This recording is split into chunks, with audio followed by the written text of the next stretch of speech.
Chapter 1. The Rich Game System is Bound. Sea City First People's Hospital, Orthopedic Ward. Yuan Shuai gazed at his long leg, elevated and encased in plaster, and let out a deep sigh.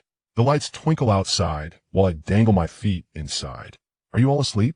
I'm too broke to find rest. Yuan Shuai felt utterly unfortunate. Being struck by a car was bad enough, but to be hit by a counterfeit vehicle was sheer misfortune. His situation was dire. He had to bear the medical expenses himself. This incident had added insult to injury for someone already struggling financially. As he glanced at the meager balance of 95.27 on his phone, tears threatened to spill. Just as he was stewing in his discontent, the ringtone of his phone shattered his thoughts. It was his sister, Yuan Fei. With a weary resignation, he answered the call. "Brother, my birthday is coming up soon. What about the new phone you promised me?" As soon as he picked up, his sister's voice chimed in. "What phone? I have no phone," Yuan Shuai replied irately, irked that she interrupted his brooding. "Brother, am I not your dear sister?" Yuan Fei cheerfully ignored his tone, her melodious voice ringing out once more. "Yes, what's it to you?" he retorted. "And the new phone you promised me?" she reiterated. A smile crept onto Yuan Shuai's face, reminiscent of the playful banter he shared with his sister. As he asked, What did you just say? You promised me a new phone." "No, the previous line, am I not your dear sister?" Fei, Yuan Shuai sighed. "You have no idea how heavy the snow was when our parents picked me up." Yuan Fei laughed heartily. "That's wonderful. I've always liked you. I'll go ask Mom and Dad to bless us." Yuan Shuai nearly blacked out, replying irritably, "All right, how much do you need? I'll transfer it to you later." 2,000, got it. With that, Yuan Shuai hung up.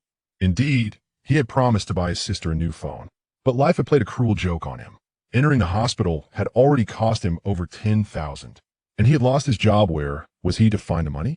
Yuan Shuai had been working at a small company with a monthly salary of 4,000, laboring 6 days a week for 12 hours each day. That was already a burden.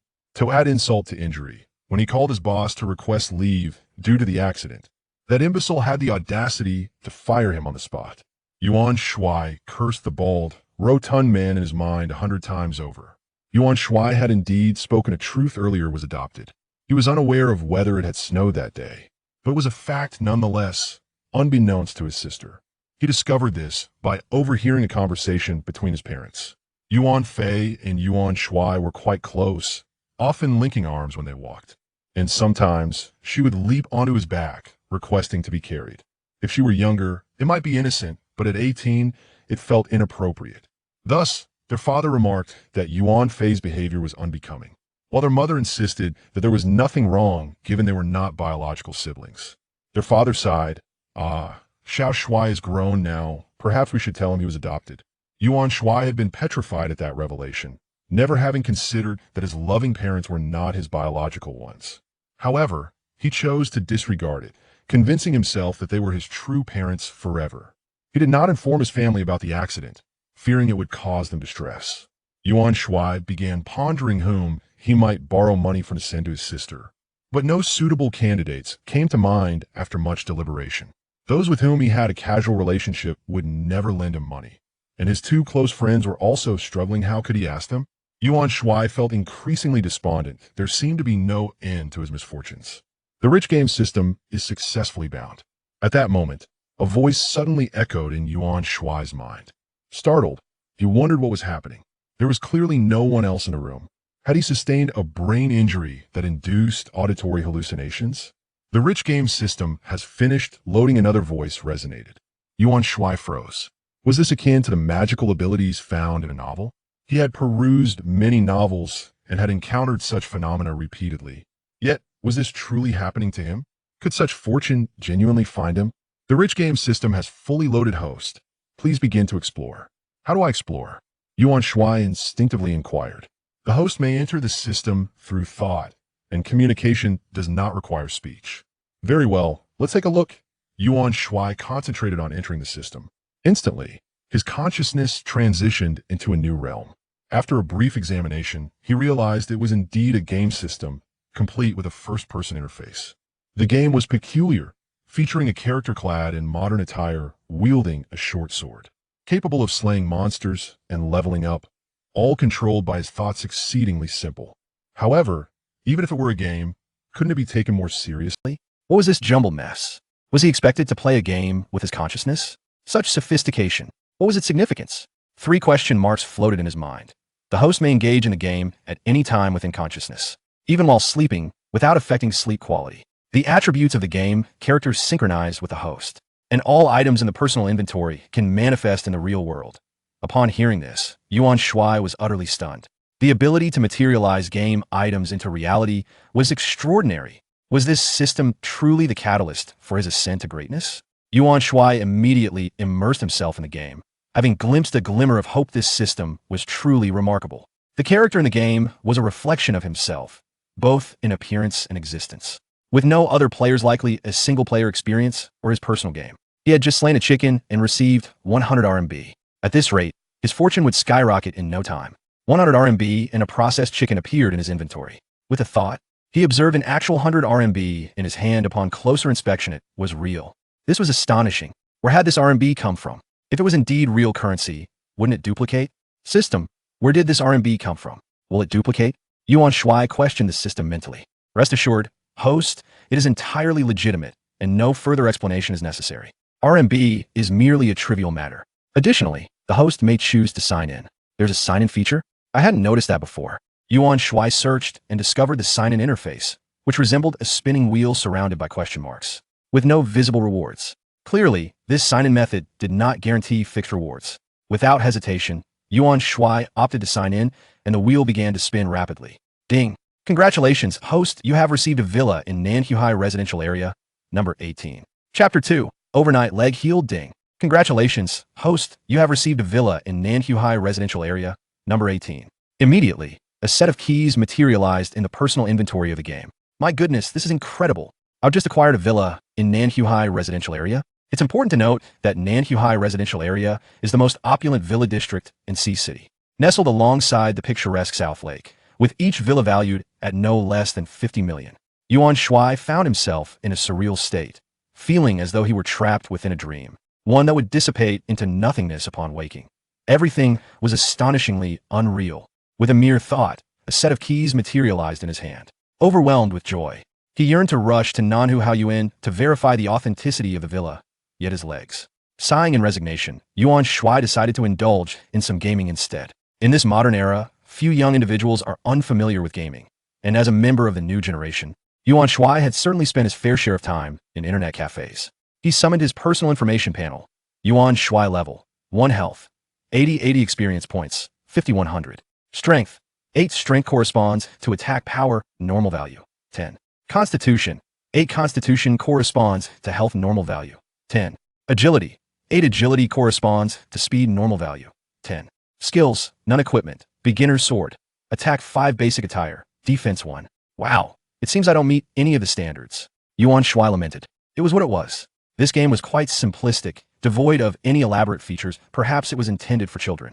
Thus, Yuan Shuai embarked on his monster-slaying journey, finding himself in what appeared to be the novice village. Lush and green, adorned with a few straw huts, yet devoid of any inhabitants. Not even a single NPC was present, let alone any quest to undertake. In the village, he encountered some chickens, having just slain one for a mere 5 experience points. These chickens were feeble and easily dispatched with a single strike. With 100 experience points required for leveling up, it was hardly a daunting task. Before long, Yuan Shuai had eradicated all the chickens in the novice village, and, as if scripted, he leveled up to level 2. Ding! Congratulations, host, on reaching level 2. You have gained 3 attribute points. Ah, attribute points? He opened his personal information panel, observing the changes. Yuan Shuai level, 2 health, 90 experience points, 200. Strength, 9 strength corresponds to attack power, normal value, 10. Constitution, 9 constitution corresponds to health normal value, 10. Agility, 9 agility corresponds to speed normal value, 10 skills, none equipment. Beginner's sword, attack 5 basic attire, defense 1. Each attribute had increased by 1 upon leveling up, and with 3 additional points to allocate. Yuan Shuai promptly added 1 point to each attribute. All 3 attributes now stood at 10, finally rendering him a normal individual. Oh, what joy! Additionally, he had acquired a total of 1,500 renminbi and 19 chickens. It appeared not every creature dropped currency. As for equipment, it seemed the most basic of chickens were not worthy of dropping items. With his beginner's sword in hand, Yuan Shuai ventured beyond the novice village in search of new monsters. Upon exiting, he immediately spotted a herd of goats grazing. With sword in hand, he charged forward. Swish, health 31, a white text floated above. The goat did not perish with a single strike. Instead, it lowered its head and charged at Yuan Shuai, catching him off guard. Health 6 red text appeared. Damn, while the goat did not initiate attacks, it was certainly capable of retaliating. Yuan Shuai quickly adapted, dodging while swinging his sword, and soon vanquished the goat. Ding! Experience points, 10. Acquired 200 renminbi.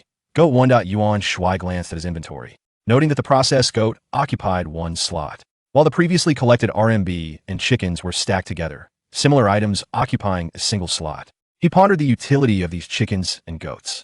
Could they possibly be consumed? Would he dare to eat them? With a thought, a chicken appeared in his hand. It was somewhat greasy and had a peculiar smell, prompting him to instinctively consider discarding it. Indeed, the chicken returned to his inventory. Oh, he could put things back? About other items? Wiping his hands with a tissue, Yuan Shuai picked up his phone, and with a mere thought, it vanished, appearing in his game inventory. Wow, this function was impressive. He wouldn't need to lug around luggage on trips anymore. A smile spread across his face, realizing this feature offered more than mere convenience. Filled with newfound hope for life, Yuan Shuai dismissed the idea of work could achieve greatness through gaming alone. He gleefully continued slaying goats, collecting RMB, his laughter nearly causing his face to cramp. After a spree of slaughter, Yuan Shuai had reached level 6. He opted for balanced development. As this was his personal game, devoid of the need to emphasize any particular attribute, he could take his time. At present, all 3 of his attributes had reached 18, nearly double that of an average person, and he felt invigorated, brimming with strength. As for the RMB, he chuckled with delight. His inventory now held 52,100 renminbi, akin to gathering money in a sack. In over a year of work, Yuan Shuai had never possessed such wealth. At that moment, a wild boar caught his eye, charging towards him with a howl. Finally, he had encountered a creature that would attack. Given Yuan Shuai's current strength, defeating a wild boar posed no challenge, and soon it lay defeated on the ground. Ding! Experience points, 50. Acquired wind chasing sword technique, 400 renminbi. Wild boar 1. Wind chasing sword technique? Clearly this was a skill book. Yuan Shuai eagerly opened his inventory, revealing an ancient tome nestled within. Wind chasing sword technique requires level 7.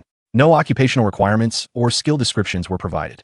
1 level short, Yuan Shuai scanned his surroundings in search of more monsters. However, at that moment, a jarring alarm pierced the air. Oh crap! Yuan Shuai jolted awake. Hastily silencing his phone's alarm, he had forgotten to turn it off. It was precisely 7 a.m., the time he typically rose. He had to clock in at 8 a.m. and clock out again at 8 p.m. This had been his routine. Wait, something seemed amiss. Yuan Shuai glanced down at his legs. The plaster cast had disintegrated, leaving a mess on the bed. His legs seemed free of pain. He moved his injured leg, feeling no discomfort whatsoever. The IS had healed? What on earth could it be? Yuan Shuai muttered to himself, recalling the system's statement that his game character's attributes were synchronized with his real self. Could it be that the improvement in his game character's physical abilities had translated into real-life healing? System, why is my leg suddenly healed? Yuan Shuai sought confirmation. Host, leveling up in the game restores you to full health. Thus your real-world self also returns to full health. Naturally, your leg has healed. Wow, is it really that remarkable? Just like that? What would he say to the doctor who mentioned recovery taking 100 days? Such an unscientific matter. I certainly won't be dragged into dissection, will I? Best to make a swift exit first. Yuan Shuai pondered this and quickly changed his attire, stealthily slipping out as if he were a thief. Chapter 3. The dazzling Lamborghini Veneno. Yuan Shuai, having indulged in an abundance of films and television, realized that no one truly cared for him as he effortlessly exited the hospital doors. The air felt remarkably fresher, and he inwardly cursed the institution, vowing never to return. Lighting a cigarette, he savored the first puff after 3 long days of abstinence, nearly driven mad by the craving. Yet, a nagging sense of forgetfulness lingered in his mind. I forgot to sign in today, he murmured to himself. Last night, he had signed in before midnight, and it was now evidently the following day. Yuan Shuai's consciousness swiftly entered the game, only to find his character inexplicably back in the novice village. What is going on? Wasn't I outside the village? He glanced at his level, exclaiming in disbelief. How did I drop to level 5? Did I die and lose a level? Host, you were recently gored to death by a wild boar, resulting in your level decrease, the system replied. Why didn't you give me a heads up? I just logged out. Can I go offline? Yuan Shuai complained, frustrated at the thought of how many monsters he would need to slay to regain his lost level. There's no need for alarm. This is merely a process one must endure. Whether early or late, death is inevitable. Additionally, please remember that characters in the game never truly log out, the system reminded him. Yuan Shuai was exasperated. Is this even rational? What kind of nonsensical process is this? Who cares about dying early or late? It's absurd. Since he would not log out, he resolved to find a safe haven, although he was in a secure zone. His apprehension grew. He recalled another game where monsters could spawn even in safety. Scanning his surroundings, he directed his character into a thatched cottage. Feeling a wave of relief wash over him as he chose to sign in, the wheel of fortune spun rapidly. Ding! Congratulations, host. You have received a Lamborghini Veneno. Yuan Shuai was utterly astounded. This was nothing short of magnificent. A Lamborghini. The Veneno, capable of accelerating to 100 kilometers per hour in just 2.8 seconds. Boasted a stunning design, unparalleled power, and a staggering price tag exceeding 40 million. Its value had skyrocketed, fetching nearly $1 billion on the market, an unattainable dream for countless men. Yuan Shuai was undoubtedly among them. Who wouldn't he desire such an extraordinary vehicle? It would surely attract attention from women, who would flock to him, complaining about the air conditioning while shedding their clothes. However, this was a limited edition. Whose hands had it passed through? But why dwell on such matters? With a mere thought, a golden key materialized in his hand, the emblem of a raging bull proclaiming its opulence. Yet, he wondered where the car was located. System, where's the car? He inquired eagerly. Host, it will manifest in the location you desire, the system responded. Come on, why so cryptic? Of course, I wanted to appear here to avoid the hassle of hailing a taxi. At this moment, in the hospital's outdoor parking lot, a throng of individuals gathered together, each brandishing their smartphones and striking an astonishing array of 108 poses for selfies. Yuan Shuai pondered the peculiar behavior of these people. What folly is this? Taking selfies so early in the morning? Ah, but this is indeed a hospital. And yet, shouldn't those seeking medical attention be queuing instead of frolicking about? Suddenly, a thought struck him. Could it be that my Lamborghini is parked nearby? With that in mind, he approached, and lo and behold, it appeared to be right there. Goodness, how audacious of the system to conjure a supercar in such a public space. Does it not concern itself with startling onlookers? What if someone suffers a heart attack? Who would bear the responsibility for that? Astonishing. What a magnificent vehicle. This sports car exudes opulence, epitomizing the essence of wealth. But which model of Lamborghini is this? Goodness gracious, it's the Lamborghini Veneno, with prices soaring to over 80 million, and it's a limited edition. One cannot simply purchase it even with ample funds. An onlooker exclaimed, gazing at his phone. A few individuals who had been admiring the Lamborghini quickly stepped back, realizing the staggering price tag. Over 80 million. They dared not touch it, fearing that even a mere brush against it would cost them years of their salaries. Ha ha, I just posted about it on social media, and my phone is nearly exploding. Who possesses such wealth? Surely, anyone who owns such a car must have assets in the tens or even hundreds of billions. And here it is, parked at a hospital. So even the affluent must seek medical attention? Yuan Shuai rolled his eyes. What are you, a fortune teller? If only you had predicted this sooner. I might have avoided that car accident. Ah, is that not Yuan Shuai? Jiang Zheng scrutinized Yuan Shuai from head to toe. Didn't you get hit by a car? You seem quite alright. Jiang Zheng, a colleague of Yuan Shuai, bore a visage that was far from appealing, and they rarely associated with one another. His envy of Yuan Shuai's appearance and physique was palpable, bolstered by his marriage to a rather hefty wife, which had inflated his ego considerably. Yuan Shuai was taken aback to encounter Jiang Zheng here. The latter's condescending demeanor made him want to deliver a swift reprimand. Yuan Shuai was disinclined to engage, simply responding, "Oh, I just got discharged." Yet Jiang Zheng pressed on, unwilling to let it go. Wasn't it said that your leg was broken? How is it you were discharged so soon? Yuan Shuai yearned to deliver a sharp retort, questioning why Jiang Zheng felt entitled to pry into his affairs. What are you doing here? Have you lingered too long in the alley and drawn attention to yourself? Jiang Zheng's countenance twitched, pondering how Yuan Shuai had gleaned that information. Could it be that his lips had been blessed? Indeed, Jiang Zheng had come to gawk at the supercar, having taken an extended leave to do so. As he passed by and beheld the Lamborghini Veneno, a mixture of emotions washed over him, and he resolved not to seek medical attention today. What if Yuan Shuai discovered his true intentions and spread the word? Ah, my father-in-law has fallen ill. I was here keeping him company last night. I'm heading to the office now. Would you like a ride? Jiang Zheng chuckled awkwardly, fabricating a tale about his father-in-law, thereby aggravating Yuan Shuai further. The audacity. He had even cursed his own father-in-law. What would happen if he found out? Surely, everyone in the company was aware of Yuan Shuai's dismissal by now. In that small company, even a mere fart can elicit a sense of equality among all beings. Jiang Zheng, in his foolishness, finds himself particularly repugnant towards Yuan Shuai. Nevertheless, Jiang Zheng's words serve as a reminder to Yuan Shuai that he indeed needs to make a trip to the company, for there are certain belongings he must retrieve. Thus, Yuan Shuai responded, "Oh, I truly need to go to the company." Jiang Zheng, taken aback by Yuan Shuai's determination, mused that perhaps he was going to plead with the management to refrain from dismissing him. He chuckled inwardly, looking forward to witnessing how Yuan Shuai would humbly beseech his superiors. With this thought, Jiang Zheng felt a wave of satisfaction wash over him and said, "Then let us proceed. My Honda is parked over there." Yuan Shuai, of course, was well aware of Jiang Zheng's Honda, for it was the dowry of his wife. That foolish man would spin the car keys on his finger daily, fearful that others might overlook it. Yuan Shuai flashed a mischievous smile. "Oh, no need for that. I have my own vehicle." Jiang Zheng nearly blurted out, "You have a car? Are you out of your mind?" However, he refrained from voicing such a thought, knowing that a few jibes would suffice. He could never contend physically with Yuan Shuai. Internally, Jiang Zheng was smirking, yet in the next moment, he stood frozen in disbelief as Yuan Shuai revealed a set of car keys and pressed the button. "PS. I have released a new book titled Online Game. I am invincible from the start. I sincerely appreciate your support." Chapter 4. The roar from my sister. Beep beep. The headlights of a Lamborghini Veneno flickered, and the scissor doors ascended gracefully. resembling a beetle poised to take flight. Amidst the envious gazes of the onlookers, Yuan Shuai settled into the vehicle, the engine roaring like a wild beast, prompting the crowd to scatter. As Yuan Shuai pressed the accelerator, he sped away, leaving the spectators in awe. The crowd collectively gasped. Good heavens!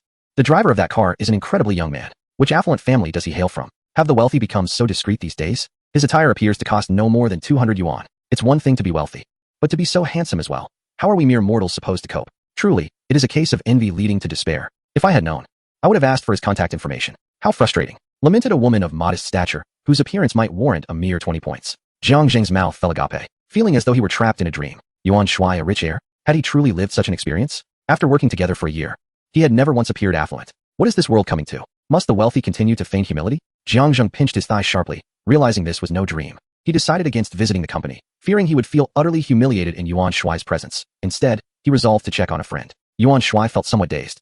His emotions elevated, struggling to contain his excitement. He had never imagined that one day he would drive a Lamborghini Veneno. All of this was astonishingly real. The luxury of this supercar, the comfort, the acceleration, and the exhilarating sensation were simply irresistible. It was undeniably flamboyant, strikingly cool, and utterly magnificent.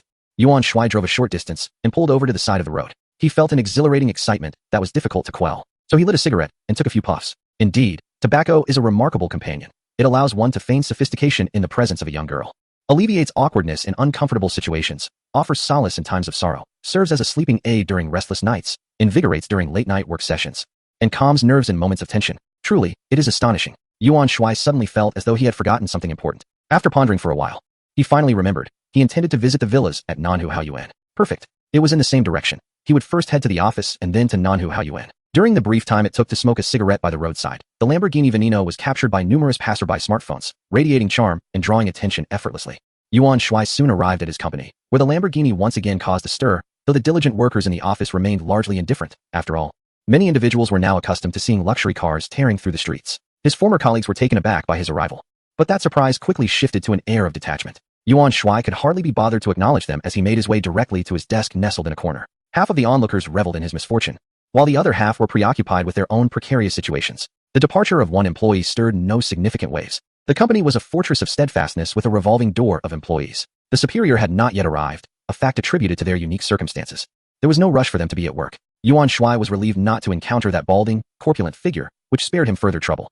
As he busied himself organizing his personal belongings, a woman approached him. Her name was Chun Xiangyi, 23 years of age, strikingly beautiful, with a figure that was alluringly curvaceous. She had only recently joined the company, and Yuan Shuai had exchanged but a few words with her. Yuan Shuai, is your leg all right now? Chun Xiangyi inquired.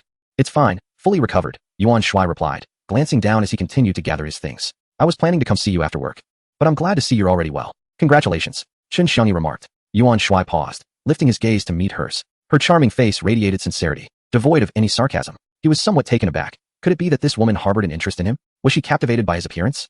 Yuan Shuai held a certain confidence in his looks and physique. However, in the past, he had been a penniless individual, and those who showed interest in him typically fell into one of three categories: naive young girls, wealthy women seeking to indulge him, or genuine, down-to-earth women who were not swayed by material wealth. Which category did Chun Xiangyi belong to? It was evident she was of the third type. This was not mere self-importance on Yuan Shuai's part. Based on his experiences, it was indeed the case that this woman seemed to hold some affection for him, which also explained why many male colleagues had ostracized him. He found himself quite fond of such women. In a world so driven by superficiality, where most women fixate solely on wealth, they often categorize men into four types: tall and wealthy, short and wealthy, tall and unattractive, or short and unattractive. Yuan Shuai had previously fit none of these molds and had often faced disdain from women. His impression of Chun Xiangyi soared as he gazed intently at her, momentarily losing his composure. Seeing Yuan Shuai staring at her so intently, Chun Xiangyi felt her cheeks flush slightly, and she unconsciously lowered her head. Thank you, Yuan Shuai. Sensing his own indiscretion, hurriedly resumed gathering his belongings. Are you really leaving? Perhaps you could discuss it further with the leadership? Chun Xiangyi's tone revealed her concern and reluctance. Yuan Shuai smiled and replied, no need. I happen to dislike this place. Will we see each other again? Chun Xiangyi stammered. He adored her demeanor. She was truly delightful, and he found himself enchanted. A thought crossed his mind. Should he devour her? That was a question. Such a wonderful girl should not be harmed.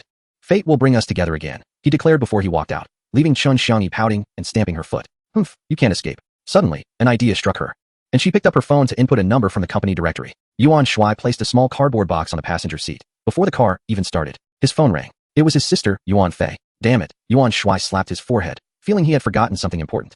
Was his memory slipping into that of an elderly person? How could he forget one thing after another? How could I have let this slip my mind? He quickly answered the call, switched to speakerphone, and extended his arm to keep the phone at a distance from his ear. Yuan Shuai, am I really your biological sister? Yuan Fei's voice erupted over the line. You deceitful scoundrel. Humph. I won't speak to you again. After a barrage of words, she hung up. Yuan Shuai chuckled bitterly, thinking it was fortunate he had been prepared. Otherwise, his ears might have suffered. Soon after, his phone buzzed with a flurry of notifications. Without needing to look, he knew it was his sister bombarding him on WeChat. With a thought, he found a stack of red bills in his hand, extracted a plastic bag from the box, and got out of the car, making his way to a nearby bank. His sister's matters were of utmost priority and must be attended to immediately, or they could become troublesome. Chapter 5. Why is it so difficult to save money? Yuan Shuai arrived at a nearby bank. Noticing a considerable number of people in the lobby, he made his way to the ATM, only to find a solitary multifunction machine. A woman was currently depositing money. So he stood behind the yellow line, contemplating how luxurious the villas in Manhwa must be. Although he worked nearby, it was his first visit to this bank. Previously, he had been too impoverished to be welcomed by any financial institution. Why would he enter just to enjoy the air conditioning when he had neither money to deposit nor withdraw? Waiting for quite some time, he grew increasingly impatient as the woman continued her transaction, the ATM beeping incessantly, suggesting she was depositing a substantial amount. With no one lining up behind him, he wandered back into the lobby, only to realize it was indeed crowded. Upon returning to the ATM, he witnessed a man rush in, wielding a fruit knife in one hand while choking the woman with the other. The woman gasped in terror, her face paling as she emitted a series of piercing screams. The handful of cash she clutched slipping from her grasp and scattering across the floor. Stop screaming, or I'll stab you, the masked man threatened, his baseball cap obscuring most of his face, leaving only his menacing eyes visible. Those eyes were filled with ferocity, sending chills down one's spine at just a glance. Yuan Shuai felt a wave of disbelief wash over him. Was it really possible that someone was robbing a bank in this day and age? Could he possibly escape? It was absurd. He had pressing matters to attend to. A multi-million-dollar villa awaited his inspection. What nonsense was this? As he contemplated switching banks, he took a step forward, only to have the man's fruit knife pointed threateningly in his direction. Don't move, or I'll stab you. The man's eyes darted towards the scattered bills on the floor. Yet he hesitated to retrieve them. Yuan Shuai quickly raised his hands, noting the man's heightened agitation, clearly fearful for the woman's safety. Seeing Yuan Shuai halt, the man pressed the knife against the woman's neck. It was then that Yuan Shuai truly observed the woman's face. She was strikingly beautiful, with an oval visage, willow-like eyebrows, and cascading hair that flowed like a waterfall. Her crimson lips shimmered softly, evoking an irresistible urge to kiss her. However, her expression was now marred by fear. Her eyes filled with desperate hope, silently pleading for Yuan Shuai to rescue her, tears welling in her eyes, on the verge of spilling over. Yuan Shuai recognized her. She likely worked in this office building, someone he had often encountered in the elevator without ever exchanging a word. With a sigh, he realized that viewing the luxurious villa would have to wait. The woman's shrieks had drawn the attention of the bank security, two guards now standing at the entrance, wielding rubber batons. Meanwhile, the would-be customers had fled, standing at a safe distance, watching. The blaring alarms signaled to the man that escape was no longer an option. Why do this? Yuan Shuai called out. If you're in need of money, I can help you. He raised the plastic bag in his hand. There's 50,000 here. Let her go, and the money is yours. The man's gaze shifted to the bag, scrutinizing its contents. It appeared to be an utterly ordinary plastic bag, red, even, blending in so seamlessly that one would hardly suspect it contained cash. Realizing the man's thoughts, Yuan Shuai slowly extracted a bundle of notes from within, his eyes conveying that it was indeed money. The man hesitated, glancing towards the entrance, weighing his chances of escape. Observing his indecision, Yuan Shuai addressed the two security guards loudly. Step aside, he just wants money. As he spoke, he blinked, signaling them to move back. The guards exchanged uncertain glances, slowly retreating. They were merely trying to earn a living and realized that risking their lives was not worth it. Besides, blocking the exit would only provoke the assailant, potentially resulting in tragedy. Allowing him to flee would mean he could run away, but the temple would remain. As the guard stepped aside, the man's focus sharpened on the plastic bag in Yuan Shuai's hand. Give me the bag, quickly, he demanded. All right, you release her, and I shall hand you the bag. Yuan Shuai extended his finger to grasp the bag, stretching just enough to reach it while wielding a fruit knife. The man's gaze fixated on the plastic bag as he slowly extended his hand, the allure of money rendering him complacent, oblivious to Yuan Shuai's unwavering calmness. In the past, Yuan Shuai would have never dared to intervene, but circumstances had changed. He now possessed twice the strength of an ordinary person. The system's definition of an ordinary individual was somewhat elevated, and while Yuan Shuai's attributes were commendable, he had yet to meet the standard. In contrast to the man before him, he now felt confident he could incapacitate him in one swift move. As the man stretched his arm, realizing he was still out of reach, he leaned forward, finally grasping the bag. Yuan Shuai switched to pinching the plastic bag with two fingers, gradually sliding it over the man's fruit knife, releasing it so that it hung precariously. A glimmer of joy appeared in the man's eyes, while a subtle smile crept across Yuan Shuai's lips. In the next moment, he stepped forward, seizing the man's wrist with one hand, pulling back while pressing down on his shoulder with the left, simultaneously lifting his right hand. The man winced in pain, relinquishing the woman, attempting to resist. With such skill, you dare to resist? Dream on. Noticing the man had released the woman, Yuan Shuai exerted his strength, pinning him to the ground, his knees pressing against the man's back. The man was subdued in mere seconds. Two security guards rushed in, one securing the assailant's other hand while the other disarmed him. Casting the fruit knife aside, Yuan Shuai allowed the guard to take over and stood up. The crowd outside erupted in applause. Well done, young man. You are quite handsome. Such a charming lad. You took him down in an instant. Do you have a girlfriend? My niece is quite lovely. I could introduce you. Yuan Shuai, initially smiling and waving, soon broke into a cold sweat. How absurd was this? Even girlfriends were being thrown at him, yet saving some money seemed an impossible task.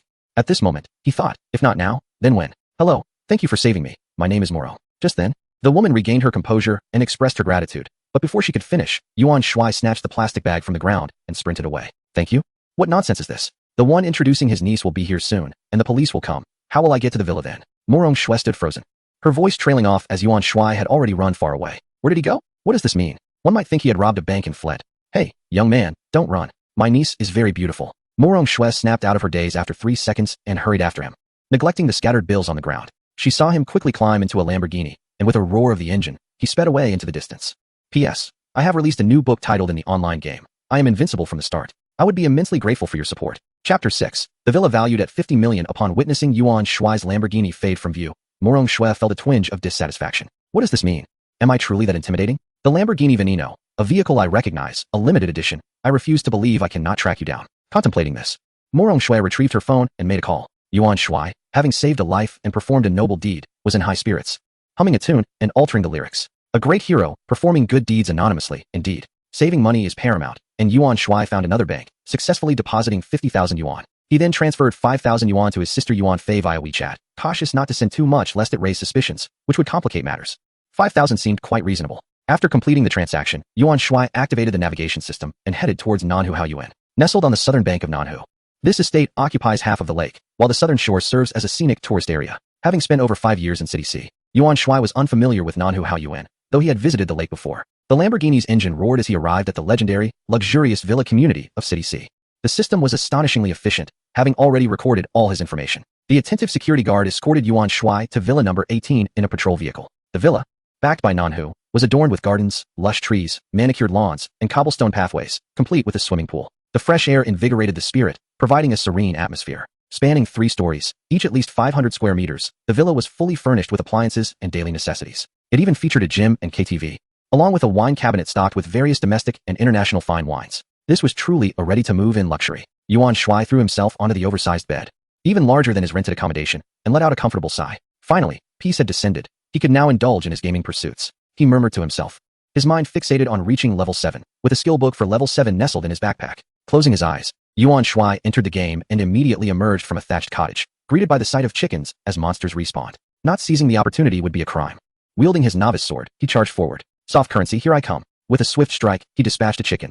And soon the novice village was devoid of its feathered inhabitants, netting him 1,500 soft currency. Once again, he ventured outside the village, making a beeline for the area where wild boars resided. He was still haunted by the wild boar that had killed him earlier that morning. Vengeance was necessary, as a gentleman must seek retribution within a day. Yuan Shuai quickly arrived at the site of his earlier demise, and indeed, a wild boar awaited him. You wretched creature.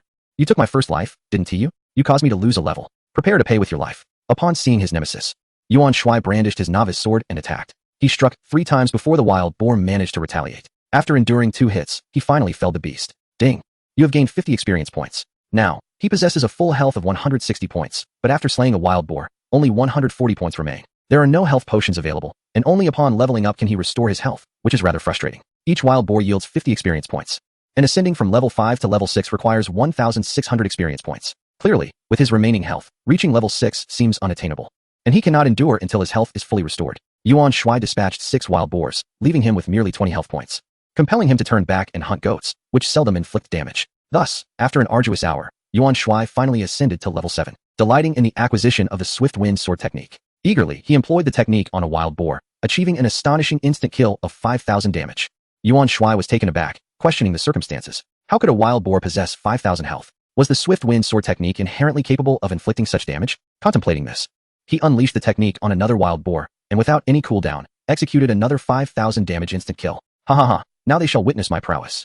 Yuan Shuai reveled in his newfound strength, systematically exterminating the wild boars in the vicinity until a flash of golden light signaled his ascent to level 8. With great enthusiasm, he pressed onward. Before long, he arrived at a hillside where 3 wolves emerged in his line of sight. With 3 strikes of the swift wind sword technique, the wolves were swiftly vanquished. Ding, gained 100 experience points. Acquired the Xingyi Thunder Fist, 1,000 soft sister coins. Another skill book. Yet there was no wolf meat to be had, indicating its lack of palatability. Yuan Shuai opened his backpack and examined the blue-covered skill book. Xingyi Thunder Fist requires level 10. Still lacking in description, it seemed the game system was not fond of elaboration. Level 10? I must learn this today, he mused. Continuing his monster slaying. The thrill of instant kills was exhilarating, requiring no health expenditure while dispatching foes at a remarkable pace. Before long, Yuan Shuai reached level 9 and pressed forward. After slaying dozens of wolves, a large wild wolf appeared in the distance. Bloodthirsty wolf, boss. It was indeed a boss. Yuan Shuai gazed at the bloodthirsty wolf as if it were an alluring beauty, his eyes gleaming with excitement. Attack. He cared not for its boss status, merely questioning how many strikes it could withstand. Swift wind sword technique, 5,000. Surprisingly, the wolf did not perish. It appeared the bloodthirsty wolf's health exceeded 5,000. Yuan Shuai was so accustomed to instant kills that he momentarily failed to react, standing stunned for a moment. In that fleeting instant, the bloodthirsty wolf's claws struck him. 150. Oh no, such a significant loss of health from a single claw, Yuan Shuai exclaimed, startled, hastily retreating to avoid another strike that would send him back to town for free. Regaining his distance, he turned and unleashed another swift wind sword technique. 5,000. Finally, he had defeated the boss. It took only 2 strikes after all. Ding, you have gained 2,000 experience points. You have acquired the purple gold swift shoes and 20,000 soft sister coins. Ding, congratulations, the host has reached level 10 and has received 3 attribute points.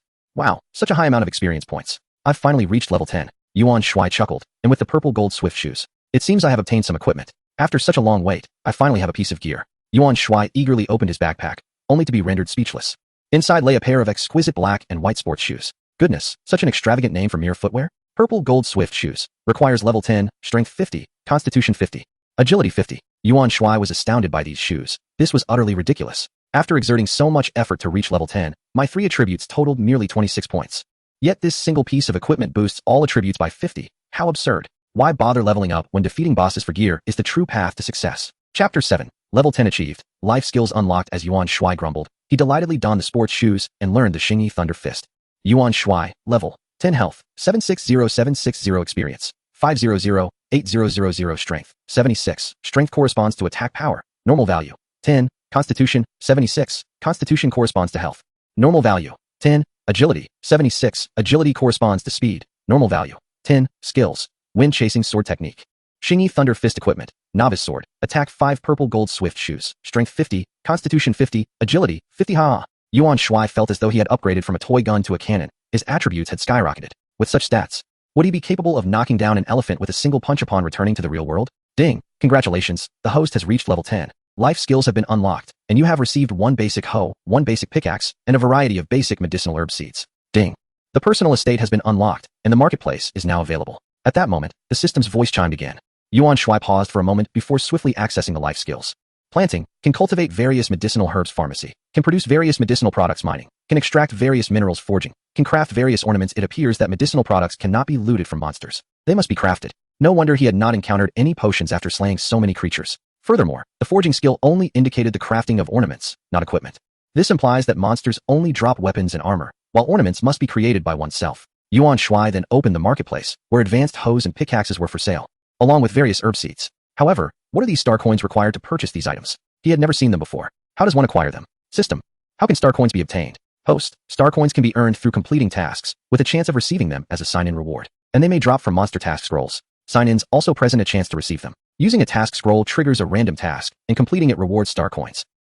Indeed, it is quite troublesome. However, Yuan Shuai discerned that everything seems possible with the sign-in system, albeit limited to once a day, necessitating patience.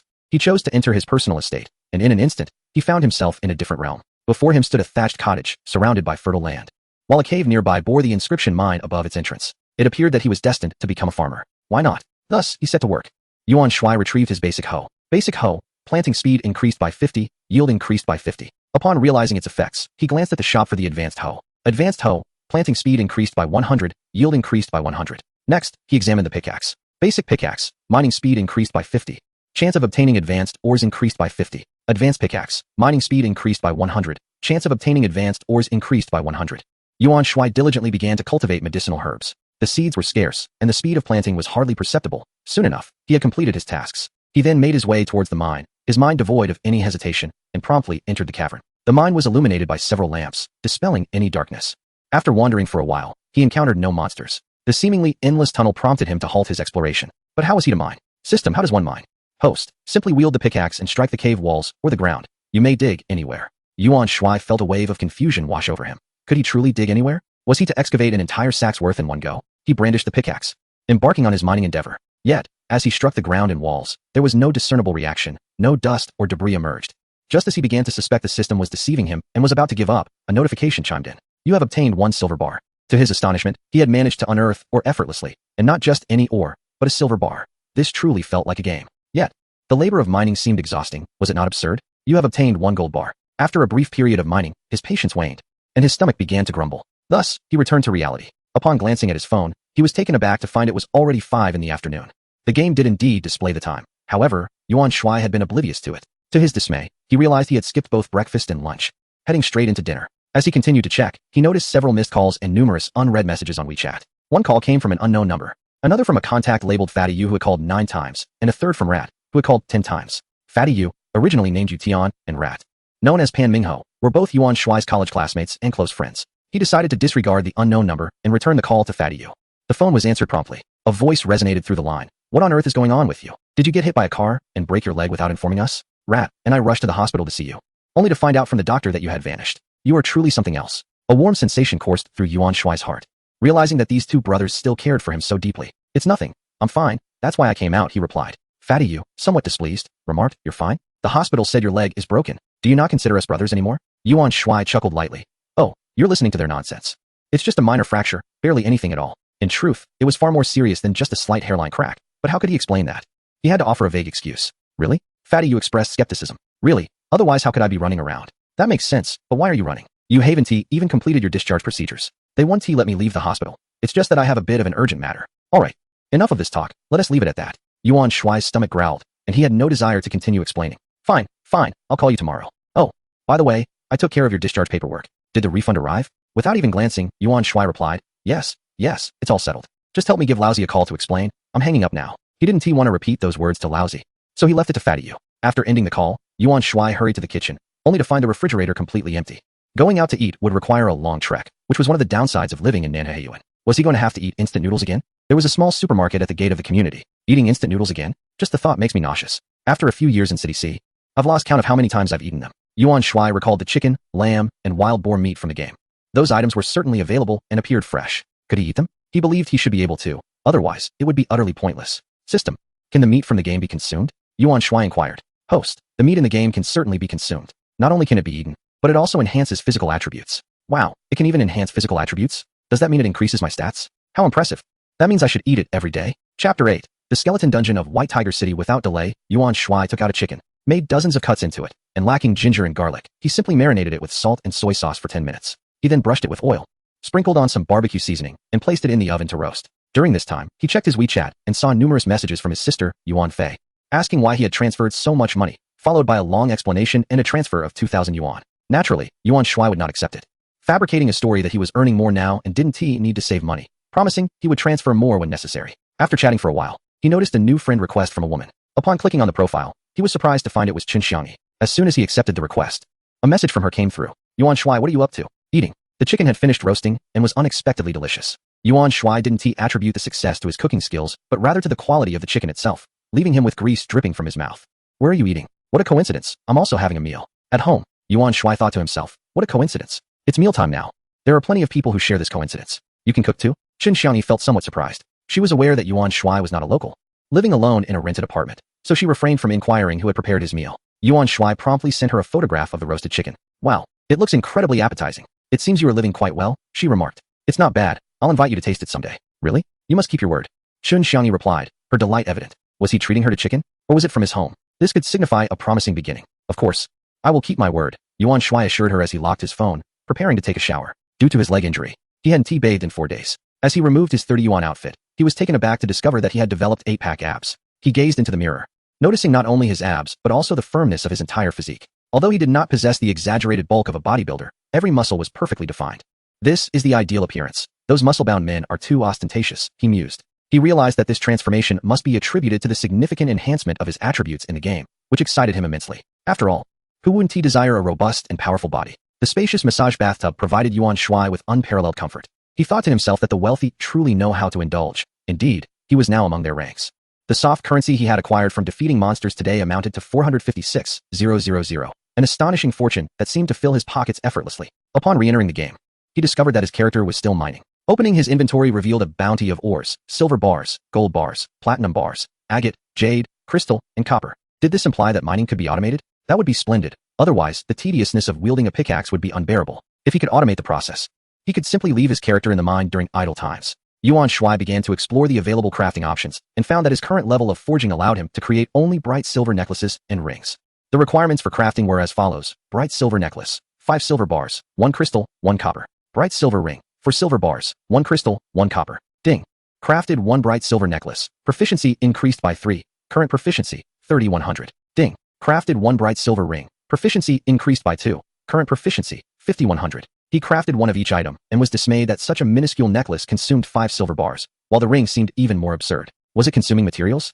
How unfair. Bright silver necklace. No level restriction, strength 10, constitution 10, agility 10. Bright silver ring. No level restriction, strength 10, constitution 10, agility 10. To be fair, the attributes were decent, but they paled in comparison to the purple gold gale boots. Better than nothing, perhaps. Yuan Shuai decided to forge all the ores into jewelry, resulting in 3 necklaces and 2 rings. Ding. Crafted 1 bright silver necklace. Proficiency increased by 2. Current proficiency, 7100. Ding. Crafted 1 bright silver ring. Proficiency increased by 3. Current proficiency, 15100. While he had plenty of silver bars, copper was running low, indicating that it was a more challenging ore to mine.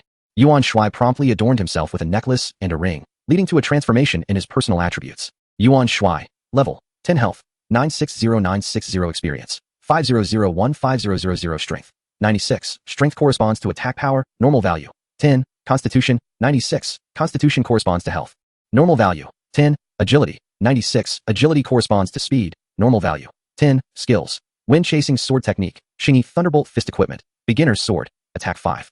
Purple gold swift boots, strength 50, constitution 50, agility 50, bright silver necklace, strength 10, constitution 10, agility 10, bright silver ring, strength 10, constitution 10, agility 10. Ah, splendid, splendid. The 3 core attributes are nearing the 100 mark. Yuan Shuai exited the mine, noticing that the herbs in the field had sprouted tender shoots. The growth was remarkably swift. Leaving the estate, Yuan Shuai found himself in the territory of wild wolves. Upon seeing Yuan Shuai materialize out of thin air, the wolves immediately howled and charged at him. With his sword grasped firmly in his right hand, Yuan Shuai unleashed the Shingi Thunderbolt fist with his left. A staggering 10,000 damage dealt in one strike. Astonishingly, this technique inflicted a damage of 10,000. Yuan Shuai swiftly eliminated the pack of wild wolves, but did not encounter a boss. So he continued onward. After ascending a small hill, he was thrilled to behold a city, finally catching sight of civilization. He would no longer return to that wretched novice village. With exhilaration, Yuan Shuai dashed toward the city, where the grand characters White Tiger City were carved above the gate. Flanked by 2 sentinels, he wished to converse with them, yet the guards stood motionless like wooden figures, giving Yuan Shuai the impression that they were not real beings. Unable to communicate, he lost interest and hurried into the city. Strangely, he encountered not a single soul along his path. After circling around, the eerie emptiness in broad daylight sent shivers down his spine. Aside from a teleportation NPC, there was no one to be found. It dawned on Yuan Shuai that, based on his observations over the past day, this game never experienced nightfall. Thus, while the outer world was shrouded in darkness, the game remained in perpetual daylight. Nonetheless, the teleportation NPC proved advantageous, offering direct transport to desired locations, which saved considerable time. However, many destinations remained inaccessible, presumably unlocking progressively with level advancement. As he surveyed the options, one location labeled Skeleton Dungeon captured his interest. A dungeon? From Yuan Shuai's gaming experience, dungeons were typically places rich with treasures. Without a second thought, he opted for teleportation, and in a flash of radiant light, the environment shifted before him. Yuan Shuai found himself standing in a desolate expanse, surrounded by parched, blackened earth, devoid of any greenery for hundreds of meters. Before him stood a large mound of earth, crowned with an arched doorway emanating a faint glow. Is this the entrance to the dungeon? Yuan Shuai, without a moment's hesitation, plunged into the dimly lit corridor where lanterns were affixed to the walls at intervals. Casting a feeble glow, armed with a novice sword, he ventured deeper and soon encountered a humanoid skeleton wielding a massive scythe. Its skeletal frame was positioned grotesquely, and its hollow eye sockets emanated an eerie green light. Chapter 9. Conquering the dungeon to acquire invisibility. The level 10 skeleton warrior, upon noticing Yuan Shuai's approach, let out a chilling roar from its fleshless mouth and advanced towards him with its scythe, moving in an exceedingly peculiar manner at an unhurried pace. At this rate, the flowers would wilt before it reached him. In response, Yuan Shuai executed a swift wind slash technique with his novice sword. The skeleton warrior was instantaneously reduced to a pile of shattered bones. Ping, gained 1,000 experience points. Acquired 2,000 soft sister coins. Goodness, such a high yield of experience. Dungeons truly are remarkable. Yuan Shuai mused. If this continues, leveling up will be swift. I wonder how many runs one can undertake in a day. If unlimited entries are possible, that would be splendid. The soft sister coins amassed were considerable. With a single strike, he had earned what would typically be a common laborer's wages over 10 days. The pace of earning was astonishingly brisk. Continuing onward, Yuan Shuai encountered an unending array of skeleton warriors, effortlessly harvesting experience points as if he were slicing through vegetables. Before long, he had eradicated every last one. At the end of the corridor stood another archway, clearly leading to the next level. Without hesitation, he stepped through. Level 12 skeleton archer. The adversaries in the second tier had transformed into skeleton archers, differing only in their weaponry, which had now become bows. Upon spotting Yuan Shuai, a skeleton archer drew back its bowstring, which, curiously, bore no arrow, and released a shot that struck Yuan Shuai with a phantom-like force. 30 damage. Incredible. Even without an arrow, you can inflict harm, my skeletal friend, Yuan Shuai exclaimed in surprise. The damage was not negligible, and to avoid another shot from the skeleton archer, he swiftly closed the distance and dispatched it. Ping. Gained 1,500 experience points. Acquired 3,000 soft sister coins. Even against these skeleton archers, Yuan Shuai felt little pressure, suffering only minor health loss. In no time, he had cleared the second level, raising his level to 15. Level 15 skeleton knight in the third level. The foes transformed into skeleton knights, larger than those of the previous tiers. They wielded long swords while mounted on skeletal goats, presenting a somewhat intimidating appearance. However, they proved to be no more formidable than their predecessors, falling with a single strike. Ping. Gained 2,000 experience points. Acquired 4,000 soft sister coins. With each blow, Yuan Shuai reveled in the accumulation of 4,000 soft sister coins, thoroughly pleased with the game system. He silently thanked his fortune for possessing such an impressive system. As he progressed, upon reaching level 18, a colossal skeleton emerged ahead. Level 20 skeleton giant, boss. This towering skeleton stood a staggering 3 meters tall, wielding a massive axe. A strike from that weapon would undoubtedly be devastating. Yuan Shuai thought to himself how wonderful it would be to possess a ranged skill. The towering skeleton wielding a massive axe was quite a terrifying sight, and he felt a tinge of apprehension at the prospect of close combat. From what Yuan Shuai had gathered, this game seemed devoid of traditional classes. Otherwise, the thrill of slaying monsters from a distance as a mage would surely be exhilarating. Suddenly, the skeletal giant let out a thunderous roar, the sound so deafening that it nearly shattered Yuan Shuai's eardrums. He quickly covered his ears to mitigate the impact of the creature's bellow. What a nuisance! Yuan Shuai grumbled, brandishing his novice sword and charging in recklessly, unconcerned with the notion of whether it was a boss or not. Did its height make it formidable? With a swift execution of his skills, chasing wind sword technique and form intent thunder fist, he dealt damage. 5,000 and 10,000. Wow, it's still standing? It has quite a substantial health pool. The skeletal giant swung its axe toward Yuan Shuai, who deftly dodged, narrowly escaping as the axe struck the very spot he had just vacated, leaving a deep gash in the ground. That was close. Yuan Shuai broke out in a cold sweat, the spectacle itself being intimidating. In truth, taking a hit from the axe would not be catastrophic. After all, this was merely a game. Indeed, after delivering 2 more skills, the skeleton unexpectedly landed a blow on Yuan Shuai. 300? That's quite a hefty amount of damage. He felt a real sting, as though he had genuinely been struck by an axe. Yuan Shuai had already whittled down the skeletal giant's health by 30,000. It surely must be nearing its end. He unleashed another 2 skills, and, as expected, the skeletal giant collapsed in defeat, shattering into a pile of bone fragments. Ding. Gained 80,000 experience points. Acquired 80,000 soft sister coins. Obtained the purple gold universe sword. Gained invisibility. Obtained a quest scroll. Ding.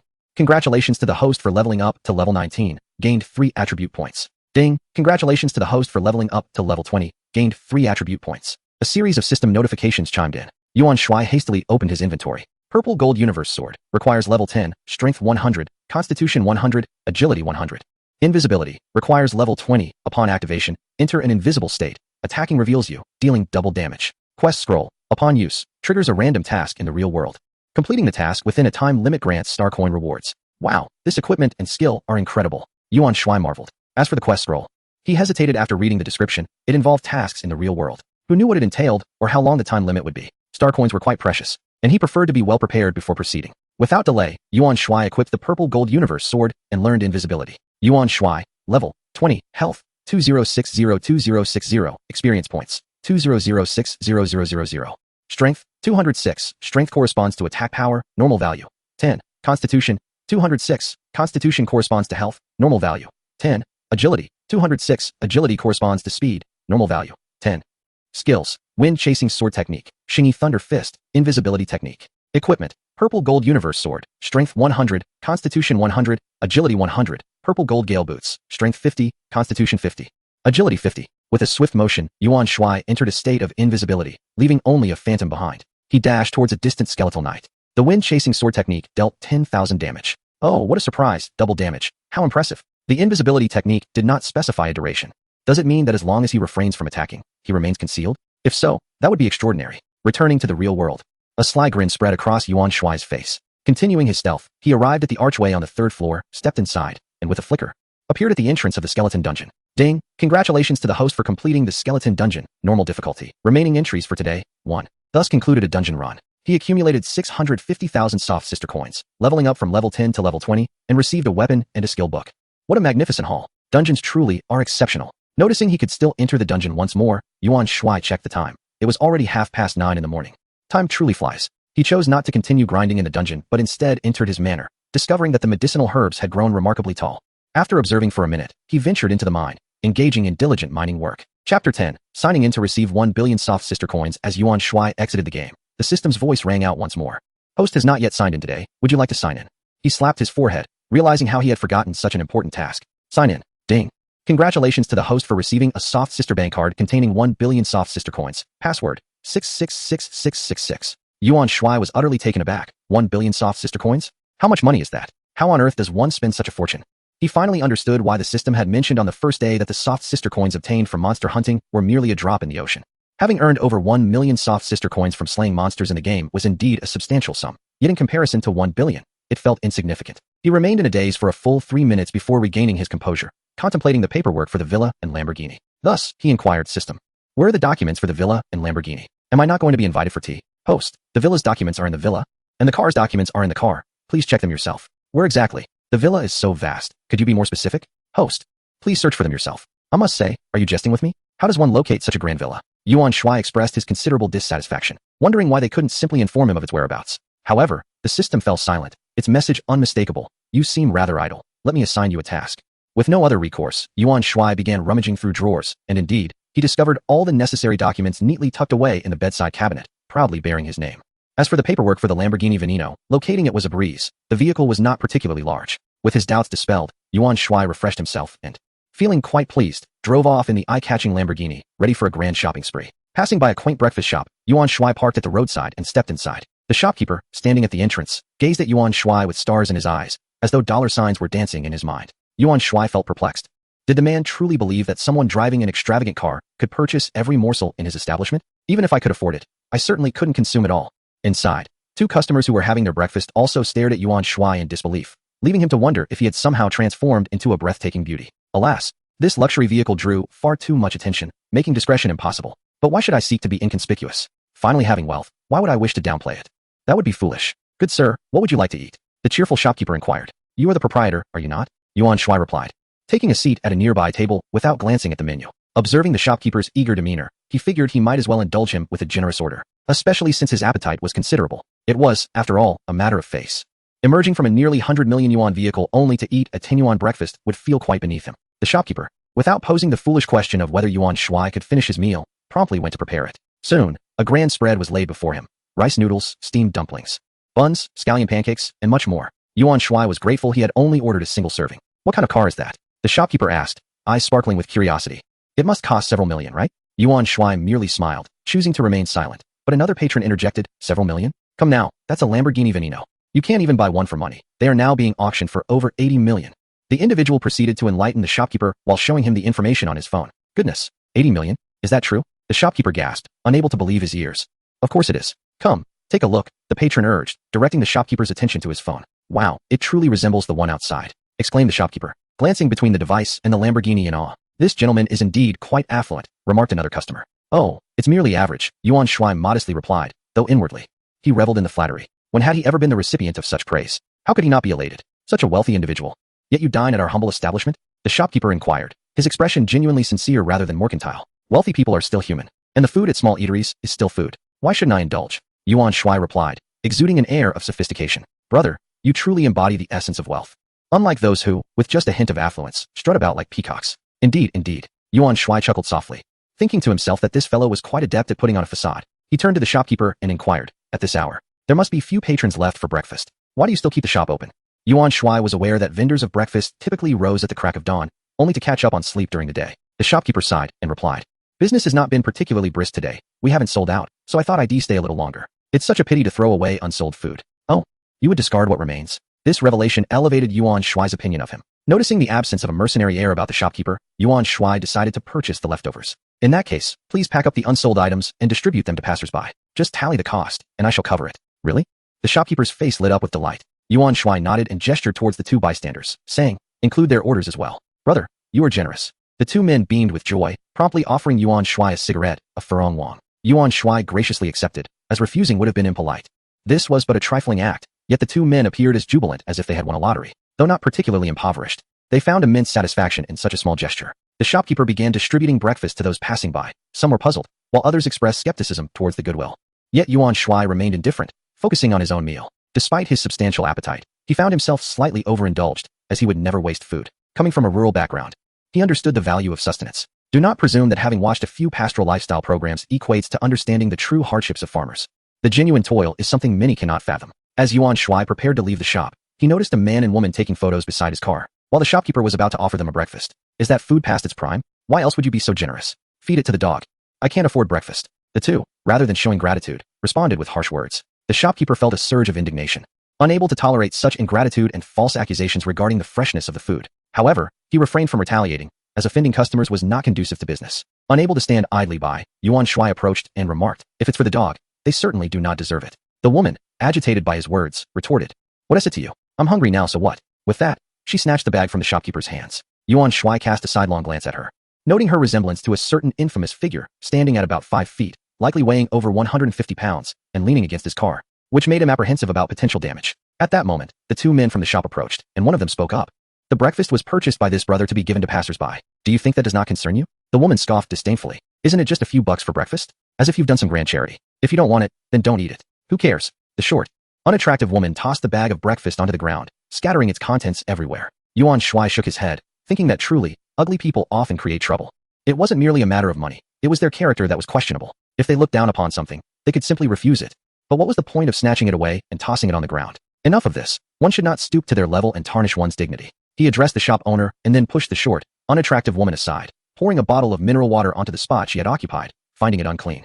The woman stumbled from the shove, turning back in fury, only to be taken aback in shock. The man, witnessing Yuan Shuai push his girlfriend, had initially intended to confront him, but upon assisting her, he too wore an expression of surprise. The man actually got into a Lamborghini Veneno, starting the engine. He truly was wealthy, driving such an exquisite car. What had we just done? Disdained him? No, this must be a dream. Yuan Shuai lowered his car window and remarked to the man, have some guts, be a man, and delete the photo you took of my car. With that, he pressed the accelerator and sped away, the Lamborghini roaring like a beast, seemingly mocking the vile countenances of the two. At the Mingyuan Shopping Plaza, one of the largest in City C, one could find anything desired, provided the balance in one's bank account was sufficient to purchase any luxury brand. Under the envious and resentful gazes of the security guards, Yuan Shuai drove into the parking lot. It was time to refresh his wardrobe.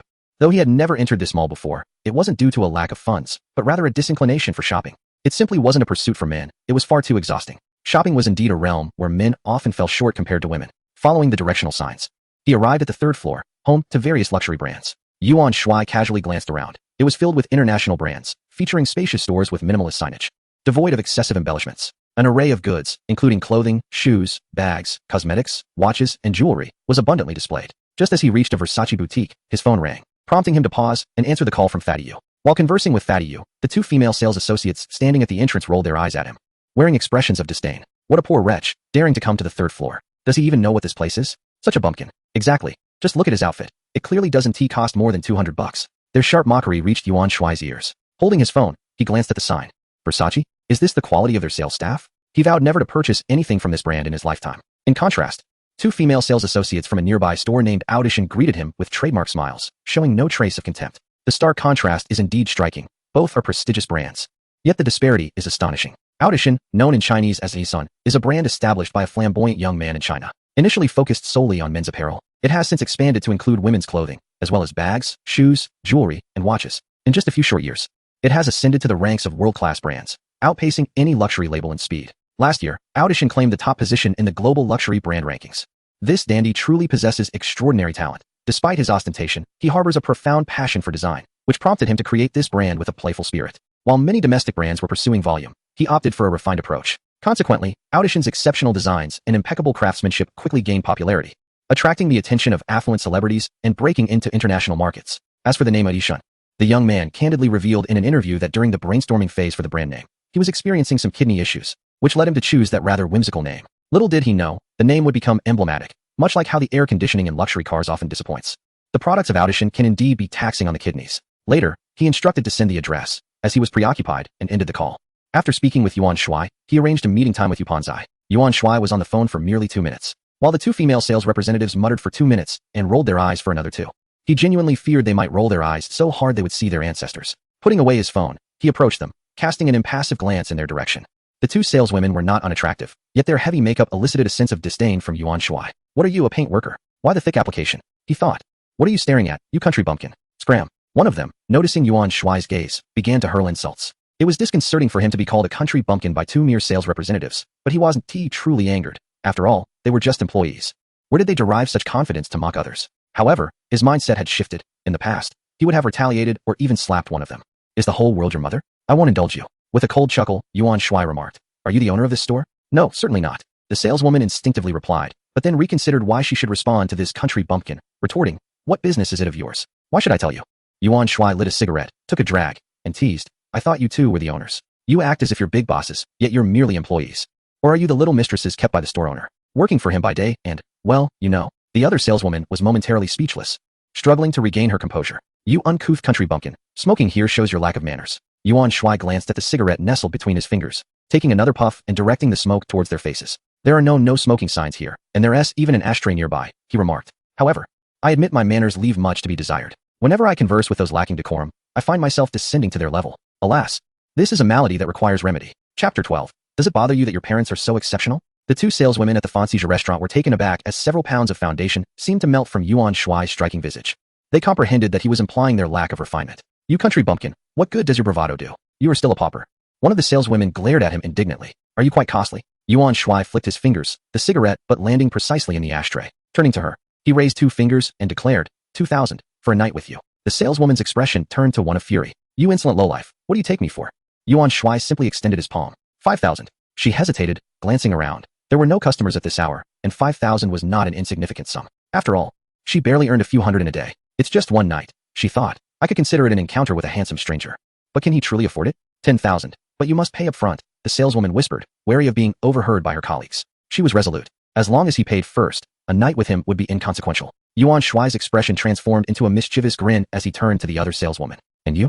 I can, she timidly replied, glancing around as well. Huh, do you believe yourselves to be adorned with jewels? With such appearances, do you not have mirrors in your store? Yuan Shuai laughed heartily, his voice ringing out. You think you're amusing us? Both women seethed with anger. Amusing you?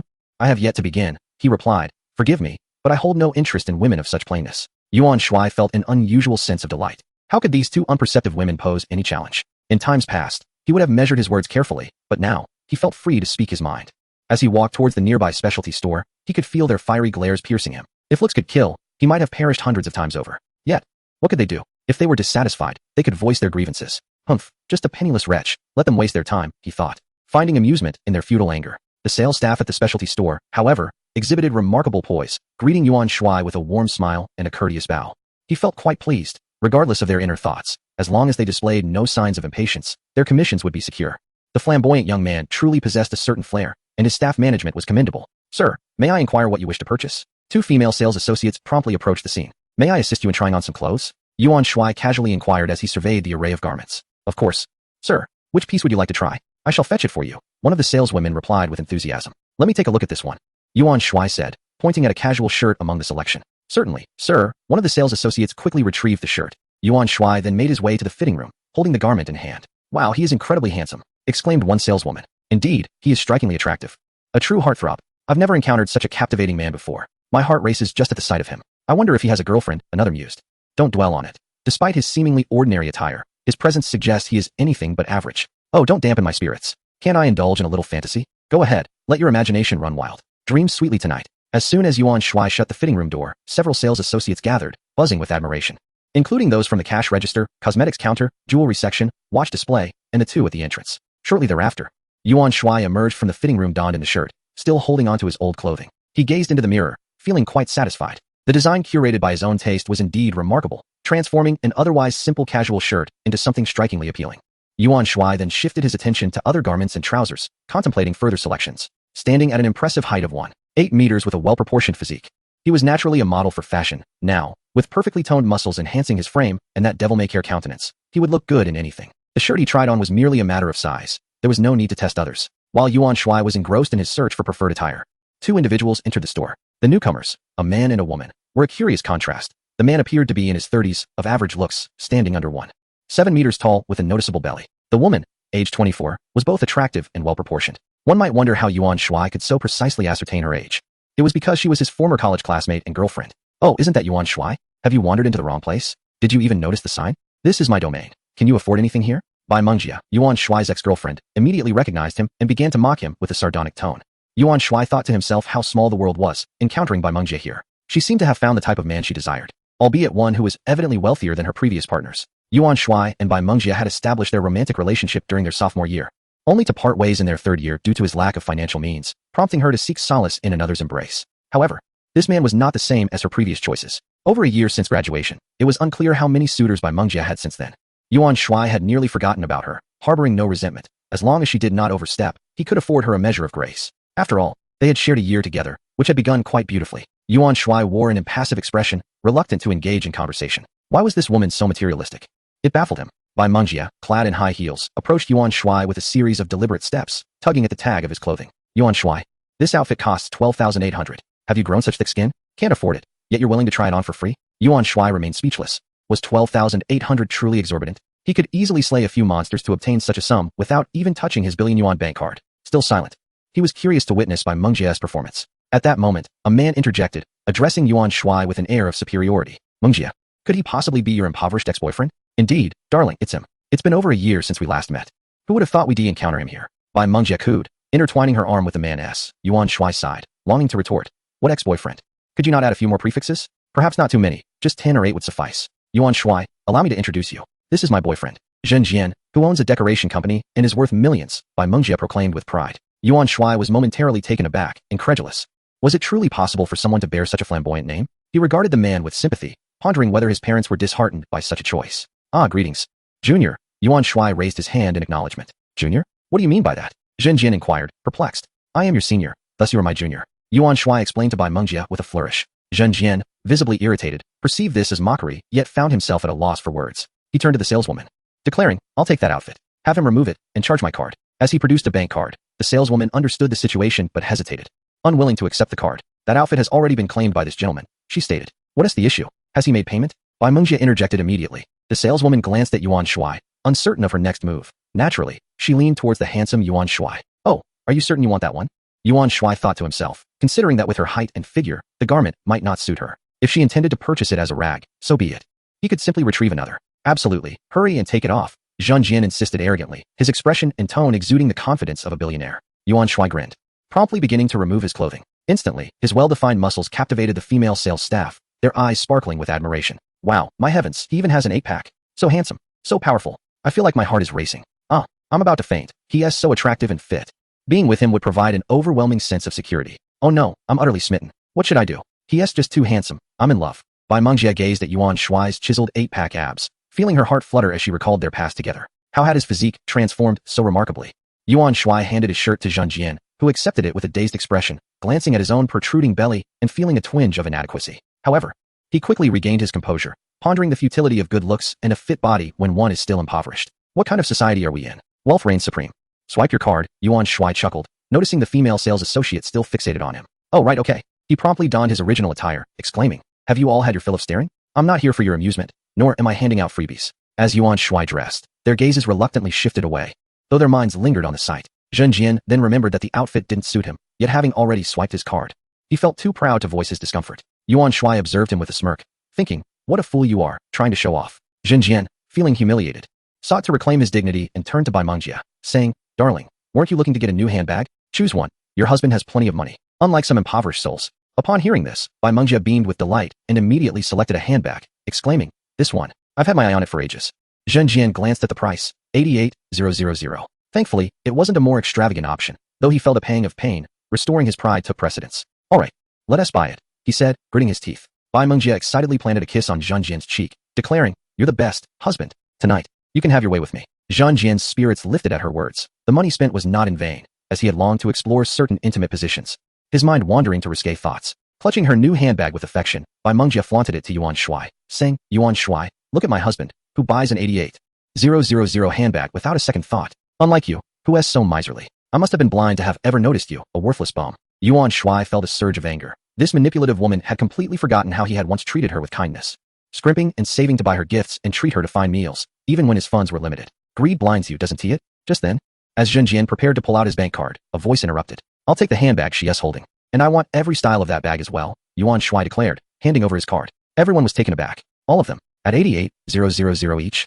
Though the stock wasn't plentiful, there were still over a dozen. How exorbitant. Who buys handbags like this? Sir, is that really true? The sales associate stammered in disbelief. Ha ha. Yuan Shuai, I can't believe you've become this kind of person. It's utterly disgusting to pretend to be affluent when you're not. Bai Mengjie laughed maniacally, as if she had heard the greatest joke. Disgusting? Bai Mengjie, do you possess even a shred of self-awareness? You, the green tea bimbo, calling others disgusting? Yuan Shuai was enraged, no longer willing to give Bai Mengjie any semblance of respect. She had successfully provoked him. Bai Mengjie, flustered and speechless, pointed at Yuan Shuai, never having anticipated that he would scold her. Throughout their acquaintance, Yuan Shuai had never raised his voice at her, leaving her momentarily disoriented. Having never witnessed this side of him before, with the facade of civility shattered, Yuan Shuai wasted no time, snatching the bag from Bai Mengjie's hands, declaring, "This is mine now, you can play elsewhere." Huh, do you even have money? You are just a pauper, a worthless fool, Bai Mengjie retorted, seething with indignation. Whether I have money to swipe or not is none of your concern, Yuan Shuai replied, signaling her to hurry up with the transaction. The cashier checked the inventory on the computer and noted that there were 12 of that particular bag style remaining. Sir, there are still 12 of these bags, totaling 1,056,000 soft sister coins, she informed him. Yuan Shuai nodded and said, swipe it. In disbelief, Bai Mengjie and Zhen Jian had initially anticipated witnessing Yuan Shuai's embarrassment, only to be astonished by the revelation of his wealth. How could he possibly have so much money? It had only been a little over a year since they last met. Had he truly struck it rich? Regret washed over Bai Mengjie. If only she hadn't broken up with him. Humph, he can only spend so much. Let us see how much he can really buy, she thought, picking up another bag priced at 158,000 soft sister coins. I'll take this one, she said, casting a challenging glance at Yuan Shuai. Zhen Jian, not one to be outsmarted, quickly caught on to Bai Mengjie's intent and chimed in, you're quite wealthy, aren't you? Keep buying, buy them all. Ha ha. They were skeptical of Yuan Shuai's financial prowess and were eager to see how far he would go in his pretense. Yuan Shuai smiled, extending his bank card to the cashier. Swipe it, I'll take all the styles. Excuse me? All. The room fell silent, jaws dropping in disbelief. The atmosphere froze as if time itself had halted. Chapter 14. A gift for everyone. Yuan Shuai waved his hand in front of the cashier, who finally regained her composure.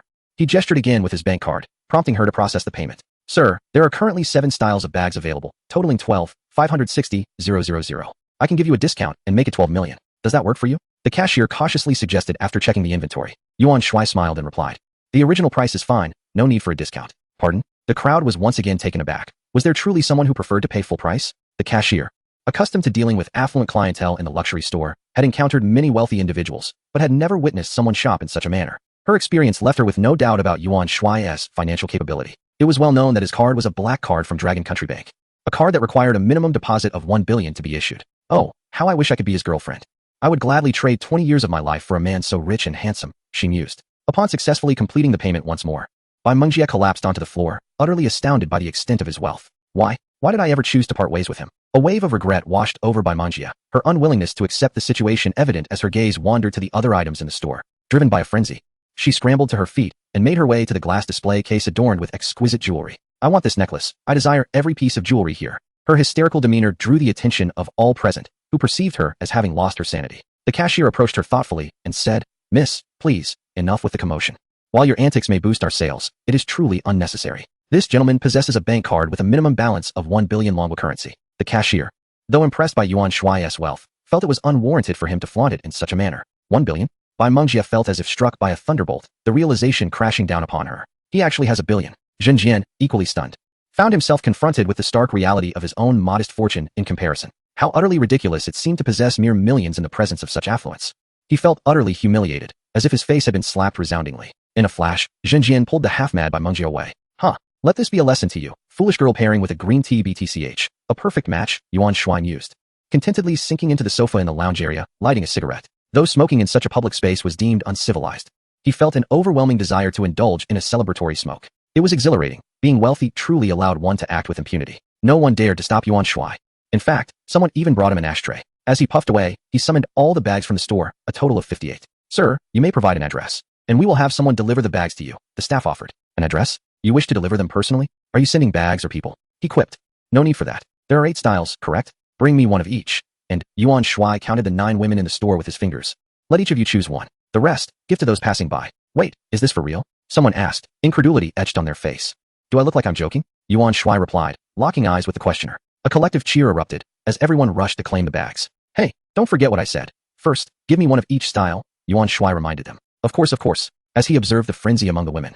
A satisfied smile crept across his lips as he propped his long legs up on the coffee table. Ah, the joys of wealth. Just then, someone timidly approached with a thought. Sir, are you truly giving the rest to those passing by? May I call my family and friends to come and claim one? Yuan Shuai nodded and said, of course, as long as they are quick enough. Now, I will give you 3 minutes to make calls. After 3 minutes, leave 2 people to fetch the clothes for me, while the others begin to distribute them. Anyone passing by should receive a package. If they decline, so be it.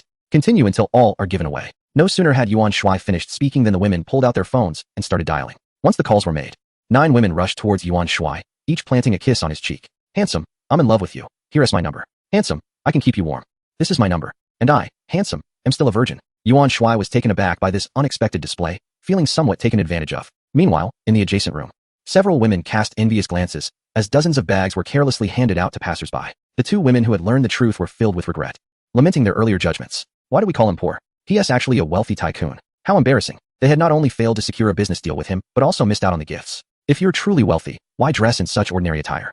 They were infuriated and resolved never to judge someone by appearances again. Yuan Shuai selected several outfits and a watch worth 880,000, gathered 8 bags, and returned to his car. With a mere thought, the clothes and bags were transferred into his game backpack.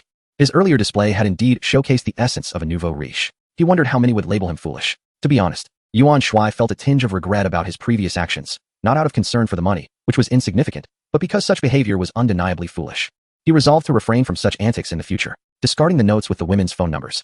Yuan Shuai drove his Lamborghini Veneno toward the address sent by Yupongzi. He found a parking lot, secured his vehicle, and made his way to the 8th restaurant indicated by Yupongzi. Upon reaching the 2nd floor, he immediately spotted Yupongzi and his companions in the hall. Yupongzi, along with Haozi and his girlfriend Dongjing, were among Yuan Shuai's closest friends in City C.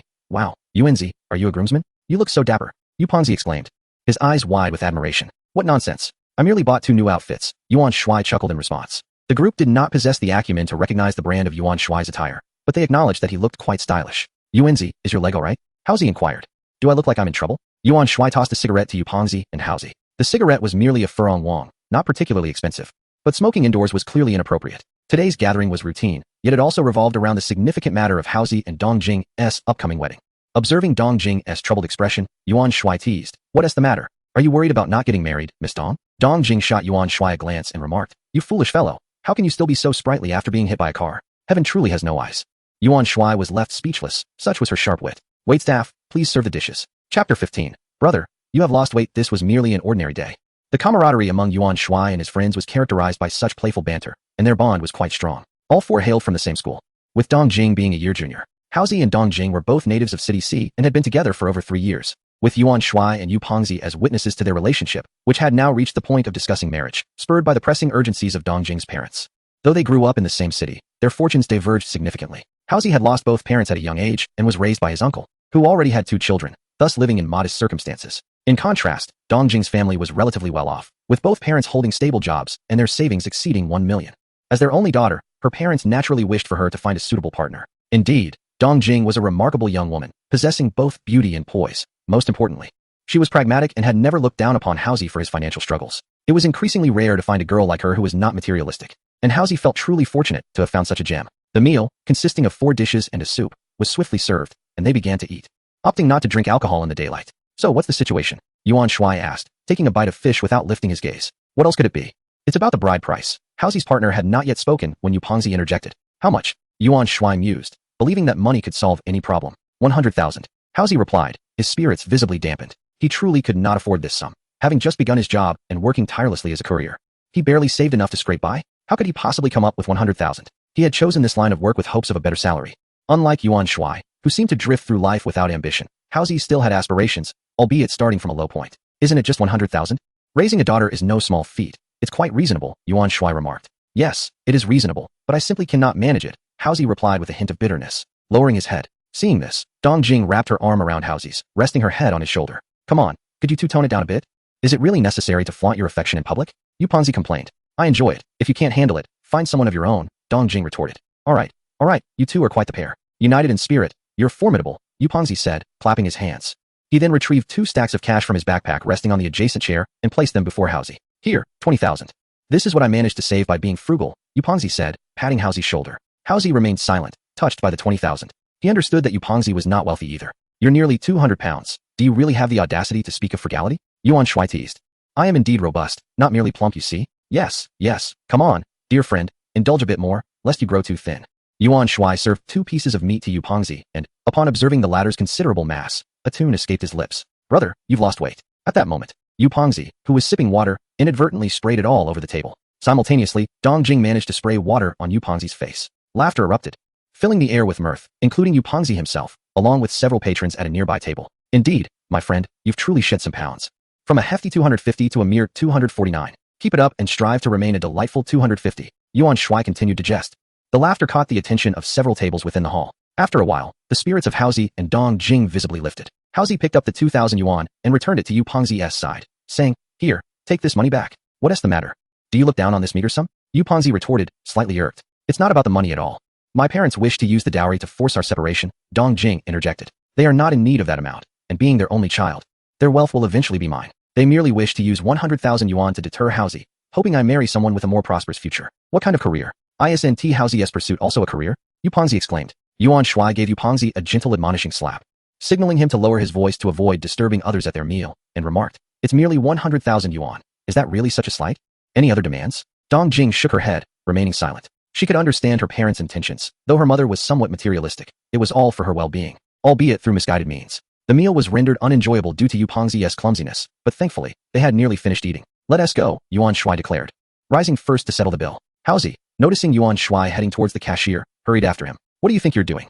"We agreed that I would cover the bill this time," Haozi insisted, producing his wallet. "Enough, it's just a small sum," Yuan Shuai replied as he handed 200 yuan to the cashier. Seeing Yuan Shuai's demeanor, Haozi refrained from insisting further. Upon exiting the restaurant, Yuan Shuai promptly hailed a taxi, leaving Yu Pengzi and the others in a state of bewilderment as they climbed in. "Driver, to the Auto City." "Yuanzi, what on earth are we going to the Auto City for? Are you planning to buy a car?" Yu Pengzi inquired, astonished, with Haozi and Dong Jing equally puzzled.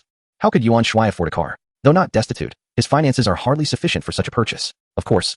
We're going to the Auto City to buy a car. What else would we do there? Buy groceries?" Yuan Shuai replied nonchalantly. He did not choose to drive the Lamborghini Veneno, not out of fear that Yu Pengzi and the others would discover it, but rather because it simply could not accommodate them all. Teaching a man to fish is better than giving him fish, but for now, I have no fish to offer. Providing some sustenance will suffice, with the rest to be addressed later. Yuan Shuai intended to gift Haozi and Dong Jing a vehicle as a congratulatory gesture. Moreover, what is a dowry if not a mere formality? Would 1 million suffice? Dong Jing's parents aspired for a sum of 100,000 yuan, which seemed rather naive. Instead, let us bestow upon them tenfold that amount. Before long, the group arrived at the automotive city, a vast expanse filled with 4S dealerships, showcasing the emblems of every conceivable automobile. Yuan Shuai made his way directly to a Porsche dealership, recalling that the rat had once expressed great fondness for the Porsche Cayenne. "Goodness, Yuanzi, have you struck it rich? Buying a Porsche outright?" Fatty Yu commented with a hint of lewdness. "Do you believe I won the lottery a few days ago?"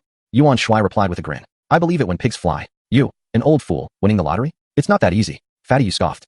Having spent years buying tickets without ever winning even 200 yuan, Yuan Shuai chose to ignore him and approached the Porsche Cayenne. Upon seeing the Cayenne, the rat's eyes widened in awe, clearly enamored with the vehicle. "Excuse me, gentlemen, are you interested in this model?" a salesperson inquired, gesturing towards the Cayenne, a striking wine-red beauty that perfectly suited Yuan Shuai and his partner. "How much is it?" Yuan Shuai asked directly. "Sir, this is the 2039 Sport Edition 29T, featuring direct fuel injection technology, an aluminum alloy cylinder head and block, an 8-speed automatic transmission, an all-wheel drive system, and a multi-plate clutch central differential." "Enough with the details, just tell me the price," Yuan Shuai interrupted, exasperated by the lengthy explanation. "Sir, the current price is 1,360,000 yuan, and it also comes with additional perks." "Stop," Yuan Shuai interjected, producing his bank card. "Swipe it. Full payment."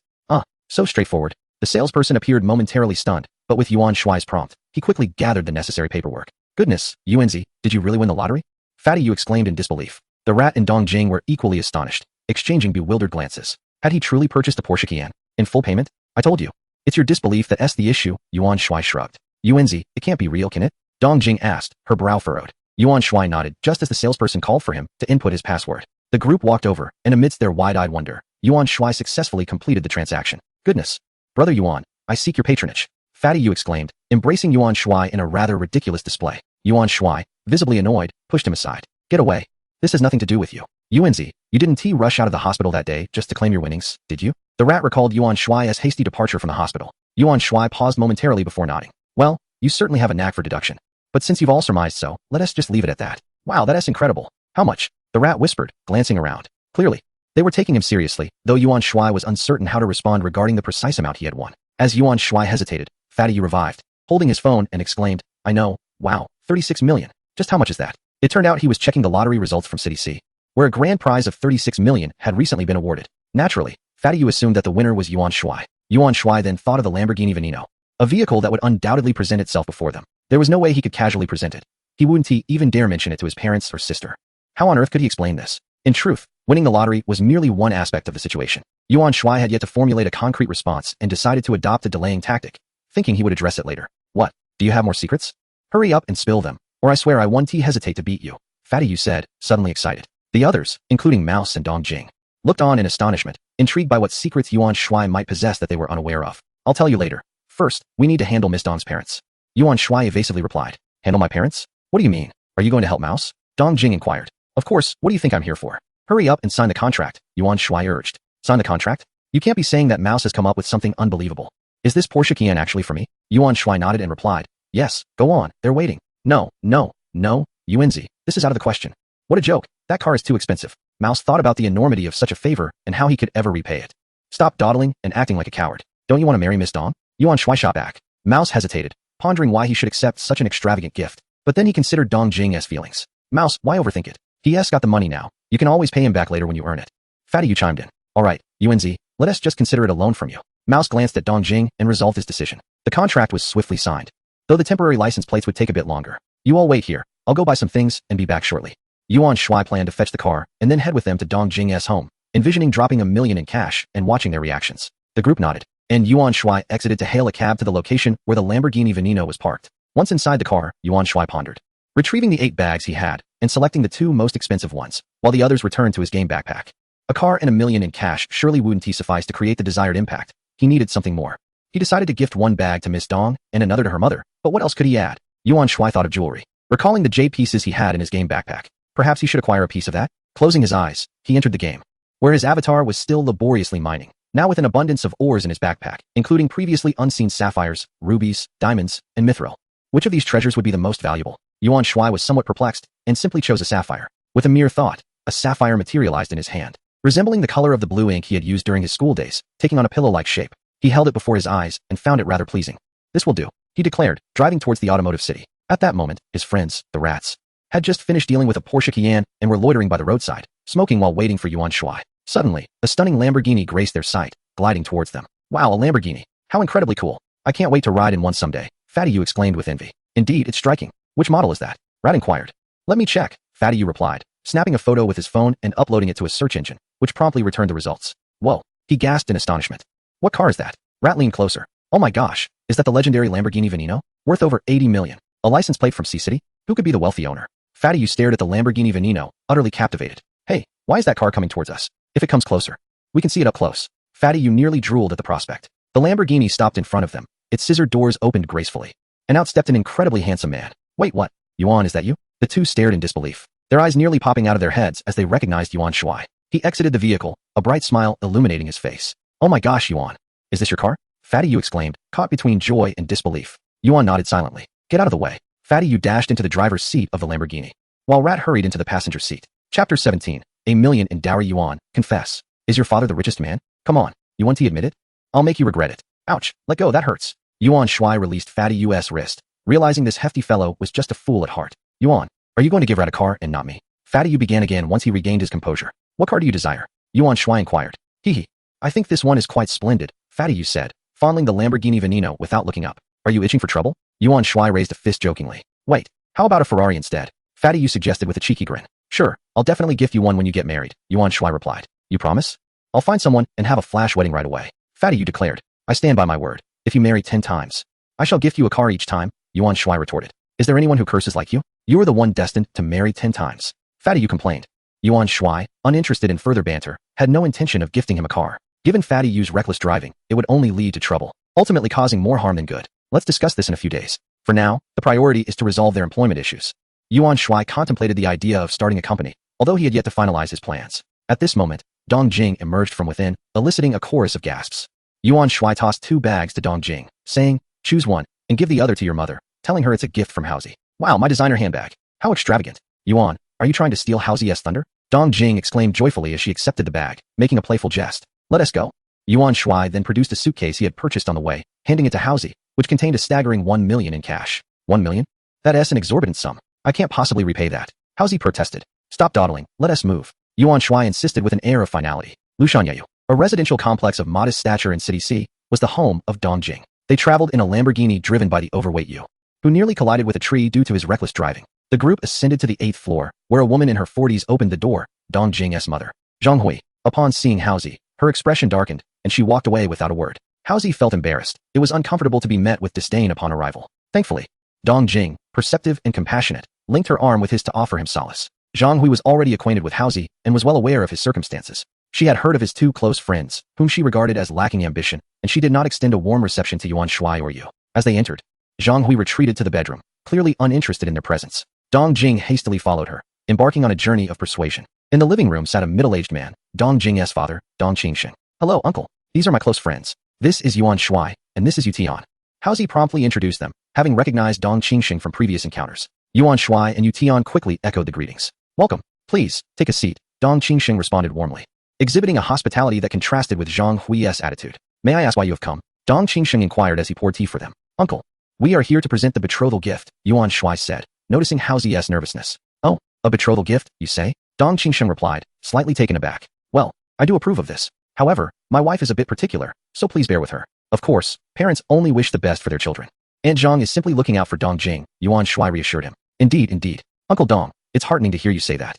Haozi will surely honor you both in the future," Yu Tian added, shedding his earlier foolish demeanor. "It brings me joy to hear you say that. You are all university students, and opportunities will present themselves. I believe you will all achieve great success one day," Dong Qingsheng remarked. "Achieve great success? I fear I will never rise above my current station," Zhang Hui interjected as she emerged, having been persuaded by Dong Jing. Yuan Shuai furrowed his brow.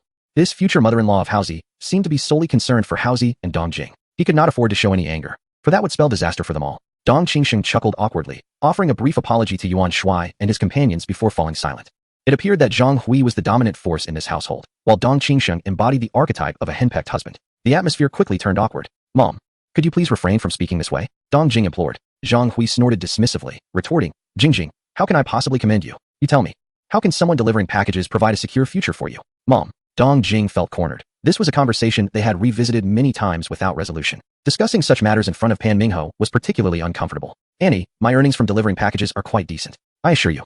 I will provide Jing with a splendid future. My love for her is genuine," Haozi declared, a hint of indignation bubbling within him. What was wrong with delivering packages? He earned his living honestly, without theft or deceit. Decent earnings? How much is that? 10,000, 20,000, and what does that mean? Look at your sun-kissed skin. What does that say about you? Zhang Hui was relentless in her criticism. Look at your friends, they are all loafers. Truly a case of birds of a feather flocking together. Yuan Shuai felt a surge of anger. What did she mean by loafers? He had been working diligently every day, and Fatty had just opened a small supermarket. How could they be considered idle? Aunt Zhang, in your eyes, what constitutes a non-lazy person? Yuan Shuai enunciated her name sharply, his frustration escalating. Humph. Of course, it would be those engaged in substantial business ventures, or at the very least, individuals with stable, respectable jobs, such as civil servants or employees in state enterprises. Otherwise, how could you secure a future for Jing? Zhang Hui scoffed. It all comes back to money. Yuan Shuai thought, weary of the exchange. He rose to unfasten his suitcase and pulled down the zipper. Aunt Zhang, you mentioned a dowry of 100,000. Here is 1 million. What do you think? Yuan Shuai opened the suitcase, revealing a dazzling array of red bills. Zhang Hui was momentarily stunned. Dong Qingsheng's eyes widened in disbelief. Where had they acquired such a fortune? What do you mean? Zhang Hui inquired. Yuan Shuai smiled and explained. Haozi has been without parents since childhood, so my brother and I have come to present the dowry. This 1 million constitutes the dowry, and we can discuss other matters later. 1 million for a dowry? Zhang Hui was taken aback. In her estimation, Pan Mingho could scarcely muster 10,000. Yet here they were proposing a sum of 1 million. Chapter 18. A change of heart at this moment. Dong Jing handed Zhang Hui a bag, saying, Mom, this is a gift from Mingho for you. Look, the tag is still on. It's worth 280,000. Zhang Hui took the bag and examined it closely, her eyes widening in astonishment. It was indeed worth 280,000, a luxury brand she had only dared to dream of owning. Seizing the moment, Yuan Shuai presented a beautifully crafted box to Haozi, exchanging a knowing glance. Haozi understood immediately, disregarding the disdain he felt. Being looked down upon was indeed a bitter experience.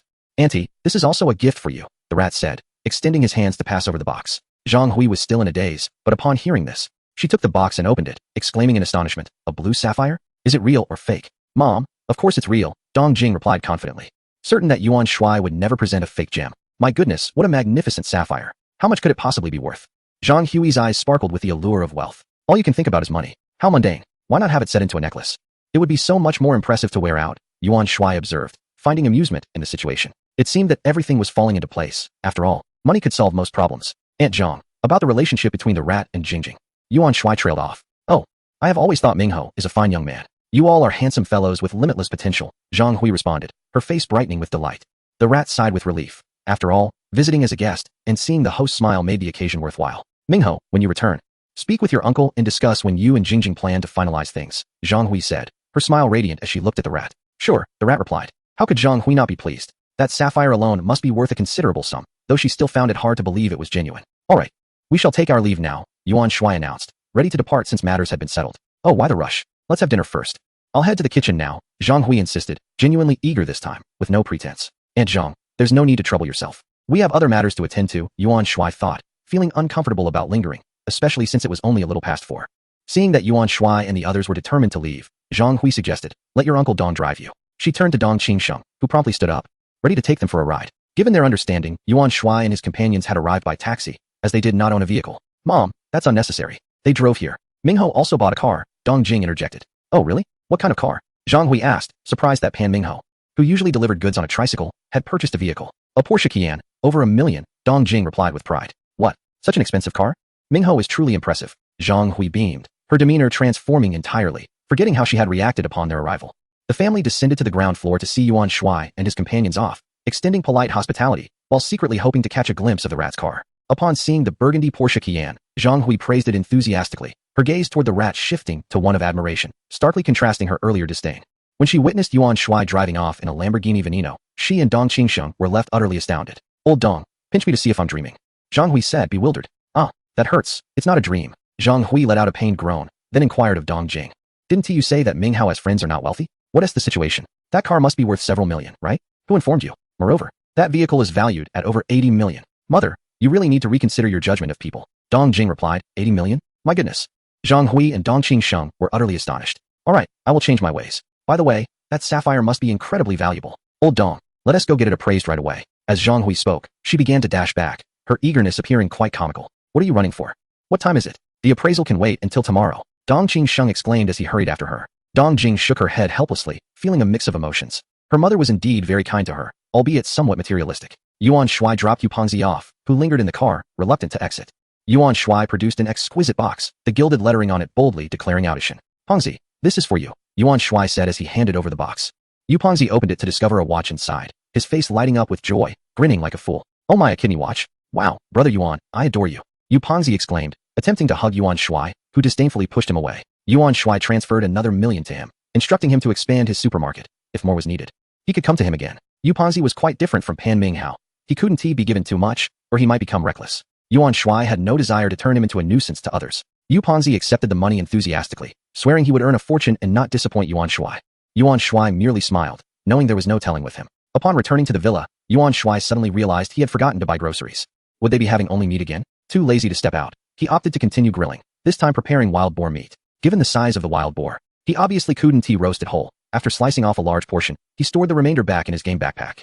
The backpack possessed an impressive feature. The meat within would not spoil. The flavor of the wild boar surpassed that of chicken, leaving Yuan Shuai savoring every bite. After his meal, Yuan Shuai took a shower and then entered the game. He first forged all the available ores, raising his forging proficiency to 39,100. Exiting the mine, he noted that the medicinal herbs were flourishing remarkably, almost ready for harvest. The land in this estate was truly extraordinary. Upon leaving the estate, Yuan Shuai found himself at the entrance of the skeleton dungeon. He still had one more dungeon attempt available for the day, and with the clock nearing midnight, he needed to hurry. As he stepped through the entrance, a prompt sounded. Please select dungeon difficulty. Normal difficulty, hard difficulty. Without hesitation, Yuan Shuai chose hard difficulty.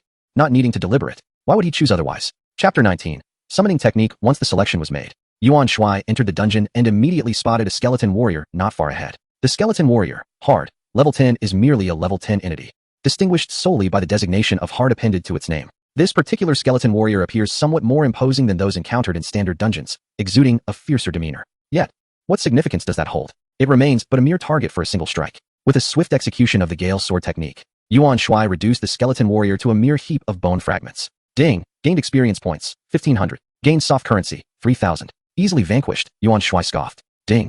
Gained experience points, 1500. Gained soft currency, 3000. Ding! Gained experience points, 2000. Gained soft currency, 4000. Ding! Gained experience points, 2500. Gained soft currency, 5000. Progressing effortlessly through the layers, the second and third levels bore little variation, merely presenting a slight increase in difficulty. However, for Yuan Shuai, they were still trivial adversaries. The skeleton giant, the boss of this domain, held no prestige. Armed with prior experience in dispatching it, Yuan Shuai activated his invisibility skill and, with a few deft maneuvers, felled the skeleton giant to the ground. Ding! Gained experience points, 120000. Gained soft currency. 120000. Obtained purple gold chain armor. Received a quest scroll. Ding. Congratulations to the host for reaching level 23. Awarded 3 attribute points. Ah, another piece of equipment and a quest scroll have emerged. With this new armor, I am on the verge of completing a full set, thought Yuan Shuai, promptly donning the purple gold chain armor. Yuan Shuai. Level. 23 health. 26202620 experience points. 200. 220000 strength. 262. Strength corresponds to attack power. Normal value. 10. Constitution. 262. Constitution corresponds to health. Normal value. 10. Agility. 262. Agility corresponds to speed. Normal value. 10. Skills. Gale sword technique. Form intention thunder fist. Invisibility skill equipment. Purple gold Qian Kuan sword. Strength 100. Constitution 100. Agility 100 purple gold chain armor. Strength 50. Constitution 50. Agility 50 purple gold swift boots. Strength 50. Constitution 50. Agility 50. The purple gold chain armor is, in truth, nothing more than a gray shirt. The game design is truly remarkable. Yuan Shuai felt a surge of joy. For the satisfaction of completing an equipment set is a pleasure only a gamer could truly appreciate. Another quest scroll had appeared. It was time to embark on some tasks. For without star currency, there were no materials to purchase seeds. Yet, utilizing it immediately seemed impossible. Who knows how long the time limit might be? That would have to wait until dawn. Having completed the dungeon, it was time to explore other locales. The transporter was rather peculiar, solely facilitating exits from the city while neglecting returns. One might wonder whether a return scroll could be arranged. Thankfully, my agility is high, allowing me to sprint swiftly. Yuan Shuai glanced at the minimap and randomly chose a direction to run. After a while, a horde of giant rats came into view. The flame gold rat. Level 15. Each creature roughly the size of an adult Siberian husky. There was nothing more to discuss. It was time to engage. Yuan Shuai activated his invisibility and swiftly moved forward. The pursuit wind sword technique could slay foes in an instant without the need for stealth. Even at a mere level of 15, the monsters fell to a single strike, rendering the notion of doubling damage unnecessary. The experience gained was a meager 300 points. Far inferior to that found within dungeons. Yet, it was better than nothing. Even the smallest mosquito is still a morsel, and the prospect of acquiring soft currency was exhilarating. Would one not pick up scattered bills? How joyous is the act of collecting money. After a spree of annihilation, Yuan Shuai surveyed the area and found no surviving flame gold mice. The thrill of slaying monsters was undeniably exhilarating. Continuing onward, he amassed several thousands of WeChat steps. And at last, monstrous creatures came into view, enormous serpents. The red conch serpent, level 18, thick as an arm and measuring 3 to 4 meters in length, appeared quite intimidating. A swift strike of 5,000 could fell it instantly. Notification, gained 500 experience points. Acquired 5,000 soft currency. Notification, gained 500 experience points. Acquired 5,000 soft currency. Kill, kill, kill. Suddenly, a larger serpent slithered towards him at an astonishing speed. The red conch serpent king, level 20. As thick as a sea bowl and 7 to 8 meters long, startled Yuan Shuai. Where on earth did you come from? Yuan Shuai was visibly irritated, sensing the gravity of the situation. With a swift motion, he entered stealth mode. The red conch serpent king lost its target, bewildered, flicking its tongue and searching the surroundings.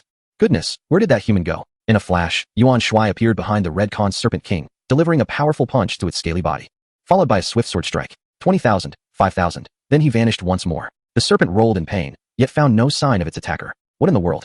The red conch serpent king felt its composure shatter, resigned to receiving blows without the ability to retaliate, utterly lost in its pursuit. With a decisive strike of the form and intent thunder fist, the elongated body of the red conch serpent king collapsed lifelessly. Notification, gained 3,000 experience points. Acquired summoning technique, gained 30,000 soft currency. Did you frighten me? Huh. To contend with me, you'd need centuries of practice. The summoning technique appeared to be yet another skill book. Yuan Shuai perused his inventory. Summoning technique, requires level 20, summon skeletons to fight on your behalf. The number of summons increases with level, and skeletons can evolve. Wow, this is remarkable. The summoned skeletons can evolve, and it seems I can summon multiple ones. No longer would he need to mine. He could engage in monster hunting while idling, and with invisibility, it would be sheer delight. Yuan Shuai promptly learned the summoning technique. And with a thought, a humanoid skeleton wielding a large cleaver materialized before him. Skeleton warrior, level 1. Goodness, what a name. He disregarded the title, eager to test its prowess. Ahead lay several more red conch serpents, and Yuan Shuai dashed towards them, the skeleton warrior cheerfully trailing behind. Indeed, the speed is remarkably swift. This alone surpasses the skeletal warrior wielding a scythe in the dungeon. Yuan Shuai halted near the crimson serpent, and the skeletal warrior promptly advanced towards it. With a swift slash, it struck, inflicting 998 damage. The crimson serpent, undeterred, retaliated with a bite, dealing 22 damage to the skeletal warrior, which staggered momentarily before launching another attack. 995 damage, came the notification. Ding. You have gained 500 experience points. You have received 5,000 soft sister coins. Ding. The skeletal warrior has gained 500 experience points. Ding. The skeletal warrior has leveled up to LV2. Lo and behold, it leveled up. And the experience gained by the skeletal warrior did not detract from Yuan Shuai's own, a delightful turn of events. The skeletal warrior proceeded to engage 2 more crimson serpents. Ding. You have gained 500 experience points. You have received 5,000 soft sister coins. Ding. The skeletal warrior has gained 500 experience points. Ding. The skeletal warrior has leveled up to LV3. Ding. You have gained 500 experience points. You have received 5,000 soft sister coins. Ding. The skeletal warrior has gained 500 experience points. Ha ha ha. This is exhilarating. It's astonishing that such a low-level skeleton possesses such formidable strength. It promises great potential in the future. Chapter 20. Acquiring control of the legendary group, Yuan Shuai decided to test the efficacy of idle leveling, thus refraining from engaging himself and merely standing by for monster spawns. He resolved to indulge in a proper slumber for the night, as watching the skeletal warrior slay monsters was exceedingly mundane. Upon awakening, it was already 8 in the morning. The first thing Yuan Shuai did was check the game. His character remained stealthily positioned, now at level 24, while the skeletal warrior executed a decisive strike on a crimson serpent. 2,233 damage. Ding. You have gained 500 experience points. You have received 5,000 soft sister coins. Ding. The skeletal warrior has gained 500 experience points. Ding. The skeletal warrior has leveled up to LV8. Yuan Shuai confirmed some details. As long as he did not attack, his invisibility would remain intact. The skeletal warrior, now at level 8, could already dispatch the crimson serpent in a heartbeat, suggesting it would become exceedingly formidable in the future. While the efficiency of idling cannot rival active combat, the sheer pleasure of not needing to engage is undeniable. System, time to sign in. The act of signing in, where anything is possible, must be prioritized. Forgetting would be a grave mistake. Ding. Congratulations, the host has acquired 51 of the legendary group's shares. Goodness. Signing in truly opens the door to limitless possibilities. Yuan Shuai felt as though each daily check-in was akin to participating in the most exhilarating game in the world. Utterly thrilling. The legendary group, a renowned enterprise in City C, had he really seized 51 of their shares? Does this mean he has become the primary shareholder? Wow. This is absolutely astounding. System, might such a forceful acquisition attract perilous consequences? Yuan Shuai was undeniably exhilarated, yet this did not hinder his desire to jest with the system. Host, everything is perfectly legal and legitimate. The shares were all acquired, so please rest assured. Acquired? You directly purchased the shares from the primary shareholder? How is that even possible? Why would they sell to you? Nothing is impossible. As long as the price is right, everything can be arranged. Well, you have a point. So what should I do next? All formalities have been completed. The business registration has been updated, and the share transfer agreement, along with the proof of investment, is conveniently placed in the villa for your review. Wow, is it really that impressive? Although it seems a bit uncanny, Yuan Shuai immediately opened the drawer of the bedside cabinet, recalling that the previous documents were also stored there. Indeed, such significant documents were carelessly lying in the drawer. Yuan Shuai frowned, casually flipping through the papers, and unsurprisingly, his name appeared again. With a mere thought, he stored the documents in his game backpack. Anything like a safe was trivial compared to the security of his game inventory. System, does this mean I need to manage the company? Yuan Shuai felt a bit overwhelmed. Managing such a large company seemed quite a stretch for him at the moment. Feel free, host. The legendary group continues to operate as usual and remains under the management of the original primary shareholder. Huh? What does that mean? They sold their shares but are still working for me? They are so wealthy. How could that be? It's not exactly working for you. They have acquired shares from others and are currently the second largest shareholder, holding 22 of the company. Wow, you really know how to play the game. Yuan Shuai realized he was overthinking things. He wouldn't ask such questions in the future. It would be much better to just be a wealthy slacker, avoiding such responsibilities. Playing games and flirting with girls sounded like a delightful way to spend his time. Yuan Shuai thought about the task scroll. It was time to embark on some quests and earn some star coins. He swiftly entered the game and activated the task scroll. Ding. Host has used a task scroll and received a random task. Task details. Fulfill the wishes of 5 pedestrians. Wishes must not repeat. Each wish must cost no less than 1 million soft sister coins, and the amount cannot be disclosed to the wishers. Time limit, 5 hours. Well, this task doesn't seem too difficult. It's just about giving away money, right? Easy. Yuan Shuai quickly tidied himself up and drove out. Knowing that time was of the essence. At 9 in the morning, he arrived at the pedestrian street. After parking his car, he began his search for targets. The pedestrian street was naturally the busiest place, so he chose to come here, though at this time, there weren't too many people. After finishing a cigarette, Yuan Shuai began his task. 2 girls in their 20s approached, with average looks and figure. Yuan Shuai stepped forward. Excuse me, ladies. He put on his friendliest face to greet them, otherwise, they might think he was a weirdo. The 2 girls looked puzzled, glancing around, unsure if he was conducting some street interview or live stream. However, there was only one of him, and they didn't see any phones or cameras around.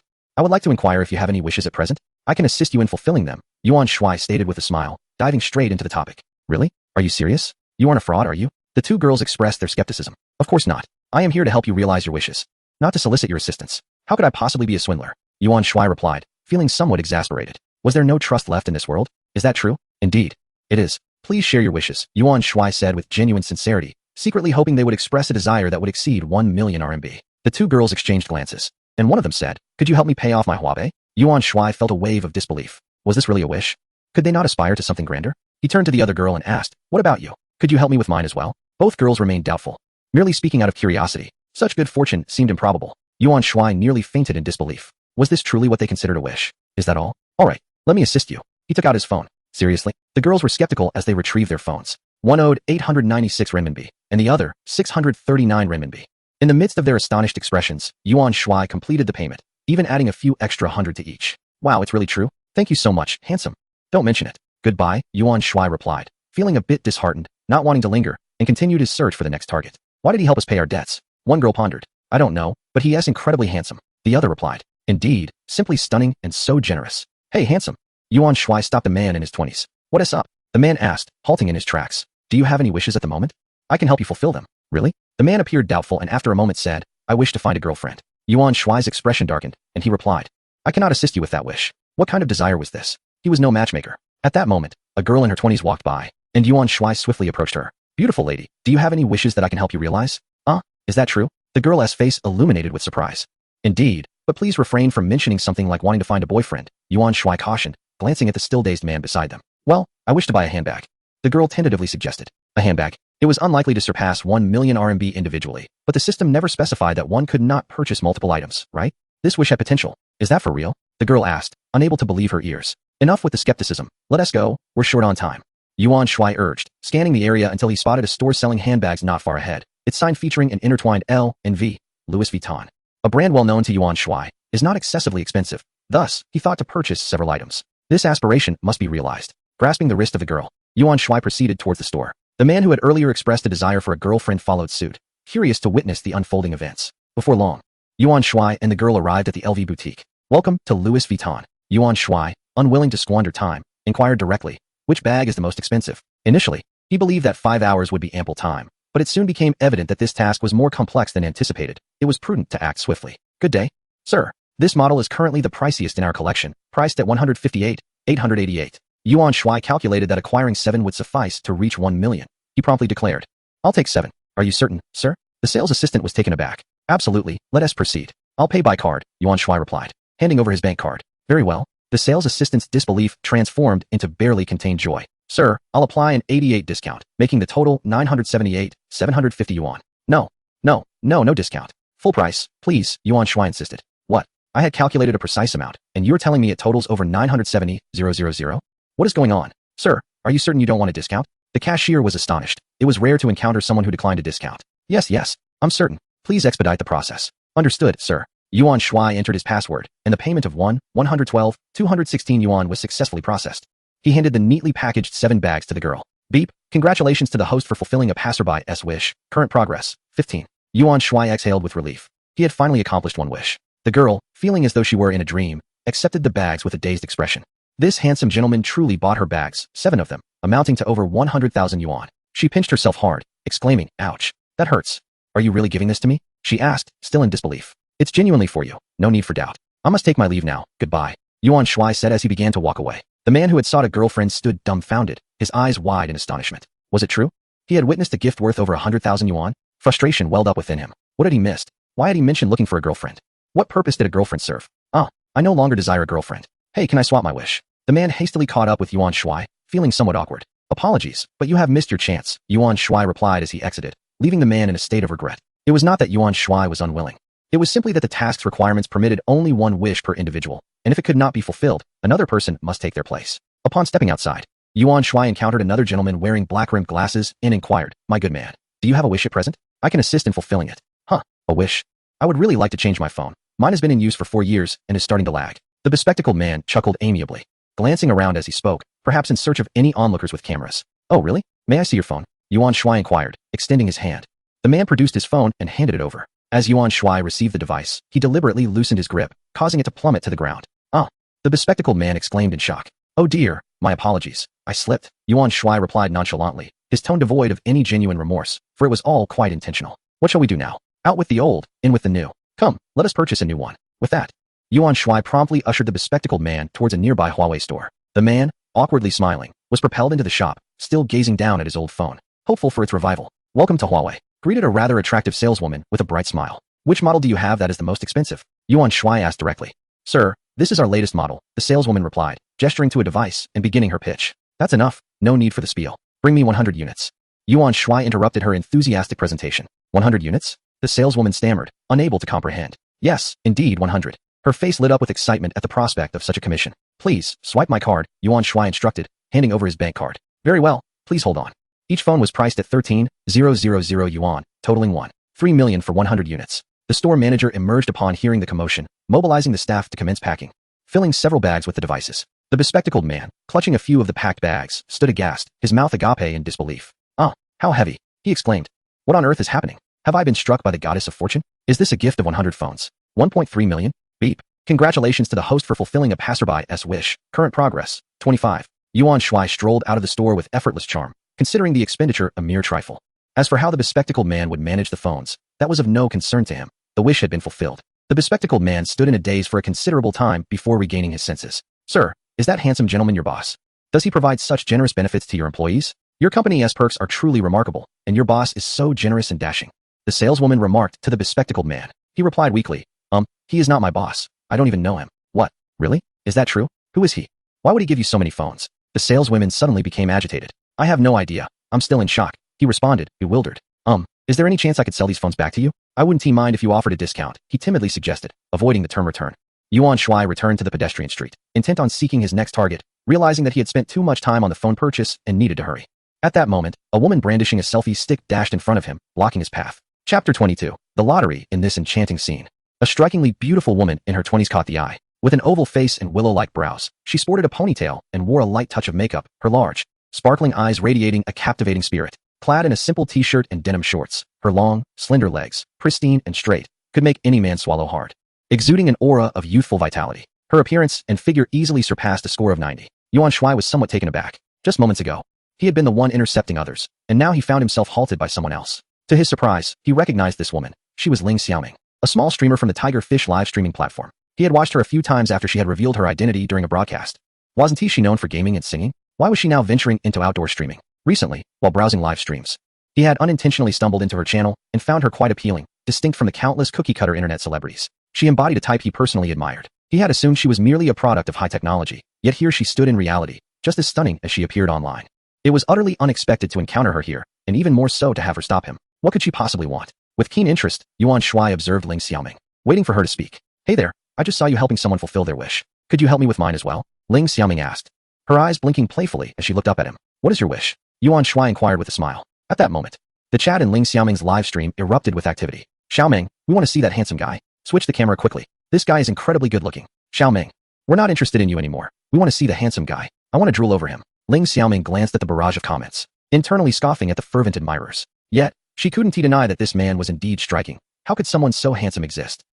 Handsome, I'm a streamer, and my viewers want to see you. Could you let me turn the camera towards you?" As she spoke, her finger was already poised to switch the camera.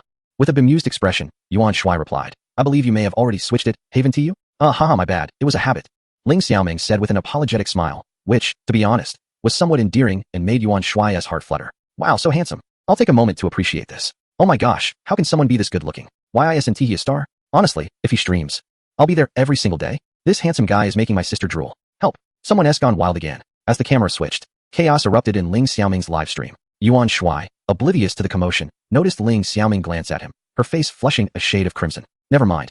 Please share your wish," he suggested, choosing to overlook the trivialities, focusing instead on the task at hand. "Well, I wish for my stream's follower count to reach 20,000, Ling Xiaoming pondered before articulating her desire. Ling Xiaoming had only been streaming for less than a month, and her follower count barely surpassed 4,000, truly a novice in the realm of live broadcasting. In this industry, resources are of paramount importance. With the right platform support and frequent recommendations, achieving fame becomes a formidable challenge. However, would a platform extend such support to an ordinary newcomer like Ling Xiaoming?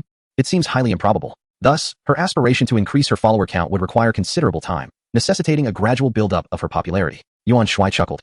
"I can help you realize that wish. If the platform doesn't provide recommendations, we can simply invest." For Yuan Shuai, investing was an effortless endeavor.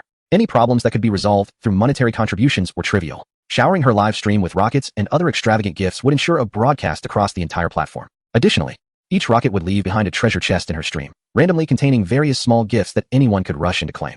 Many would not pass up such an opportunity. Thus, wouldn't her popularity surge? However, this method bore certain uncertainties, as many who claimed the treasure chests might leave without following her, and Ling Xiaoming's true desire lay in increasing her follower count. Yet, Yuan Shuai had an even more direct approach. The Tiger Fish platform featured a lottery function, fostering interaction between the streamer and her audience. The prizes were set by the streamer, and the lottery could be configured to require viewers to send her small gifts or engage through chat messages, with the system randomly selecting winners once the set time elapsed. It was a rather straightforward method. "Really?" Ling Xiaoming exclaimed with delight. She had already caught a glimpse of Yuan Shuai's lavish methods earlier, and she was confident that once he committed, success was assured. Yuan Shuai nodded. Let's find a place to sit. Though the sun was not particularly strong that day, it was prudent to operate from a seated position for optimal convenience. All right. I'm Ling Xiaoming. May I know how to address you? She inquired. Yuan Shuai. Yuan Shuai? What a powerful name. Ling Xiaoming responded with enthusiasm. Yuan Shuai shot her a glance, but chose not to elaborate further. The pair settled into a corner table at a nearby cafe and casually ordered 2 cups of coffee. Yuan Shuai took out his phone, opened the Tiger Fish live streaming app, and promptly recharged with 100,000 soft sister coins. He had already followed her and directly entered Ling Xiaoming's live stream, swiftly sending out 10 super rockets. The spectacular effects of the super rockets immediately filled the stream. The intent behind this gesture was, of course, to attract viewers, thereby retaining their attention for an ensuing lottery. Ling Xiaoming was momentarily stunned. It was astonishing that someone had suddenly gifted her 10 super rockets. Each of these super rockets cost 2,000 yuan apiece. In nearly a month of streaming, she had yet to receive such a bounty of gifts. Wow, thank you for the 10 super rockets. Ling Xiaoming exclaimed, visibly thrilled, her hands pressed together in gratitude. Oh, this person's SID is actually handsome guy. Could it be that this is Yuan Shuai's account? Ling Xiaoming, contemplating this matter, stretched her neck to glance at Yuan Shuai's phone. Indeed, it displayed her live streaming room. Those super rockets were sent by you? She inquired. What else could it be? Yuan Shuai replied, then looked at her and said, you should initiate a lottery now, set it to draw from followers' comments, with 10 winners, each receiving 10,000 soft sister coins. Understand?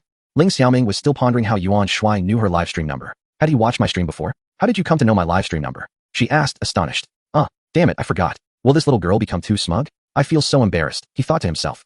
Chapter 23. Because I want to haha, I see. You were my fan all along, weren't you? Ling Xiaoming indeed began to feel proud. Her expression brimming with excitement, as if she had just won a 5 million lottery. Yuan Shuai felt quite frustrated. This was a serious miscalculation, and he felt humiliated. A wealthy man with hundreds of billions in assets was, in fact, a fan of this little girl. Watching her revel in her triumph made him want to pin her down and tease her mercilessly. What are you so smug about? Do you still want to fulfill your wishes? Yuan Shuai said, displeased. Ling Xiaoming stuck out her little tongue and began to set up the lottery. At that moment, the audience in her live stream surged from 10,000 to nearly 100,000. Clearly, many had come to seize the treasure chests. Handsome, how did you say to set it up just now? I didn't catch that, Ling Xiaoming timidly asked. Yuan Shuai was truly exasperated by this girl. She must have been too caught up in her own pride to pay attention. Set it to draw from followers' comments, with 10 winners, each receiving 10,000 soft sister coins. Do you understand now? Oh, all right, I understand, Ling Xiaoming instinctively replied. Then her face registered disbelief. What? 10,000 soft sister coins each? 10 people? Yuan Shuai looked at her and confirmed. Yes, is there a problem? That's an excessive amount. I fear I wouldn't earn that much in a year. Ling Xiaoming lamented. Was it truly worth investing so much money for 20,000 followers? It might all go to waste. Yuan Shuai understood her concern and chuckled. Don't worry. It's not your money being spent. Besides, once you become popular, you'll easily earn it back. But still, it doesn't seem right. How can I let you spend so much money just for 20,000 followers? Ling Xiaoming insisted it was not justified. Didn't you just witness my way of giving money? Why do you think it's not worth it now? Yuan Shuai questioned. That's different. You were buying something tangible for someone. This could easily end up being wasted, as it's something virtual, Ling Xiaoming explained. Yuan Shuai began to understand. This girl had some depth, which made him regard her with renewed respect. Meanwhile, the viewers in the live stream were buzzing with excitement, discussing the impending lottery and the astonishing sum of 100,000 soft sister coins. Is this for real? It's so extravagant. Has there ever been a lottery like this before? They wondered. However, such extravagant giveaways are typically reserved for carnival events hosted by live streaming platforms, where prominent streamers engage in such antics for the sake of reputation and ranking. Now, it is astonishing that such grand prizes are being offered merely for the sake of follower count. The audience, intrigued by the prospect of seizing the coveted treasure chests, eagerly speculates whether the wealth displayed is genuine or merely a ruse. As the countdown in the live stream nears its conclusion, Yuan Shuai refrains from further commentary and promptly takes over Ling Xiaoming's streaming device to commence the operation. Setting up such a lottery is a straightforward task, one Yuan Shuai has encountered in numerous live broadcasts before. Before long, the lottery commences. Yuan Shuai allocates 3 minutes for the drawing, where viewers must follow the channel to participate in the barrage of comments, with rewards for 10 lucky individuals, each receiving 10,000 virtual currency. Time is of the essence. And naturally, the quicker, the better. Instantly, the live chat erupts in a frenzy. The follower count skyrockets, while comments from non-followers go unnoticed. Ling Xiaoming is absolutely adorable. This playful commentary, a little wicked in its intent, was orchestrated by Yuan Shuai. Ling Xiaoming shoots him a disapproving glance, her cheeks flushing with embarrassment. His antics are indeed infuriating. The 3 minutes pass swiftly, and the barrage of comments dwindles as the IDs of the winners flash across the screen. The fortunate participants hastily send private messages with their payment details. As Yuan Shuai speaks, he retrieves his own phone, launching 10 super rockets into the virtual sky once more. The audience goes wild. Wow, what a true tycoon. Haha, I've won. I've sent my account details, eagerly awaiting the prize. Incredible. I'm so envious. Did the person above step in dog poop? How frustrating. I was so close. Surely they wouldn't toy with us like this and not distribute the prizes? The platform would hold them accountable. Haha, it's me again. The tycoon has already transferred the money to me. This is exhilarating. I'm about to recharge and send 2 rockets to the streamer. 2 rockets? Are you serious? Wow, what a genuine tycoon. How unfortunate to have missed out. Oh, the tycoon is holding another lottery. Let us go. Thank you to the handsome and generous gentleman. The chat erupts once more in exuberant gratitude. This time, it is Ling Xiaoming who sets the parameters. Aside from the very comments, everything else remains constant. Meanwhile, Yuan Shuai is busy transferring funds to the winners. The 10 super rockets attract even more viewers, and the speed of the comments escalates. In fact, following the previous round of giveaways, the follower count in Ling Xiaoming's live stream has surpassed 20,000. Yet, Yuan Shuai knows this is not enough. The task remains incomplete. The system mandates an expenditure of 1 million virtual currency, and to conclude without achieving this goal would render all efforts futile. After over half an hour of bustling activity and conducting 8 giveaways, deducting the 100,000 currency spent on recharges, there is still a deficit of 100,000. Thus, Yuan Shuai escalates the stakes, setting the number of winners to 1, with a reward of 100,000 virtual currency. At this moment, the popularity of the live stream reaches a staggering 1 million, and the audience is utterly captivated. The affluent individual, is there still a missing ornament upon your thigh? Oh, esteemed benefactor, I seek your patronage. I possess the charm to endear and the warmth to comfort. Such extravagance is devoid of humanity, evoking envy and resentment. How could one not be enamored by such a dashing and opulent young man? Shortly, 900,000 soft coins were bestowed, and Yuan Shuai promptly gifted the remaining shark fins to Ling Xiaoming. Within less than an hour, the followers in Ling Xiaoming's live stream surged to 300,000, far exceeding expectations. In a mere half hour, Yuan Shuai had already contributed 1 million soft coins. One must inquire, is this not lavish? Many have etched the idea of a gentleman into their memories during the HuYu live stream. He abstained from ostentatious privileges, purely bestowing gifts upon his viewers. One cannot help but wonder when the next occasion will arise. Ding! Congratulations to the host for fulfilling a stranger's wish. Current progress, 35. Finally accomplished. Yuan Shuai glanced at the task countdown. 2 hours remaining. With 2 wishes left, it should be manageable. All right, I'm leaving, he declared as he rose. Huh, you aren't planning to grant wishes for others, are you? Ling Xiaoming inquired, also standing. Of course, why? I truly cannot comprehend you. Do you have an abundance of money with nowhere to spend it? I do possess considerable funds, though it is not as if I lack places to allocate them. Then why do you pursue such actions? Ling Xiaoming questioned, puzzled. Who behaves this way? Is one simply idle after a hearty meal? Do you know why I endeavor to write the Tao Te Ching? Yuan Shuai asked. Why? Because I desire to, he replied with a smile. Ling Xiaoming, exasperated, shot him a glance and retorted, may I accompany you? What purpose would you serve? For no reason, simply because I desire to. Chapter 24, swiping the card. Full payment. Yuan Shuai navigated his Lamborghini Veneno towards the automotive city, with a man in his 30s occupying the passenger seat. Upon departing, Yuan Shuai received another wish. This gentleman aspired to purchase a vehicle, as his girlfriend's family demanded that he possess both a car and a house before consenting to their daughter's marriage. He had toiled diligently and managed to acquire a home, yet the prospect of affording a vehicle remained daunting. Moreover, the car must be valued at over 200,000, leaving him feeling overwhelmed and despondent. Fortunately, he encountered Yuan Shuai, who intended to fulfill his wish, and certainly, it would not be a mere 200,000 vehicle. At the very least, it would be one worth over 1 million. Ling Xiaoming had indeed arrived as well, albeit in a taxi following behind. As the Lamborghini could not accommodate her, the girl, fearing Yuan Shuai might abandon her, insisted on adding him on WeChat. One must ponder, if Yuan Shuai truly intended to part ways with her, what purpose would adding him serve? It seems her intentions were not entirely innocent. Upon glimpsing Yuan Shuai's Lamborghini, Ling Xiaoming's eyes widened in astonishment. No wonder he was so affluent. He drove such an expensive car. The viewers in Ling Xiaoming's live stream also bore witness to the extent of Yuan Shuai's wealth. Initially, they presumed it was merely a multi-million-dollar sports car, but soon some recognized it as a Lamborghini Veneno. In an instant, the audience in Ling Xiaoming's live stream erupted in frenzy. Surely, this vehicle must be the only one of its kind in the nation. At last, they grasped the extent of Yuan Shuai's wealth, speculating about which super-rich second generation he could possibly be. Inside the taxi, Ling Xiaoming experienced a surreal sensation, as if her soul had momentarily detached from her body. Was this truly reality? Had she really ascended to the status of a moderately successful broadcaster? Her initial goal had merely been to garner a modest following of 20,000.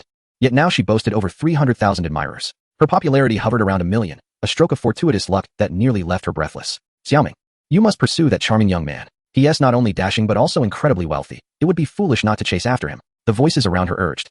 Xiaoming, you're so beautiful. You have a chance. Present yourself gracefully to him. Oh, Zhao Ritian, I had vowed to marry no one but Xiaoming, but alas, I concede, he is slightly more handsome than I. No, that young man is mine. Xiaoming, if you dare to pursue him, we shall be rivals. Upstairs, wake up.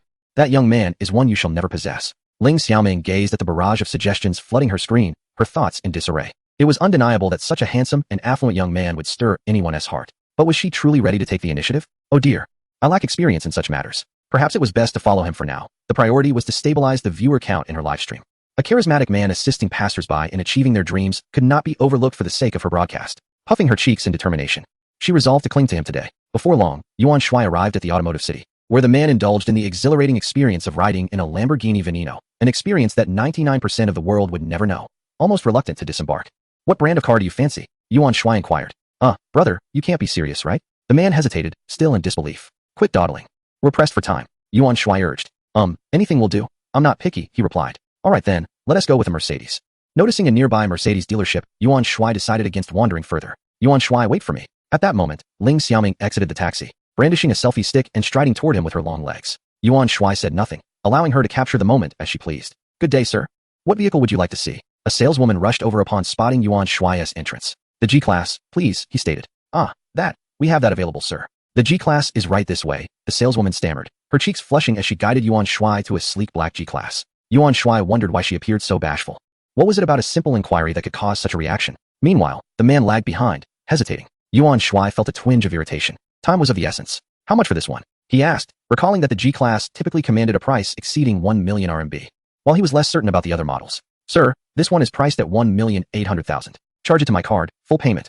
Yuan Shuai interrupted the saleswoman, cutting off her prepared sales pitch. The female salesperson instantly brightened with joy. It was her first encounter with such an agreeable customer. She eagerly took the bank card and hurried away, fearing that Yuan Shuai might change his mind. Ling Xiaoming raised her selfie stick towards Yuan Shuai, capturing his unrefined visage as if she were a professional photographer. Meanwhile, her livestream chat erupted in excitement. Oh my! It turns out this young man is quite the seasoned player. He is undeniably handsome, exuding an overwhelming presence. I adore him. Such a charming young man. How I wish to marry him. Sir, this one is 1.82 million. Please swipe your card for the full amount. My goodness, that is so impressive.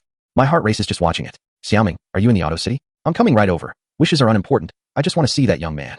Yuan Shuai completed the payment, but there was no system prompt. He then called out to the man. Hey, come over and sign the contract. Quickly. Are you really buying it? The man asked, still in disbelief. The money has already been given. What do you think? Hurry up and sign the contract. Yuan Shuai replied impatiently. The man's hand trembled as he grasped the pen. Could such a stroke of luck truly exist? It felt like a dream. Ding. Congratulations, host. You have fulfilled a wish of a passerby. Current progress, 45. The system notification finally chimed, marking another completion. You handle the rest from here. I'm leaving now. Yuan Shuai said to the man. Bro, really? Is this for me? The man still thought he was dreaming, fearing that upon awakening, everything would vanish. Was it a dream born from his daily longings? He pinched himself sharply. Ouch, that hurts. It was not a dream. Perhaps he was hallucinating? Was he driven mad by his mother-in-law? No, that could not be. It seemed there truly were instances of serendipity in the world. Yuan Shuai, uninterested in further conversation, walked out, with Ling Xiaoming eagerly trailing behind. Thank you. You're such a good person. I will remember your kindness forever. The man called out as Yuan Shuai stepped outside. Is that gentleman who made the payment your brother? He looks younger than you. He is so handsome. The female salesperson inquired. Do you believe me if I say I don't know him at all? Never mind. Are you afraid I'll ask you for his contact information? Contact information? I wish I had it, but I truly don't, the man replied helplessly. Oh, forget it. After all, it's unlikely someone like him would take an interest in me. Chapter 25. The most beautiful woman in Sea City upon exiting the 4S dealership. Yuan Shuai made his way toward the Lamborghini Veneno, yet before he reached the vehicle, he witnessed a scene that he could not overlook. A man was leaning against a Ferrari, munching on sunflower seeds, with shells strewn all around, while a sanitation worker tirelessly cleaned up the mess. At that moment, the man began to shove the sanitation worker, hurling insults as he did so. Yuan Shuai frowned. The situation was evidently clear. The man had carelessly discarded the sunflower seed shells, and when the sanitation worker had likely offered a word of advice, the man had resorted to shouting. Yuan Shuai had encountered similar news stories before, but he never expected to witness such an event firsthand today. As the man continued to berate the sanitation worker, the latter staggered backward and fell to the ground. Yuan Shuai furrowed his brow and approached, forcefully pushing the man aside before helping the sanitation worker to his feet. Who the hell are you? What business is this of yours? Do you even know who I am? Ko Mingzhi, feeling irked by Yuan Shuai's intervention, retorted. Who the hell is your father? Yuan Shuai responded with a teasing tone. Oh, my father happens to be an executive at a subsidiary of the legendary group. Ko Mingzhi chuckled, realizing that Yuan Shuai was mocking him, but he didn't mind. He was accustomed to flaunting his father's influence to assert his arrogance. Haha. So you're associated with the legendary group? How coincidental. Yuan Shuai laughed. Oh, an executive at a subsidiary of the legendary group? So what? He mockingly echoed Ko Mingzhi's words, only to replace his expression with disdain. Initially, Ko Mingzhi thought he had stunned Yuan Shuai with his proclamation, but the latter's subsequent comment took him by surprise. Are you seeking death? Ko Mingzhi exclaimed, throwing a punch directly at Yuan Shuai's face. Ah, be careful, Ling Xiaoming shrieked, warning Yuan Shuai. Yet, in the next instant, she was taken aback as Yuan Shuai casually seized Ko Mingzhi's wrist. The latter's face twisted in agony as he began to wail. Such a pathetic individual dared to challenge Yuan Shuai. He feared that a mere exertion of force might lead to a fatal outcome. Ah, it hurts, it hurts. Let go. Let go. Ko Mingzhi cried out in pain, pleading for mercy. Yuan Shuai released his grip, concerned that if he applied any more pressure, the fool's wrist would snap. However, as he released him, he flung Ko Mingzhi to the ground. Sitting on the ground, Ko Mingzhi rubbed his wrist and then frantically dialed a number. You wait. I'll make sure you regret this. Hello, Dad. I've been attacked over here at the Auto City. Hurry up. Otherwise, your son might be killed. Yuan Shuai, unfazed, found amusement in the situation, deciding it was time to teach this fool a lesson. He pulled out his phone and made a call. 10 minutes later, 2 Land Rovers arrived, screeching to a halt at the roadside, from which 5 or 6 individuals emerged. Upon seeing them, Ko Mingzhi's face lit up with delight as he provocatively glared at Yuan Shuai, declaring, "Kid, today you'll learn that some people are not to be trifled with." "Oh, is that so? Then I shall put that to the test," Yuan Shuai smirked. "Mingzhi, who dares to strike you? Which blind fool is it?" The foremost figure, a man in his 40s, hurriedly approached. Ko Mingzhi promptly adopted a mournful expression, pointing at Yuan Shuai. "Dad, it's him." He then wore a smug smile. Ko Dong glared at Yuan Shuai. "So you're the one who struck my son? Do you have any idea who I am?" Yuan Shuai mused internally. Recognizing the undeniable resemblance between the two, their scripted lines were eerily similar, negating the need for a paternity test. "I know," a clear, melodious voice chimed in from the side, revealing it to be Ling Xiaoming. Upon hearing this, Ko Dong immediately displayed a triumphant expression, thinking to himself that he indeed held a significant status, as even a little girl on the street recognized him. "Little girl, you know? That shows you have some insight," he declared with pride. "Of course I know. Aren't you the one who authored the Tao Te Ching?" Ling Xiaoming replied earnestly, which elicited a chorus of laughter from the onlookers. Just as Ko Dong was basking in his moment of glory, he was swiftly incensed and pointed at Ling Xiaoming, exclaiming, "You, where did this wild girl come from? Go play elsewhere. Shut your mouth, why are you laughing?" Several of his subordinates angrily directed their fingers at the crowd. Yuan Shuai chuckled, finding Ling Xiaoming's performance commendable and deserving of a reward. "I hit you. Do you dare to contest that?" Yuan Shuai taunted Ko Dong. "Is that all you've got? That's hardly enough to contend with. With such arrogance? Everyone, attack. Break his legs." Ko Dong's face twisted in fury, having not encountered such audacity in a long while. Upon hearing this, Ko Dong's subordinates immediately swung their fists towards Yuan Shuai. Ko Mingzhi revealed a smirk and shouted, "Kid, you meddle too much. Break his third leg." "Oh my goodness, you fool. How could you be so vicious to want to break my third leg?" In the next instant, Ko Dong was left dumbfounded. Ko Mingzhi was also stunned. Everyone was bewildered. What just happened? In the blink of an eye, how did several subordinates end up on the ground? They could hardly discern how Yuan Shuai had made his move. Yuan Shuai approached Ko Mingzhi and his son with a mocking expression, his gaze suddenly turning icy. "You intend to break my legs? Huh, no, you misheard." Ko Mingzhi stammered, terrified by Yuan Shuai's fierce gaze. "Not at all, you are mistaken." Yuan Shuai delivered a kick to Ko Mingzhi's thigh, fortunately holding back his strength, otherwise, he might have broken it outright. Even so, Ko Mingzhi fell to the ground, clutching his thigh and wailing in agony. "How dare you touch my son?" Ko Dong glared with fury, his eyes nearly ablaze as he glared at Yuan Shuai. "I hit you. Do you dare to contest that?" Yuan Shuai reiterated his earlier statement. Ko Dong pointed at Yuan Shuai but dared not strike, hastily helping Ko Mingzhi to his feet. The other subordinates also helped each other up. At that moment, a long line of vehicles approached, led by a Rolls-Royce Phantom, followed by 7 S-Class Mercedes-Benz cars. Everyone turned to look. The Rolls-Royce driver swiftly exited the vehicle and opened the rear door, revealing a pair of long, elegantly slender legs, clad in black stockings and a professional office ensemble. She exuded an irresistible allure that sparked the imagination. As she fully emerged from the car, an exquisitely beautiful face captured everyone's attention. With bright eyes and pearly teeth, a high-bridged nose, and an enticing cherry-red mouth, her tall and enchanting figure, slender waist, and snow-white skin could easily be described as breathtakingly beautiful. The onlookers were spellbound, nearly drooling at the sight of such a stunning woman, more beautiful than many celebrities. "This woman is so beautiful. How can someone be so stunning? I am acquainted with her, the most beautiful woman in City C, the daughter of Zhao Guangyao from the legendary group. I once caught a glimpse of her from afar. Ah, it is no wonder she is so stunning. The title of the most beautiful woman is truly deserved. Oh, how enchanting she is. If only she could be my girlfriend, I would willingly trade 20 years of my life for that privilege. To those above, do not delude yourselves. She is a woman forever beyond your reach. Alas, how unfair is fate. Such a breathtaking woman also hails from a prestigious family." The viewers in Ling Xiaoming's livestream were equally enraptured. Chapter 26. Do you think I am someone you can provoke? Even Yuan Shuai, that scoundrel, was momentarily taken aback. His lips parched. This woman was nothing short of perfection, scoring above 95. The woman approached with an entourage of suited bodyguards, both male and female, all donning sunglasses. Ko Dong stared at the approaching woman, momentarily stunned, then quickly adopted a fawning demeanor as he stepped forward. "President Zhao, what brings you here?" The person in question was none other than Zhao Wanqing, president of the legendary group. Ko Dong could not fathom why she would come to this place. Zhao Wanqing cast a glance at Ko Dong, disregarding him entirely as she moved directly to Yuan Shuai. "Mr. Yuan, I am Zhao Wanqing, president of the legendary group. Sent here by my father, Zhao Guangyao." Zhao Guangyao is the second largest shareholder of the legendary group, and Yuan Shuai had just been on the phone with him. Yet here was his daughter, Zhao Wanqing, instead. Does this imply that Zhao Wanqing is now in charge? Yuan Shuai felt utterly uninformed about the company, realizing his incompetence. Ko Dong's expression shifted dramatically. Why was President Zhao treating him with such courtesy? Mr. Yuan? Which Mr. Yuan? Could it be the new owner of the group? Yes. It was indeed a surname Yuan. This is disastrous. Ko Dong's thoughts raced, and he quickly understood the situation. Yuan Shuai regarded Zhao Wanqing with a nod, then pointed at Ko Dong, saying, "I believe his capabilities are insufficient for his current position. What do you think, President Zhao?" Zhao Wanqing's expression remained impassive as she replied, "I concur." The implication was clear. Ko Dong could be dismissed from the company. Upon hearing this, Ko Dong felt as if his world had crumbled. "What? President Zhao, Mr. Yuan, I am merely lacking in discernment. Must my career be sacrificed over such a trivial matter? Trivial? Who was it that laid hands on me earlier, threatening my life? Yuan Shuai lit a cigarette, peering at Ko Dong with a mocking gaze. Ko Mingzhi, that foolish son, still did not grasp the situation and cried out, "Dad, hurry and help me take revenge." Yuan Shuai chuckled. This individual appeared to be quite dim-witted. Ko Dong slapped Ko Mingzhi across the face, angrily rebuking, "You wretched fool. Are you seeking your own demise? Apologize to Mr. Yuan immediately." Ko Mingzhi's face instantly bore the marks of several fingers. Perhaps the slap had knocked some sense into him. He realized he had kicked a steel plate. Covering his face, he knelt on the ground, looking utterly pitiful. "Yes, I apologize. It was my mistake. I failed to recognize the esteemed. But does saying sorry make any difference?" Yuan Shuai felt no inclination towards such insincere apologies. Some matters cannot be resolved with mere words of regret. However, it is indeed essential for him to apologize to the sanitation worker, for the man's dignity has been insulted. This is of utmost importance. An apology to me is inconsequential. Rather, you should extend your apologies to this gentleman. With that, Yuan Shuai drew the sanitation worker forward. Yuan Shuai himself felt no need for their apologies. Even if they did apologize, it would be futile, as his character was such that he could never remain in the company. "Yes, I am sorry. It was my lack of decorum that led me to litter and to speak rudely. I apologize." Ko Mingzhi hastily began his contrition. "Oh, it's all right.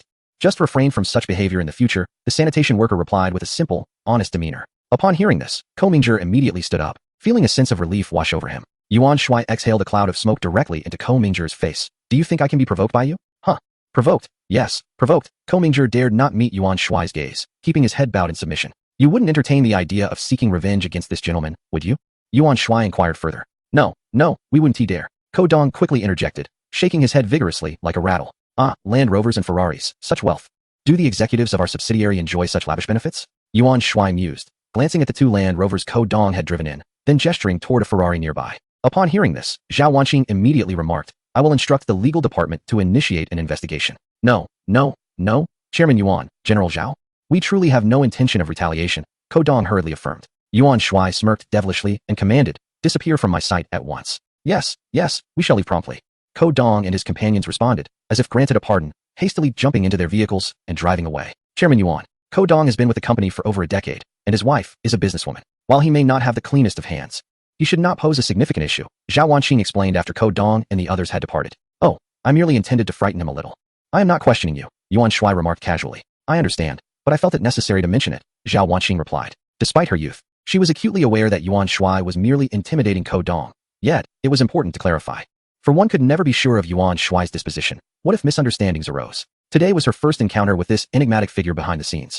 Apart from recognizing his likeness from photographs, she knew little else about him. Yuan Shuai nodded. "You may leave now. There is nothing more to attend to here." He was determined to continue fulfilling others' wishes, for time waits for no one, and he had already squandered half an hour. Zhao Wanqing observed Yuan Shuai, pondering whether he would ever visit the company, such a vast enterprise, and he had likely never set foot inside. What a perplexing individual he was. "Shall I leave a few bodyguards to protect you?" Zhao Wanqing suggested. "No need. You all should go." Yuan Shuai declined. What a jest. Did he truly require protection?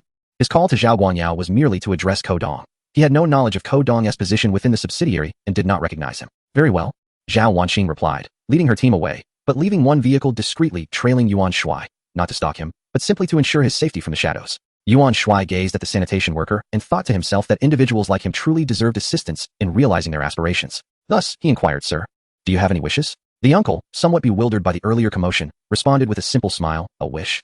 I hope my children can find a quiet place to do their homework." A quiet place for homework? Yuan Shuai momentarily struggled to comprehend the meaning, but soon began to ponder. "Where do you live? Could you take me there?" he asked, suspecting that the uncle's living conditions might be less than ideal. "Unfortunately, I must return to work," the uncle replied. "No worries, I can always find a different job. You saw that stunning woman earlier. She asked the CEO, and I can arrange for you to work at her company. Is that so?" "Well, in that case," the uncle hesitated but ultimately agreed. Yuan Shuai drove the sanitation worker, following his directions to his residence. It was not far, yet when Yuan Shuai entered the house, he was taken aback. He had anticipated poor living conditions, but nothing could prepare him for the reality. A makeshift metal shack, no larger than 30 square meters, housed two beds separated by a filthy cloth. Alongside them stood a table and some cooking utensils. The most striking feature was the wall adorned with numerous certificates. Yuan Shuai noticed 3 different names, indicating that the sanitation worker had at least 3 children. Chapter 27. Let us make a deal after some conversation. Yuan Shuai learned that the uncle indeed had 3 children, 2 daughters and a son, the eldest being 15 and the youngest merely 10.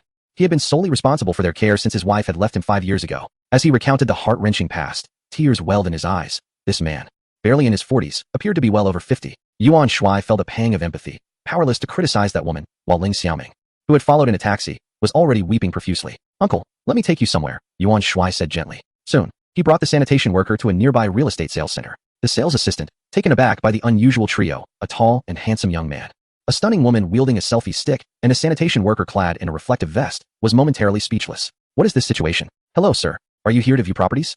A sales assistant approached them. Oh, I'm here to buy groceries, Yuan Shuai joked. The sales assistant chuckled at the remark. What is the largest area you have? Yuan Shuai asked casually. Sir, the largest is 155 square meters, featuring 4 bedrooms, 2 living rooms, 1 kitchen, and 2 bathrooms. It is a ready-to-move-in, fully furnished unit. The sales assistant explained. That seems a bit small. Do you have anything larger? Yuan Shuai expressed his dissatisfaction. Unfortunately not, sir. May I ask how many people will be living there? The sales assistant inquired. Yuan Shuai gestured 4 with his fingers. Sir, 155 square meters is quite spacious for 4 people. Spacious? Nonsense, Yuan Shuai retorted. Pulling out his phone to check for other properties near the children's school, but found none. Let us go with this one then. I'll take a unit on a lower floor, and let us expedite the process. With no other options, he resigned himself to this choice. Is the 5th floor acceptable? Yes, it is. After all, it's an elevator building, so the children won't waste much time during their school commute. All right then. Let me take a few people to view the property. No need to view it. Let's just sign the contract. Yuan Shuai glanced at the task countdown. Only a few minutes remained. What was the point of viewing? If unsatisfied, he could simply have the uncle exchange it later. The property prices in City C were reasonable. Yuan Shuai spent over $2.5 million to purchase a house for the sanitation worker, providing a conducive writing environment for his 3 children. In Ling Xiaoming's live streaming room, the excitement was palpable, and her popularity surged. How could there be such a wonderful young man in the world? So handsome, so generous, and so compassionate. I am utterly smitten. Oh dear, my heart has been completely captivated by this young man. What should I do? He moved me to tears. Thank you on behalf of the sanitation worker. Damn it.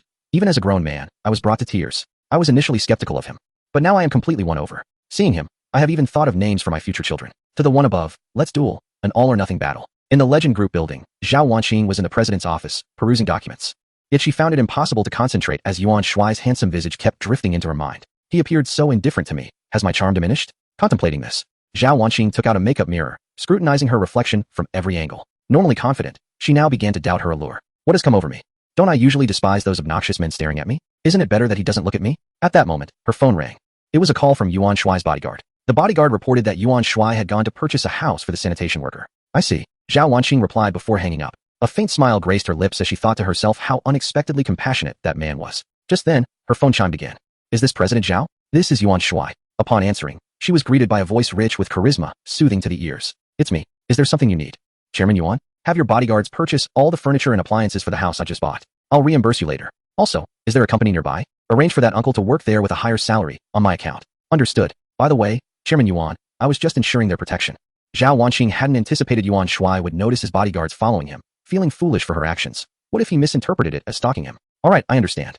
Yuan Shuai hung up, not dwelling on it further. The task had been completed, and he felt a sense of relief. The task rewarded him with 1,000 star coins, sufficient to purchase numerous items. The sanitation worker was overwhelmed with gratitude, expressing his thanks profusely and even attempting to kneel before Yuan Shuai. However, Yuan Shuai was unaccustomed to such displays and hurriedly intervened. At that moment, 4 bodyguards in black approached, collectively addressing him as boss.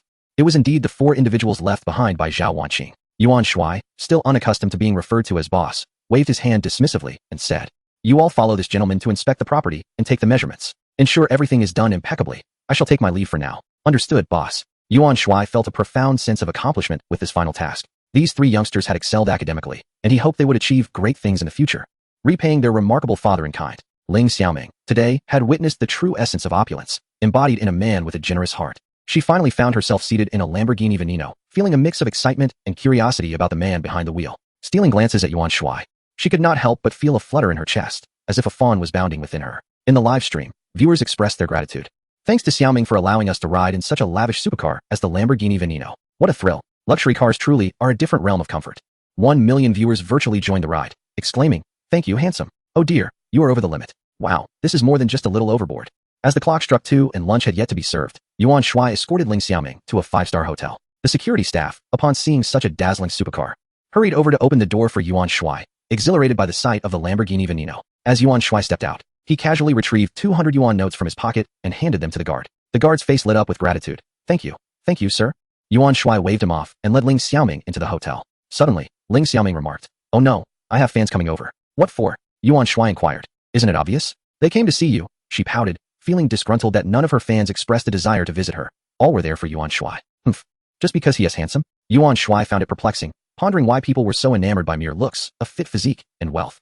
The hostess guided them to a private room on the 3rd floor, where Yuan Shuai again tipped generously, leaving the hostess overwhelmed with gratitude. The server presented a menu, saying, "Sir, madam, please place your order." "No need for that. Just bring one of everything," Yuan Shuai declared. The server, bewildered, responded, "What do you mean by one of everything?" Yuan Shuai clarified, "I mean, serve every dish from the menu." The server, unable to believe her ears, asked, "Are you sure, sir?" "Absolutely. Hurry up. I'm hungry." "Oh, right away," she replied, astonished as she retreated, thinking to herself how extravagant the wealthy could be, wondering how two people could possibly consume such a vast array of dishes. Yuan Shuai certainly did not come to squander food. He was merely awaiting the arrival of Ling Xiaoming's fans. Given their fervent adoration, treating them to a meal seemed rather reasonable, did it not? Look at his generosity. He was willing to host others' fans. However, Yuan Shuai was already quite famished and decided to order some dishes in the meantime, uncertain of how long the fans would take to arrive. Soon, a waitress wheeled in a cart laden with 2 cold dishes and 2 hot ones. As the beautiful waitress prepared to leave, Yuan Shuai called her back. "Excuse me, do you offer a feeding service?" he inquired. The waitress looked puzzled. "What do you mean by a feeding service?" "To feed me while I eat," he clarified. I'm sorry, we don't provide that service," she replied. "Not even for someone as handsome as me," Yuan Shuai said, gazing at her with hopeful eyes. "Unfortunately not." The waitress thought to herself, acknowledging his striking looks, but feeling that feeding him in public would be inappropriate. If only he would come home with her. She would certainly feed him. "Oh, then is what I ordered handheld rice?" Yuan Shuai asked again. "I'm sorry, but we don't serve handheld rice here," the waitress said, increasingly bewildered by his requests. Was he employing a new method of flirtation? "Then why haven't you brought me chopsticks?" he pressed. I'm so sorry, I'll get them right away." The waitress, looking quite embarrassed, scurried off with small, hurried steps. Sighing, Yuan Shuai lamented, "It's truly a conundrum. Dining out is far too difficult." Suddenly, Ling Xiaoming burst into laughter. "Yuan Shuai, you are simply too amusing." "Amusing? What do you mean?" "It's as if you've played this game before," he retorted. "When will your fans arrive?" Yuan Shuai inquired. "They'll be here any moment. And remember, they are all your fans," Ling Xiaoming replied, pouting like a lemon, glancing at the fan group before standing up. "I'll go down to greet them." Before long, Ling Xiaoming returned, accompanied by a group of about 10 individuals, both male and female. "These fans are remarkably swift," Yuan Shuai noted. "But what are those men doing here? They're not here to see me, are they? I certainly don't swing that way. Wow, you're even more handsome in reality." One girl exclaimed. "Do you have a girlfriend?" "Even if you do, it's fine. I don't mind if you have multiple." "Handsome, I have a wish. Could you help me fulfill it?" For the next 10 minutes, Yuan Shuai found himself besieged by the women, who not only showered him with flirtatious remarks, but also grew quite daring in their advances. Taking photos was one thing, but what was with the unwarranted touching?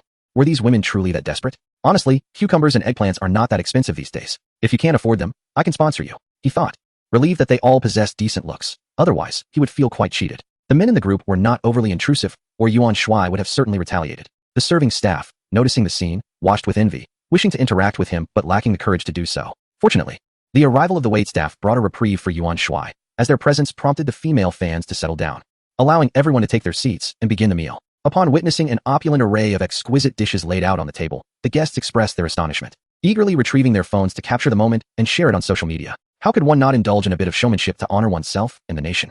Ling Xiaoming and a few of her female admirers, possessing modest appetites, soon excused themselves to visit the restroom and explore the luxurious 5-star hotel. The private room fell into a hushed silence, but this tranquility was short-lived. Before long, a cacophony of voices erupted from outside. It appeared that Ling Xiaoming and her companions had become embroiled in a dispute with a group of inebriated men. Yuan Shuai, furrowing his brow, stepped outside and immediately spotted Ling Xiaoming and her friends cornered by several drunken men. How disgraceful it was for them to behave in such a manner in broad daylight. Had they never encountered alcohol before? "Little sister, you are so adorable. I like you very much. Come, join me for a drink." One of the men leered at Ling Xiaoming, reaching out to grasp her hand. Startled, she let out a shriek and instinctively recoiled. Meanwhile, the others began to encroach upon her female companions as well. Yuan Shuai strode over, firmly seizing one of the assailants and effortlessly pulling him down to the ground. He then delivered a punch to each of the remaining men, swiftly incapacitating them. Upon seeing Yuan Shuai's arrival, Ling Xiaoming wore an expression of distress that truly tugged at one's heartstrings. Yuan Shuai had not exerted much force, and the men quickly regained their footing, the effects of the alcohol waning. "How dare you strike me? Do you know who I am?" the man who had been harassing Ling Xiaoming shouted, clutching his face in indignation. As he rose, Yuan Shuai found him strangely familiar. A man in his 30s with a rather unremarkable appearance, he seemed to be a celebrity. Indeed, he was a star often cast in virtuous roles. Surprisingly, he was quite popular, yet in reality, he was nothing more than a scoundrel. Although Yuan Shuai recognized him, he could not recall the name, as he was not one to follow celebrities. At that moment, a timid female fan spoke up. "Xiao Wendong, I never imagined you were this kind of person. I used to admire your dramas." Xiao Wendong. At last, the name clicked in Yuan Shuai's mind. "Do you still recognize me? As a major star, I was merely inviting you for a drink, and yet you would strike me and my friends?" Xiao Wendong surveyed Yuan Shuai and the others. "Humph. Was that an invitation?" "That was nothing short of harassment," Ling Xiaoming, emboldened by Yuan Shuai's support, retorted. Xiao Wendong, his mind clearing as the alcohol wore off, realized he had revealed his true character under the influence. He was a celebrity, and if this incident made headlines, he would surely be in deep trouble. However, having been struck once, he could not let this slide. "Everyone, what is going on here?" At that moment, a man in his 30s, accompanied by several security personnel, approached. Upon seeing the newcomer, Xiao Wendong felt a glimmer of hope and stepped forward, saying, "Manager Wang, you arrived just in time. These people suddenly attacked me and my friends." Evidently, Xiao Wendong recognized the newcomer, who was presumably the manager of the hotel's dining department. This individual was rather audacious, daring to retaliate. Chapter 29, 1 million for each person. Manager Wang, how can your hotel allow such riffraff to enter? Indeed, how can a five-star establishment permit such uncouth individuals who resort to violence? Xiao Wendong's companions began to embellish the situation. Manager Wang furrowed his brow. The matter was indeed complicated. He was well acquainted with Xiao Wendong, who frequently dined and stayed at their hotel. On the other hand, he had also received news about Yuan Shuai and his companions, who had spent nearly 200,000 on their meal. It was clear that such individuals wielded considerable influence, and offending either party was not an option. "Sir, could you please clarify what transpired?" Manager Wang chose to disregard the one-sided accusations and instead inquired of the silent Yuan Shuai. "Oh, my friends and I were dining here when those so-called celebrities and their companions took liberties with us while the girls were momentarily in the restroom," Yuan Shuai replied coolly. "Just a scoundrel, masquerading as a star. Indeed, utterly shameless," several female fans chimed in, emboldened by their indignation. "You are speaking nonsense. How could I, Xiao Wendong, engage in such behavior?" he retorted vehemently. Manager Wang, however, had begun to believe Yuan Shuai's account. He was aware of Xiao Wendong's true character, having witnessed his various escapades at the hotel, where he often entertained a multitude of women. Yet, Manager Wang refrained from voicing his thoughts, hoping to downplay the situation. Yuan Shuai smirked and pointed to the surveillance cameras above. "Shall we see the footage to verify your claims?" Upon hearing this, everyone looked up. The cameras were positioned at multiple angles. Xiao Wendong, suddenly anxious, blustered, "What right do you have to view the surveillance?" Yuan Shuai remained unfazed. Dealing with a celebrity like Xiao Wendong was effortless. Exposing today's events would ensure his downfall. "Oh, it's fine if you choose not to watch, surely. You noticed the phone in her hand?" Yuan Shuai gestured toward Ling Xiaoming's phone attached to her selfie stick. "What of the phone? Who doesn't own a phone?" Someone scoffed. "Huh, this is no ordinary phone. It's one that is currently live streaming. You have truly become the subject of public interest. Although you may be a star, your fan base might not rival hers," Yuan Shuai remarked with a playful grin. At this, Xiao Wendong crumpled to the ground, overwhelmed. A live streaming phone? The woman was a broadcaster? And it appeared she had quite a following? This was disastrous, utterly catastrophic. "Manager Wang, could you assist me in obtaining a copy of the surveillance footage?" Yuan Shuai continued. Manager Wang hesitated momentarily before nodding in agreement. Observing this, Xiao Wendong scrambled to his feet, exclaiming, "No, no, no, my friend, can we discuss this?" He desperately sought to negotiate, aware that he was at the pinnacle of his career and that a fall from grace would be irreparable. "And how would you like to discuss this?" Yuan Shuai inquired with a knowing smile directed at Xiao Wendong. In search of a suitable venue, Xiao Wendong was completely sober, drenched in sweat, and wore a beseeching expression. "All right," Yuan Shuai conceded, curious to see what further antics Xiao Wendong might employ. Within a spacious private room, everyone's gaze was fixed upon Xiao Wendong. "Ladies and gentlemen, I wish to extend my sincerest apologies," Xiao Wendong began, bowing deeply. "I am truly sorry for my behavior today. My spirits were rather low, which led me to indulge in a few drinks and ultimately caused trouble for you all." He bowed again, twice in total. Manager Wang's lips twitched, amused by the performance. Indeed, he was skilled in bending and yielding. Yuan Shuai observed Xiao Wendong's demeanor, a smirk forming at the corners of his mouth. Truly, he was an actor, displaying commendable skill, yet regrettably lacking in character. Did he truly believe this would absolve him? How naive. "To make amends, I am willing to compensate each of the victims with 1 million yuan. Furthermore, allow me to cover the expenses incurred today," Xiao Wendong continued. "I humbly ask for your understanding and forgiveness. I vow never to drink again." This maneuver was, in fact, rather astute. His attitude was sincere, he acknowledged his faults, and he offered compensation, while cleverly shifting the blame onto the alcohol. He implied that he was not inherently this way, only succumbing to intoxication due to a moment of melancholy. Thus, even if the video of today's events were to circulate, his reputation would not suffer excessively. Some fervent admirers would surely rally to his defense. Gradually, this incident would likely fade into obscurity. In Ling Xiaoming's live stream, many had already forgiven him, unaware of the true nature of Xiao Wendong. "Well, given his earnest demeanor, I have already forgiven him. I believe he merely made a mistake out of carelessness." "Absolutely not.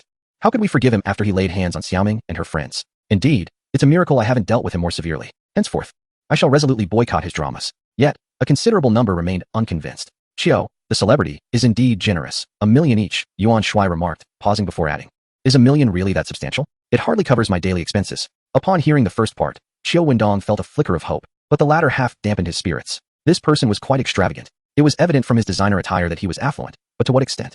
1 million per person was indeed a significant sum. After all, there were 6 of them. Xiao Wendong was counting Ling Xiaoming, a few female fans, and Yuan Shuai, totaling 6. As for the other men, they were not to be included in this equation. My friend, 1 million per person is quite generous. Do not be misled by my celebrity status. My finances are not as vast as they may seem," Xiao Wendong insisted. "I have no interest in investigating your wealth. Let us settle on 1,100,000 in total, and please transfer the funds immediately. I have no time for your delays." Yuan Shuai, disinterested in engaging with Xiao Wendong, thought to himself that if 1 million was the price, so be it.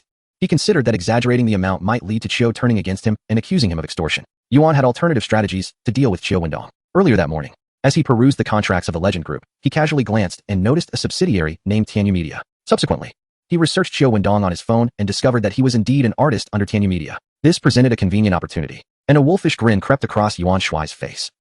1,100,000? Xiao Wendong was momentarily taken aback, but quickly comprehended that Yuan was including those several men in the equation. 1,100,000 it was, then.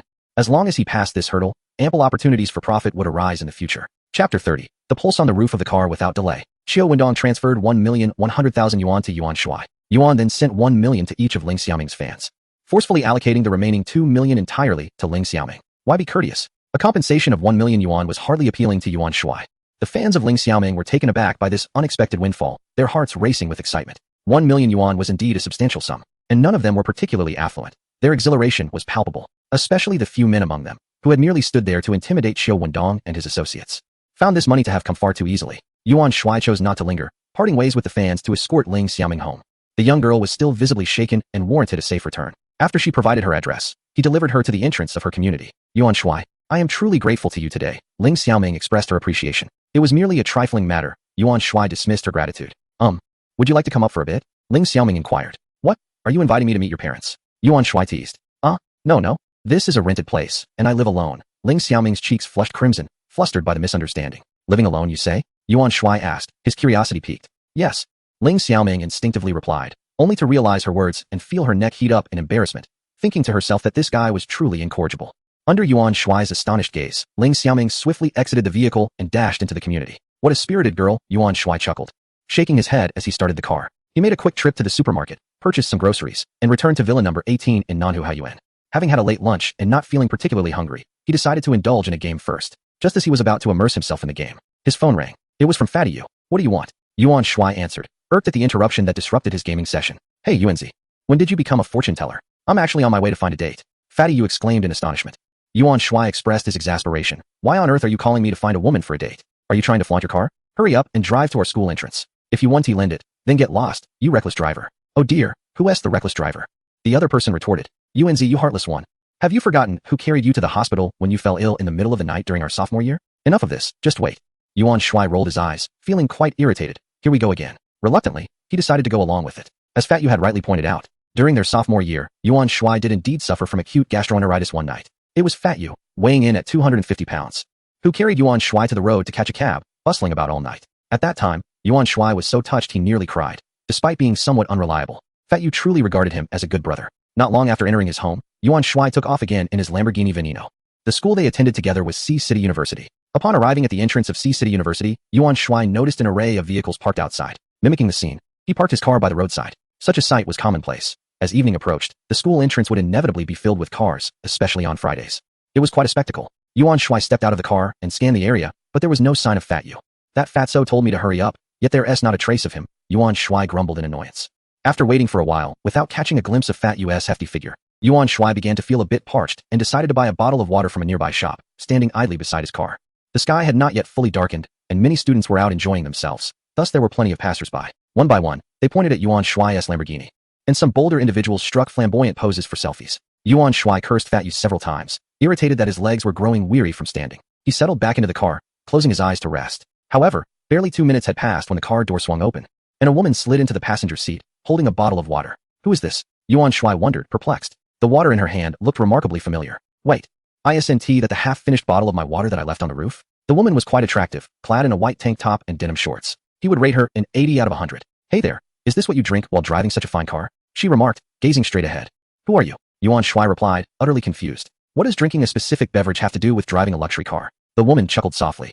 Is this your first time? First time? What on earth do you mean? He thought, bewildered. Finally, the woman turned to face him, and, upon seeing how handsome he was, her expression brightened with delight. Such a charming young man, and for free, no less. Let us go, drive to a hotel, she exclaimed gleefully. Yuan Shuai was taken aback, finally grasping the absurdity of the situation. Well, beautiful lady, I am merely waiting for someone, Yuan Shuai awkwardly remarked. Oh, there's no need to be shy. I won't charge you anything. Come on, the woman replied, extending her hand towards Yuan Shuai in an attempt to touch him. He deftly evaded her grasp and coldly instructed, get out of the car. Seeing Yuan Shuai's demeanor shift towards anger, the woman hesitated momentarily before opening the door and stepping out, muttering something under her breath. Damn it, Yuan Shuai cursed Fatty Yu once again, pulling out his phone to call him. However, after several attempts, the man stubbornly refused to answer. At that moment, the car door swung open again, and another woman entered. Yuan Shuai glanced over. She was undeniably attractive, easily scoring above 90 in looks. Such a stunning woman engaged in this line of work. What a pity, he mused. A beautiful facade for 3,000 a night, yet an intriguing soul demands a house and a car. Just as he was about to ask her to leave, she spoke first. Hello, this is my first time. Could you possibly offer a bit more money? The woman appeared visibly nervous, barely daring to meet his gaze. First time? Are you serious? Yuan Shuai pondered, intrigued by her seemingly genuine demeanor. Oh, how much do you want? Would 100,000 be alright? She timidly suggested. 100,000? Yuan Shuai assessed her. She had a lovely figure and wore a simple white dress, far from being a designer label. Are you truly a novice? He queried with skepticism. Yes, really, she insisted, her head bowed, her cheeks flushed. Chapter 31. Putting on a show for Fatty Yuan Shuai observed her demeanor and felt a flicker of belief. However, in this day and age, feigning innocence was all too common. Perhaps her shy demeanor was merely a sign of her natural acting talent. Why are you doing this? Do you really need the money that badly? He inquired. I really need it, she replied, her head nearly touching her chest. Yuan Shuai thought that if she were indeed acting, it would be a gross misallocation of her talents. She should pursue a career in acting instead. Oh, why don't you tell me your story? If you can persuade me, money won't be an issue with Fatty unreachable and boredom setting in.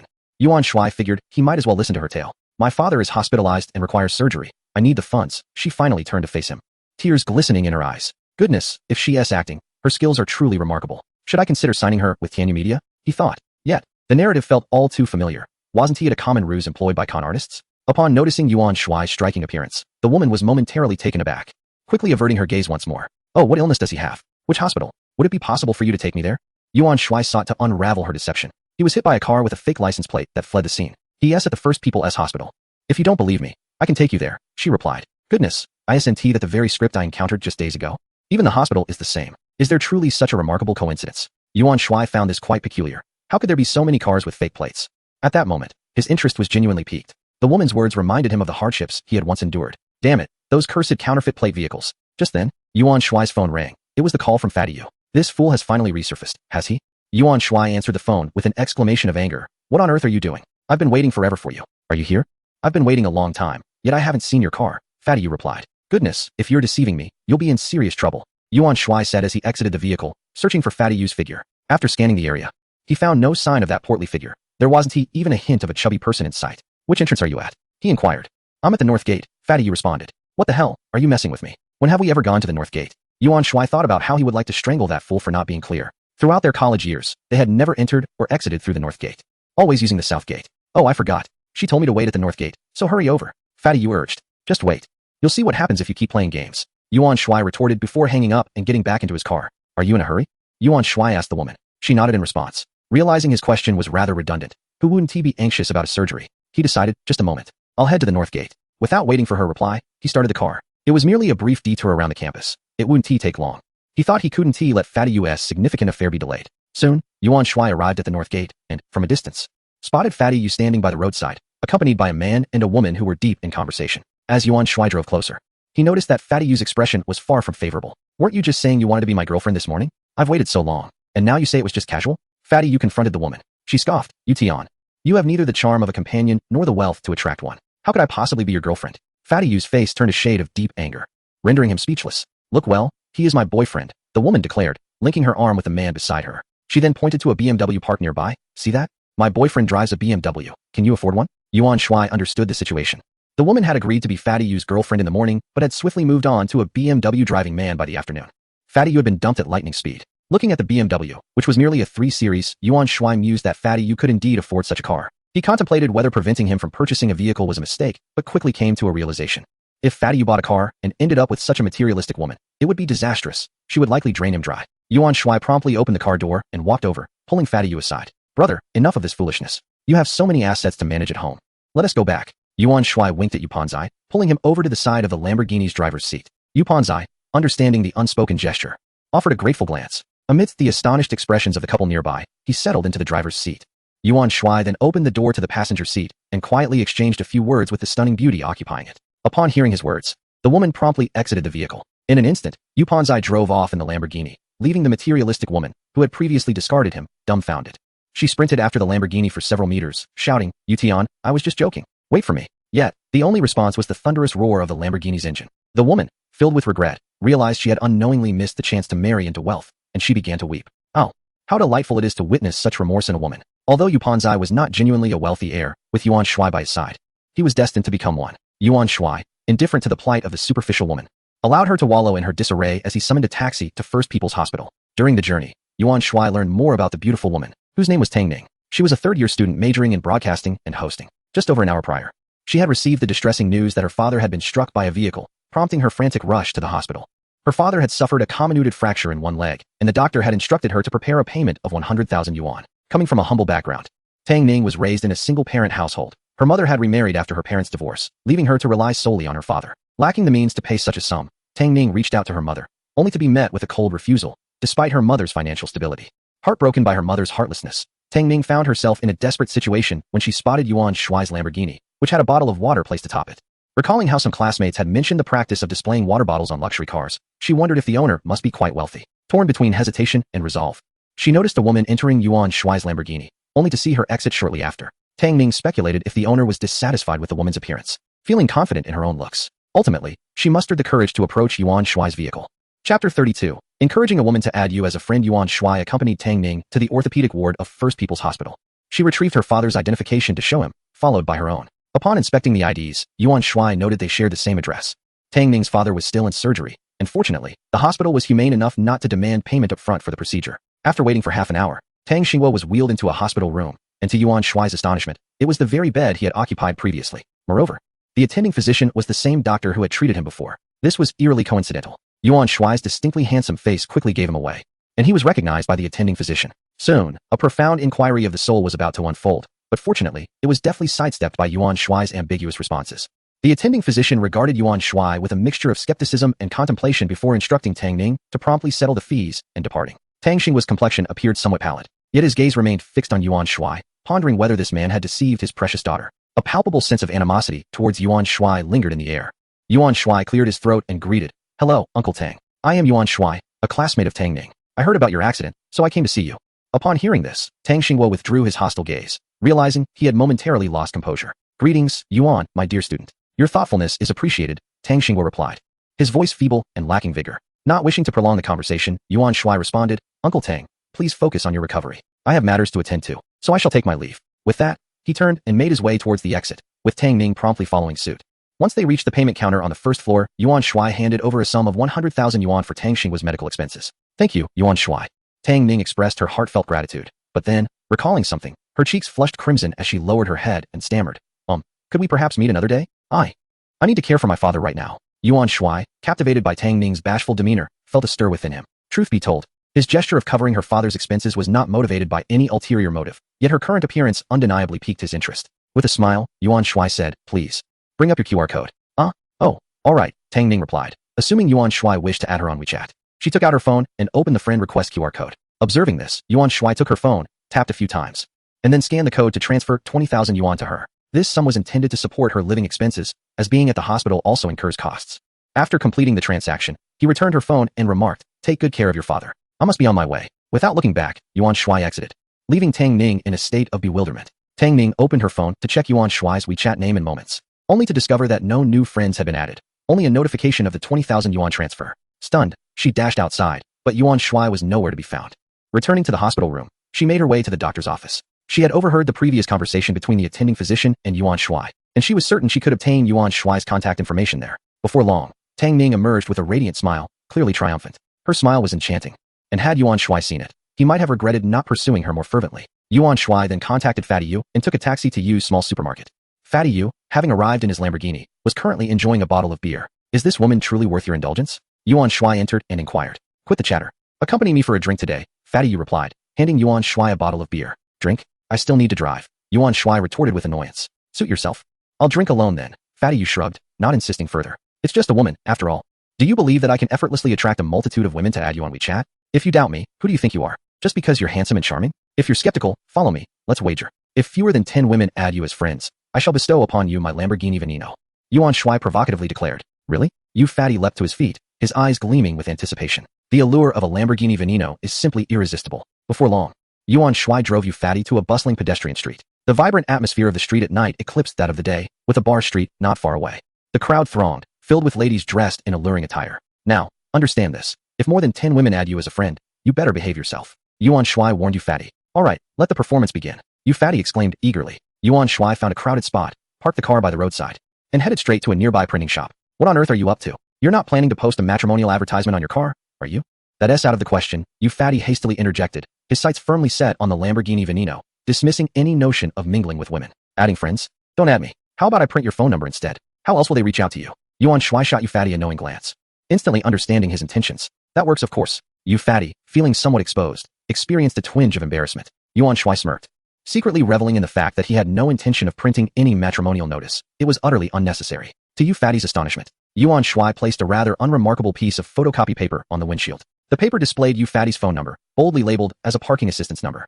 Let us go grab a bite. It's past 8 o'clock, and I haven't had dinner yet. The two made their way to a nearby Hunan restaurant, which was of moderate quality. Yuan Shuai was indifferent to such matters. All that mattered was the flavor. They settled down, ordered a few signature dishes. And before the food had even arrived, you fatty's WeChat was already buzzing. By the time they finished their meal, 38 women had added you fatty on WeChat. What a fortuitous number. You fatty wore a long face, lamenting the loss of a Lamborghini Veneno. Are you really going to be ungrateful after this windfall? I'm leaving. I'm off to bed. You can take a cab home. Bye? Yuan Shuai waved dismissively, adding, just have some fun, don't get too attached, or I'll lose respect for you. With that, Yuan Shuai strode away without a backward glance. In doing so, he naturally paved the way for you fatty to seize opportunities. Those women who had added him could easily be beckoned to a hotel with just a flick of his fingers. You fatty was not naive, like Yuan Shuai. He was no saint either. With no girlfriend to tie him down, indulging in some fun was not unheard of, so he might as well enjoy himself. Chapter 33. The return of the healing skill book. Yuan Shuai returned to the villa, swiftly took a shower, and eagerly lay down on his bed, ready to immerse himself in the game. The dungeon had yet to be completed, and it was already 9:30. He wondered if he could manage to clear it twice. Upon entering the game, he was greeted by the sight of a skeletal warrior battling a crimson snake. He remained cloaked in invisibility, his level now at 25, while the skeletal warrior had reached level 9. Ding! You have gained 500 experience points. You have received 5,000 soft sister coins. Ding! The skeletal warrior has gained 500 experience points. The experience required for the skeletal warrior to level up must differ from his own. Otherwise, after a day of idling, it would have surpassed level 9. He decided to tackle the dungeon first. Yuan Shuai made his way to the entrance of the skeletal dungeon and promptly stepped inside. A notification chimed. Please select the dungeon difficulty. Normal difficulty, hard difficulty, elite difficulty. Without hesitation, he chose elite difficulty, not needing to deliberate. Was there any need to consider the normal or hard dungeons? Skeletal warrior, elite. LV10, still level 10, but the title elite had been added. This skeletal warrior was noticeably larger than its counterpart in the hard dungeon. The difficulty of the elite dungeon had indeed increased compared to the hard one. Yet Yuan Shuai had no intention of intervening directly. Naturally, he let the skeletal warrior handle it. Skeletal warrior versus skeletal warrior, elite. Who would prevail? It was evident that the skeletal warrior summoned by Yuan Shuai would triumph. After all, what could a scythe do against a mighty cleaver? The skeletal warrior swung its great cleaver with a decisive strike. 3258. The elite skeletal warrior was still standing, and with another swing, it dealt a further blow. 3159. Ding! You have gained 2,000 experience points. You have received 4,000 soft sister coins. Ding! The skeletal warrior has gained 2,000 experience points. Ding! The skeletal warrior has leveled up to LV10 and is beginning to evolve. This will take 1 minute. To Yuan Shuai's surprise, evolution began at level 10. He watched as the skeletal warrior ceased its movements, its bony structure undergoing a transformation. It gradually grew taller, its cleaver lengthened, and its appearance altered slightly. A minute passed swiftly, and the skeletal warrior transformed into a skeletal battle master, now looking considerably more imposing. Ah, young one. You have certainly become much more formidable after this transformation, Yuan Shuai praised with satisfaction. He continued to advance, requiring no direct involvement from himself. 6258, a swift kill. The skeletal warrior had become significantly stronger post-evolution. Ding! You have gained 2,000 experience points. You have received 4,000 soft sister coins. Ding! The skeletal battle master has gained 2,000 experience points. Ding! You have gained 2,500 experience points. You have received 5,000 soft sister coins. Ding! The skeletal battle master has gained 2,500 experience points. Ding! You have gained 3,000 experience points. You have received 6,000 soft sister coins. Ding! The skeletal battle master has gained 3,000 experience points. As they ascended to the third level, Yuan Shuai refrained from engaging in combat, allowing the skeletal warriors to dispatch their foes. When confronted by the boss, the skeletal giant seemed to toy with the skeletal warriors, its attacks sluggish and ineffective. The skeletal warriors managed to strike the giant 3 times before it could retaliate with a single blow. Within mere moments, the skeletal giant succumbed to the blades of the skeletal warriors. Ding! Experience gained. 180,000. Soft sister currency gained. 180,000. Ding! Congratulations to the host for advancing to level 28, acquiring 3 attribute points. Ding! The skeletal warrior gained experience. 180,000, leveling up to LV15. After a foray into the elite dungeon, Yuan Shuai reached level 28, while the skeletal warrior ascended to level 15, though no equipment was obtained. This boss was rather lackluster. Without pause, Yuan Shuai re-entered the skeletal dungeon, this time opting for the nightmare difficulty. Once again, the nightmare dungeon proved to be a leisurely endeavor. Ding! Experience gained, 250,000. Soft sister currency gained, 250,000. Acquired healing spell. Ding, congratulations to the host for advancing to level 30. Acquiring 3 attribute points. Ding, the skeletal warrior gained experience, 250,000. Leveling up to LV 17. Once more, a skill book was obtained. Healing spell, requires level LV 25, heals wounds, restores health points. Yuan Shuai promptly chose to learn it. This skill was remarkable, potentially saving numerous potions, and most importantly, it could restore the health points of the skeletal warrior. Yuan Shuai cast the healing spell upon the skeletal warrior, enveloping it in a radiant green light. Ding. You have used the healing spell on the skeletal warrior, increasing its health points by 660. He cast it once more. Ding. You have used the healing spell on the skeletal warrior, increasing its health points by 660. The skeletal warrior's health points are now full. How remarkable. There was no longer any fear of the skeletal warrior meeting its demise. Yuan Shuai pondered whether this healing spell could be effective on individuals in the outside world. He thought about Tang Xinghua, whose injuries were far more severe than his own, and contemplated the spell's potential to aid in healing his leg. If it worked, it would be extraordinary. System, does the healing spell have any effect in the real world? Yuan Shuai inquired. Please attempt it yourself. What a vague response. Nevertheless, Yuan Shuai reasoned that it must be feasible. Otherwise, the system would have indicated otherwise. Checking the time, he noted it was already past midnight and continued to grind through dungeons. He tackled a hell difficulty dungeon and then a purgatory difficulty dungeon, reaching level 33 while the skeletal warrior advanced to level 20. Once again, no equipment was dropped. 2 rather unimpressive boss encounters. The skeletal warrior, now level 20, evolved once again, transforming into a skeletal general, its stature even more imposing. Yuan Shuai hurried back to White Tiger City, preparing to seek out a high-level monster area for some idle grinding. He had grown too lethargic to engage in combat himself. Indeed, the NPC teleporter has unveiled a new map for transportation. The Snowy Plains, a realm teeming with level 30 creatures. Accessible only upon reaching level 30. These maps can be traversed regardless of level, yet their vastness leaves Yuan Shuai utterly disoriented as he slowly acclimatizes to the surroundings. With a swift rush, the scenery before Yuan Shuai transformed, revealing an expanse of pure white. There stood the frantic Arctic bears, towering at 3 meters on all fours, their bodies stretching an impressive 6 meters in length. Goodness, have I ventured into the Arctic? Observing the bears, Yuan Shuai felt an unexpected chill. Though it was merely a psychological effect. Skeleton, attack, commanded Yuan Shuai. The skeleton warrior, brandishing a longsword, swiftly advanced on its bony legs. With a swift slash, it struck down, inflicting a staggering 280 damage, an instant kill. Ding, you have gained 500 experience points. You have acquired 15,000 soft sister coins. Ding. The skeleton warrior has gained 500 experience points. Chapter 34. The godly musical talent. Wow, the experience points are astonishingly high. Quite impressive indeed. Moreover, I've earned 15,000 soft sister coins from just that one stroke. How could one not be thrilled? Resolute. Yuan Shuai decided to remain in this spot for experience farming and promptly activated his invisibility skill. Having secured a suitable location for grinding, Yuan Shuai opened the marketplace. After completing a task yesterday, he had amassed 1,000 star coins and intended to peruse potential purchases, only to find nothing particularly appealing. The medicinal herbs were not yet ripe, and he couldn't afford a high-grade hoe. It appeared he needed to strive harder. System, check-in. Ding, congratulations, host. You have acquired the godly musical talent. What on earth is this? Godly musical talent? Such a thing exists? Yuan Shuai inquired. With check-ins, anything is possible. The godly musical talent elevates you from being tone-deaf to a divine level of musicality. Wow, 666. Pick one. No need for further embellishments. Host, please remain calm. This minor talent is hardly worth discussing. Incredibly impressive. Yuan Shuai gave a thumbs up. Disregarding everything else, he decided that sleep was the most comfortable option. As night passed, Yuan Shuai awoke feeling exceptionally refreshed. After freshening up, he took out his phone to make a call only to discover a new friend request on WeChat. Who could it be? Upon inspecting the avatar, he found it belonged to a traditional-style cartoon beauty, leaving him puzzled and uninterested. Yuan Shuai then called Zhao Wanqing to inform her of his intention to visit Tianyu Media shortly. Tianyu Media, a key subsidiary of the legendary group, boasts a market value exceeding 60 billion and has produced numerous reality shows, talk shows, variety shows, talent competitions, and concerts, consistently achieving record viewership. The films and television series they have released have also garnered both critical and commercial acclaim. Naturally, Yuan Shuai intended to confront Xiao Wendong during his visit to Tianyu Media. Was he to be let off the hook so easily? Absolutely not. The purpose of calling Zhao Wanqing was to request her assistance in arranging a meeting with the CEO of Tianyu Media. As the foremost media company in City C and among the top 3 nationally, gaining entry was evidently not a trivial matter. It would be utter chaos if entry were so easily granted, especially with numerous artists inside. Zhao Wanqing, tasked with managing Xiao Wendong, undoubtedly did not oversee him personally, which would have been rather pleasant. Furthermore, Yuan Shuai was genuinely curious to witness what a media company was like. The first celebrity he had encountered was, regrettably, Xiao Wendong. And having never met a star before, he felt a certain intrigue. Activating his navigation, Yuan Shuai arrived at the fabled Tianyu Media. It was his inaugural visit.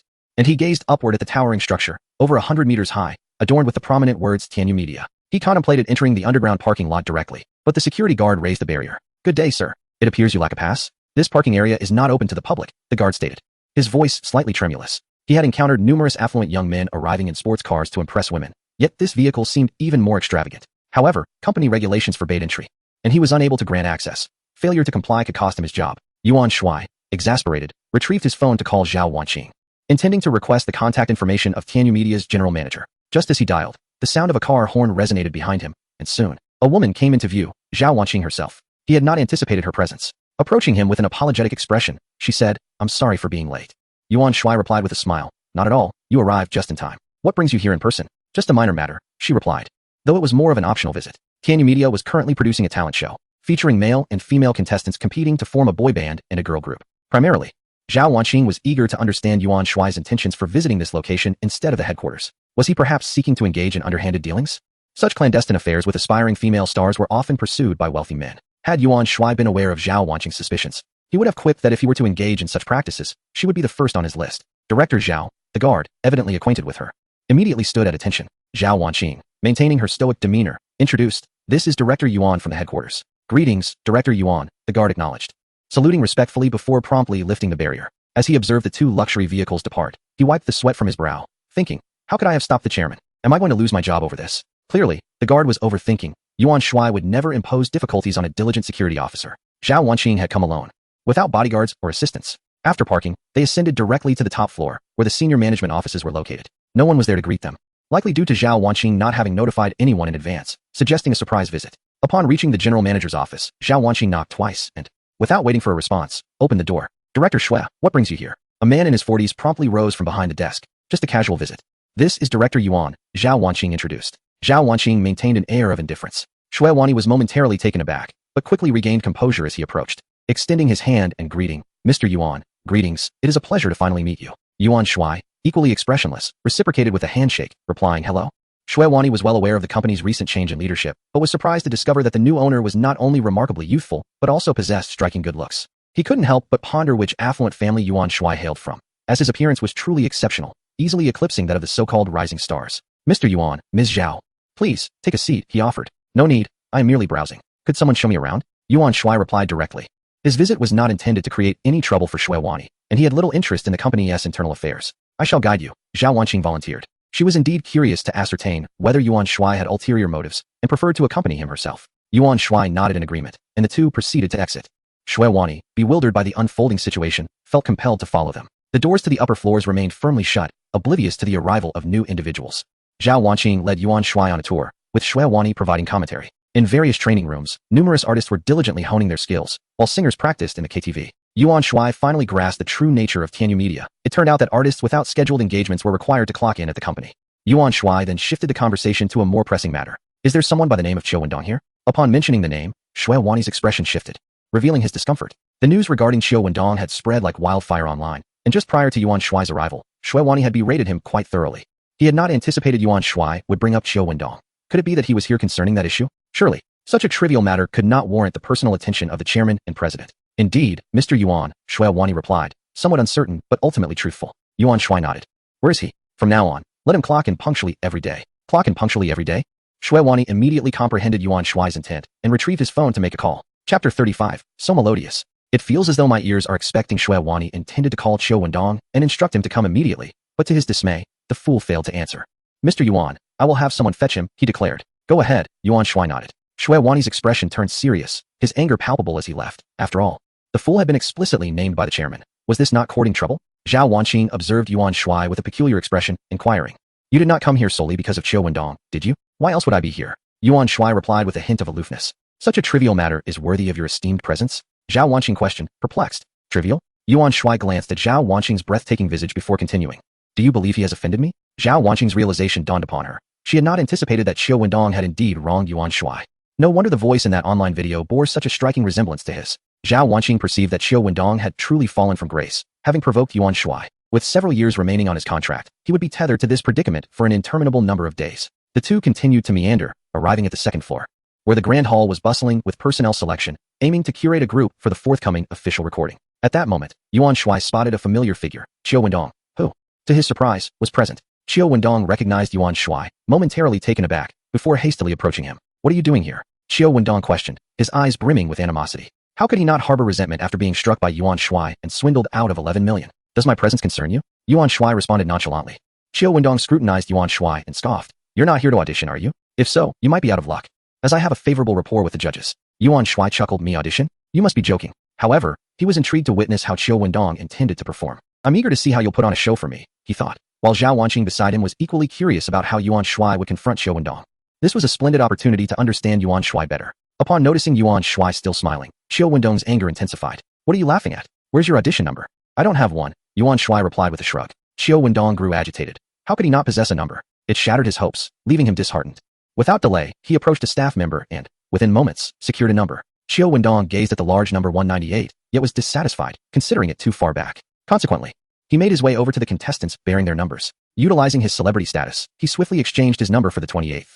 The unfortunate individual could only resort to self-hypnosis, convincing himself that whether performing early or late, skill would ultimately shine through. Why are you giving me this? I haven't even signed up, Yuan Shuai quipped, nearly leaving Qiu Wendong speechless. Goodness, I've been running back and forth, fretting over you. And now you tell me you haven't registered? You should have mentioned that sooner. Yuan Shuai mocked. Qiu Wendong appeared crestfallen. Determined not to have toiled in vain, he left, only to return grinning. He had managed to secure a backdoor entry, setting aside yesterday's events. Qiu Wendong still held some clout. He had transferred money to Yuan Shuai yesterday and was aware of his name. With that single name, he had registered Yuan Shuai. Ah, the privileges of connections. Yuan Shuai and Zhao Wanqing exchanged a glance, both exuding a sense of resignation. Now, please welcome contestant number 28, Yuan Shuai. The host's voice echoed through the speakers. Yuan Shuai felt exasperated by this foolish endeavor. Qiu Wendong, brimming with self-satisfaction, urged, sing your heart out. Let us see how you slink off the stage later. Yuan Shuai could certainly choose not to take the stage, yet upon reflection, singing a song seemed quite delightful. After all, he was no longer tone-deaf, rather.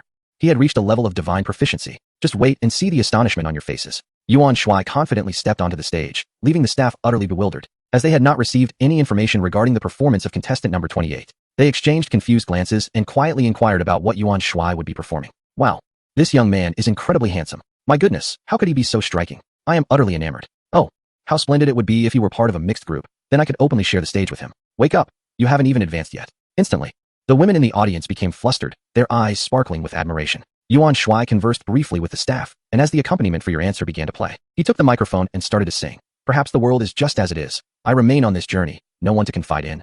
Perhaps silence is my only solace. Tears dampen my eyes, yet I refuse to be weak. With my head bowed, I await the dawn, embracing all ridicule, facing the wind. I welcome the rainbow, bravely moving forward. The light of dawn will traverse the darkness, breaking all fears. I shall find the answer. Even if it means walking against the light, dispersing the shadows, casting aside all burdens, no longer alone, no longer alone. Qiu Wendong was left speechless, as was Zhao Wanqing. The entire audience was in a state of astonishment. What a celestial voice. It was simply exquisite. It felt as though my ears were enveloped in bliss. So handsome and such a splendid singer. Envy and admiration intertwined within me. The audience remained in stunned silence for several moments before erupting into thunderous applause. The three judges clapped with fervor, their palms turning red, yet they felt no pain. In my decade-long career, I have never encountered anyone who sings so beautifully.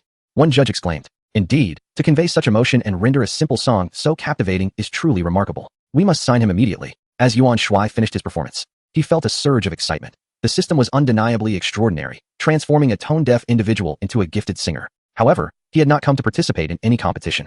And so he said, everyone, I am not here to compete. I merely wanted to sing for fun. Thank you. With that, he stepped down from the stage. What? The crowd went wild. How can this be? You are a musical prodigy. You must continue to sing. The three judges hurried after him. Yuan Shuai, you cannot simply walk away. We unanimously believe you are the champion. Yes, Yuan Shuai, the company will wholeheartedly support you.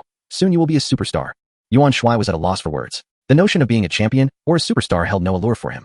Qiu Wendong had already been abandoned by the judge with whom he had a decent rapport, who was now completely uninterested in hearing him speak, as if pretending not to hear. What nonsense. Do you expect me to engage in underhanded dealings? I am a person of integrity. At that moment, Shuai Wan approached. Witnessing the chaos around him, mistakenly believing that something catastrophic had transpired. Chairman Yuan, General Zhao, shall we perhaps have lunch first? I have already made a reservation at a restaurant. What? Chairman Yuan? Which Chairman Yuan? Ah, could it be the Chairman Yuan from the headquarters? I heard the big boss has changed, and his surname is Yuan. Qiu Wendong appeared astonished. How could Shuai be so courteous towards him? He is actually Chairman Yuan? Oh no, it's truly over. Chapter 36. A visit home. Qiu Wendong felt as though he had lost everything, questioning his misfortune.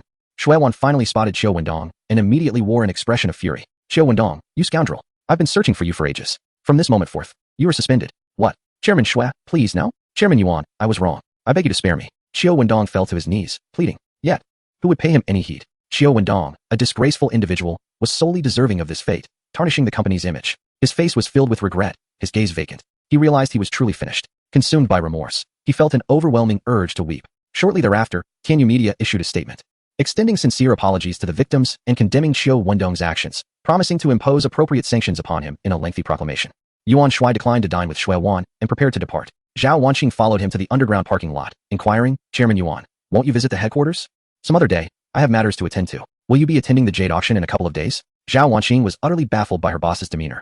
It seemed he showed little concern for the vast company. The jade auction? What significance does it hold? The Legend Group primarily dealt in real estate and jewelry, sectors that Zhao Wanqing personally managed. However, Yuan Shuai was not well versed in these affairs, thus failing to grasp the importance of the jade auction. Zhao Wanqing elucidated, "This year, the yield of raw stones from Myanmar has significantly declined. Our inventory is dwindling, and that auction is crucial, especially since the Tang Group will undoubtedly compete with us. Therefore, I wish to accompany you." Yuan Shuai began to understand. It appeared they were nearing a point where a skilled cook could not make a meal without rice. "Oh, it seems the company's profitability is lacking. Wait for me a moment," Yuan Shuai replied, entering the car. With a thought, a plethora of items materialized on the seat.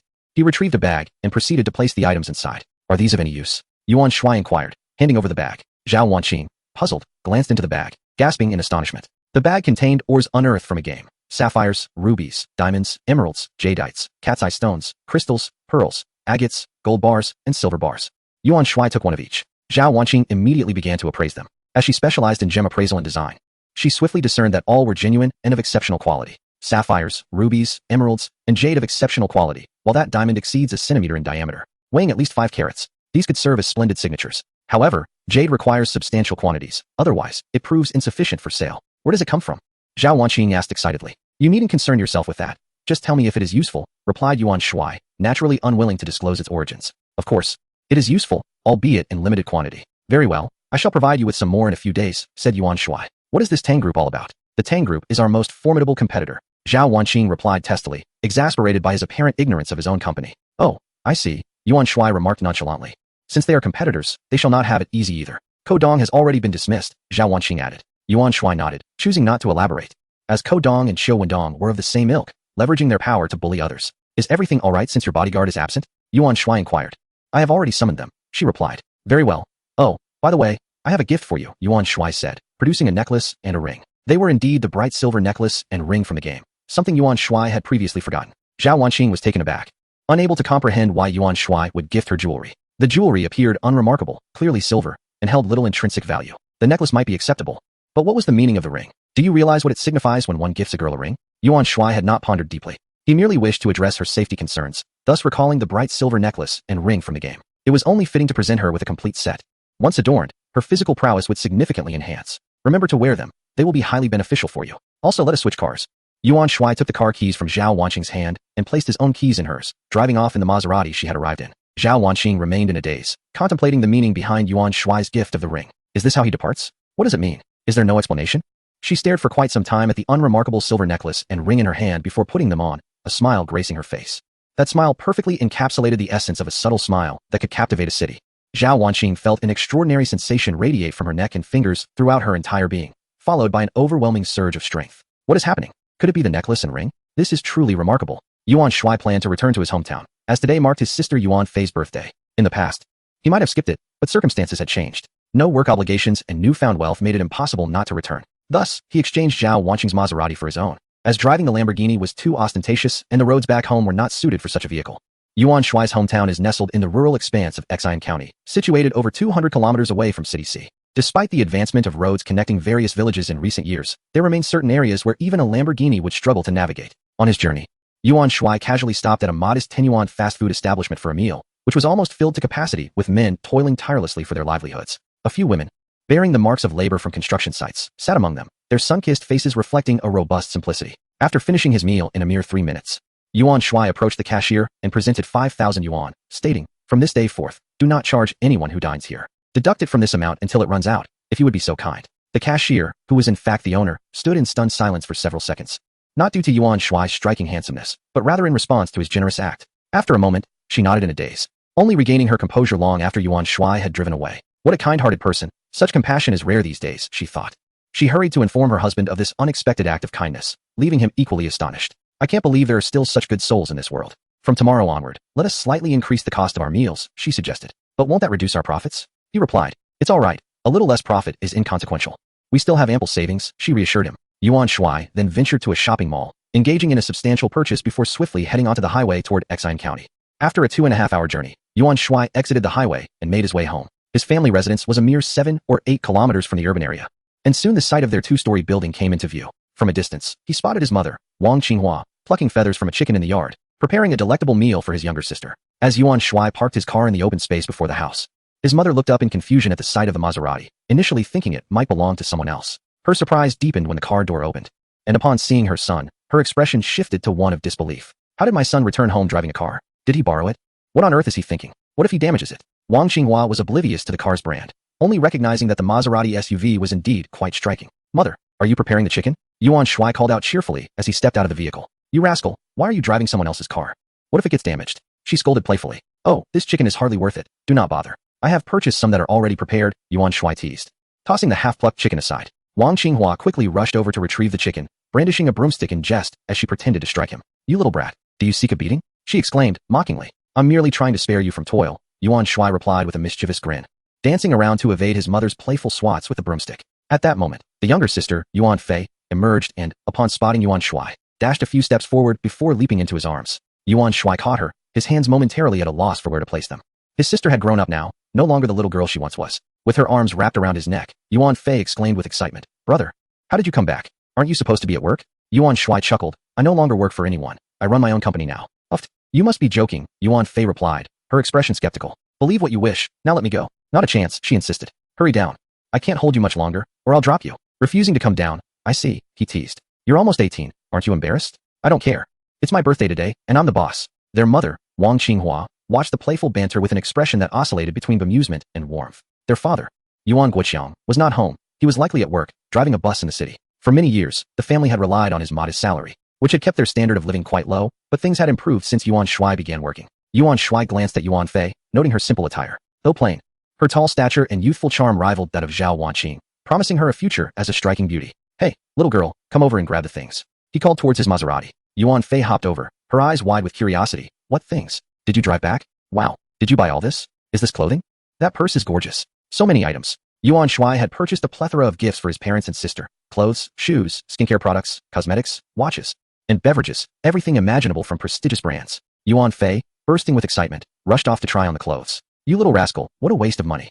Buying for your sister is one thing, but for me? Wang Qinghua lamented, looking at the haul with a pang of concern. Hearing this, Yuan Shuai felt a twinge of sadness. Their parents had devoted their lives to providing for him and his sister, often at the cost of their own desires. Mom, I'm making good money now. We don't need to scrimp anymore. I can buy whatever I want, understand? Yuan Shuai declared seriously. Is that really true? Wang Qinghua asked, her disbelief evident. Absolutely. I'm running a business with friends, and it's quite profitable. Otherwise, how could I afford these luxury items?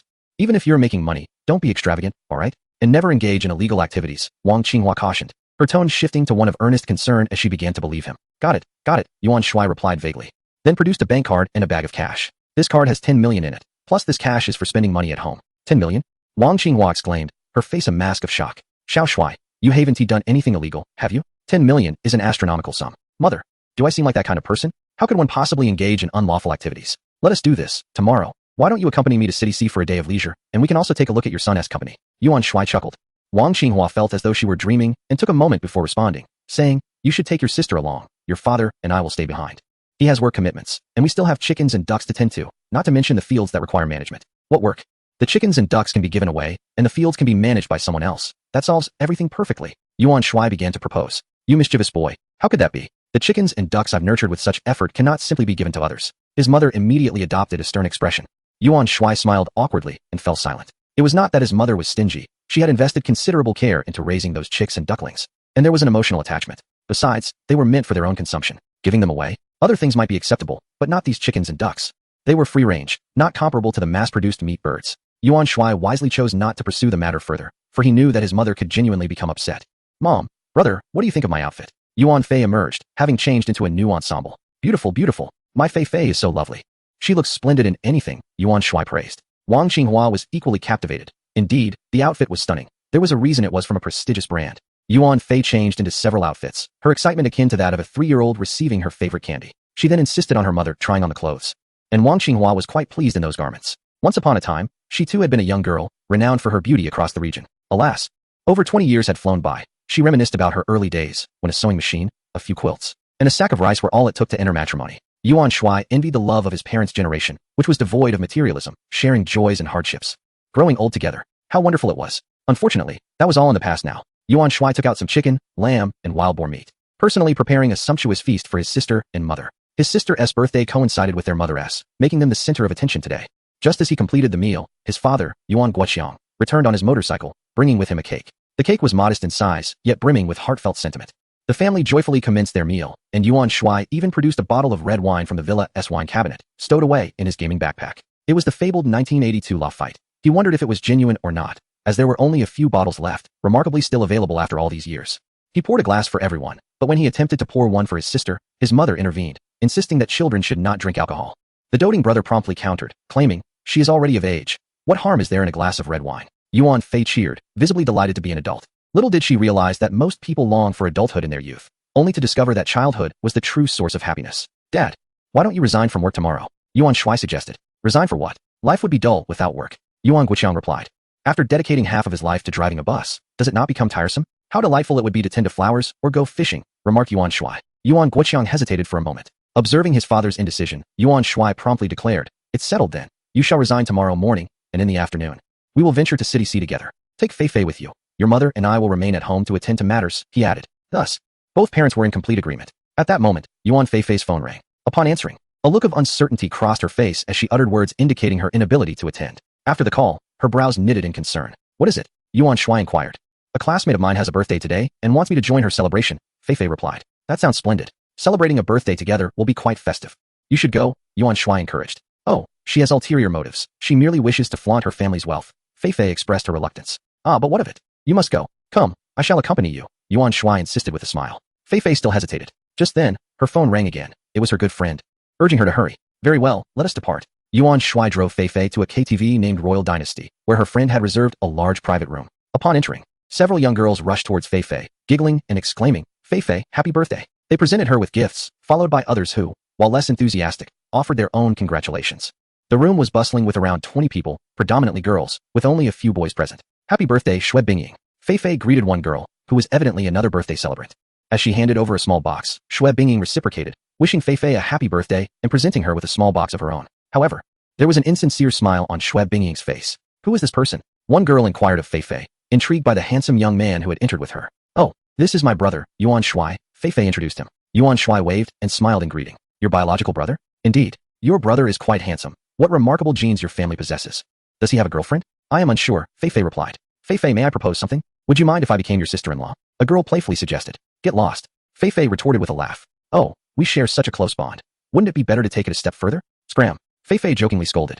Yet inwardly, she felt discomfort at her friend's comment, though she chose not to reveal it. "Oomph, stingy Fei Fei." Soon after, a group of young girls surrounded Yuan Shuai, prompting Fei Fei to protectively position herself in front of him, as if to shield him from their advances. In that fleeting moment, Yuan Shuai found himself less awkward. For being amidst a group of children could be rather uncomfortable. Shui Bingying, upon beholding Yuan Shuai's striking appearance, was astonished. However, her displeasure grew as she realized that Yuan Fei had stolen the limelight. Shui Bingying herself boasted a beauty rating above 85, yet she paled in comparison to Yuan Fei. This only intensified her frustration, as Yuan Fei overshadowed her in both academic performance and looks at school. Naturally, her irritation was further exacerbated. With a glint of mischief in her eyes, Shui Bingying exclaimed, "Fei Fei, aren't you going to open the gift I gave you?" The crowd echoed her enthusiasm, urging Yuan Fei to unveil the present. After a moment's hesitation, Yuan Fei retrieved the small box gifted by Shui Bingying and opened it. Inside lay a platinum necklace. Though modest in size, it was worth around 2,000 yuan. To be candid, Shui Bingying's generosity was commendable, but her intentions ran deeper. She was there to flaunt her gift, eagerly anticipating the moment when she would compare it to the present Yuan Fei had given her, thereby highlighting her own affluence and background. Knowing Yuan Fei's family situation well after 3 years of schooling together, she was certain that someone from a rural background could hardly afford a lavish gift. "Thank you, Bingying," Yuan Fei expressed her gratitude. "You're welcome," Shui Bingying replied with feigned modesty. "Bingying, why not take a look at the gift that Fei Fei gave you?" At this juncture, Shui Bingying's friends began to rally support. "Oh, no need. I can look at it later," Shui Bingying pretended to demur. "Oh, come on. If you look at home, how can we see it?" Her friends were quick to play along. "Well, fine," Shui Bingying relented, reluctantly unwrapping the package tied with a bow. The box bore the embossed gold letters Audition. Shui Bingying raised an eyebrow. As a privileged offspring, she was undoubtedly familiar with the brand. What on earth? Audition. How could she possibly gift such an extravagant item? It must be fake, she pondered anxiously. A few others discerned that the box was special, yet most remained oblivious. With a sense of foreboding creeping in, Shui Bingying hesitated. However, the crowd eagerly awaited her unveiling of the box. Resolutely, she tore it open. A stunning bracelet emerged, captivating the eyes of all present. A buzzing sensation filled Xue Bingying's head. Could it truly be real? Wow, it's so beautiful. Indeed, breathtaking. Fei, how much did this cost? Isn't there a tag? Why not check? Oh my heavens, 38,000? Shock rippled through the crowd. Yuan Fei had gifted Xue Bingying a bracelet worth nearly 40,000 yuan. Wasn't her family supposed to be financially constrained? What was happening? Yuan Fei glanced at Yuan Shuai, who had prompted her to make the gift. He had never anticipated such an outcome. His only intention was to prevent Yuan Fei from being looked down upon. Who would have guessed that Xue Bingying would choose to open it publicly? At that moment, the door to the private room swung open, and a man and a woman strolled in. P.S. I have recently published a new book titled Online Game. I am invincible from the start. I would greatly appreciate your support. Chapter 39. Junior high school classmate Happy Birthday, Bingying, exclaimed a visitor as he entered the room. Brother, you're back. Xue Bingying cheered, rushing into the embrace of the man. Happy birthday, dear. The woman added. Thank you, sister-in-law. Xue Bingying expressed her gratitude. The newcomers were none other than Xue Bingying's brother and sister-in-law. Yuan Shuai was momentarily taken aback. He recognized the man. Xue Bingqing, Yuan Shuai's classmate from junior high, whom he had not seen in many years, turned out to be Xue Bingying's brother. Despite the passage of time, Xue Bingqing had not changed much. He had merely matured. Hello everyone, I am Xue Bingqing. I sincerely thank all of you for coming to celebrate my sister's birthday. As her brother, I have prepared a gift for everyone as a token of my appreciation, Xue Bingqing announced as he took the microphone. His words instantly left a positive impression on the crowd. He then placed a bag on the table, saying, please help yourselves. Oh yay, thank you, brother Xue. You are so generous. The crowd immediately began to retrieve gift boxes from the paper bag, which contained various small pieces of jewelry, all quite valuable when considered collectively. At that moment, Xue Bingqing noticed Yuan Shuai and paused, quickly recognizing him. Yuan Shuai? Yuan Shuai smiled in return. What brings you here? Xue Bingqing inquired, puzzled as to how Yuan Shuai ended up at his sister's birthday gathering. I came with my sister. It's been a long time, Yuan Shuai replied casually. To be honest, during their school days, he and Xue Bingqing had little interaction. They were merely ordinary classmates. It's been a while, Xue Bingqing remarked, glancing at Yuan Fei, and his eyes lit up. Your sister is just as beautiful. Your family's genes are remarkable. Yuan Shuai chuckled, neither confirming nor denying the compliment. Xue Bingqing offered Yuan Shuai a cigarette and said, your sister and my sister are classmates. What a coincidence. Indeed, quite a coincidence. Yuan Shuai accepted the cigarette. A symbol of wealth and camaraderie. Even more coincidentally, Fei Fei's birthday is today as well, a friend of Yuan Fei chimed in. Oh, really? That's quite fortuitous. I must prepare a gift for Fei Fei as well, Xue Bingqing responded. No need. Hasn't she already received a gift? Yuan Shuai interjected. That won't do. That gift isn't substantial enough for a birthday, Xue Bingqing insisted, pulling out his phone. Excuse me for a moment, I need to make a call. Yuan Shuai was speechless, surprised by his old classmate's character, which had not been apparent during their limited interactions in the past. At that moment, Yuan Shuai found himself with a rather favorable impression of Xue Bingqing. Now, a dilemma arose. Yuan Shuai had not brought a gift for Xue Bingying either, and felt the need to reciprocate. He recalled that he still had 4 bags left from a bulk purchase intended as gifts. He had kept 8 for himself and distributed the rest to Miss Dong and her daughter, as well as his mother and sister. Perhaps I should gift her a bag. Yuan Shuai understood Xue Bingying's subtle desires, but decided not to dwell on trivial matters. To put it plainly, they are merely children. A little competition is quite normal. What is wrong with showing off wealth? If one is affluent, should they not indulge in a bit of flaunting? Xue Bingying is quite generous. Having just completed her high school entrance examinations, gifting something worth 2,000 yuan is, to be honest, quite grand. After a considerable wait, Xue Bingqing returned, carrying a gift bag in his hand. Fei Fei, this is a birthday gift for you. I didn't know before, so please don't take offense, he said as he entered, directly handing the bag to Yuan Fei. Upon glancing at Yuan Shuai and seeing him nod, Yuan Fei accepted it. Brother, you haven't given me my gift yet, Xue Bingying pouted, clearly displeased. Xue Bingqing chuckled. How could I possibly forget my precious sister? Look at this. As he spoke, he retrieved a box from his pocket. Xue Bingying's face lit up with joy as she opened it to reveal an emerald necklace. The chain was platinum, adorned with a piece of emerald surrounded by a circle of small diamonds, albeit somewhat diminutive. The tag was still attached, and upon inspection, Xue Bingying noticed a price of 158,000. Yuan Shuai, however, recognized the logo on the box as that of a prestigious jewelry brand. He smiled, realizing it was from his own company. Xue Bingying triumphantly displayed the tag to everyone, feeling as though she had finally gained the upper hand.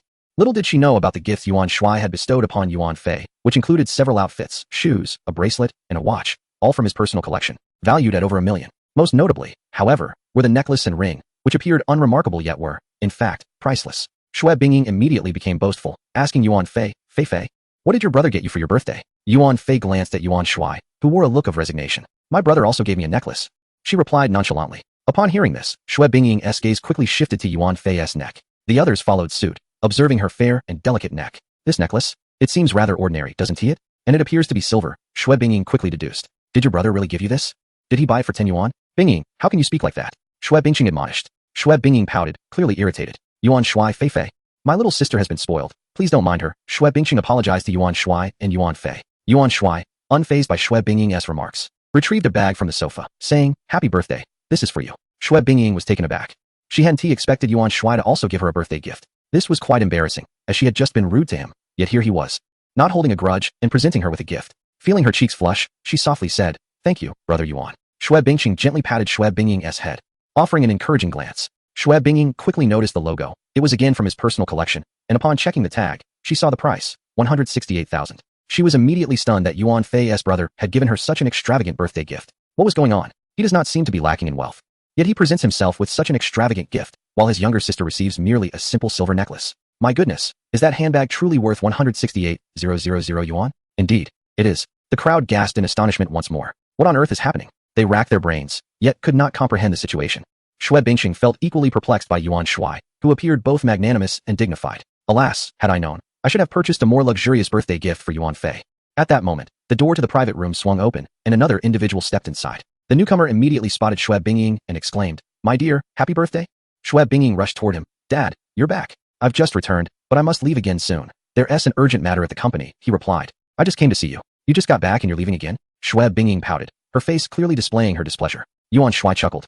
He recognized the man as Shui Wan. What a curious world this is, truly remarkable. The connections are simply ineffable. Everyone, enjoy yourselves. Bingqing, let us treat everyone to a late-night meal later, Shui Wan announced, scanning the crowd. "Thank you, uncle," the group chorused in gratitude. At that moment, Shui Wan's gaze fell upon Yuan Shuai. "Oh, isn't that Mr. Yuan? What brings you here? Mr. Yuan?" Shui Wan approached him eagerly. "Mr. Yuan? Who is Mr.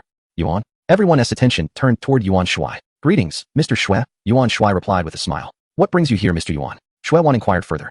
The crowd was astonished. Mr. Yuan? How could he be Mr. Yuan? Shui uncle was treating him with such respect. Who exactly is he? Yuan Shuai, wishing to keep matters discreet, suggested, "Let us discuss this outside." With that, he stepped out, followed by Shui Bingqing and Yuan Fei. "This is my sister. I accompanied her for some fun, and what a coincidence it is," Yuan Shuai remarked with a smile. "Ah, how fortunate that the young lady is a classmate of Mr. Yuan's sister," Shui Wan flattered, never having anticipated encountering Yuan Shuai here. Shui Bingqing quickly made introductions as well. Shui Wan was taken aback to learn that Yuan Shuai was also from Xinxian, and that his son was a classmate of Yuan Shuai, while his daughter was coincidentally a classmate of Yuan Shuai's sister. What a remarkable coincidence. Yuan Shuai felt a wave of embarrassment. Was such flattery truly necessary?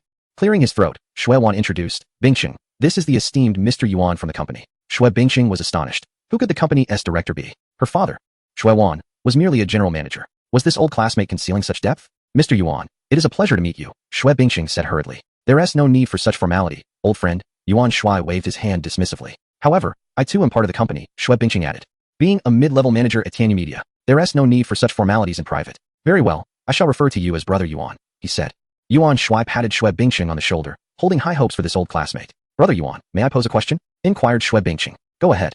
Why did you bestow such an extravagant gift upon the younger sister, while only presenting Fei Fei with a mere silver necklace?" Shui Bingqing voiced his curiosity. Yuan Shuai was taken aback by the nature of the inquiry. Meanwhile, Shui Wan observed the necklace adorning Shui Fei's neck, feeling a sense of familiarity. It seemed he had encountered it somewhere before. Suddenly, it dawned on him. Earlier that day, he had visited the basement parking lot intending to see Yuan Shuai and Zhao Wanqing off, only to find that Yuan Shuai had already departed. At that moment, he had noticed Zhao Wanqing fastening a necklace around her neck. He had lingered for a moment, puzzled as to why Zhao had chosen such an ordinary piece of jewelry. The necklace resembled the one adorning Yuan Dong's sister almost perfectly. Shui Wan's expression was now one of eager anticipation as he regarded Yuan Shuai, keen to uncover the truth. Yuan Shuai chuckled softly. This necklace is far from ordinary. Upon hearing this, the father and son duo grew even more curious. Only Shui Fei understood the necklace's extraordinary nature. The moment she donned it, she felt an overwhelming surge of vitality, as if every step she took was imbued with lightness. "Yuan Dong, what makes it so extraordinary?" Shui Wan inquired with heightened interest. Yuan Shuai reached into his pocket, and with a mere thought, produced a necklace and a ring. He opened his palm and said, "Why don't you give them a try?" Shui Wan and his son exchanged glances before each taking one, the necklace and the ring. Instantly, they sensed a profound shift within their bodies. While Shui Bingqing felt a subtle difference, Shui Wan's experience was far more intense. Approaching 50 and burdened by a demanding position, he had long felt a sense of fatigue. With the ring on his finger, he felt rejuvenated, as if he had returned to his prime. Both men were left astounded, their minds swirling with disbelief. This was truly miraculous. "Do you understand now?" Yuan Shuai smiled. Indeed, they both nodded vigorously. "Yuan Dong, this necklace is invaluable. Should it be put on the market, it would defy estimation." Yuan Shuai was well aware of this fact, but he understood that the value of such items is subjective. For the wealthy, it could command a fortune, while those of modest means might not see its worth. Moreover, this was merely a low-tier adornment. As one's forging skills improved, the potential would be remarkable. "How much do you believe it is worth, Shuizong?" Yuan Shuai inquired casually. "It is difficult to say.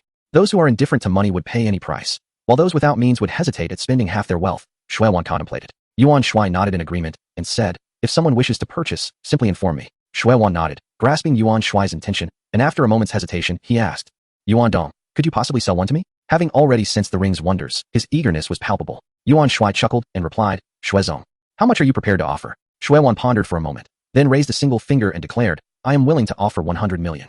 Yuan Shuai glanced at Shui Wan and remarked with a smile, Mr. Shui, you are truly affluent. Shui Wan chuckled awkwardly, replying, Chairman Yuan, you jest. I cannot compare to your wealth. Enough of the modesty. These two are gifts for you, Yuan Shuai said casually. What? For us? The father and son. Shui Wan and his son were taken aback. You're giving away 100 million? That's incredibly generous. My goodness. Chairman Yuan, this is too much.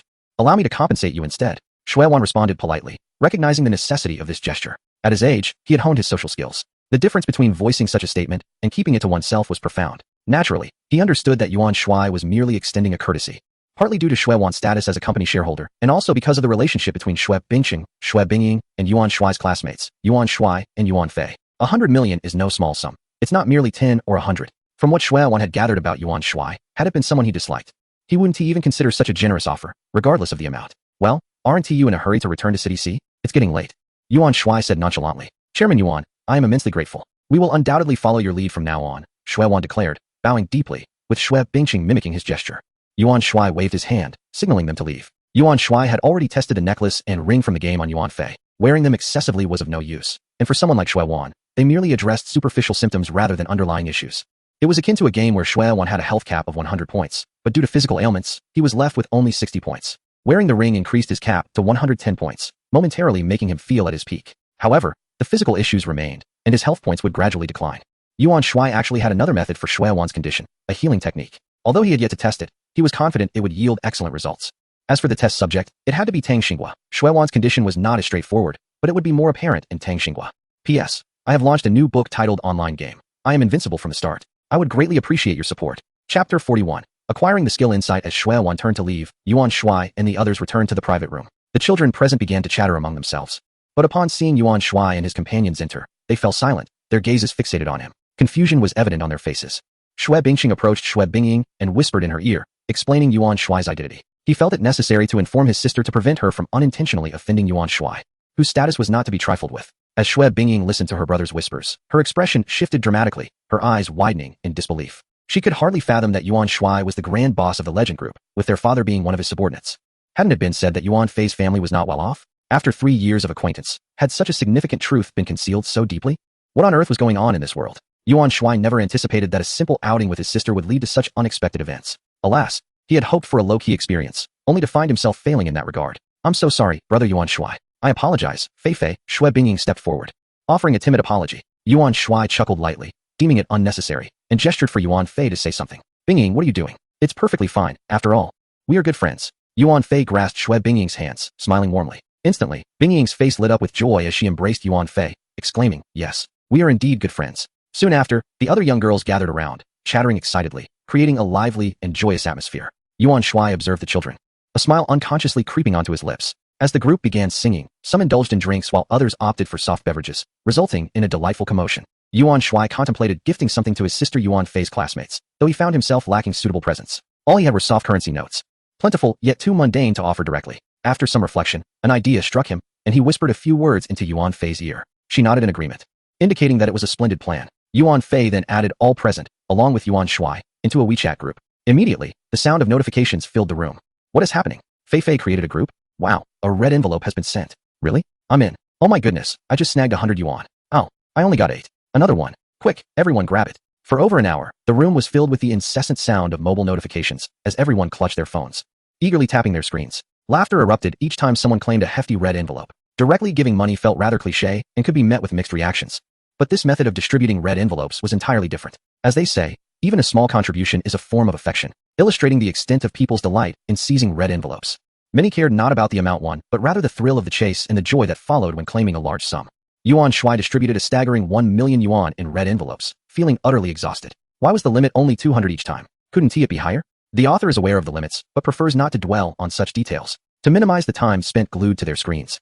Yuan Shuai limited the total to 1 million soft currency notes. In the end, every single individual in the room was overwhelmed with joy, with the luckiest securing tens of thousands of yuan, while even those less fortunate managed to claim 2 or 3,000. Cheers of delight filled the air.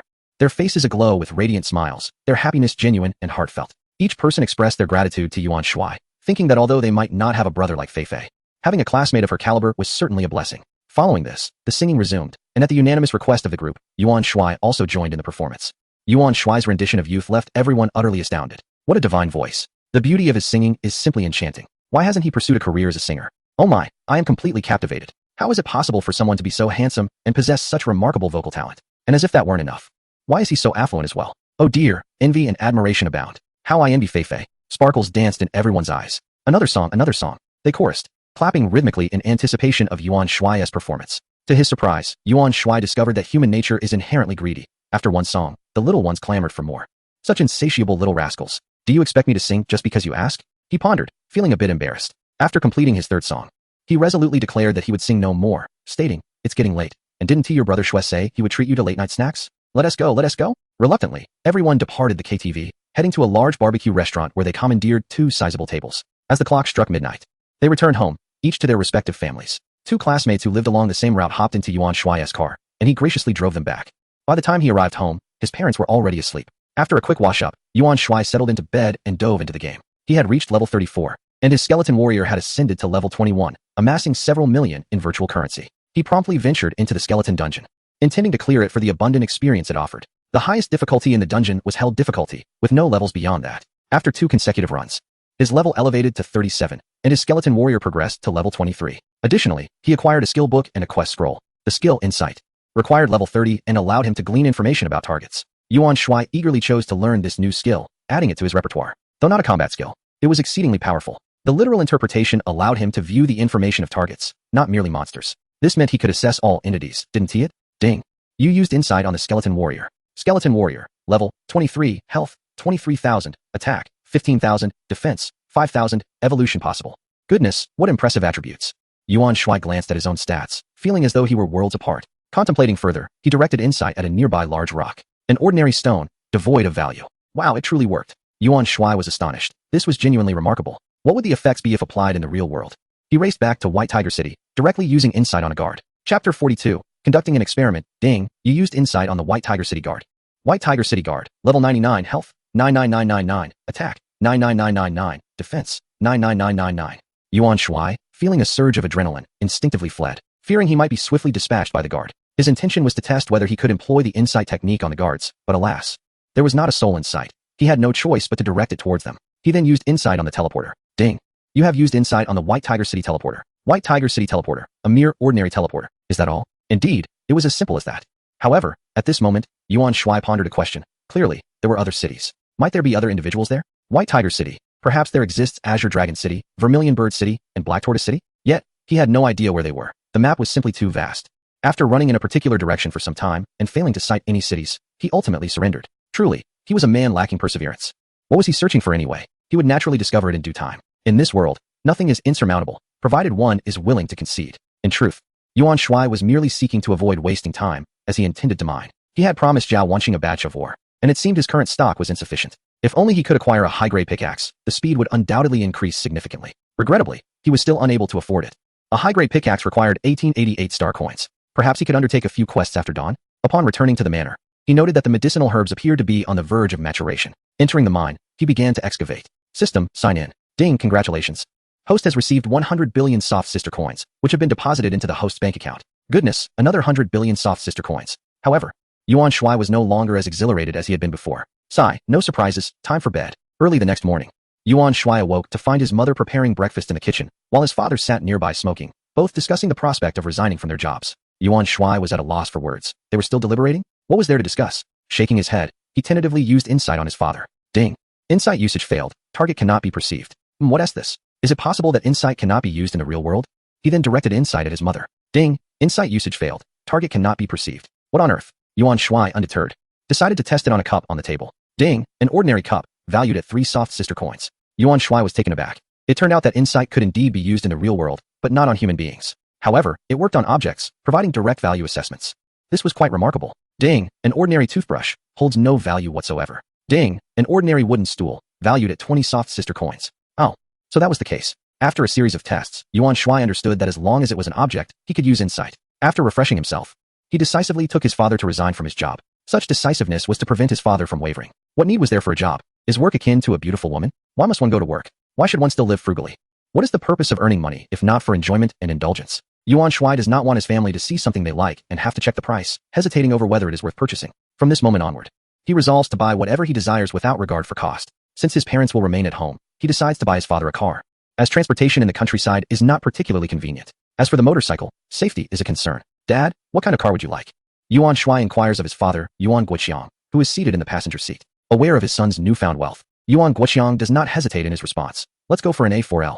Yuan Shuai is left speechless. After all these years, his father's longing for the A4L remains, albeit it is somewhat of a lower tier. Nevertheless, Yuan Shuai refrains from voicing his thoughts, understanding that nothing is more precious than what one truly loves. Since his father has a preference, an A4L it shall be. While it may lack in prestige, that is inconsequential. They can always upgrade later. Thus, he heads straight to the Audi dealership and drives home in a sleek black A4L. In the afternoon, as Yuan Shuai prepares to return to City C, he places some virtual game meats, chicken, lamb, and wild boar, into the refrigerator. It is known that consuming these can enhance physical prowess. Although his parents now sport shiny silver necklaces and rings, maintaining good health is always paramount. Just as he is about to leave, his sister, Yuan Fei, who had already packed her belongings, hesitates, exhibiting reluctance to depart. Fei, what is the matter? Yuan Shuai asks. Brother, I think I'll stay, Yuan Fei replies.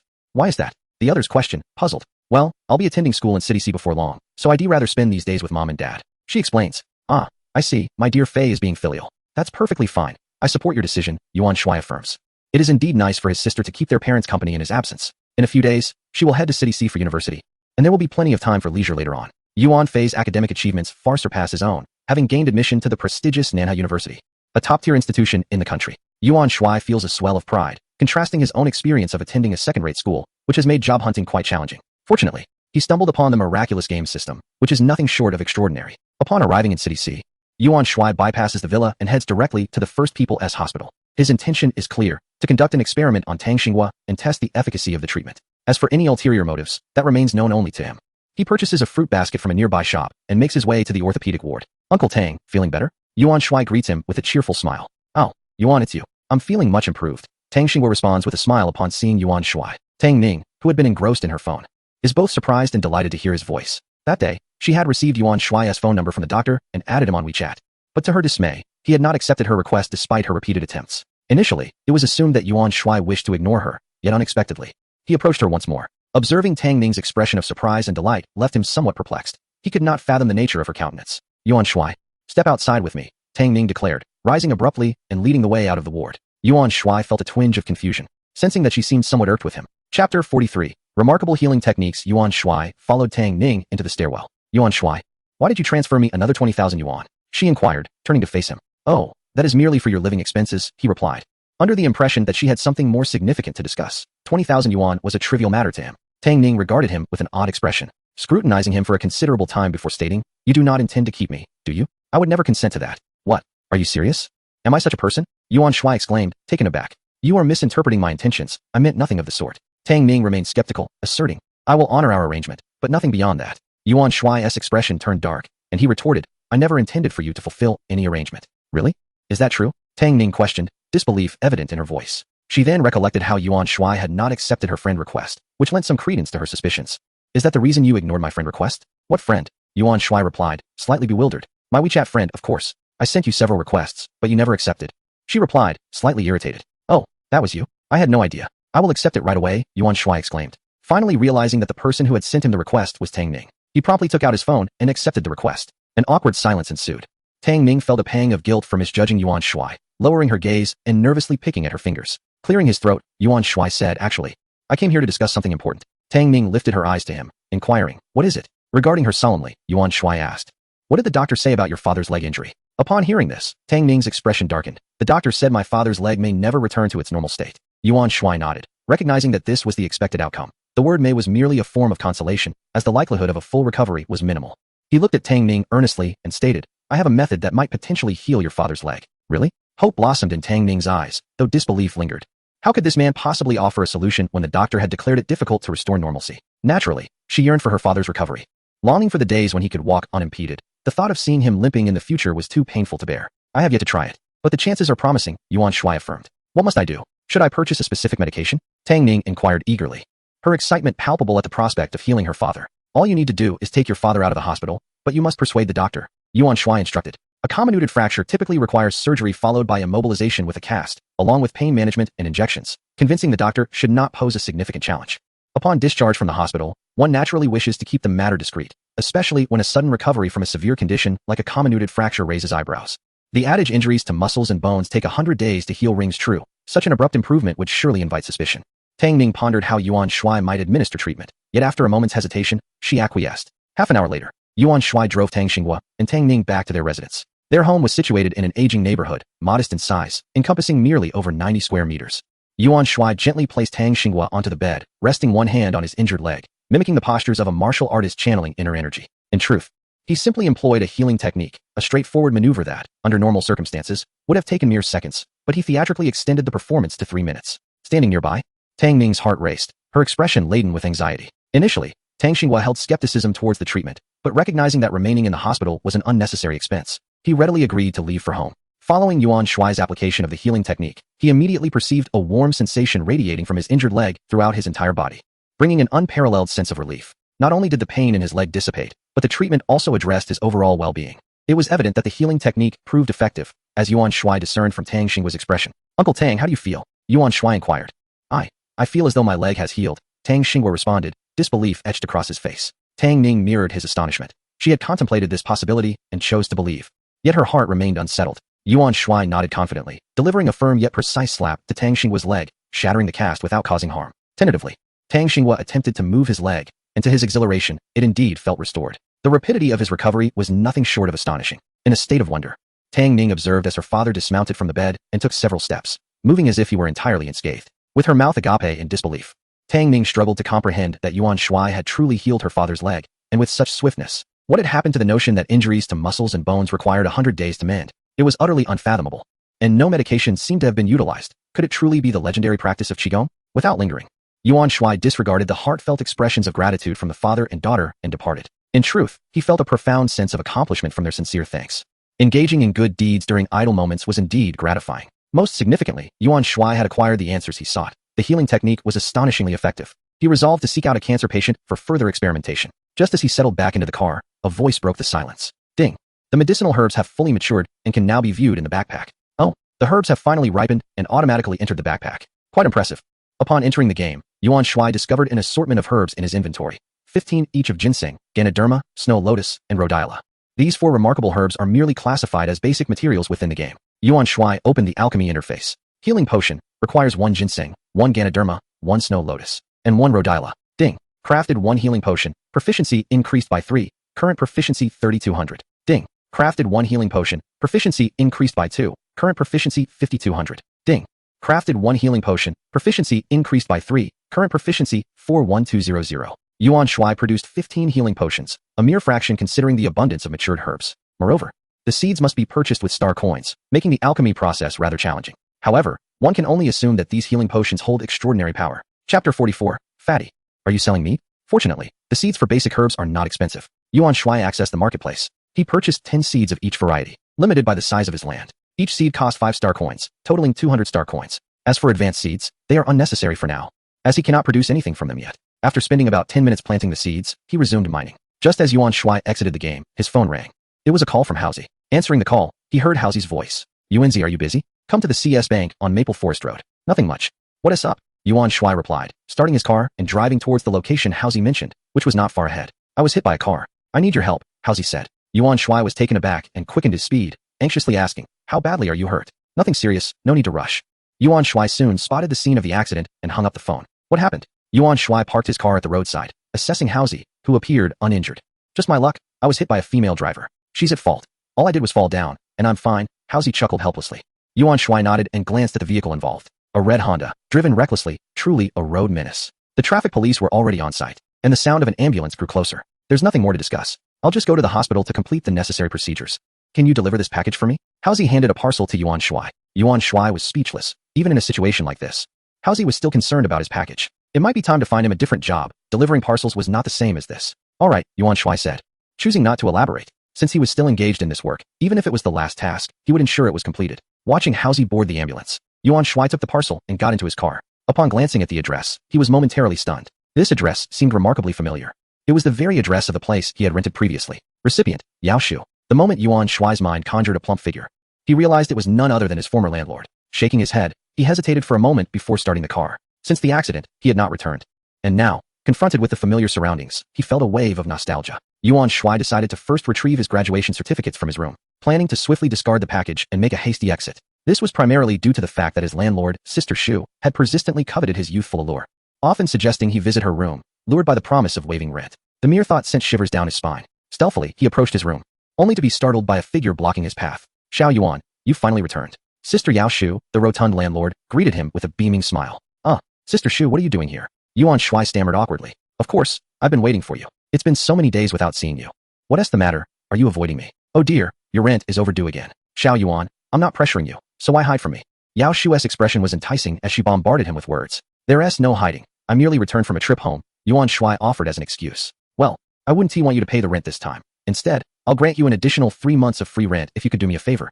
Yao Shu said with a beguiling smile. At her words, Yuan Shuai's expression fell. A favor? He understood all too well what Yao Shu was implying. She was clearly yearning for his charm. Assessing his escape route, he prepared to flee. However, as he made a move, Yao Shu once again obstructed his path. This tactic had been employed far too often. Yao Shu was well aware of it. Yet, Yuan Shuai now possessed the agility to evade her grasp, swiftly darting outside. Yao Shu stood momentarily stunned, exclaiming, "Goodness, what speed!" She then shouted, "You little rascal. Why are you running? Do you think I could possibly eat you?" Yuan Shuai, hearing her loud voice, thought to himself that it was precisely because he feared being devoured by her that he ran. He headed straight for his car, contemplating abandoning the graduation certificates altogether, but paused in surprise upon reaching the vehicle. What on earth? Why is this package out again? He called back to the door. Sister Shu, I came to deliver a package for you. It's left at the entrance. Please don't run away. I need to talk to you. Yao Shu exclaimed. Waddling down after him, Yuan Shuai placed several thousand yuan at the doorstep and declared, Sister Shu, I've already bought a house. Thank you for your care over the past year. Farewell. With that, he took off like the wind, as if being chased by a ferocious beast. To be honest, Yao Shu had treated Yuan Shuai quite well throughout the year, never pressuring him for rent. Delays of 10 days to a fortnight were common, and she often brought him fruit. Moreover, she wasn't unattractive, being just in her early 30s, albeit a bit overweight. In her youth, she had been quite the beauty. After all, her deceased wealthy husband must have seen something in her to have chosen her. The absence of men has rendered her somewhat lonely, and naturally, Yuan Shuai's roguish visage captivates her. Just a few meters down the road, his phone rang, revealing a call from Yao Shu. Yuan Shuai answered the call with his Bluetooth headset, unperturbed by the interruption. Why are you running away? I genuinely have something important to discuss with you, she said. Upon answering, Yao Shu's voice immediately resonated through the device. Sister Shu, what do you need? Yuan Shuai inquired. Well, I have a beautiful niece, and I thought of introducing her to you. You're quite handsome. Why should someone else benefit when it could be my niece? Yao Shu replied. Yuan Shuai was struck with disbelief, thinking to himself, what on earth? You've spent a whole year trying to seduce me, and now you want to introduce me to your niece? This is a bit convoluted, isn't it? Are you planning to bind me to you for your own ulterior motives? Hello? Can you hear me? Hello? Is the signal poor? Pretending the connection was faulty, Yuan Shuai abruptly ended the call. He then made another call. What is up? Came the weary voice of you fatty. What the hell? Yuan Shuai retorted, annoyed. No, if that were the case, I would be your brother-in-law. You fatty chuckled. I'm speaking seriously here. Behave yourself, or I might just come over and give you a good beating. What's the matter? Fatty, are you selling meat? Yuan Shuai asked earnestly. What are you talking about? Please spare me, brother. I've been exhausted these past 2 days. Seriously? You're already spent after just 2 days? Chapter 45. The ridiculous task. Can you blame me? Those women are ferocious. You fatty exclaimed, appearing visibly shaken. Aren't they interested in taking a ride in your Lamborghini? Yuan Shuai queried. Of course, they were, but I told them I wanted to contribute to environmental protection, so I didn't drive. Yuan Shuai silently gave him a thumbs up. Impressed. Do you genuinely want to sell meat? Yuan Shuai returned to the matter at hand. What? Selling yarn? Are you implying that you've been sponsored by a super rich woman and now wish to pull me into this business? If so, I'm open to it. Goodness, can't your thoughts be a bit more innocent? I meant selling chicken, pork, lamb, and the like. Yuan Shuai, recalling the virtual meat from a game due to his encounter with a rat, contemplated selling it to them, which could be a completely risk-free venture. Moreover, such meat could enhance physical prowess and surely drive the upper class wild. Oh, you meant that? I lack experience in selling meat. You fatty finally comprehended his misunderstanding. You don't need experience. Here's what you do. First, check online how to register a meat-selling company. Yuan Shuai instructed. All right, hold on a moment. You fatty said, proceeding to search online, but he found scant information, and the little that existed was ambiguous and contradictory. I can't find anything. This is too scarce. Should I inquire at the business bureau? You fatty concluded. Ask about what? That would be a waste of time. Yuan Shuai was somewhat familiar with the intricacies of the process, yet he understood that a lack of proficiency could lead to disastrous outcomes. Could you assist me in drafting a recruitment notice for a personal secretary? He pondered aloud. Although he considered enlisting Zhao Wanqing's help, he felt it would be rather undignified to seek assistance for such a trivial matter. Oh, very well. What is the monthly salary? He inquired. Let's set it at 100,000, he concluded, recognizing the necessity of hiring a highly capable individual. Not being well-versed in these affairs, he anticipated that he would rely heavily on her expertise, thus justifying a higher salary. 100,000? Then hire me, interjected the corpulent Yu. Get lost. You're useless at everything, Yuan Shuai retorted before abruptly ending the call. After hanging up, he contemplated whether to embark on a new task. Acquiring a high-grade pickaxe seemed imperative. Not only would it enhance mining speed, but it would also increase the likelihood of obtaining premium ores, which could be worth millions. After a moment of hesitation, he decided to utilize a task scroll. Ding. The host has used a task scroll and received a random task. Find 5 strangers to treat you to a meal. The strangers cannot be repeated, and each meal must cost no less than 100 yuan. The host cannot disclose the expense to the other party, nor employ unethical means. The task is time limited to 2 hours. What an absurd task. You expect me to shamelessly ask strangers to treat me to a meal? Yuan Shuai exclaimed in disbelief. And they must spend over 100 yuan? With so many stipulations? And I cannot use unethical methods? It's clear that the unethical method refers to not utilizing yuan. System. Is it possible to forfeit this task? He inquired immediately. Are you certain you wish to forfeit? The rewards for this task are likely to be superior to the previous one, and the next task is uncertain as well. Yuan Shuai hesitated. Acquiring the high-grade pickaxe sooner rather than later was prudent, and he had only one task scroll left. Who could predict what the next task might entail? Fine. I shall give it a try. At worst, I will fail. 2 hours is truly a tight constraint. He grumbled. The challenge of the task lay not in finding individuals, but rather in the risk of being overwhelmed. Surely, I can express gratitude to those who treat me afterward? He mused, as he was determined not to let anyone dine with him without some form of appreciation. Of course, that is permissible. He parked his car alongside the road, opened the door, and spotted a young woman. Approaching her, he asked, "Excuse me, would you be willing to treat me to a meal?" Huh, she responded, bewildered. You drive a luxury car and expect someone else to pay for your meal? What kind of game is this? Warning, the individual cannot be counted as they witnessed you exiting a Lamborghini. The system's voice echoed in his mind. Damn it. He cursed silently. He promptly turned and returned to his vehicle. The young woman, perplexed, wondered why he was leaving after merely contemplating for 2 seconds. Wait, I'll treat you. Let us exchange WeChat. Her voice called after him. Yuan Shuai, however, was determined to escape the embarrassment, wishing to move to a different location as quickly as possible. Alas, why should I ponder? I ought to have simply acquiesced. It infuriates me that such a dashing and affluent young man has slipped away. Yuan Shuai has driven off, leaving the young lady in regret. Having changed streets, Yuan Shuai, now seasoned in experience, refrains from seeking out those who witnessed his departure. Instead, he intends to express gratitude to the one who kindly offered him a meal. He enters a nearby bank to open 5 bank cards, each receiving a transfer of 1 million yuan. Seated on a flower bed by the roadside, he observes passersby, contemplating his next target. Excuse me, beautiful, Yuan Shuai calls out to an approaching young lady. She gazes at him, perplexed. What is it? She inquires. Yuan Shuai, feeling utterly awkward, replies, beautiful lady, I haven't eaten all day. Could you treat me to a meal? The young lady wonders if he has lost his mind. Dressed impeccably and possessing striking looks, he is asking for charity? She rolls her eyes and walks away. It becomes evident that even a handsome visage can sometimes be of no avail. She suspects him to be a fraud. What a ridiculous task, Yuan Shuai exclaims. He approaches a few more individuals, only to be regarded as a lunatic. With determination, he steels himself. Could you please treat me to a meal? He asks another young lady, mustering his courage. You don't have money for food? She asks, a smile gracing her lips. Yes, is that possible? Yuan Shuai feels a glimmer of hope. All right, I'll give you money to eat. She begins rummaging through her purse. Host. A bystander must accompany you until she settles the bill. Goodness, so many stipulations, Yuan Shuai thinks, exasperated. Beautiful lady, there's no need for the money. Could you accompany me instead? He suggests. Fine, she agrees, smiling, her heart fluttering at the sight of his handsome face, secretly thinking this might be a pickup line. What a charming young man. Elated, Yuan Shuai strides towards a nearby restaurant, with the young lady shyly trailing behind. They find a table and sit down. Sir or madam, what would you like to eat? The waiter promptly offers the menu. Yuan Shuai takes it without hesitation, ordering 4 dishes, as the prices are reasonable, totaling a mere 100 yuan. The young lady, enamored, hardly pays attention to his selections, resting her chin on her hand, gazing at him. Beautiful lady. You haven't eaten yet, right? I ordered 4 dishes, Yuan Shuai reminds her.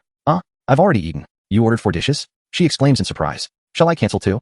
Yuan Shuai suggests with a faint smile. Never mind. It's all right. She replies, feeling bashful under his gaze. Oh dear, he's so handsome. Her heart races, nearly leaping from her chest. Soon, all the dishes arrive, yet the young lady struggles to eat, merely moving her chopsticks a few times.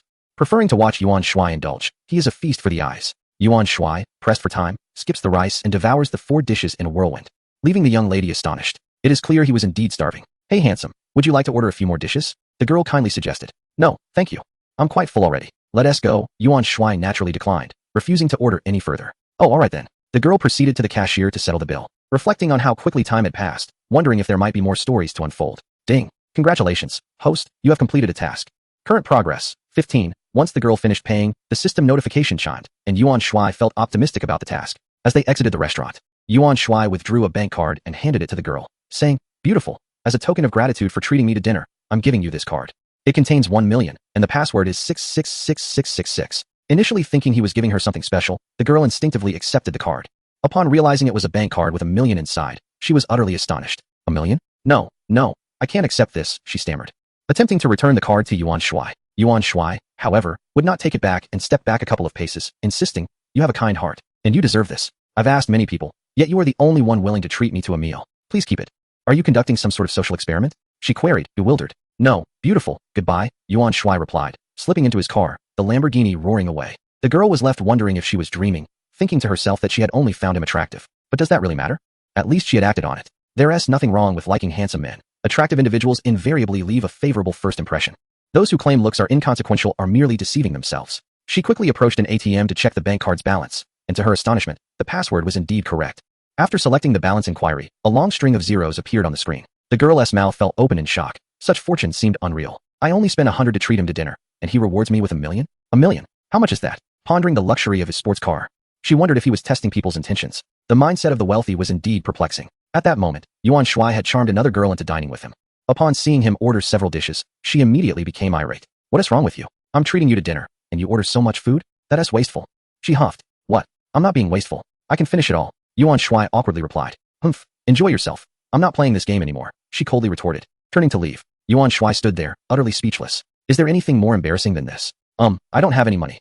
Just pretend I didn't order those dishes," he reluctantly told the waiter. The waiter was also taken aback. After years in the service industry, he had never encountered such a situation. As Yuan Shuai stood up to leave, a voice from a nearby table interjected. "Hey buddy, why don't you join us for a meal?" Yuan Shuai turned to see that the speaker was a man in his 30s. The table hosted a total of 4 people, 2 men and 2 women, likely 2 couples seated across from each other at a rectangular table. Yuan Shuai sauntered over and took a seat, his confidence now markedly enhanced. The man who had spoken earlier waved to the waiter, then handed Yuan Shuai the menu, saying, "Here, my friend, choose whatever you like." Taken aback by the man's demeanor, Yuan Shuai mused that there was something intriguing about him. Without hesitation, he ordered 3 dishes, the total exceeding 100 yuan. At that moment, the woman seated beside the man also addressed the waiter, requesting, "Excuse me, could you bring a set of cutlery?" This couple certainly had an interesting dynamic. In stark contrast, the pair opposite them was quite different. The woman remarked with a hint of sarcasm. "No wonder he was scared off. So generous to invite you for a meal, yet you order so much." The man chimed in, "Li Su, we agreed to split the bill, and what he eats is none of our concern." Yuan Shuai's lips twitched at the blatant disparity in attitudes. Li Su quickly replied, "Fine. I'll cover his share." The man, hearing this, had little to say, yet the woman continued, "Such a young fellow with an audacious demeanor. Is he begging? Truly disgraceful." Li Su's expression darkened in response. "That's enough. I assent it. Who hasn't he faced hard times?" The man, annoyed by Li Su's defense of his girlfriend, retorted, "I would never stoop to begging, no matter my circumstances." Li Su fell silent, refraining from further damaging their rapport. Yuan Shuai chuckled softly, anticipating their impending regret. The dishes arrived promptly, and the 4 of them had nearly finished their meal, all eyes on Yuan Shuai as he consumed his food. In a mere 3 minutes, he had cleared his plate, opting not to eat rice to avoid feeling overly full. The others were left astonished. Was he truly that hungry? "Hey, are you full now? Perhaps you should order a few more dishes, or have some rice to fill up," Li Su suggested. I'm quite satiated, thank you," Yuan Shuai replied, dabbing his mouth with a napkin. "Are you really full?" "Yes." "All right then." Li Su nodded and called out to the waiter, "Excuse me, could we have the bill, please?" The waiter swiftly approached and handed them the receipt. The 2 individuals examined it and began to calculate, only covering their portion of the bill, while Li Su bore the remainder. Ding! Congratulations to the host for completing a task. Current progress, 25. Upon hearing the notification, Yuan Shuai produced a bank card and handed it to Li Su, saying, "Here, my friend, this is for you. There's a bit of money on it." Leaning closer to Li Su, he whispered, "The password is 6 sixes, and there's 1 million yuan inside." Yuan Shuai intended to alleviate any potential awkwardness for Li Su, suspecting their friendship was superficial and worried about any ill intentions from the man. However, Li Su was visibly shaken, exclaiming, What? 1 million? What do you mean 1 million?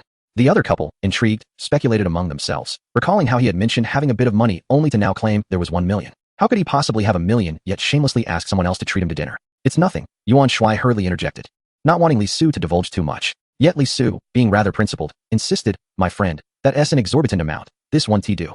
Chapter 47. Mission accomplished. Having decided to be forthright, Yuan Shuai candidly declared, "My friends, I am merely conducting a test. Your kindness as a couple has earned you the funds on this card as a reward. That cannot be. 1 million? Such a sum is unthinkable. Take it back, my friend," Li Su insisted, attempting to return the bank card to Yuan Shuai. 1 million? Is it truly 1 million? Is this part of a test?" The astonished couple felt as though they had lost billions. Regret washed over them. Why had they suggested splitting the bill? Why had they confronted him? Had they not done so, they would have been entitled to a share. Observing their expressions of chagrin brought a sense of satisfaction to Yuan Shuai. He shifted his focus, dismissing the earlier encounter, recognizing that not everyone harbors ill intentions. Once a bank card is given, it cannot be retrieved. Yuan Shuai, uninterested in lingering, departed swiftly. He was on a mission, and time was of the essence. Yuan Shuai approached several others, yet none were willing to invite him to dine. Perched beside a flower bed, he felt a twinge of discouragement. The task proved to be quite challenging. At that moment, a female sanitation worker settled nearby, savoring a modest meal from her lunchbox. Consisting merely of rice and a touch of pickled vegetables, yet she relished it wholeheartedly. Yuan Shuai, moved by the sight, approached and seated himself beside her. "Auntie, are you having your meal?" he inquired. The sanitation worker glanced up and replied, "Indeed. Why are you still here? Shouldn't you be off work by now?" "Though the sun has not fully set, it is nearly 7 o'clock, Yuan Shuai noted. "I work the late shift. I don't finish until 10, she explained. "Oh, I see there is a late shift," Yuan Shuai mused, taking a deep breath. "Auntie, I haven't eaten in 2 days. Could you possibly treat me to a meal?" Deliberately stating he had gone 2 days without food, Yuan Shuai hoped to evoke sympathy from the sanitation worker, compelling her to assist him. Yet, in seeking her help, he also wished to extend his own kindness towards her. The sanitation worker, instantly losing her cheerful demeanor, looked at him with seriousness. "Oh dear young man. What has happened to you? Have you been swindled?" "Indeed," Yuan Shuai responded, playing along with her concern. "I am from out of town, here in C-City seeking work, and I've been robbed of all my money, even my phone." "Young man, you're not a child anymore. You must be more cautious. You must be starving. Come, let us get you something to eat," she said, her gaze now filled with compassion. Yuan Shuai felt a surge of happiness. The sanitation worker was easy to persuade, though he hoped she wouldn't fall victim to unscrupulous individuals in the future. She closed her lunchbox and led the way to a nearby restaurant. Once inside, they found a table, and the waitress promptly handed them menus. "Please bring me several quick-cooked dishes to accompany the rice," the sanitation worker ordered without glancing at the menu. "Certainly," the waitress replied, noting her selections before presenting them to her. "Are these acceptable?" The sanitation worker directly handed the disposable menu to Yuan Shuai, saying, "Young man, take a look and see if this is sufficient. If not, I can add a bit more." Yuan Shuai glanced at the menu, noting that the total exceeded 100 yuan. "This will suffice, let us go with it. Please ask the chef to expedite the order, as I am quite famished." The sanitation worker relayed his request to the waitress. "Understood," the waitress replied as she took the menu and departed. Yuan Shuai regarded the earnest and kind-hearted sanitation worker, feeling a warmth welling up within him. At that moment, she pulled out her lunchbox and began to eat. Yuan Shuai quickly interjected, "Auntie, please wait until the dishes arrive before you start eating." The sanitation worker chuckled sheepishly. "Oh, this is enough for me. How can that be? You invite me to dine at a restaurant, and you eat pickled vegetables? What sort of arrangement is that?" Yuan Shuai became serious. "Auntie, isn't this putting me in an awkward position? If you eat pickled vegetables while I indulge in meat, how could I possibly enjoy my meal?" The sanitation worker was taken aback. She considered it that way, and with a simple smile, she acquiesced. "Well, all right then." Subsequently, Yuan Shuai and the sanitation worker finished their meal together. Yuan Shuai observed as she rummaged through her pants pocket, retrieving a small plastic bag. She opened it and took out some coins, the largest denomination being merely 20 yuan. Watching her rough hands meticulously count the money brought a mist to Yuan Shuai's eyes and a pang to his heart. 100 yuan must be a considerable sum for her, especially when she typically subsisted on pickled vegetables, living frugally. Yet, in the face of a stranger, she exhibited such generosity. This was truly an embodiment of selflessness. Ding! Congratulations to the host for completing a task. Current progress 35. Yuan Shuai fell into a moment of silence and thought to the system. "Could you assist me in creating a bank card with 5 million yuan? The money can be deducted from my backpack." Yuan Shuai wished to extend further assistance to the sanitation worker, but the bank had already closed for the day. "Glad to serve. A bank card has been placed in your backpack. Password 666666. Yuan Shuai had merely inquired out of curiosity, but to his surprise, the system complied. With a mere thought, he retrieved the bank card. The sanitation worker was still conversing with the waitress, her plastic bag of coins resting on the table. Yuan Shuai wrote down the password on the bank card and, with a swift motion, slipped the card into the sanitation worker's plastic bag, nestled among the remaining coins. The way she handled her money so carefully suggested she would not misplace it. "Thank you for treating me to this meal, Auntie. I must take my leave now." Having arranged everything, Yuan Shuai prepared to depart. "Take care of yourself in the future." "All right," the sanitation worker urged once more. "I will, thank you, Auntie," Yuan Shuai said as he turned to leave. "Hey there, have you eaten yet?" Yuan Shuai approached a young woman who was about to enter a restaurant. "Not yet, I was just about to," she replied. "Are you dining alone?" "Yes, just by myself." "Would you allow me the pleasure of treating you to a meal?" "Sure, why not?" Yuan Shuai's charming demeanor worked its magic once again, and he successfully persuaded another young woman. Satisfied, Yuan Shuai completed his task, presenting her with a bank card containing 1,000,000 soft currencies. Subsequently, Yuan Shuai completed his final task, with merely 3 minutes remaining on the countdown. Ding! Congratulations, host, for completing all tasks. Reward, 1,500 star coins. Exhaling deeply, Yuan Shuai finally felt a sense of relief. His stomach felt as if it had been stretched for 5 months. The 1,500 star coins were indeed a generous reward, surpassing that of the previous task. Without delay, Yuan Shuai entered the game, spending 1888 star coins to purchase a high-grade pickaxe, replacing his rudimentary one. As anticipated, his in-game agility with the pickaxe had significantly improved. Chapter 48. A woman in the room. Upon returning to Villa 18 at Manhwa Villa, Yuan Shuai felt utterly drained. The tasks had been excruciating. Had it not been for the consolation of 1,500 star coins, he would have surely been overwhelmed with frustration. He sank into the expansive massage bathtub, relishing the warmth, and found himself reluctant to emerge even after an hour. Suddenly, he detected a faint noise from outside the bathroom. Though subtle, it was enough to catch his attention. What on earth was happening? There were no rodents in Manhwa Villa. Could it be a thief? Unlikely.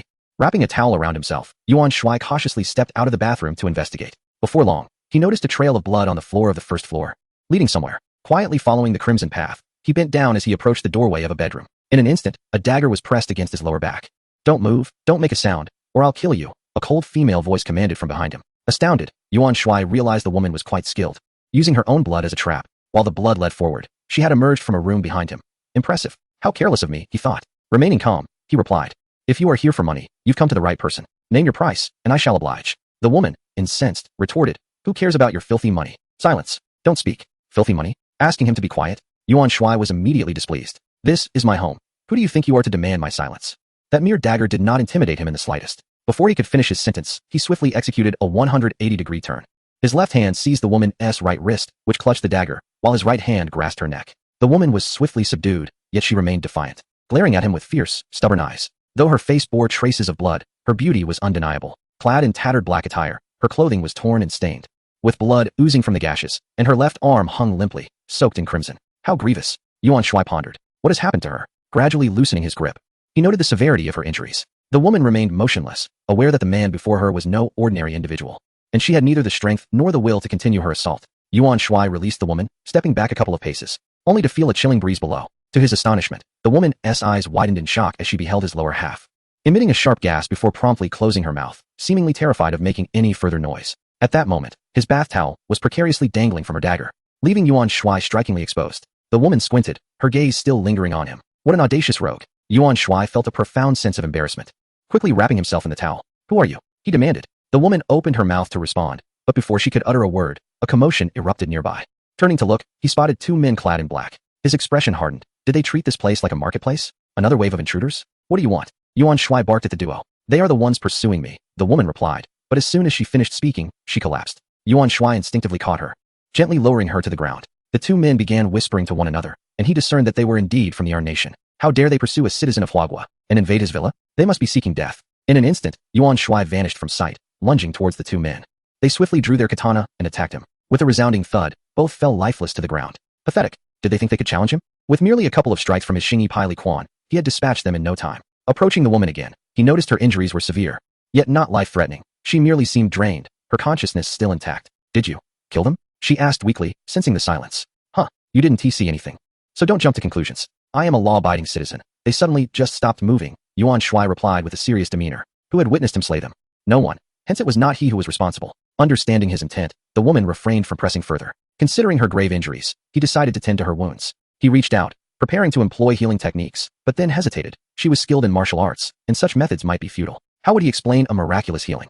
Perhaps a healing potion would suffice? Resolving this, Yuan Shuai focused his thoughts, conjuring a small porcelain vial into his hand. He opened it, pried her mouth open, and poured a crimson liquid inside. The woman attempted to resist, but her strength had utterly abandoned her. "Stop struggling. I've administered poison," he quipped, then left her there to rest unceremoniously on the floor. After rinsing himself off, Yuan Shuai returned to his room and donned a fresh set of clothes before re-emerging. At this moment, the woman had shifted from a reclining position to a seated one. The healing potion must have proven effective, as it was produced by a reputable system. "What did you give me?" she inquired. "Poison, as I have already stated," Yuan Shuai replied nonchalantly. "I know it's not," she retorted, rolling her eyes. "Oh, so you can roll your eyes now. Soon you should be lively and bouncing." Yuan Shuai remained silent, countering with a question. "Who are you?" "You may call me Lung Shuang, but I cannot disclose my identity," she responded. "Lung Shuang? It seems quite fitting for your demeanor." She was cold and frosty, a name that suited her well, leaving one to wonder if it was her real name or merely an alias. "Still unwilling to reveal your identity. Shrouded in mystery, what's the big deal? As if I am so eager to know." Lung Shuang disregarded Yuan Shuai's jest, pulling a box of feminine cigarettes from her pocket. Expertly lighting one and taking a draw. Watching her smoke prompted Yuan Shuai to light one himself. After finishing a cigarette, Lung Shuang suddenly turned to Yuan Shuai and asked, "What exactly was the medicine you gave me?" She had initially believed a slight improvement in her condition would suffice. Yet she was astonished to discover that all pain had vanished. She was well aware of her own injuries. How could she have healed so swiftly? What kind of miraculous medicine was this? Who was this person, with such remarkable skills and such extraordinary medicine? Yuan Shuai smiled faintly and replied, "It's a healing potion." While he spoke the truth, it was also a half-truth. In this world, the term healing potion was exceedingly broad. Healing potion? Chapter 49. I am still a virgin. Lung Shuang rose to her feet, stretching her limbs, and was astonished to find herself completely unscathed. What kind of healing potion is that? It's simply incredible. Do you have any more of that healing potion? Her interest in the healing potion intensified. If such a substance could be utilized within their team, it would greatly safeguard the lives of her comrades. Lung Shuang was a member of a secretive national squad, frequently undertaking perilous missions where injuries were commonplace. Yuan Shuai, exasperated, replied, "Do you think that's as common as cabbage?" Do you have any idea how much effort I invested in crafting that bottle of healing potion? Naturally, he wouldn't divulge how many bottles he had left. His earlier experiment on her had merely been a test, which, as it appeared, had yielded significant results. The effects of the healing potion were likely comparable to that of a healing spell, the distinction being that the potion could be carried, while the spell required direct application, which was not always convenient. Lung Shuang recognized that such a miraculous healing potion would undoubtedly be rare. She refrained from pressing further, simply stating, if you have more, I would be willing to purchase it at a high price. High price? How high? Yuan Shuai feigned ignorance, pondering how to dispose of the two corpses of the countryman. Had he acted too impulsively? Alas, his disdain for the countryman was deeply rooted. Could that substance be brought into the game? If so, he contemplated casually discarding it to feed the beasts. Cold Frost seemed to perceive Yuan Shuai's intentions, and she spoke up. Allow me to handle this. You need not concern yourself. How will you manage it? He inquired. I have my methods, she replied. Yuan Shuai nodded and ascended to the second-floor room, tossing a fresh shirt and a pair of casual trousers onto the sofa, saying, these clothes are new, albeit menswear. Please wash them. I shall retire for the night. As for underwear, I regret to inform you that mine would likely not fit you. Upon returning to his room, Yuan Shuai did not sleep nor engage in any games. Instead, he was occupied with mining. He remained cautious, for although he had assisted her as a fellow countryman, one could never truly ascertain her identity. That woman was evidently not ordinary. As he replied to messages on his phone, he unexpectedly dozed off. How careless of him. Fortunately, upon awakening, nothing amiss had transpired. His trousers were still adorning him, or else it would have been quite the debacle. Yuan Shuai hurried downstairs, only to discover that the woman had already departed, along with the two individuals from our country. They must have been dealt with by her. On the coffee table lay an unusual plaque, intricately carved with a soaring dragon, its metallic composition unknown to Yuan Shuai. He found the plaque quite exquisite and decided to keep it. The bloodstains on the floor remained, and he diligently mopped the floor, pondering whether it was beneath a wealthy gentleman of hundreds of billions to do such labor. Would it not be rather embarrassing if word got out? At that moment, a call from Fatty Yu interrupted his thoughts, informing him of an appointment with candidates for the private secretary position. To his surprise, only a night had passed since the job posting, yet applicants had swiftly emerged. After tidying himself, Yuan Shuai drove to the designated cafe. At this hour, the cafe was nearly empty, and he quickly spotted Fatty Yu upon entering. How many candidates are there? Yuan Shuai inquired, taking a seat beside him. 3, Fatty Yu replied. Just as he spoke, a woman approached them. With an appealing appearance and physique, she could easily score an 80. In the realm of secretarial work, looks certainly held significance. Excuse me, are you Mr. Yuan? I'm here to apply for the private secretary position. My name is He Xiaoying. The woman smiled alluringly, even casting a flirtatious glance at the two men. Please, have a seat. What skills do you possess? Yuan Shuai asked directly. May I inquire who is recruiting for the private secretary position? He Xiaoying hesitated, glancing between Yuan Shuai and Fatty Yu, her demeanor somewhat bashful. Yuan Shuai and Fatty Yu exchanged glances, wondering if she was indeed selective in her applications. Nevertheless, Yuan Shuai replied, I am the one hiring. That's wonderful, He Xiaoying exclaimed, visibly delighted. It was a fortuitous opportunity to serve such a handsome young man as his private secretary. Yuan Shuai furrowed his brow, pondering the woman's peculiar enthusiasm. What was she so pleased about? Miss He, is it? Kindly elaborate on your qualifications, Yuan Shuai said, his tone firm. Well, I have numerous skills, He Xiaoying stammered, hesitating before continuing. For instance, stop. Yuan Shuai was taken aback, bewildered by her vague assertions. What jargon was she employing?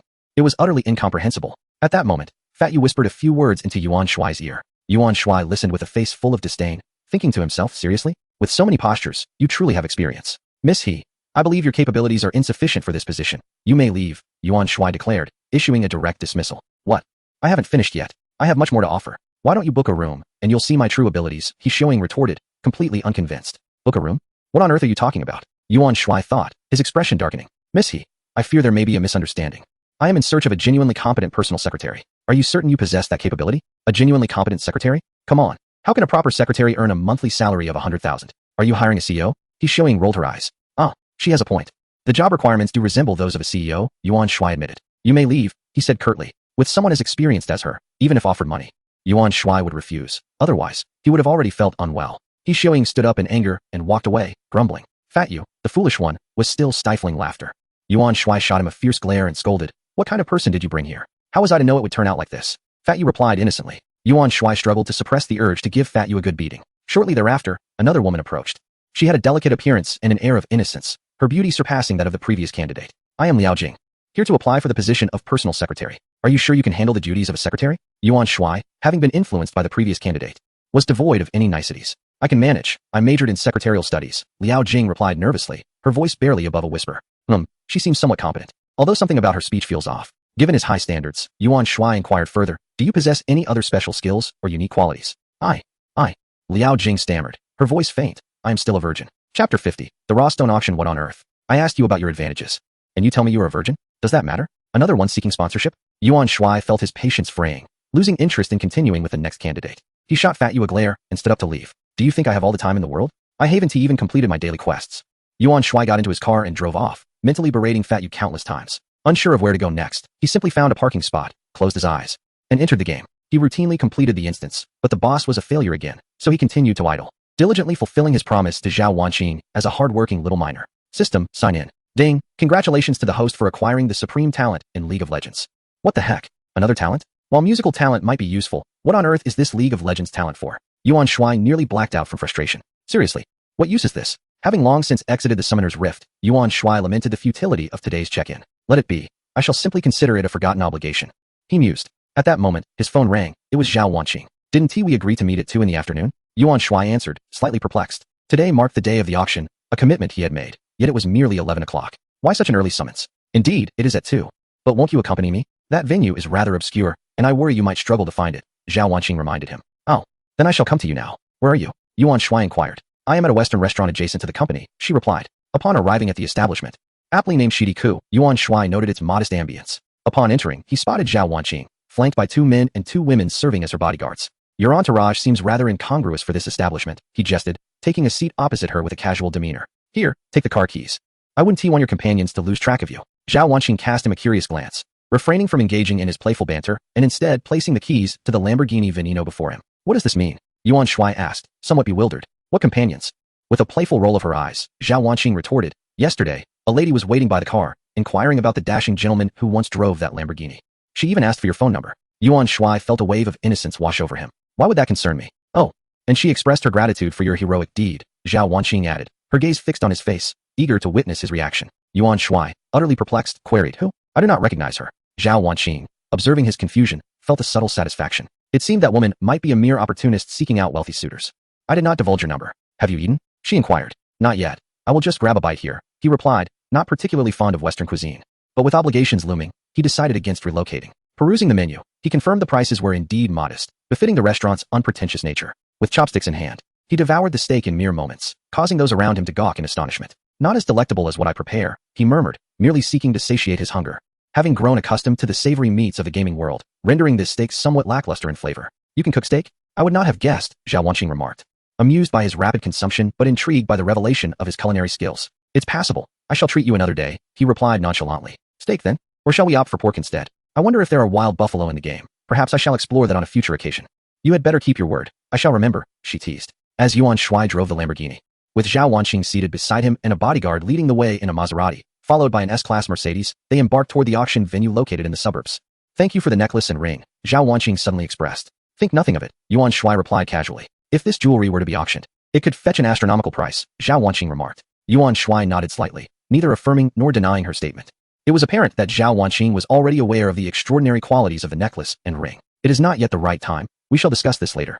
Yuan Shuai responded calmly. If we were to auction it now, who could predict the outcome? It would be wiser to refrain from selling it for the moment and wait for a more opportune time, when it could reach an exorbitant price. Zhao Wanqing nodded in agreement, remaining silent, fully cognizant of this fact. She refrained from inquiring about the origins of such remarkable jewelry, understanding the boundaries of acceptable questions. Previously, she had pondered the intentions behind Yuan Shuai's gift of the ring, but her perspective had shifted. She realized that his motives were solely for her safety. The auction was organized by the Shin family, held at their venue situated on a hillside in the suburbs. The venue was elegantly adorned, filled to capacity, with attendees primarily comprised of the affluent and elite. However, many were merely there to observe, as it was a social obligation to attend an invitation from the Shin family. Who is that stunning woman? She is breathtaking. That is Zhao Wanqing, the most beautiful woman in City C. You don't know her? How are you even managing? A goddess. She's so lovely. I wish I could marry her. Wait, who is that man with her? Oh, Zhao Wanqing is with a guy? Could he be her boyfriend? Wow. That handsome guy is incredibly attractive. He's so good looking that my sister is practically swooning. The arrival of Zhao Wanqing and Yuan Shuai instantly caused a stir.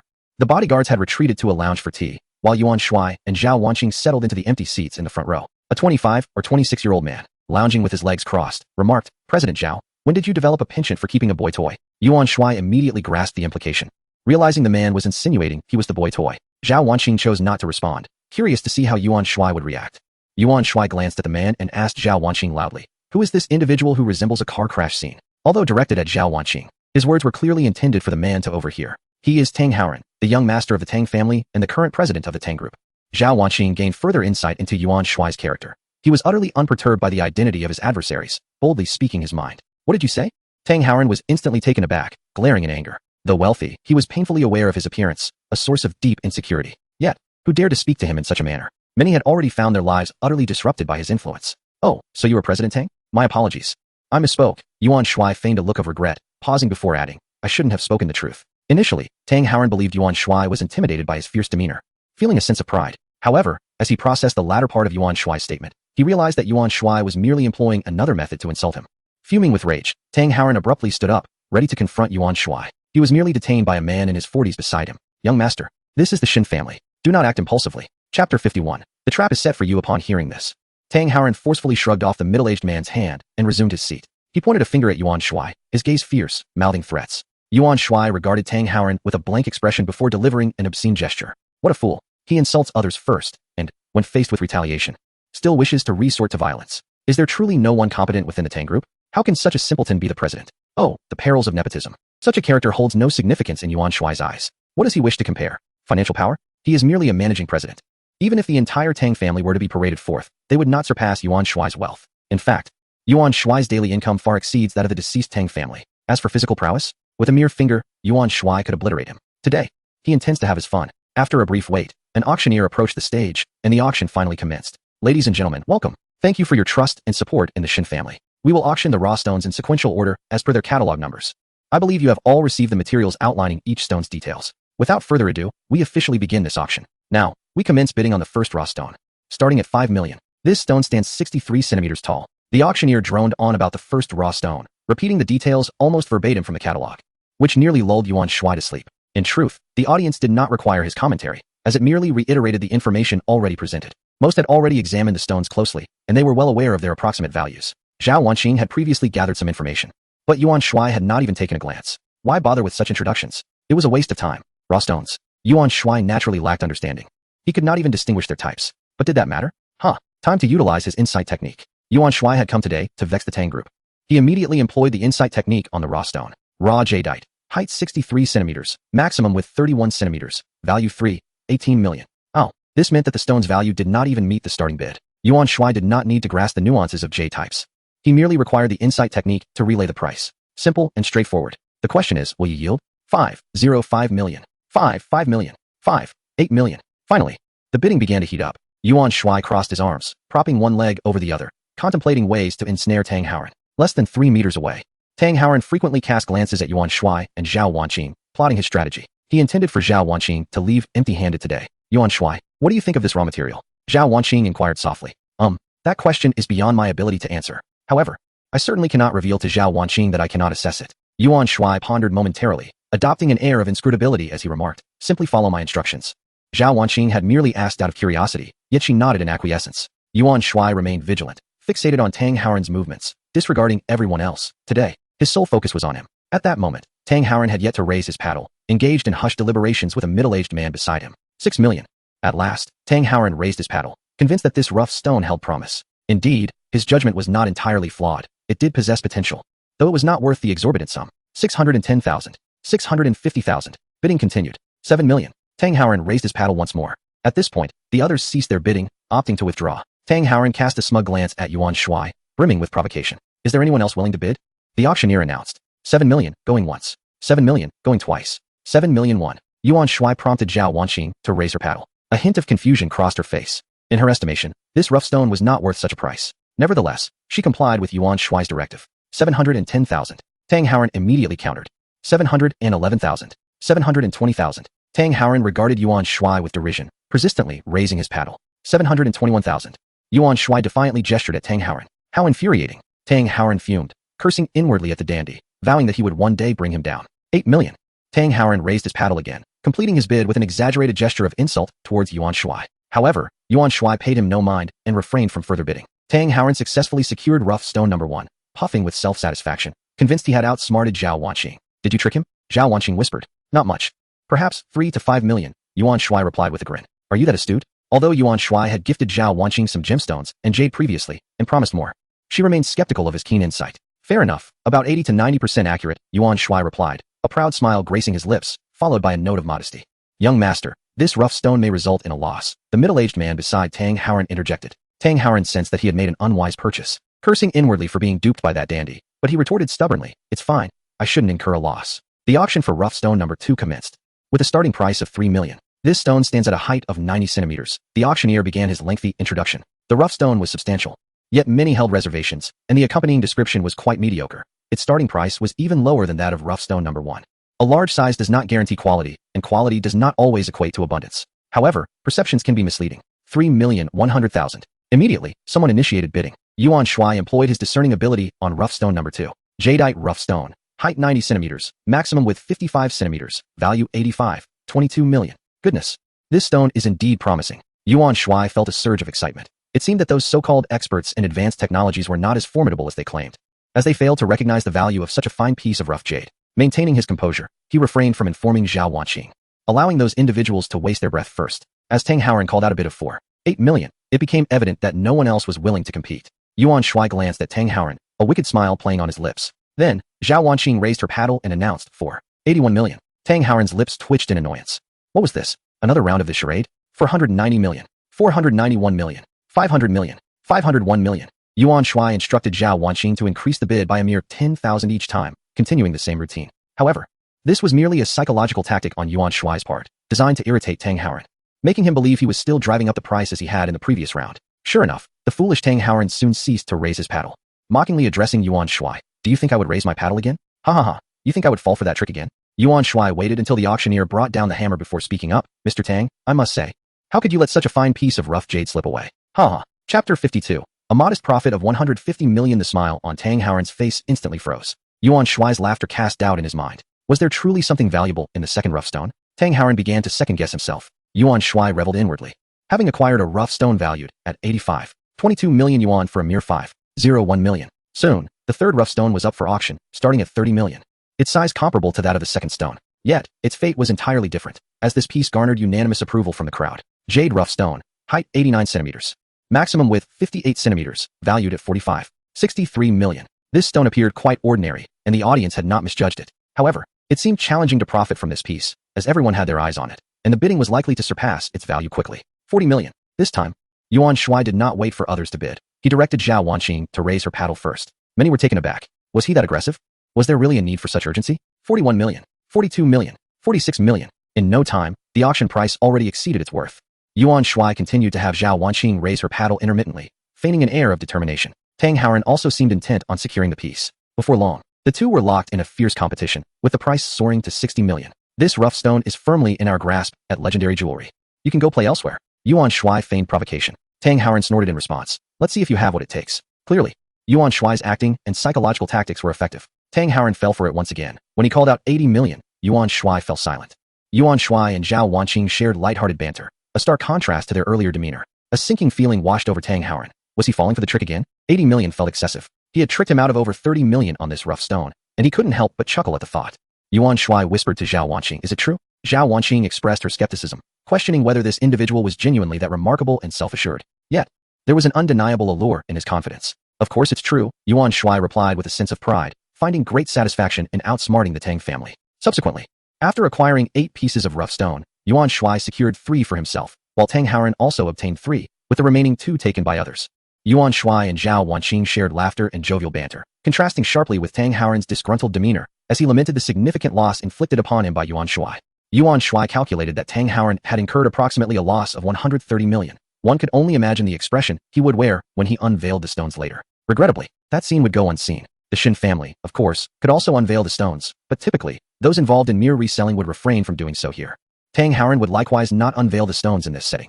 They must be taken back for personal examination. Even if losses were sustained, such information would remain unspoken, as revealing it could tarnish their company's reputation. They had to maintain appearances, even if it meant putting on a facade. Conversely, Yuan Shuai reaped significant profits, roughly estimated at around 150 million. Yuan Shuai accompanied Zhao Wanqing to sign the transaction confirmation, ensuring immediate settlement on site. Otherwise, delivery would not be made. Rough stones, by their nature, could not be stored in other hands, as the risk of substitution was considerable. Following this, the Shin family arranged for personnel to deliver the stones to Legendary Jewelry. As Yuan Shuai prepared to return, his phone rang. It was Shuai Wan calling. Mr. Shuai, what is the matter? Yuan Shuai inquired upon answering the phone. Mr. Yuan, someone wishes to purchase the jewelry, Shuai Wan stated directly. The jewelry in question pertained to the silver necklace and silver ring. To his surprise, the bait he had cast had attracted interest so swiftly. Yuan Shuai had primarily gifted Shuai Wan the jewelry as bait, knowing that as the head of Tianyu Media, Shuai Wan possessed an extensive network. Presenting it to him would undoubtedly generate advertising effects. It was likely that during casual engagements, others would notice the unremarkable silver ring he wore. The CEO of a 60 billion company adorned with such a simple silver ring would certainly invite inquiries. After a few more exchanges, Shuai offered the ring for others to try on, achieving immediate results. How much is he willing to pay? Yuan Shuai asked nonchalantly, concealing his inner delight. He is willing to offer 500 million for each piece, as he wishes to acquire a complete set, Shuai responded. Ah, a deal worth 1 billion. Quite impressive. Yuan Shuai thought highly of Shuai initiative. When do they require it? Yuan Shuai inquired further. They need it now. They are currently at my home. However, there is another individual interested, though he is unlikely to offer a substantial sum, Shuai explained. Oh, who might that be? Yuan Shuai asked, intrigued. The individuals Shuai introduced were unlikely to be mere ordinary characters. His wording suggested he intended to facilitate a lower price for this person. This only indicated that the individual was significant or that Shuai had a close relationship with him. He is the station director of Manhwa Satellite TV. A longtime partner of Tianyu Media, Shuai clarified. The station director of Manhwa Satellite TV, you say? No wonder. It seems that Tianyu Media must be courted. Manhwa Satellite TV, a premier satellite channel, has long been one of the most influential broadcasters. Over the years, it has produced numerous talent shows and variety programs, elevating countless artists, all in collaboration with Tianyu Media. For artists under Tianyu Media to achieve fame, participation in dramas and variety shows is indispensable. Their exposure and ratings are exceedingly effective. Since it is him, what harm is there in presenting him with a set? Shuai provided an address, and Yuan Shuai drove to Shuai's home. Mr. Yuan, this is Director Liu, and this is Director Lin. This gentleman is our esteemed Mr. Yuan from the Legend Group. Shuai promptly introduced. Yuan Shuai greeted each with a handshake. Director Liu needed no further introduction, while Lin Hatai, the chairman of Hengtai Group, is a billionaire engaged in electronics. Mr. Yuan, you are truly a remarkable young man, having achieved the position of chairman of the Legend Group at such a tender age. Lin Hatai praised. Oh no, Director Lin, you flatter me, Yuan Shuai replied modestly. Mr. Yuan, do you have a girlfriend? I have a daughter, Lin Hatai. Impressed by Yuan Shuai's excellence, attempted to hint at other intentions. Director Lin, let's discuss business. Our Mr. Yuan is a very busy man, Shuai interjected, thinking to himself. Do you think you're the only one with a daughter? I too have one, and I did not invite Mr. Yuan here to seek a son-in-law. Ah, very well. I simply couldn't help myself, seeing how exceptional Mr. Yuan is, Lin Hatai said awkwardly. Yuan Shuai smiled but said nothing, giving Shuai a knowing glance. Shuai whispered a few words to Director Liu, and then the two of them moved to another room.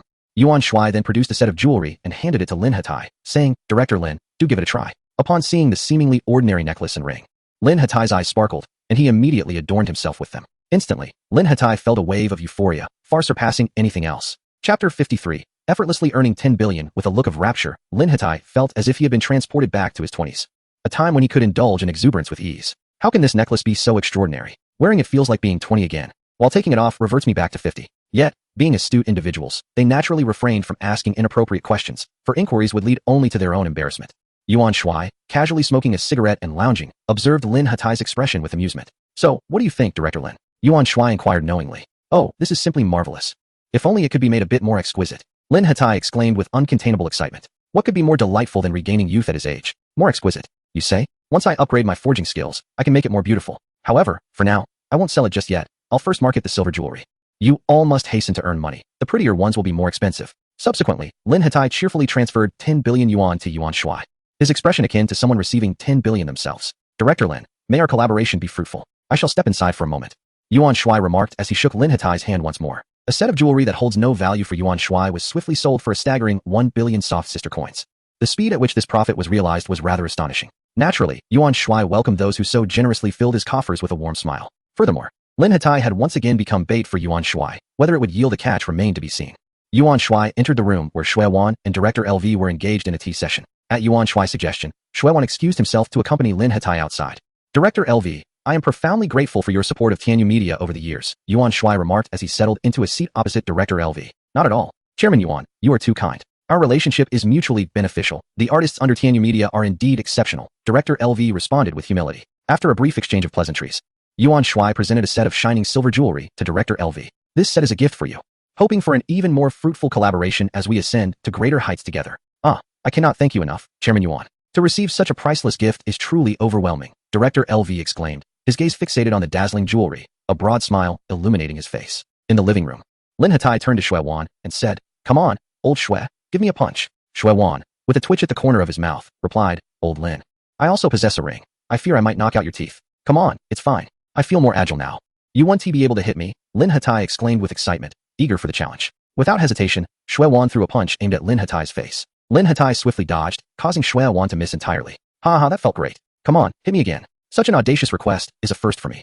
Let us go. Shui Wan responded, delivering several punches, but all resulted in misses. Ha ha ha, this is exhilarating. Lin Hatai laughed heartily, while Shui Wan grew increasingly frustrated, yearning for another necklace. At that moment, Yuan Shuai and Director LV emerged, momentarily taken aback to witness the two men behaving like children. Yuan Shuai shook his head and said to Shui Wan, I must take my leave. Why not stay for dinner? Shui Wan urged, it's already being prepared. Dinner? In this era, inviting someone to dine at home has become the highest form of hospitality, yet Yuan Shuai was disinterested in engaging with a few elderly gentlemen. Such social niceties bored him. However, the notion of dinner sparked an idea in Yuan Shuai's mind. Game meat, a taste of novelty to entice them. I shall forego dinner, Yuan Shuai declared as he made his exit, with Shui Wan promptly following. Pretending to retrieve something from his car, Yuan Shuai emerged with a chicken, a piece of lamb, and a slice of wild boar, placing them directly on the ground without any container. These meats are also fine delicacies, a supplementary dish for your dinner. Chairman Yuan, is this meat truly what it appears to be? Shui Wan inquired, astonished. What Yuan Shuai referred to as fine delicacies was undoubtedly remarkable, and Shui Wan pondered the implications. If it were indeed true, it would be extraordinary. Yuan Shuai nodded, not concealing the truth from Shui Wan, and stated plainly. This meat can enhance physical attributes. The effects may not be immediately apparent, but it will improve one's fundamental qualities. Shui Wan was utterly astonished, for it was indeed the case. The jewelry was merely an embellishment, while the meat represented a genuine enhancement of the self. This was simply remarkable. Who was this extraordinary boss? Shui Wan was filled with questions, yet he would never dare to voice them. All right, Director Yuan, I understand what I must do. Shui Wan was astute. It was clear that Yuan Shuai wanted him to promote the product. You should have them remove the jewelry before consuming the meat. That way, the experience will be more pronounced. Yuan Shuai instructed, then produced a gleaming silver necklace, saying, this is for you. For me? Really? Shui Wan was overwhelmed with emotion, nearly on the verge of tears. Just moments ago, he had wished for a necklace, and now the boss had gifted him one, completing his set of jewelry. Old Lin, just wait and see if I can take you down. Enough of that. I have another favor to ask, Yuan Shuai said. You may command away, Director Yuan. Shui Wan's expression turned serious. The tasks assigned by his boss were of utmost importance. I intend to register a company that sells meat. Can you manage that? Of course, it's a trivial matter. I will have it sorted for you by tomorrow, Shui Wan declared confidently, feeling a swell of pride in assisting his boss. Registering a company was a simple task. A single phone call would suffice. Yuan Shuai nodded, believing this task to be quite manageable for Shui Wan. Having not hired a personal secretary and refraining from contacting Zhao Wanqing, he ultimately decided to delegate the task to someone else. Let us name it Legendary Meat Industry. Yuan Shuai mused. Director Yuan, it's not strictly necessary to register a company for such a business. It would save on taxes, Shui Wan remarked. No, just have it registered. Taxes must be paid, Yuan Shuai replied, fully aware of the implications. He didn't mind the taxes. Paying more would confer certain privileges as a substantial taxpayer. Yuan Shuai drove away from Shui Wan's villa, pondering that the jewelry had taken its first step, and the meat business was not far behind. What price would they set per pound? Perhaps 1 million soft-shelled RMB per pound would suffice. Making money isn't so difficult. Yuan Shuai thought with satisfaction, then called Yu Fatty and Mouse, inviting them over for dinner, intending to bestow upon each of them a set of jewelry. It was time for them to savor the taste of the meat. Yuan Shuai waited at the entrance of Manhwa Haoyuan, then escorted them back to villa number 18. Wow, my heavens. Yuanzi, your house is simply stunning, they exclaimed. Goodness, a wealthy person is indeed a wealthy person. Such a grand villa. Manhwa Haoyuan truly lives up to its reputation. Chapter 54. The warehouse of delivery, only do you like it? Yuan Shuai asked with a smile. Miss Dong's eyes sparkled with excitement as she replied, Yuanzi, are you planning to gift us this villa? This one is off the table. I'll buy you another as a new home. When do you plan to get married? Yuan Shuai inquired. We haven't finalized our plans yet. It should be soon. Miss Dong answered. What is there to discuss? Just go get the marriage license and arrange the banquet. Yuan Shuai replied, exasperated. Oh, we're not in a rush. Why are you so eager? Fine, it's up to you. I was even thinking of preparing a wedding car for you. What a wild concern. Yuan Shuai teased. Is that true? Then we should decide quickly. Miss Dong exclaimed joyfully. Let us first evaluate Miss Dong's culinary skills, lest the mouse be wed and starve. Watch closely as I unveil my extraordinary cooking prowess, declared Miss Dong, rolling up her sleeves, ready to embark on a grand culinary adventure. Subsequently, Yuan Shuai and his companions prepared an exquisite feast entirely composed of meat, roasted lamb, braised chicken, and stir-fried wild boar, creatively transforming the 3 types of meat from the game into 8 delightful dishes. Yuan Shuai uncorked a bottle of red wine, and the 4 of them savored the meal, their bellies swelling as if they were with child. After the feast, they gathered on the spacious terrace, smoking and sipping tea. This meat is simply divine, Yuanzi. It couldn't possibly be the same kind we're planning to sell, could it? Asked Fatty Yu. Indeed, haven't you noticed any changes in your body after eating? Inquired Yuan Shuai. Changes? I suppose so. I feel remarkably invigorated and full of energy, replied one. Yes, I share that sentiment, another confirmed. Yuan Shuai nodded. Pleased with the results. Yuanzi, where did you procure this meat? It's quite impressive, Fatty Yu asked. That's of no concern to you. I've already arranged for the company to be registered. You two will manage it. Mouse, have you resigned from your job? Yuan Shuai inquired. I have, Mouse responded. Good. Tomorrow, you should find a property to purchase outright, then acquire a refrigerated storage unit, followed by 2 delivery trucks, Yuan Shuai instructed, handing over a bank card. Understood, Mouse acknowledged. Yuan Shuai then produced 3 sets of gleaming silver jewelry, stating, 1 for each of you. What is this? Why the gift? Fatty, you questioned. While Mouse and Dong Jing exchanged puzzled glances at the unassuming silver adornments. Try wearing them, Yuan Shuai encouraged with a smile. As they donned the jewelry, an astonishing transformation enveloped them. What kind of jewelry is this? I feel utterly different, Dong Jing exclaimed in surprise. Indeed, I sense an overwhelming surge of strength, another remarked. Just wear it. It's hard to articulate, Yuan Shuai replied evasively. The trio nodded in understanding, refraining from further inquiries, as they tenderly caressed their rings and necklaces. The three of them reveled in the villa, their presence felt in the gym, KTV, and various other locales. As the clock struck 11 in the evening, Yuan Shuai contemplated offering them a place to stay for the night, but they all declined. The slight inebriation from their earlier drinking had likely faded, and Yuan Shuai did not press the matter, knowing that soon they would each possess their own luxurious villa. After tidying up, he reclined on his bed and entered the game. Having mined for several days, his level had not advanced significantly, but thankfully, it was the final night. And the ore was nearly sufficient. The most challenging ores to extract were refined gold, mithril, and mountain copper. The former two were not immediately needed, while mountain copper was consumed as quickly as it was mined, all transformed into gleaming silver necklaces and rings. His forging skill was on the verge of reaching level 2. With the intention of mining, and finding little of interest in the game, Yuan Shuai chose to rest. Upon waking the next morning, Yuan Shuai stretched, rolled around a bit, and then re-entered the game. As per routine, he first tackled a dungeon, only to find the boss to be lackluster. Ah, just another mundane experience, he mused. Accustomed to such disappointments. System, check in, he commanded. Ding. Congratulations, host, you have acquired a Rolls-Royce Cullinan. Ah, another vehicle. Is this the legendary most expensive SUV?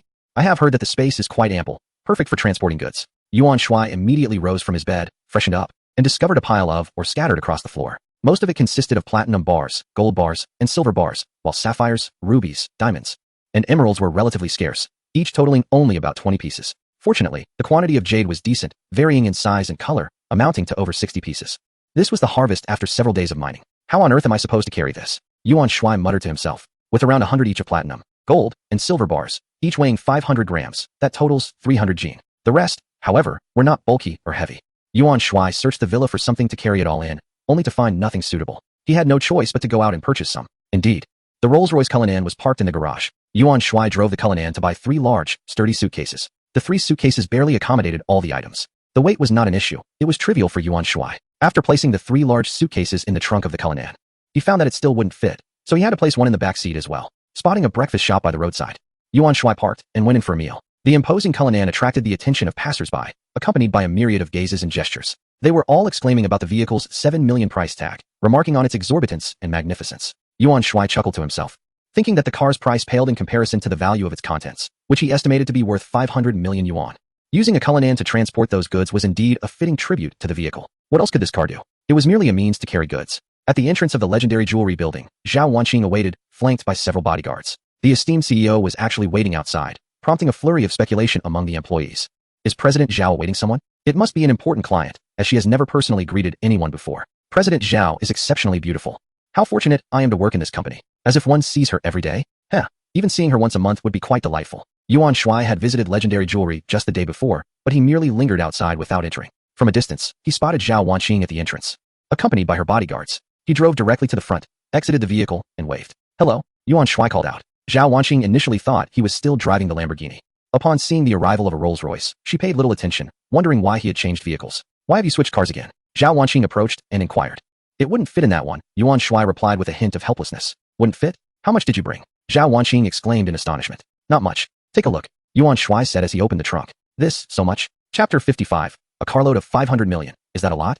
Yuan Shuai opened the rear car door once more and retrieved a suitcase. Is there more? After the initial shock, Zhao Wanqing's face lit up with delight. This fellow truly was impressive. Wow, Zhao, you're actually smiling. My heavens, I have never seen you smile before. Indeed, neither have I. She looks so beautiful when she smiles. I am utterly smitten. Who is that man? Zhao is personally welcoming him, and she is smiling at him. Could he be her boyfriend? No, please. Has my goddess already been taken away by him? Ah, how infuriating. That pretty boy, wherever he came from, has stolen Zhao away from us. I am envious, jealous, and filled with resentment. I cannot let this slide. I must challenge him. Hey, snap out of it. You're just indulging in fantasies. Do you really think it's true? I was merely pretending. Someone like me would never catch Zhao's eye. Just so you know, that man is incredibly handsome. How I wish to be his girlfriend. Indeed. Such a charming young man. I would gladly trade 10 years of my life just to be his girlfriend. Wake up. He is a man you can never have. Humph. Can't I at least dream about it? Get the things loaded up, Zhao Wanqing instructed, her smile radiant as she directed a few bodyguards to begin moving the suitcases.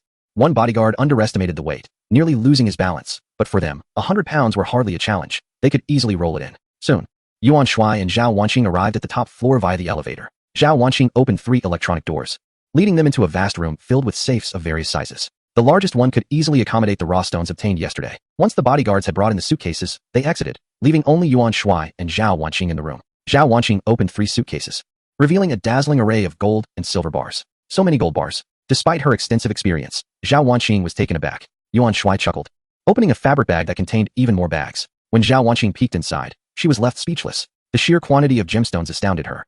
She had anticipated a shipment from Yuan Shuai, but never imagined it would be this substantial. Who exactly is he? How could he have amassed so much in just a few days? My goodness, this haul must be worth a fortune, easily estimated at 500 million for Yuan Shuai.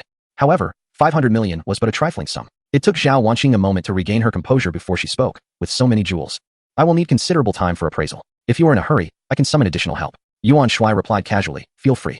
I am merely here to observe your appraisal process. Zhao Wanqing nodded, first picking up a gold bar. A cursory glance assured her of its authenticity. After inspecting several more, she ceased, confident that they were all genuine. However, each gemstone would require individual examination, not only to verify their authenticity, but also to assign a value to each one. Since you have nothing to do, could you please help me place these gold and silver bars into the safe? Zhao Wanqing remarked as she opened a safe. The audacity of this woman to command Yuan Shuai, a prominent figure, was quite astonishing. Very well, Yuan Shuai, unfazed, swiftly completed the task.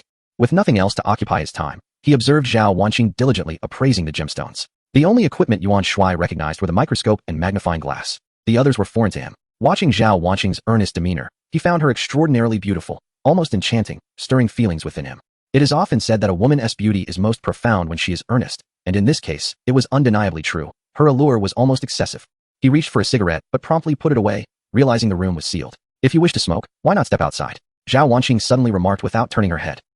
How did she know? Yuan Shuai thought, embarrassed at the realization that she might have noticed him staring. Oh, could you open the door for me? He asked, attempting to mask his awkwardness. You can open it yourself. The first code is XXXXXX, the second is XXXXXX, and the outermost is XXXXXX. You just told me that? Aren't you worried I might empty it out? Yuan Shuai protested, adding, but how can I remember all that so quickly? He managed to recall the first code, opened the door, and turned back to her, saying, could you please speak a bit slower, dear sister? Zhao Wanqing finally turned around, glaring at him. You are the one who is older. I am merely 1 year younger. Goodness, it was just a casual remark. Yuan Shuai thought, feeling her response was overly sensitive. It is indeed challenging to please both women and the petty-minded.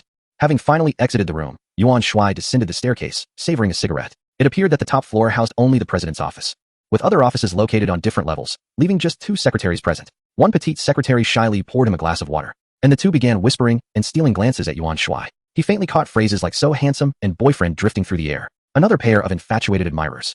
He mused, having grown accustomed to such attention. Suddenly, a series of honking sounds echoed from below. Given the height of the floor, Yuan Shuai could just make out the words Zhao Wanqing, I love you. It seemed that this young masterly had returned, much to the annoyance of the 2 secretaries. Zhao always ignores him, yet he keeps coming back, they remarked, their expressions reflecting dissatisfaction. It appeared that this young master Li was persistently pursuing Zhao Wanqing. Intrigued, Yuan Shuai leaned over the desk and inquired, what is the story here?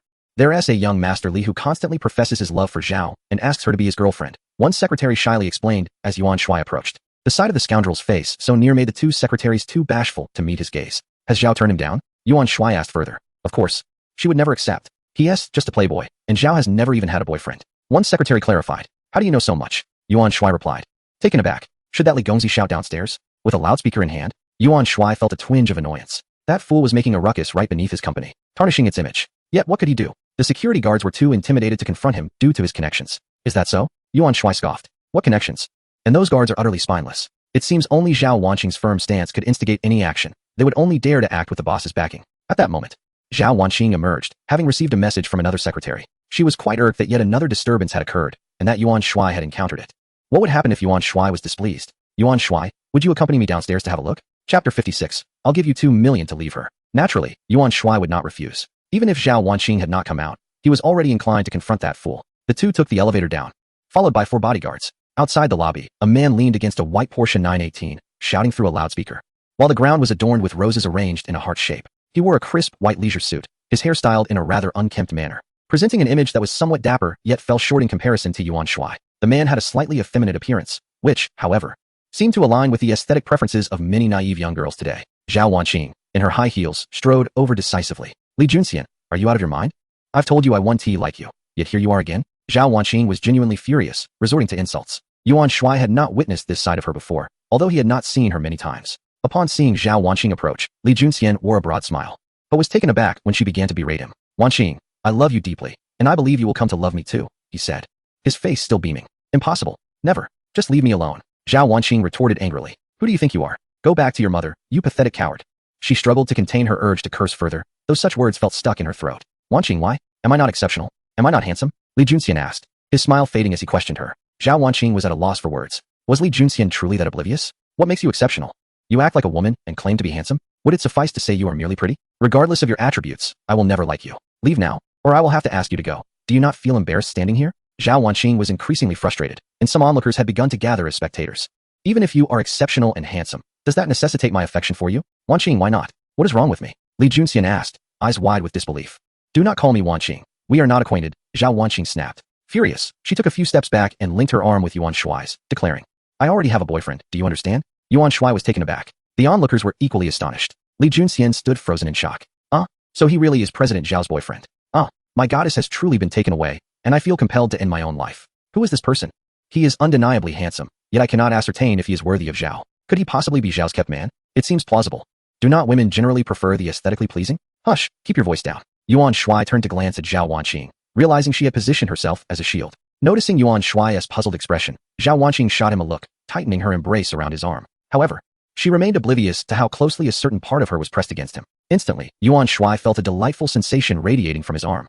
Since you wish for me to play the role of your shield, I shall expect some interest in return. With a swift motion, Yuan Shuai wrapped his right arm around Zhao Wanqing's petite waist. Dressed merely in a white shirt, the thin fabric offered little obstruction. Yuan Shuai reveled in the moment, indulging himself briefly before pulling Zhao Wanqing closer. Zhao Wanqing glared at him, indignantly protesting, but Yuan Shuai feigned ignorance, defiantly regarding Li Junxian. Having accepted this role as a shield, he was determined to fulfill it competently. Li Junxian's initial shock transformed into anger as he fixed his gaze upon Yuan Shuai for several moments before turning to Zhao Wanqing. Wanqing, you must be deceiving me, right? How could this pretty boy possibly be your boyfriend? What reason would I have to deceive you? He is indeed my boyfriend, Zhao Wanqing asserted, inching closer to Yuan Shuai. Yuan Shuai thought to himself, this fool dares to call others a kept man while being so much more. Just as he was about to retort, Li Junxian spoke again.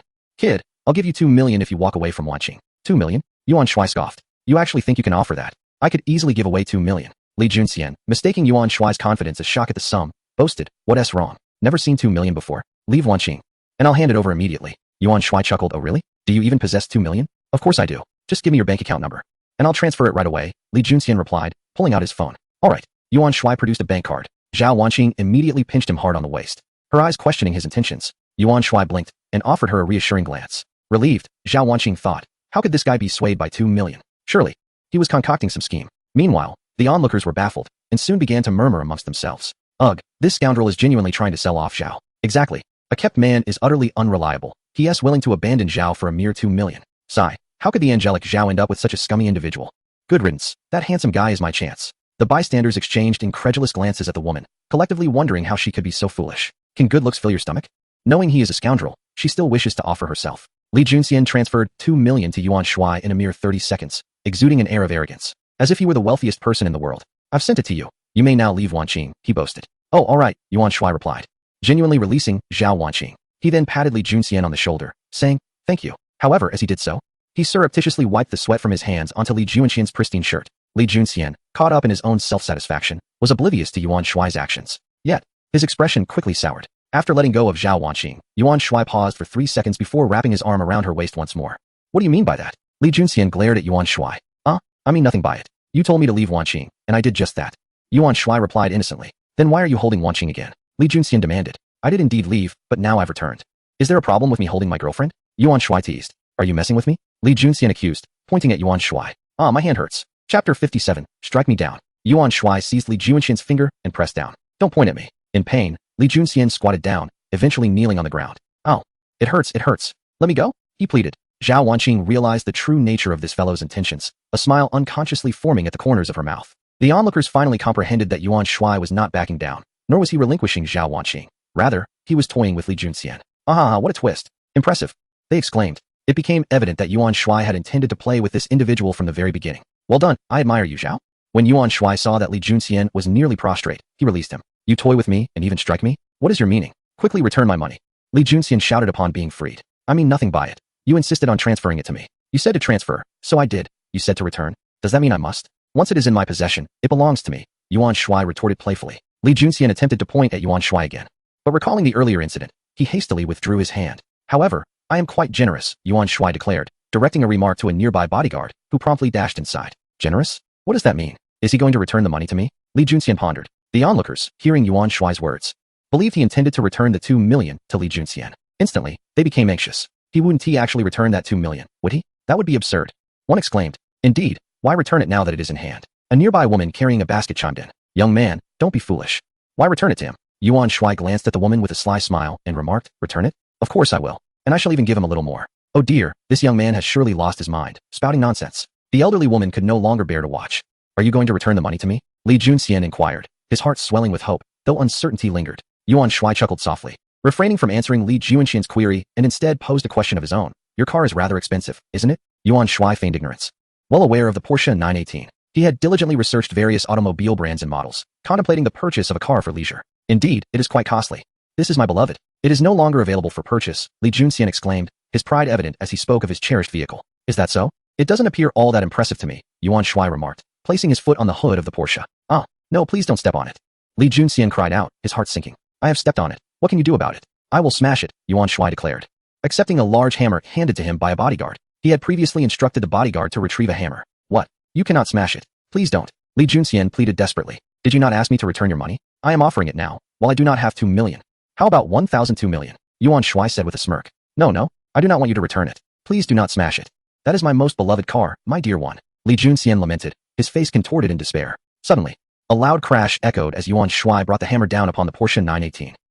Li Junxian nearly went mad, rushing to grasp Yuan Shuai's leg in an attempt to pull him away. Yuan Shuai ignored him entirely, delivering a swift kick that sent Li Junxian sprawling. With each blow, Yuan Shuai relentlessly struck the Porsche, causing the vehicle to cave in. Li Junxian felt as though each strike reverberated through his own body, his heart aching with anguish. Onlookers stood frozen, their expressions a mixture of shock and disbelief. What was happening? Was this truly the manner in which he intended to repay the man? Destroy the car and then compensate him? This was madness. That car was incredibly valuable. After a few satisfying blows, Yuan Shuai grew weary of the destruction and tossed the hammer to the bodyguard. You take over. Reduce this car to scrap, he instructed. The bodyguard hesitated momentarily before beginning to smash the vehicle. Yuan Shuai then directed several other bodyguards and security personnel, join in and smash it. Soon, a group of bodyguards and security staff wielding large hammers began to pummel the Porsche 918. Li Junxian sat on the ground, weeping uncontrollably, mourning the loss of his most cherished possession. Zhao Wanqing crossed her arms, occasionally glancing at Yuan Shuai, contemplating how this individual was utterly unrestrained. Indeed, a peculiar character. Do you think I am too cruel? Yuan Shuai asked Zhao Wanqing. This spectacle is far too extravagant, she replied. In truth, she wished to express that what he was doing was not just cruel, but utterly deranged. A perfectly good car was being reduced to ruin. Expensive? Let that insufferable fool weep. It is hardly costly. Yuan Shuai chuckled. Spending $1 million to make someone cry is not cheap. Zhao Wanqing shot him a disapproving glance. Well, that depends on who the person is. It's merely $1 million, Yuan Shuai retorted with a grin. How wealthy are you really? Is it merely 10 million? Zhao Wanqing expressed her dissatisfaction. Even with wealth, one should not squander it so frivolously. I may not possess much, but I believe that the richest among us are not so extraordinary, Yuan Shuai contemplated aloud. Zhao Wanqing found his arrogance quite striking. However, upon reflecting on the opulent jewelry, she realized he had a point. In the near future, what would the wealthiest truly signify in his presence? Onlookers gazed in astonishment as a luxury sports car, valued at millions, was reduced to a heap of scrap metal. They were left astounded, murmuring among themselves, is this person excessively extravagant? To smash without a second thought. Yet, witnessing the young man wailing in despair brought a sense of satisfaction. Let him revel in his arrogance. He had finally encountered a formidable obstacle and suffered a grievous blow. Seeing that the situation had reached its climax, Yuan Shuai approached Li Junxian and stated, allow me to compensate you for your car. 12 million should suffice, wouldn't it? After all, you've driven it for quite some time, right? Li Junxian glared at Yuan Shuai through gritted teeth, but ultimately accepted the money, saying, I will remember you. Yuan Shuai merely smiled nonchalantly, responding, make sure to remember, next time, I may need to compensate you for medical expenses or something of the sort. What do you think? Li Junxian's face paled at the suggestion, and he refrained from making further threats, hastily hailing a taxi to leave. Yuan Shuai shook his head, dismissing the notion of the man as a mere dandy. Come on, let's head back, he said, wrapping his arm around Zhao Wanqing's waist. Let go. Zhao Wanqing shot him a glare, whispering, what? Why should I let go? Am I not your boyfriend? Yuan Shuai grinned mischievously. You know that's not true. I don't know. I only know that everyone has seen us, she retorted. Yet, Yuan Shuai held onto her waist, wearing a cheeky grin. Chapter 58, Settling the Cost of Freebies. Yuan Shuai's actions were intended to teach that pretty boy, Li Junxian, a lesson. What was the point of shouting in front of the company building? Once they reached the top floor, Yuan Shuai finally released Zhao Wanqing. Look how dedicated we are. This performance was quite convincing, wasn't it? Zhao Wanqing's cheeks flushed crimson, and she hurried away to conduct an appraisal. At that moment, Shuai called. Mr. Yuan, the company has been registered. So soon? Yuan Shuai was taken aback. Wow, is it really that quick? Having connections certainly facilitates matters. If it were an ordinary person, it would have taken ages to accomplish what he had done in mere moments. Previously, Yuan Shuai had instructed Fatty Yu and Rat to act separately, one to contact Shui Wan and the other to handle additional tasks, thereby expediting the process. I do have some connections. The issue with the property took a bit of time, so I utilized the building owned by the company that hasn't been rented out as our venue, Shui Wan explained. Oh, I see, Yuan Shuai replied. Initially planning to purchase a venue, had he proceeded with that, he would likely still be entangled in property matters. Mr. Yuan, I also inquired about selling meat. We will need to obtain certain permits, and there are questions regarding sourcing. What do you suggest? Shui Wan continued. You will certainly need to assist with the permits. As for sourcing, let Fatty Yu seek out a breeding farm in the countryside, Yuan Shuai instructed. Indeed, Chairman Yuan, Shui Wan remarked, last night.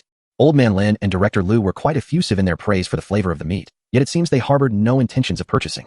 Do they truly lack any desire to buy? Yuan Shuai pondered, swiftly grasping the underlying reality. The effects of the meat were not particularly pronounced, especially considering that they had recently acquired bright silver jewelry, rendering the enhancement it provided somewhat superfluous for the time being. Such is the nature of desire. Those who yearn for it are often impatient, while the majority perceive it as merely optional. However, once word spreads, there will inevitably be individuals who find it indispensable, fostering a sense of comparative need. Take Shui Wan from yesterday, for instance. His inability to acquire a necklace prevented him from engaging with Lin Yitai, leaving him in a state of profound frustration. Had Yuan Shuai not gifted him a necklace, he would surely have sought to purchase one from him. Not to worry. In due course, individuals will be clamoring to buy, Yuan Shuai reassured himself. He held no apprehensions about the meat lacking buyers, even if the initial interest was scant. Once sales commenced, it could sustain them for years. Moreover, the notion that no one would buy was simply implausible. Having organized matters, Yuan Shuai found himself feeling somewhat listless. So he reclined on the sofa and opened the Tiger Fish live streaming app. It had been some time since he last indulged in a live broadcast, and he believed it essential to watch while lying down. If one could recline, sitting was out of the question, and standing was absolutely to be avoided. His list of followed streamers was extensive, showcasing a variety of entertainers, from those with impressively large spheres of influence to those performing provocative dances in various styles. There were singers, outdoor adventurers, gamers, and many others. Any streamer he found engaging was worthy of his attention. The female streamers, striving for tips, employed various clever tactics, often bordering on the risque. Were it not for regulatory constraints, many would undoubtedly be deemed suitable only for mature audiences. In the past, Yuan Shuai had habitually opened the Tiger Fish platform daily, unaware of how many streamers he had enjoyed without contributing. Now, with financial means, but lacking avenues for expenditure, he contemplated compensating those streamers whom he had previously enjoyed without cost. Much like watching pirated films of Stephen Chow for years, he had lost track of how many tickets he owed him. Yuan Shuai silently resolved that when Stephen Chow produced another film, he would ensure to purchase a substantial number of tickets. As he entered several live rooms, it appeared that Tiger Fish was hosting a carnival event. Prominent and mid-tier streamers were employing every trick in the book to solicit tips, their eyes fixated on the rankings as their names fluctuated up and down, a scene of palpable excitement akin to a competitive awards ceremony. Most of the streamers Yuan Shuai followed were relatively smaller. The reason for this was twofold. Many smaller streamers were quite entertaining, and more importantly, his penchant for lurking provided him with little presence in larger rooms. Smaller streamers occasionally acknowledged his comments in the chat. Ling Xiaoming had now risen to a moderately successful streamer, currently broadcasting a game of League of Legends. However, Yuan Shuai did not immediately enter her stream. Instead, he ventured into the smaller live rooms listed beneath his followed streamers. Yuan Shuai directly recharged 1 million soft sister coins, commencing his generous spree from the very bottom, showering each live stream with 10 super rockets. He did not linger to hear the hosts express their gratitude before promptly exiting. By the time the streamers noticed the super rockets, Yuan Shuai had already ventured into other realms of entertainment. One by one, they expressed thanks to the air. In a short span, an ID named Handsome Guy was repeatedly mentioned by various streamers. After bestowing his gifts upon several streams, he finally entered Ling Xiaoming's live broadcast. Upon his entrance, he observed Ling Xiaoming frowning at an antiquated black and white television. A flurry of actions revealed a dismal score of 0 to 5. Yuan Shuai frowned as well. Puzzled by the situation, he recalled that the young girl had previously displayed commendable skills. As a female player navigating the diamond tier, she was indeed impressive, far superior to Yuan Shuai's past achievements, where he had only reached the gold tier. However, it had been quite some time since he last played, and he was oblivious to the current state of his own talents. Ling Xiaoming had always played in the mid lane, and at that moment, she was using Syndra.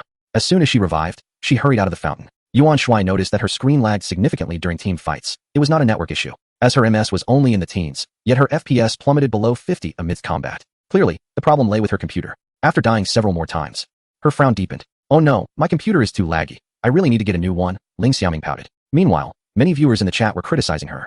How can she have the audacity to stream when she's this bad? Although you're a beauty, you really need to up your game. Can you at least secure a kill? Streamer? Stop planting rice in my mouth. I can't take it anymore. Are you all showcasing your intelligence? Can't you see our Xiaoming is lagging due to her computer? Exactly. Xiaoming's skills are decent. Let's not set the bar too high. Who watches games for the gameplay? If I want to admire beauty, I won't choose someone who dresses so conservatively. It's all just filters and skin smoothing. However, many loyal fans defended Ling Xiaoming. As she read the barrage of comments, she appeared quite aggrieved, gradually retreating into herself. Oh dear, Our Xiaoming's carnival is on the verge of being eliminated. At that moment, a flurry of super rockets ascended in the chat. Wow, handsome guy has appeared again. Ever since you left that day, I haven't been able to eat or sleep. Rich guy, do you still need accessories for your legs? Yay, the rich guy is here. Our Xiaoming's carnival is saved.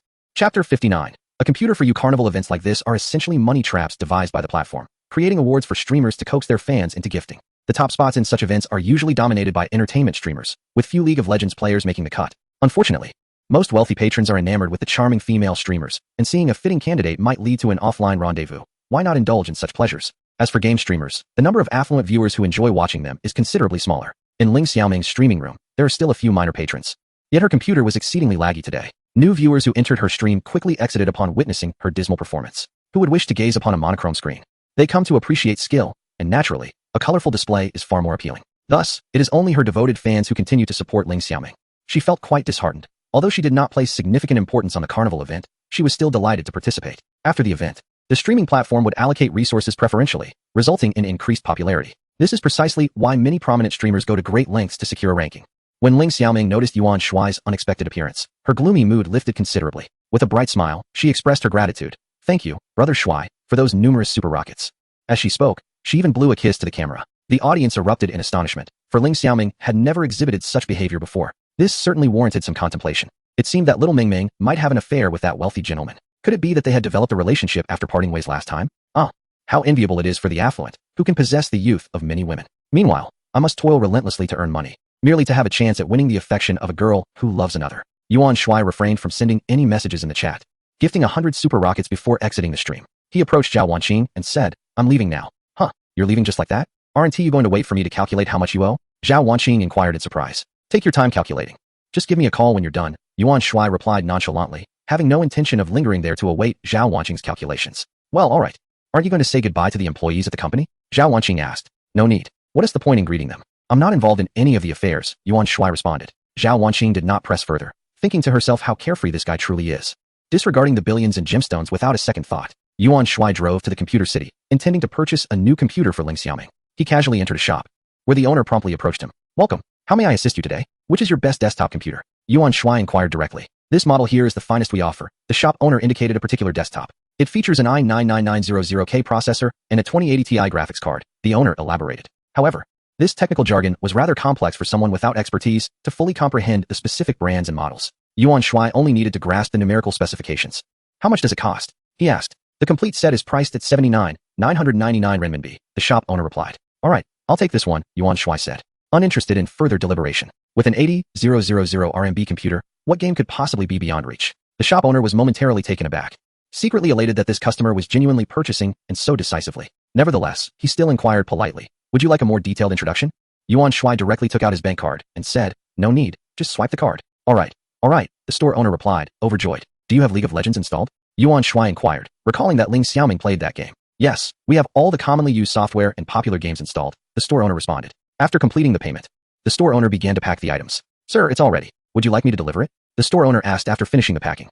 Could you please help me carry one to the parking lot? Although the boxes were not excessively heavy, the fact that there were 3 of them made Yuan Shuai accept the help. The store owner instructed an employee to assist Yuan Shuai to the parking lot. What a wealthy man. We haven't sold a single unit in 3 months, and he just walked away with it so readily. He clearly has money to spare. Dressed in all designer brands. As soon as Yuan Shuai left, the store owner began chatting happily with his wife, gossiping about the customer. Moments later, the employee returned and shouted, Boss, guess what car he drives? What car? The store owner asked directly. Guess what? With so many cars, we could be guessing until tomorrow. It's a Rolls-Royce SUV. What's it called? Cullinan. Yes, that's it, Cullinan. Wow, what a tycoon. The store owner exclaimed. If they knew that Yuan Shuai had just bought a 918, would they be blown away? Yuan Shuai drove to the residential complex where Ling Xiaoming lived and called her via voice message. Ling Xiaoming had already ended her live stream, having dropped to Diamond 2 due to a poor performance, with a record filled with losses that left her no heart to continue streaming. Upon hearing that Yuan Shuai was at the entrance of the complex, she stepped outside. As she walked, she pondered the reason for his visit. Could he be seeking something in return after sending me gifts worth 200,000? As a streamer, she had heard rumors of other streamers receiving extravagant gifts from wealthy patrons, leading to subsequent private encounters. Lost in her thoughts, Ling Xiaoming suddenly halted. What if that is the case? What should I do? I'm not that kind of person. How should I refuse him? But he is so handsome. And wealthy too. He seems to have a good personality. Dating him wouldn't be so bad. Ling Xiaoming's mind began to wander whimsically, making Yuan Shuai grow a bit impatient while waiting. Fortunately, she finally approached him. Thank you for sending me so many super rockets, Ling Xiaoming said as she came closer. It's nothing, just come and get your things. Yuan Shuai replied nonchalantly, dismissing her gratitude. He then produced a small box and handed it to her. What is this? Ling Xiaoming asked. I noticed your computer was lagging, so I bought you a new one. Huh, a computer? Ling Xiaoming's thoughts began to swirl again, but this time in a different direction. She felt deeply touched that Yuan Shuai had noticed her computer issues and promptly brought her a new one. This is so heartwarming. Oh my goodness, why is he so kind? Ling Xiaoming felt a surge of emotions, almost on the verge of tears. In the city, a person has experienced the myriad fluctuations of human emotions. When has anyone treated them with such kindness? Ling Xiaoming felt herself gradually falling under a spell. This fellow is truly bothersome. Why must he be so generous? Chapter 60. A broken computer, merely 80,000 yuan. Hey, why are you in a daze? Yuan Shuai called out as he noticed Ling Xiaoming standing there, lost in thought and neglecting to take the box. Huh, I'm fine. Ling Xiaoming snapped back to reality and accepted the box. Yuan Shuai shook his head, opting not to say more, and proceeded to take out another cardboard box, effortlessly carrying one in each hand. Let us go. Lead the way. What is wrong with this girl? She seems so distracted. Oh, you're giving me gifts again. I feel embarrassed to accept them, Ling Xiaoming murmured timidly. Come on, it's not that much, Yuan Shuai urged. Knowing she couldn't refuse, Ling Xiaoming walked ahead, carrying the small box. Before long, they arrived at the modest apartment she rented. It was quite small, merely a one-bedroom unit, and the decor was rather outdated. Save for the bedroom, which featured a pink theme, likely the favorite of many young girls. Can you install it? Yuan Shuai inquired. Yes, I can manage a bit, Ling Xiaoming replied. All right, I'll take my leave then. Yuan Shuai had only brought the items because it was inconvenient for her to carry them. Since she could install it herself, he felt he could depart. Why don't you sit for a moment and have a drink before you go? Ling Xiaoming blurted out, feeling an unexpected reluctance for him to leave. Yuan Shuai considered it. Having entered the room, departing without engaging would be akin to merely passing through. Thus, he acquiesced. Seeing his agreement, Ling Xiaoming felt a rush of joy and hurriedly poured a glass of water for him. Yuan Shuai settled onto a small sofa, watching as Ling Xiaoming began to unpack the cardboard box. Observing her clumsy attempts and her lack of strength, he could no longer bear to watch. I'll do it, he offered. Oh, okay. Yuan Shuai promptly helped Ling Xiaoming dismantle the old computer and replace it entirely with a new one. Gazing at the sleek computer case, Ling Xiaoming felt it exuded a sense of luxury and inquired, how much did this computer cost? Not much, just 80,000, Yuan Shuai replied casually. What? 80,000? My goodness, a computer costs 80,000 yuan? Ling Xiaoming was astounded. In her mind, computers should typically cost no more than 10,000. She could only imagine how many computers could be assembled with that amount. Insanity. What kind of computer is this? Is it made of gold? Stop being so dramatic. Why don't you try it out first? Yuan Shuai suggested. Ling Xiaoming, taken aback, began to operate the computer. The speed was astonishing, truly worth every penny. As her excitement grew, she thought, who wouldn't adore such a splendid computer? Without hesitation, she initiated a live stream, eager to reclaim the lost points. Little did Yuan Shuai know that Ling Xiaoming had started the live broadcast, and in her excitement, she hadn't considered the implications. Consequently, Yuan Shuai's less-than-ideal facial expression appeared on the live stream. In an instant, Ling Xiaoming's broadcast exploded with activity. What on earth? Why is there a man? What is going on? Isn't it said that Xiao Mingming lives alone? So, why is there a man present? Oh, I foresee that the host will claim that this man is her brother. Nowadays, many female streamers operate this way. They often have multiple men nearby, just out of the camera's view. Wait, isn't that the handsome man? It seems to be him, the wealthy gentleman from last time. Why has he gone to Xiao Mingming's place? Recently, he showered her with 100 super rockets. No wonder she hurriedly ended the stream. It appears she was engaged in some indescribable activities with the handsome gentleman. The secret of her swift departure has been unveiled. Ah, I must unfollow. My goddess is just like that. Oh no, Ling Xiaoming, upon seeing the barrage of comments, finally grasped the situation, but it was too late. What's wrong? Yuan Shuai was perplexed. While Ling Xiaoming played the game, the comments floated above the screen in a small box, so Yuan Shuai had not yet noticed the sudden outburst from her. He remained unaware of why she was suddenly so vocal. I just started the live stream. They've all seen you. Ling Xiaoming quickly muted the stream and spoke. Oh dear, you really are a pitfall. Yuan Shuai was left speechless. However, he did not dwell on it. He simply thought about how he had appeared on camera again, not wishing to gain notoriety. What should we do? Asked Ling Xiaoming. It was only then that Yuan Shuai noticed the barrage of comments, leaving him even more speechless. What a troublesome little girl. Yuan Shuai was indifferent, but Ling Xiaoming's reputation was quite significant. As a streamer, such incidents could undoubtedly impact her career. It wouldn't be surprising if this became a headline soon. Some media outlets thrive on such stories. What else could they do? Perhaps just speak the truth. This situation cannot be evaded, and explanations are often hard to believe. Yuan Shuai was at a loss for what to do. Speaking the truth would be futile. They would not believe it, and might make things worse. Ling Xiaoming anxiously lamented. I've only recently become a moderately successful streamer. Is this how it ends? Yuan Shuai pondered and found her reasoning sound. What could they say? That he was delivering a computer because hers was lagging? That would be utterly useless. Others would question how he knew Ling Xiaoming's address, and why he was delivering her a computer. Various speculations would arise. Yuan Shuai could already envision the sensational headlines from media outlets. Shocking. A wealthy individual gifts a female streamer 200,000 in gifts and appears in her bedroom. Or shocking. A female streamer is being kept by a wealthy benefactor, hidden away in luxury. What if I tell them you're my boyfriend? Ling Xiaoming proposed. Huh, that doesn't seem right, Yuan Shuai replied, exasperated. Must he play the decoy twice in one day? Would that even be effective? It might actually work. Some viewers in the stream were aware of the acquaintance between Ling Xiaoming and Yuan Shuai. Moreover, about 10 individuals had met Yuan Shuai in person.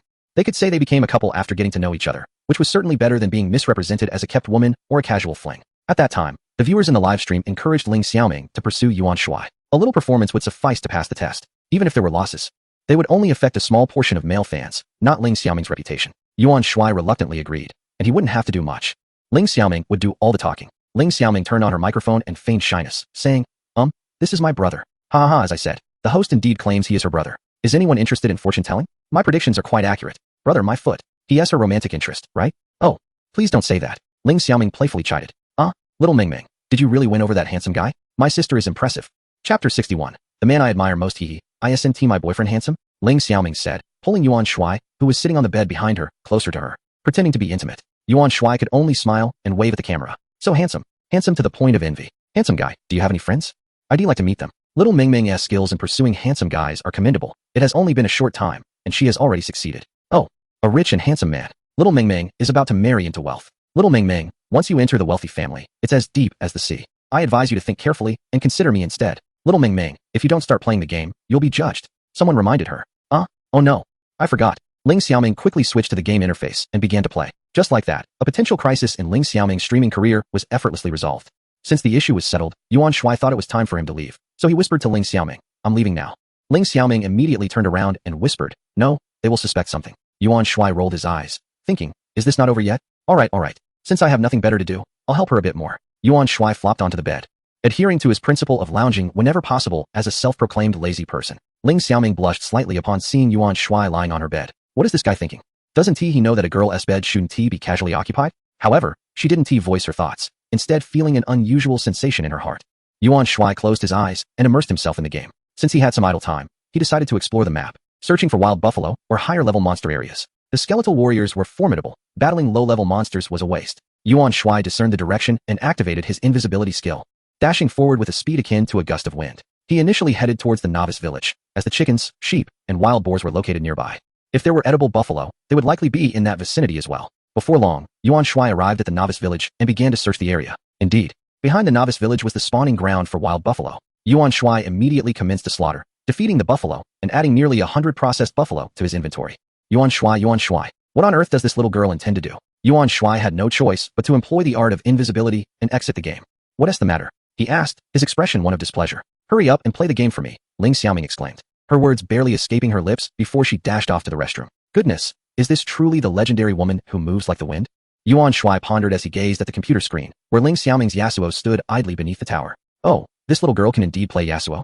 The sight of Yasuo triggered a memory from the past. He recalled a time at an internet cafe when a slightly tan middle school student sat beside him, eagerly playing League of Legends. After much effort, he had saved up 6,300 to buy Zed. Seizing the moment when the boy went to the restroom, Yuan Shuai purchased Yasuo for him. Upon his return, the boy was in tears, vowing to have someone confront Yuan Shuai. Reluctantly, Yuan Shuai had to offer him guidance on how to play Yasuo. Before leaving, he glanced at the boy's ID, lonely mid laner, and patted him on the shoulder, suggesting, you should change your ID to Wanderer Yin. He wondered what had become of that boy. In the game, Ling Xiaoming was on the blue side, with a score of 2 kills and 0 deaths, while her teammates were all performing poorly, with the AD carry nearly reaching a negative score. At that moment, her teammates began to berate her, clamoring to report her. The game had only been underway for a mere 12 minutes, yet the situation was dire. What a fine mess you've created, Ling Xiaoming, Yuan Shuai thought, having barely been gone for a minute. The score stood at 5-15, with both towers having been demolished. A smirk crept across Yuan Shuai's lips as he moved his fingers to the keyboard and mouse, curious about the efficacy of the so-called godly talents in League of Legends. Death is like the wind, always at my side. Let us begin, he declared, diving into the fray. Is this blatant account boosting? Time to report. The audience in the live stream began to mock him. Does this handsome fellow also play League of Legends? We could surrender now. It's almost 15 minutes in. Just because you're good-looking doesn't mean you can play League of Legends. This is diamond rank. Can you keep up? However, Yuan Shuai paid no heed to the barrage of comments. The opposing mid laner was Cassiopeia, a woman subdued by Su Xian. Speaking of Su Xian, Yuan Shuai held a certain admiration for him. He had once admired 3 men, Su Xian, Dong Yong, and Ning Kaichen.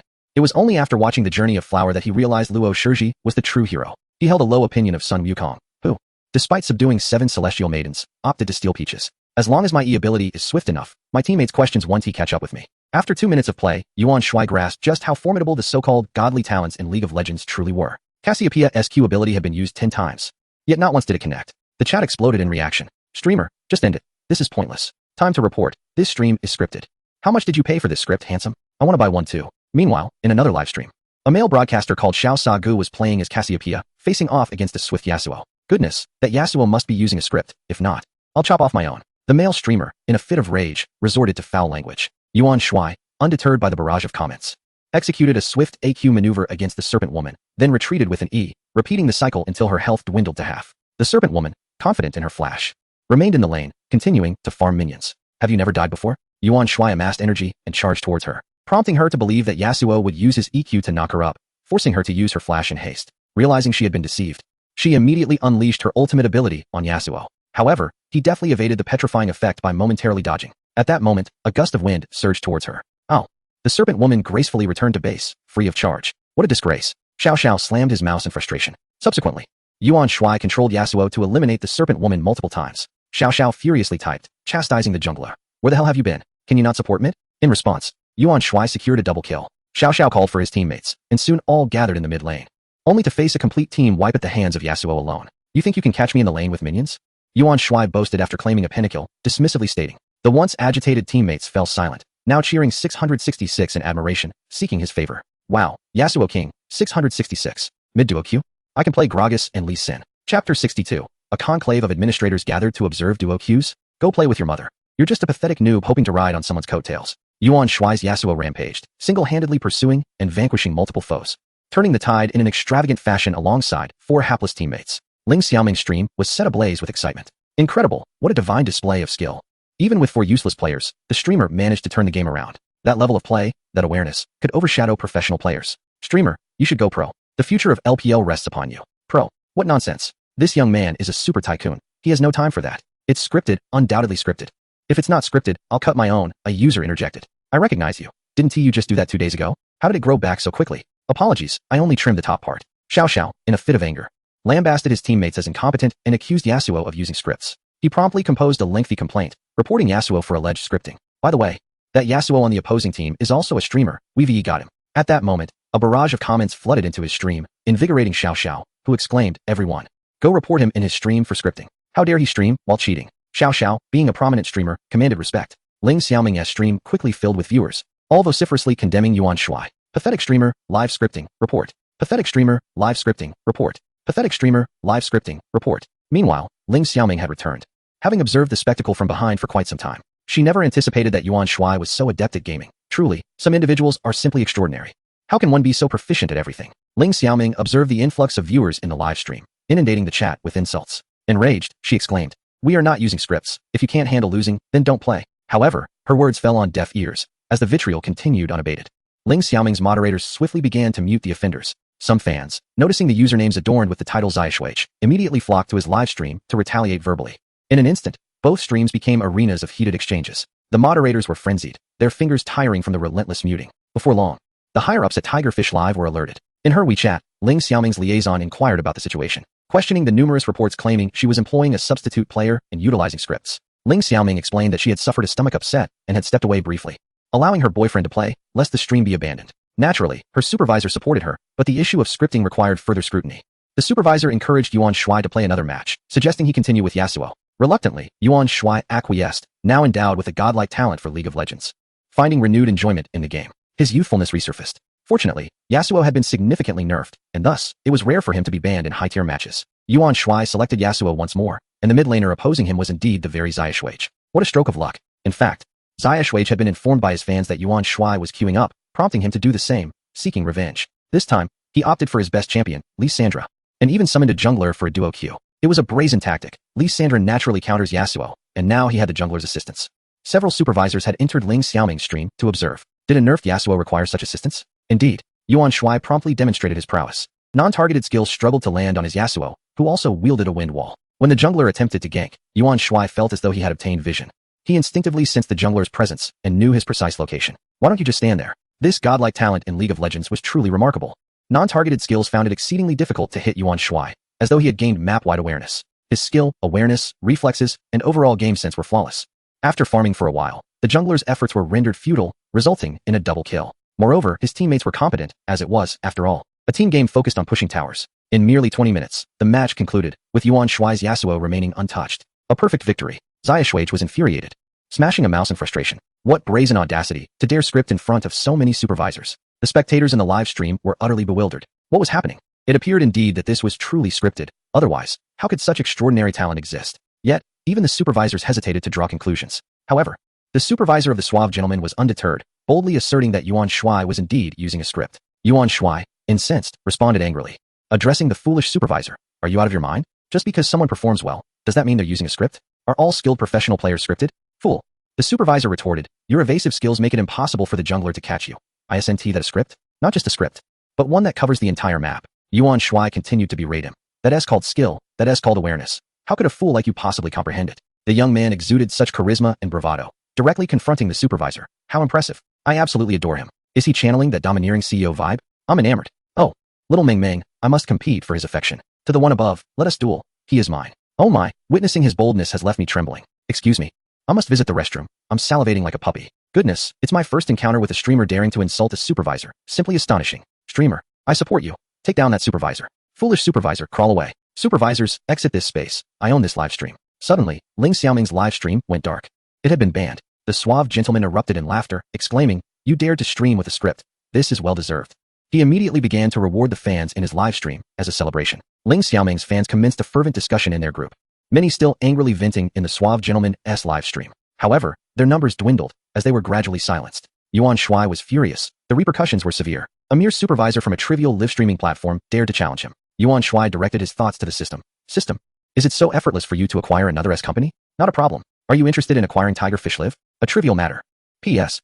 I've launched a new book titled Online Game. I am invincible from the start. Brothers, please lend your support. I would be immensely grateful. Chapter 63, Crocodile Live. Ling Xiaoming's supervisor, upon witnessing her live stream being permanently banned by Tiger Fish, promptly began reporting the incident to higher-ups. Meanwhile, the neutral supervisors contemplated the most appropriate course of action. Ling Xiaoming was not a minor streamer. She had millions of fans. The gentleman, it was said, was also wealthy, having previously gifted substantial sums. Clearly, this matter could not simply be overlooked. Streaming with cheats is a grave offense, yet they could not wrongfully accuse anyone. At the Tiger Fish Live office, Xiao Qiao entered the supervisor's office. Supervisor Wang, I have something to report. Supervisor Wang, a rotund man with shifty eyes, often gazed at others with a lecherous glint. What is it? I have a streamer with millions of fans. Xiao Qiao recounted the events. Supervisor Wang's gaze roamed over Xiao Qiao's curvaceous form, hardly paying attention to her words, only catching a few key phrases. Who fished Xiao Qiao? Noticing the silence of Supervisor Wang, spoke again. Supervisor Wang, I believe we cannot be so hasty in our judgment. Only then did Supervisor Wang come to his senses, retorting. If there has been a violation, it should be dealt with accordingly. What more is there to discuss? However, the punishment seemed excessively severe. How could one simply impose a permanent ban on the live streaming room? How is this severe? He questioned. Cheating is a cardinal sin for streamers. Supervisor Wang showed disdain, remarking, isn't it just a streamer? Yet, it cannot be definitively concluded that the individual had cheated. Perhaps their skills were genuinely exceptional, argued Who fished Xiao Qiao with conviction. No more words. We shall act according to the regulations, Supervisor Wang insisted, leaving no room for debate. At that moment, several neutral super administrators entered the room, sharing the same intentions as Who fished Xiao Qiao and echoing similar sentiments. Nonetheless, Supervisor Wang was indifferent to their presence. A violation is perfect.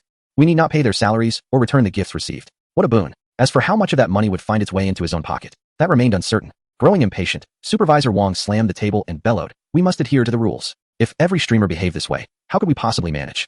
The few super administrators could only shake their heads in resignation. What could they do when the leadership had spoken? Who fished Xiao Qiao wished to voice more, but was pulled away by the super administrators. It was futile to speak further. It would merely waste breath. She understood this reality. Although she felt compelled to take action, she found herself powerless. After leaving, Who fished Xiao Qiao informed Ling Xiaoming of the outcome via WeChat. Ling Xiaoming was nearly beside herself with rage. What kind of people are they? Can't they conduct a proper investigation when there is no evidence of cheating? Ling Xiaoming lamented, feeling that over a month of live streaming efforts had been in vain. Yuan Shuai let out a cold laugh, immediately resolving how to proceed. Acquiring Who Fish Live was beneath him. What would that accomplish? Firing Supervisor Wang and that super administrator? Perhaps confronting that so-called handsome brother? Such actions seemed trivial. They were merely minor characters in his eyes. System, can you assist me in acquiring another live streaming platform? Ideally, one that is not particularly renowned, Yuan Shuai inquired. Of course, but did you not intend to acquire Who Fish Live? That holds no interest. It would be far more entertaining to trample on Who Fish Live with another platform, Yuan Shuai replied. Understood, host. Acquiring Who Fish Live will take some time. But acquiring a second-tier platform is quite simple, the system responded. Then inform me promptly, Yuan Shuai demanded, vexed. To think I have watched Who Fish Live for years, only to discover it operates in such a manner. What is the difference between this and a girlfriend running off with someone else? To impose a permanent ban without discernment? Saving on gift money, is it? He vowed to make them pay. Ling Xiaoming, pouting in frustration, amused Yuan Shuai. Xiaoming, there's no need to be upset. Watch as I teach them a lesson, he said with a smile. When he referred to them, it encompassed not merely the super administrator and the so-called handsome brother, but the entire Who Fish platform. But I am truly angry, Ling Xiaoming replied, feeling aggrieved. Yuan Shuai gently patted Ling Xiaoming's head and said, "Don't be upset. Let's go eat first. What do you wish to have?" "I want hot pot," she replied. "Very well. Whatever you desire," he assured her. The two soon arrived at a nearby hot pot restaurant of decent quality, where Yuan Shuai requested a private room. "Hello, may I take your order?" the waiter inquired, handing over the menu. "No need to order. Just bring one of everything on the menu," Yuan Shuai casually instructed. "Everything?" The waiter hesitated for a moment. "Indeed. Understood." Ding. Congratulations to the host for spending 10 million yuan to acquire 77 equity in Crocodile Live.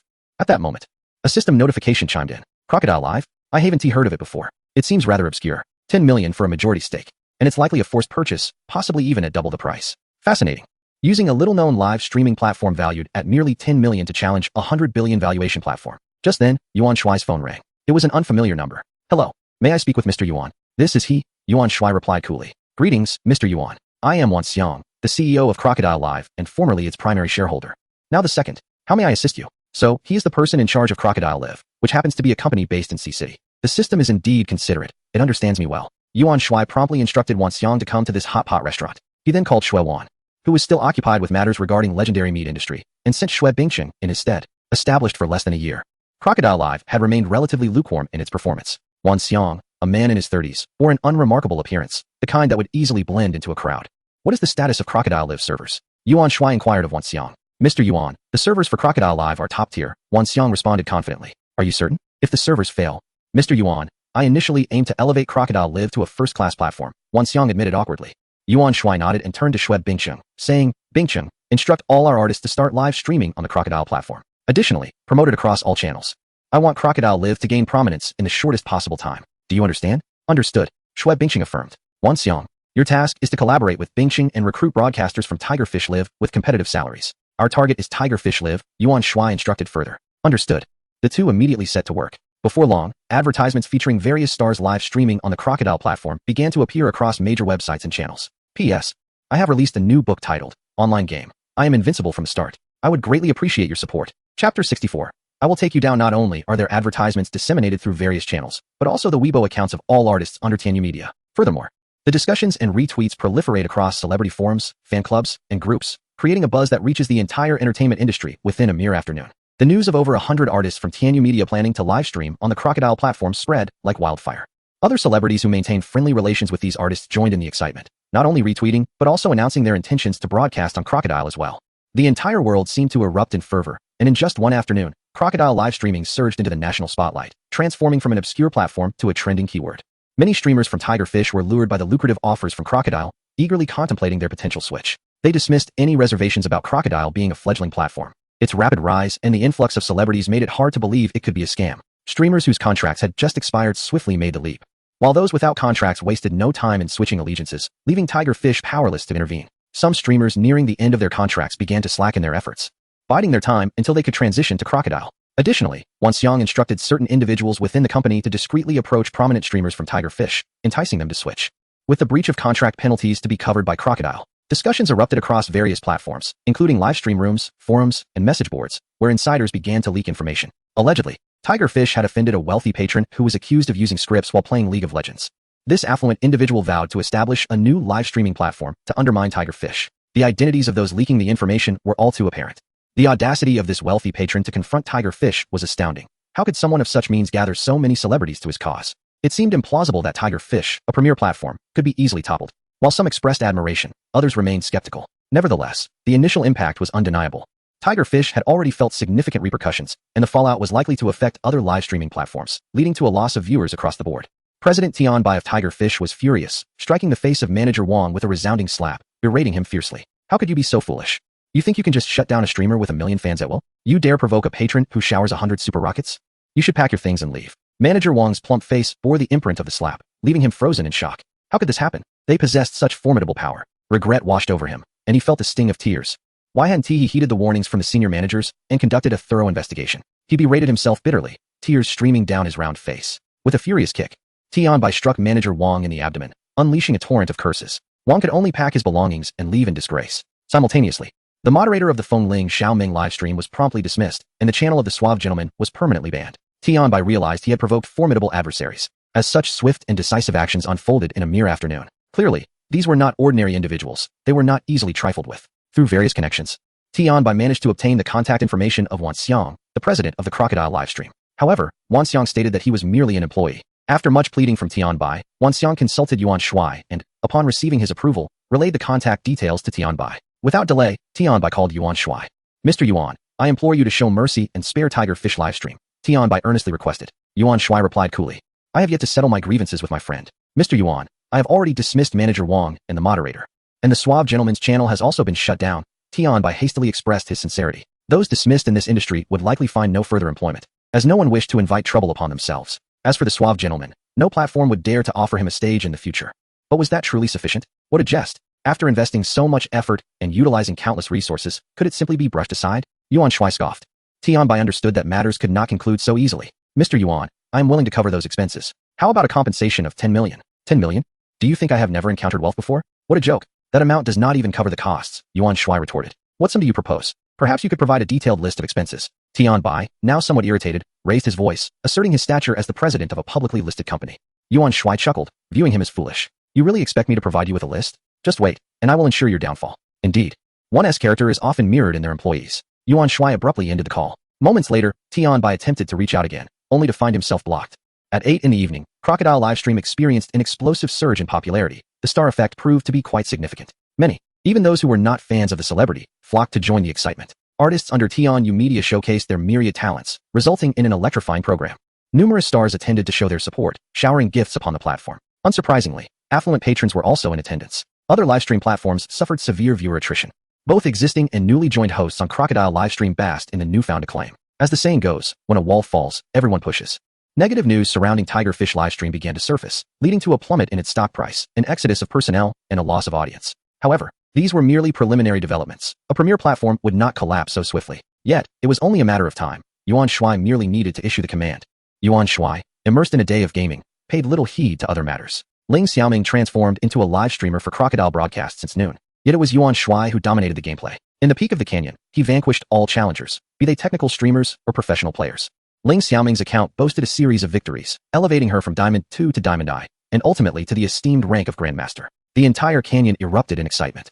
Who was this master? Such remarkable prowess. Some speculated it was scripted, reporting their suspicions, only to be informed that no scripts were in use. Meanwhile, others, including professional players, acknowledged Yuan Shuai's undeniable skill. P.S. I have released a new book titled Online Game. I am invincible from the start. I would greatly appreciate your support. Chapter 65. Marketplace update. Upon returning to his villa, Yuan Shuai eagerly took a shower before diving back into the game. No longer did he need to idle away mining.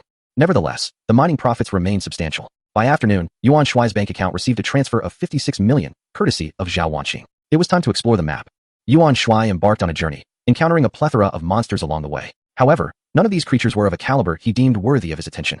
The unfortunate monsters were swiftly dispatched by a skeletal warrior trailing behind him. After running in various directions for 2 hours, he finally spotted a distant city. Could it be? His heart raced with joy as he sprinted towards it. Xuanwu City. Indeed, a city still existed, and it was none other than Xuanwu City.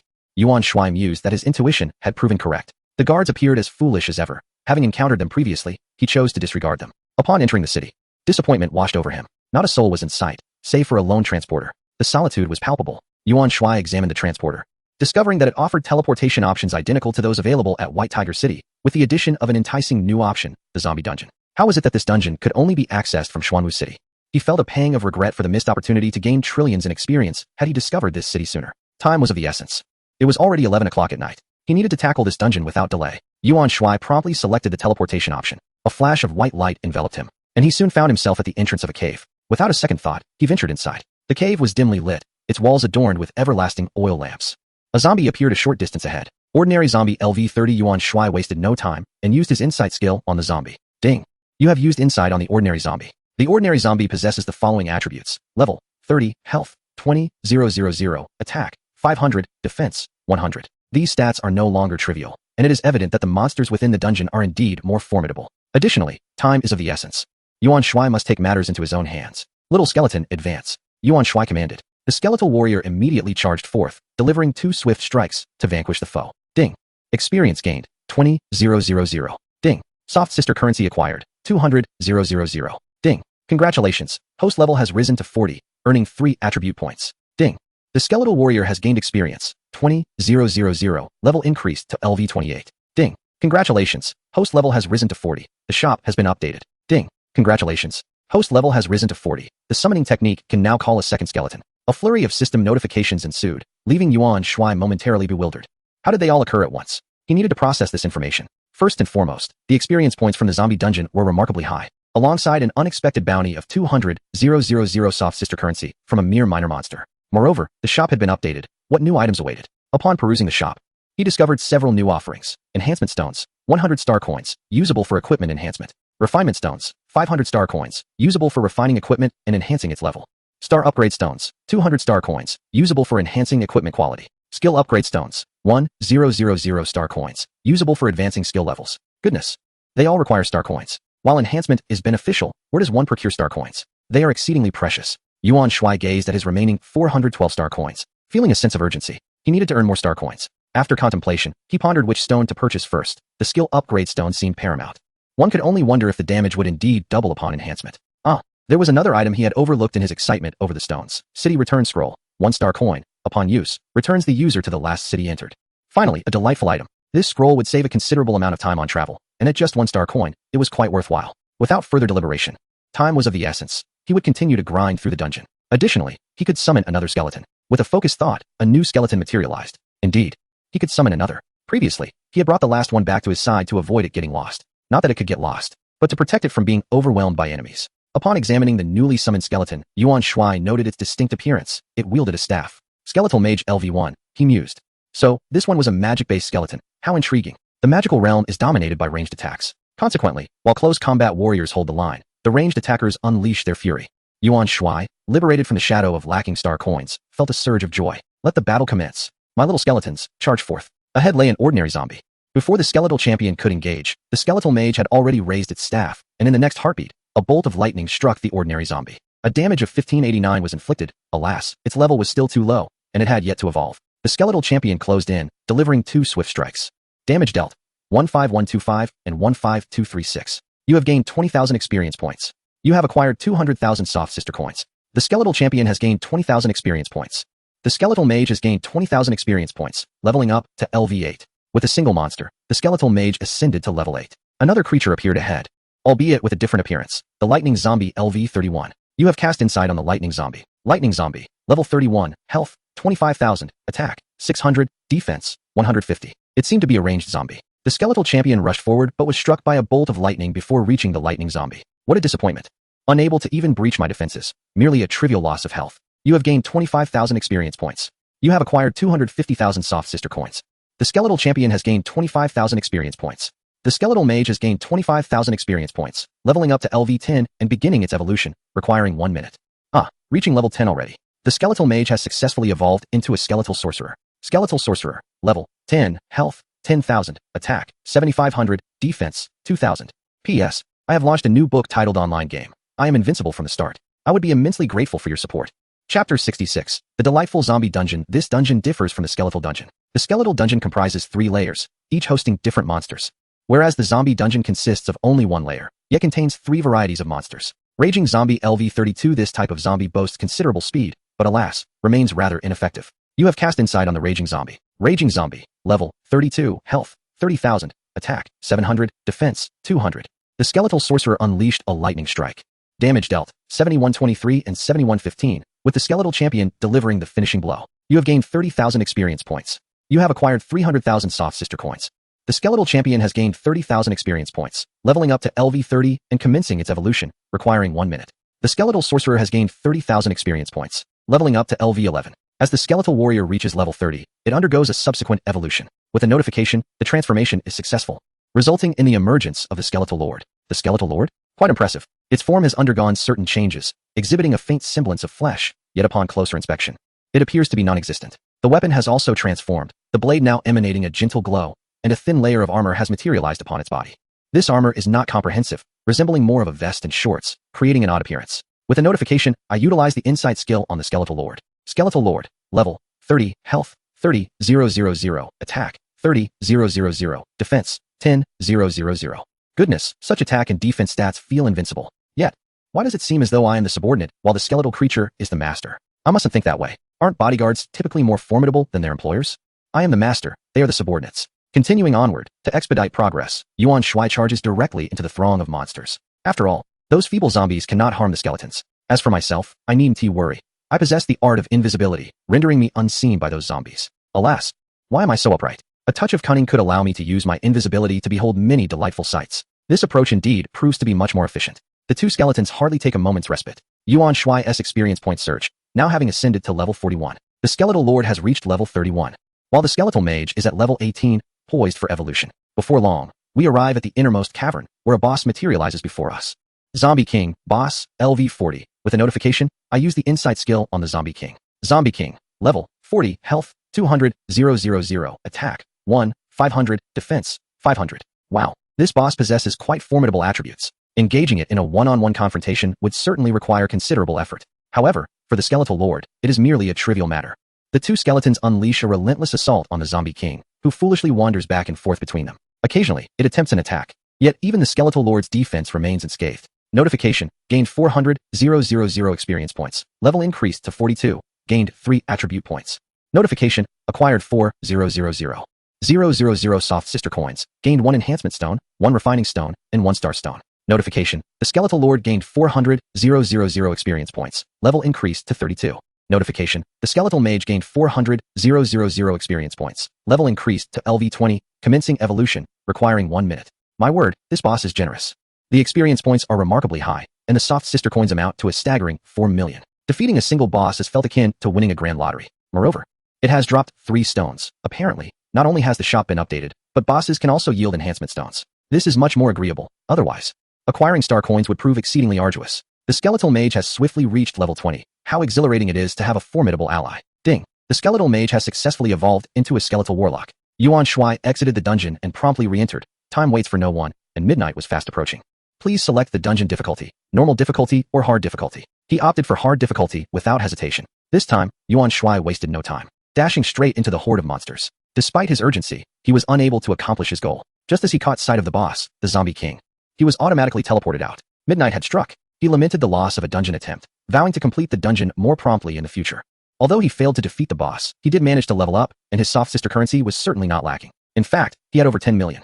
With midnight now past, Yuan Shuai felt no rush. He decided to delve into enhancing his equipment first. Yet there was little to analyze. He simply proceeded to enhance. Ding. You have used an enhancement stone on your weapon. The weapon's enhancement level has increased. Purple Gold Universe, Sword 1. Requires level 10, Strength 10050, Constitution 10050, Agility 10050. This enhancement added quite a bit. It seems to have increased the original attributes by 50. Ding. You have used a refinement stone on your weapon. The weapon's level has increased to 20. Purple Gold Universe, Sword 1. Requires level 20, Strength 200100, Constitution 200100, Agility 200100. The equipment's level has risen, and its attributes have doubled. Moreover, the attributes gained from the enhancement have increased to 100. Indeed, the first enhancement added 50. Ding. You have used a star stone on your weapon. The weapon's star level has increased. Purple Gold Universe Sword 1. Requires level 20, Strength 200, 100,100, Constitution 200, 100,100, Agility 200, 100,100. The weapon has transformed into a 1-star weapon, with an additional attribute of 50. This is truly remarkable, with just 3 stones. The weapon's attributes have surged from 100 to 400. Incredible. The items that require star coins are indeed exceptional. Having not cleared the hard dungeon, he had no choice but to select hard difficulty once more. Yuan Shuai re-entered the zombie dungeon, charging again into the throng of monsters. The skeletal warlock had become significantly stronger, and its ranged attacks proved immensely effective. With a relentless push, he once again vanquished the boss, the Zombie King. Ding. You have gained 500,000 experience points. Your level has risen to 43, and you have earned 3 attribute points. Ding. You have acquired 5,000,000 soft sister currency.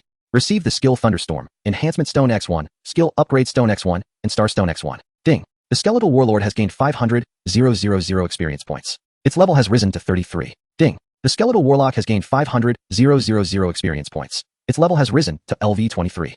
Chapter 67. Level 2 Thunderstorm. Another skill book has emerged, seemingly a ranged attack skill book. Yuan Shuai was overjoyed and immediately opened his backpack. Thunderbolt Technique. Required level 35.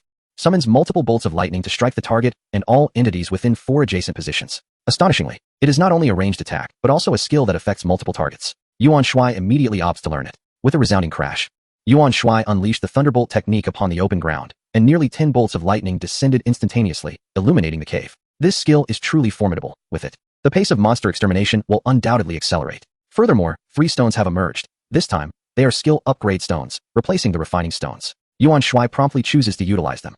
Ding. You have applied a star stone to your weapon, enhancing its star level. Purple Gold Universe Sword, 1 required level, 20 strength, 200, 100,200 constitution, 200, 100,200 agility, 200, 100,200. Once again, it has been upgraded by 1 star, increasing its attributes by 100. Ding. You have applied a strengthening stone to your weapon, elevating its enhancement level. Purple Gold Universe Sword, 2 required level, 20 strength, 200, 200,200 constitution, 200, 200,200 agility, 200, 200,200. The enhancement level has risen again, with attributes boosted by 100. The attributes of the Purple Gold Universe Sword have now soared to a staggering 600 points. This is truly extraordinary. Yuan Shuai's own attributes have reached 788, nearing the 800-point threshold. Now, it is time to consider the skill upgrade stones. Which skill shall be enhanced? This decision is rather perplexing. With the acquisition of the Thunderbolt technique, he has momentarily set aside thoughts of melee skills such as the wind-following swordplay and the Xingyi Thunder Fist. The invisibility technique is currently sufficient, and he is uncertain what enhancements would yield, so he opts not to upgrade it. The insight technique might have some extraordinary effects, but he decides against it for now. The choice between summoning technique and Thunderbolt technique presents a dilemma. The summoning technique presumably enhances his skeletons, while the Thunderbolt technique augments his own capabilities. After some contemplation, Yuan Shuai resolves to upgrade the summoning technique, as he must rely on the skeletons for monster slaying. Ding. You have applied a skill upgrade stone to the summoning technique. The upgrade has failed, and the summoning technique cannot be upgraded. What a shock. After much deliberation, the summoning technique cannot be upgraded? Yuan Shuai inquires of the system. Why can't the summoning technique be upgraded? Host, this question cannot be answered. Please experience it for yourself. Cannot be answered? How infuriatingly cryptic. If it cannot be upgraded, so be it. He will then upgrade the Thunderbolt technique instead. Uncertain of its enhanced effects, he decides to attempt it. Yuan Shuai re-enters the dungeon, selecting Elite difficulty. He immediately employs the Thunderbolt technique against an ordinary zombie. 20,000 damage, instant kill. Utilizing the invisibility technique, he strikes another ordinary zombie. 40,000 damage, once again, an instant kill. It appears that the Thunderbolt technique inflicts a fixed damage of 20,000. Ding. You have applied a skill upgrade stone to the Thunderbolt technique. The upgrade was successful, and the Thunderbolt technique is now at level 2. Thunderous Fury LV2 summons numerous bolts of lightning to strike the target and all entities within 5 positions around it, inflicting a foundational true damage of 30,000. It appears that the damage increment post-upgrade is quite substantial, primarily due to the addition of one's own attack power to the damage output. Yuan Shuai's current attack power stands at 3,940, and upon calculation, it seems that each point of strength augments the attack power by 5. In this game, neither attack nor defense exhibits any definitive upper or lower limits. However, fluctuations do occur during attacks, as evidenced by the assaults from skeletons. Should the attack fail to surpass the defense, it can only inflict a mandatory damage of 1 point.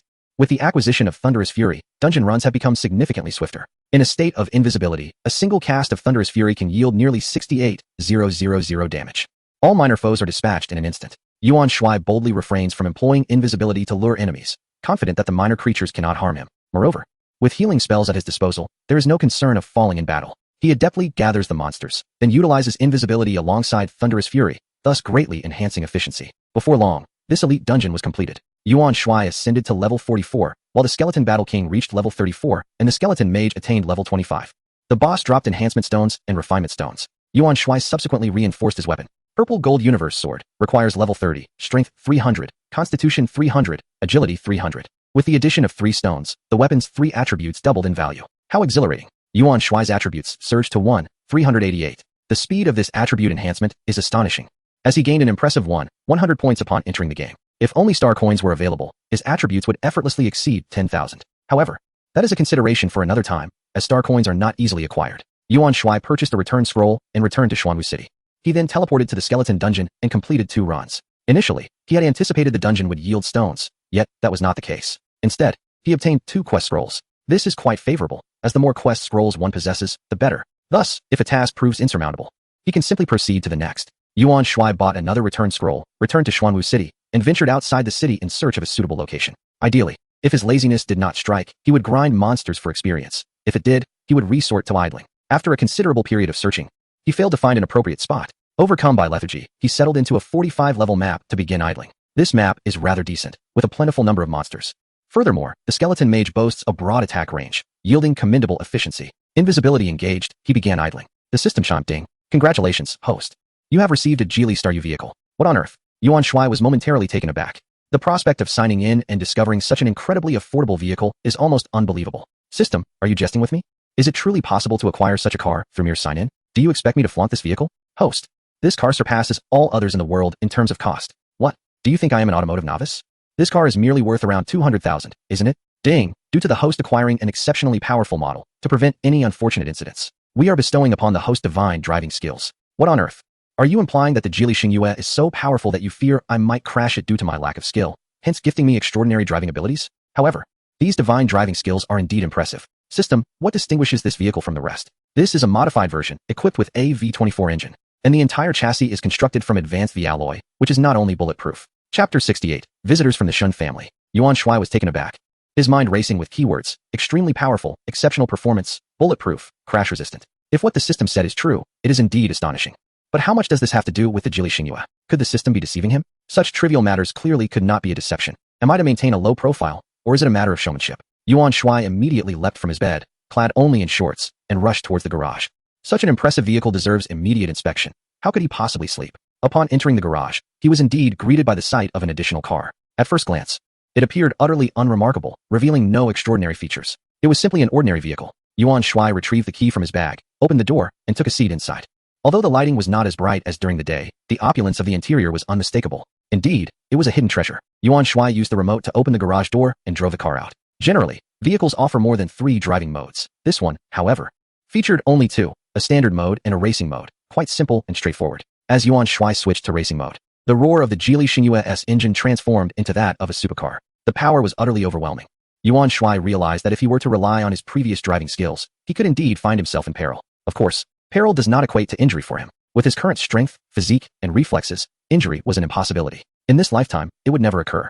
Yuan Shuai took a joyride, exhilarated by the experience. This car was truly remarkable, a veritable tool for impressing others. On the suburban roads at 3 in the morning, few vehicles were in sight. 2 sports cars raced momentarily before decelerating, signaling to the side, and the drivers emerged from their respective vehicles. What was that car?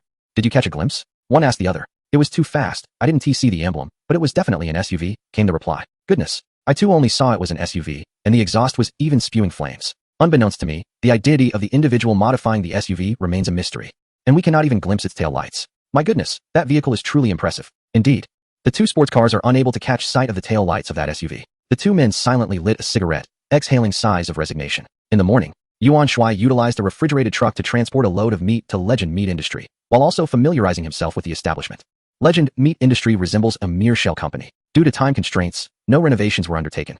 It consisted solely of a cold storage facility and a few offices with only several desks. These matters would be addressed later, as Yuan Shuai would not concern himself with such trivialities. From now on, the management would fall to you fatty and a rat.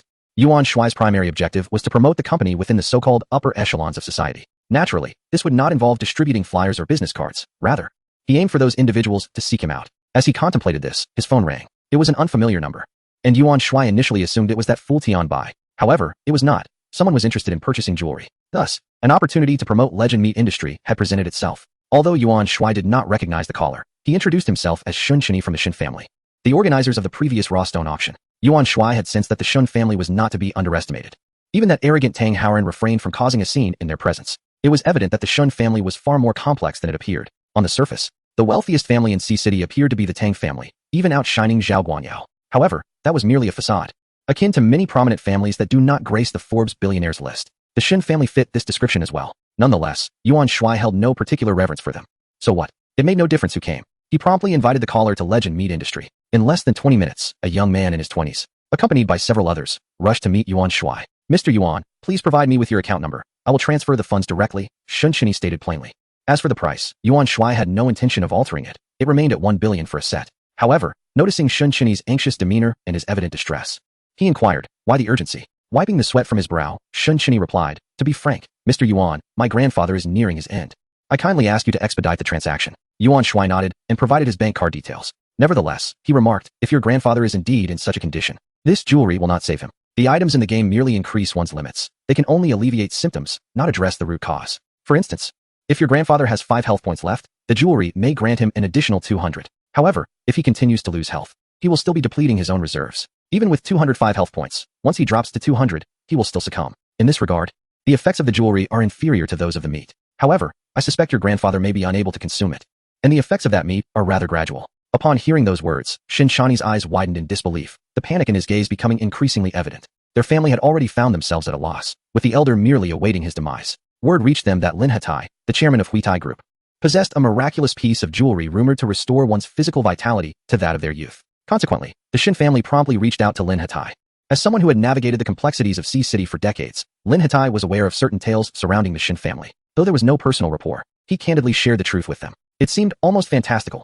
How could a mere piece of jewelry possibly rejuvenate one's physical condition? Yet, the prospect of hope, however faint, was preferable to despair, akin to treating a dead horse as if it were alive. Moreover, Lin Hitai vehemently assured them that his own vitality had indeed returned to that of his youth. The Shin family finally glimpsed a flicker of hope, prompting Shinchani to rush over. Little did he expect that Yuan Shuai would declare that the jewelry could not save his grandfather. Would this hope now be extinguished? Shinchani's face turned ashen, as if the sky had fallen upon him. Observing Shinchani's despondent expression, Yuan Shuai remarked, "While this jewelry may not save your grandfather, I might have other avenues to explore." The remarkable nature of the jewelry was beyond dispute, yet if it could not provide salvation, then it was of no use. Nevertheless, if the jewelry failed, alternative methods remained viable, such as healing techniques and restorative medicines. Yuan Shuai prepared to attempt to assist Shinchani's grandfather, not out of sheer benevolence, but because this situation presented a splendid promotional opportunity. After aiding the elder of the Shin family, he could still sell the jewelry to them. More importantly, the healing medicines could also be marketed. However, this time he would need to take the initiative, as he was yet unaware of the elder's precise condition. Is that true? Shinchani's face lit up with hope once more. Chapter 69. Re-entering the Shin family, Shinchani's bodyguards led the way in their vehicle, while Yuan Shuai followed in a Lamborghini. The Lamborghini had been driven over by Fat Yu and was now accompanied by Yuan Shuai. Fat Yu would undoubtedly take any chance to ride in such a car. Unbeknownst to him, it was the Geely Xingyue that was truly remarkable. Of course, even if he wished to drive that vehicle, Yuan Shuai would not permit it. While Fat Yu's driving skills had improved somewhat, the Geely Xingyue was beyond his capability to manage. Shinchani occupied the passenger seat, as Yuan Shuai had questions he needed to address first. Yuan Shuai, lacking the skills of a traditional practitioner, could only rely on Shinchani to divulge his grandfather's condition. Gaining some understanding beforehand was essential to avoid confusion later. "What illness does your grandfather have?" Yuan Shuai inquired. After a moment of silence, Shinchani replied, "Actually, my grandfather is not ill." "Not ill? Could it be some form of poisoning?" Yuan Shuai pondered, concerned that such a scenario would be dire. He had refrained from elaborating earlier, as he was uncertain of the efficacy of the healing methods, having never tested them before. Previously, treating Tang Xingguo's broken leg was an external injury, fundamentally different from various ailments. To my surprise, Shinchani insisted it was not a sickness. Then what was it? Yuan Shuai remained silent, awaiting Shinchani to elaborate. With a somber gaze, Shinchani revealed, "My grandfather was actually injured by someone, his meridians severed, and he has reached a state of barely hanging on." Yuan Shuai was taken aback. It was indeed a case of being violently harmed, with meridians completely severed. He immediately thought of the kung fu from Stephen Chow's films, recalling the Rulai Divine Palm. Wasn't this the stuff of martial arts movies? In modern society, such things still existed? The elder Shun's injuries were evidently far graver than those of Lung Shuang, who merely suffered numerous knife wounds and excessive blood loss. Nevertheless, although Yuan Shuai had never attempted such a level of treatment, confidence surged within him. The system's output was guaranteed to be exceptional. There was no ailment that a healing technique could not resolve. If one failed, then two would suffice. With that in mind, he urged to proceed swiftly, lest the elder Shin succumb before they arrived. Yuan Shuai had previously attended the raw stone auction at the Shun residence and was not directionally challenged. He knew the way. He deftly turned the steering wheel left, accelerating past two vehicles driven by bodyguards, leaving them far behind in an instant. "Remember to handle the speeding issue," he remarked casually while executing a drift at full speed around a bend. Such skill. Shinchani was astonished. He was not frightened by Yuan Shuai's speed, but rather flabbergasted by the drifting technique, which had shown no reduction in velocity. How was that possible? Even drift experts had to ease off the throttle. Being the scion of a wealthy family, Shinchani was no stranger to cars and enjoyed driving. He too engaged in drifting, often racing at tracks. Staring at Yuan Shuai in a daze, he felt utterly incredulous. Who was this extraordinary individual, possessing wondrous jewelry, claiming to master healing arts, and now exhibiting such remarkable driving prowess? At that moment, he even forgot about his grandfather's precarious condition. Shinchani stood in a stupor. Who was this divine being? What was he waiting for? "We've arrived," Yuan Shuai chuckled lightly while patting Shinchani's shoulder. This thrill of speeding was indeed exhilarating. No wonder so many young masters were enamored with racing. The essence of speed and passion was undeniably true. Yuan Shuai covered a journey that would ordinarily take around 10 minutes in merely 5. However, the road was rather devoid of traffic. Otherwise, even the fastest sports car would falter against a gridlock. Oh, Shinchani finally regained his senses and hurriedly guided Yuan Shuai. During his last visit, he had gone directly to the auction hall and hadn't taken in the surrounding environment. Now, it was evident that the Shin family was quite formidable.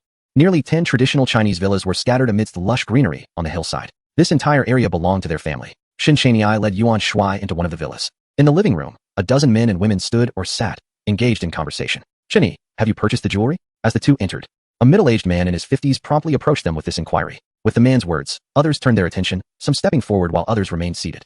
Shinchuan shook his head and introduced, "Father, this is Mr. Yuan." Shinjian Yan then turned his gaze to Yuan Shuai, realizing that Shinchuan was indeed seeking someone named Mr. Yuan. However, they were taken aback to find that the Mr. Yuan mentioned by Lin Hitai had come in person, and he appeared remarkably youthful. Shinjian Yan paused for several seconds before regaining his composure, exclaiming, "Hello, Mr. Yuan. I didn't expect you to be so young. Yuan Shuai nodded and said, where is old Master Shun? We should attend to his ailment first. The term young can sometimes carry a negative connotation, implying a lack of experience or insufficient credentials. Attend to his ailment? Weren't we here to purchase jewelry? How did it turn into a matter of treatment? Shun Jianyan wore a puzzled expression, mirrored by the others. Mr. Yuan stated that the jewelry could not save grandfather. Shin Chun Yi clarified upon noticing their confusion. What? It cannot save him? Shun Jianyan gasped. What should we do then? Is father beyond help? How could this be? Wasn't it said that his health could be restored to that of his youth? Others gasped in shock as well, their faces reflecting worry and despair. A woman in her 40s even broke into tears. Yet, amidst the turmoil, some displayed smirks, revealing a sense of cold amusement. Although fleeting, Yuan Shuai caught sight of this reaction. Mr. Yuan possesses medical skills and has come specifically to treat grandfather's injuries, Shun Chun Yi reiterated. Is that true? That is splendid news. Shun Jianyan's expression shifted from somber to joyful. The members of the Shun family displayed varied reactions once more. Some, like Shun Jianyan, rejoiced, while others were expressions of disbelief. There were even those who directed hostile glares at Yuan Shuai, including the individual who had just smirked upon hearing that the jewelry was ineffective. Clearly, the Shun family was not united. Where there are people, there are conflicts of interest. It was evident that some feared for old Master Shin's life, while others wished for his demise. Mr. Yuan, this way please, Shun Jianyan gestured invitingly. Very well. As Yuan Shuai took a step forward, an untimely voice interrupted. What nonsense is this? A mere boy, still in his youth, treating ailments? Yuan Shuai glanced toward the source of the voice, the same individual who had previously sneered. Goodness, weren't you still hairless at 24 or 25? Are you foolish? Or did you simply shave it all off at that age? Fifth brother, what are you babbling about? Be quiet. Shun Jianyan's anger flared, regardless of circumstances. This was a guest invited by his son. What right did this worthless Shin family member have to speak so disrespectfully?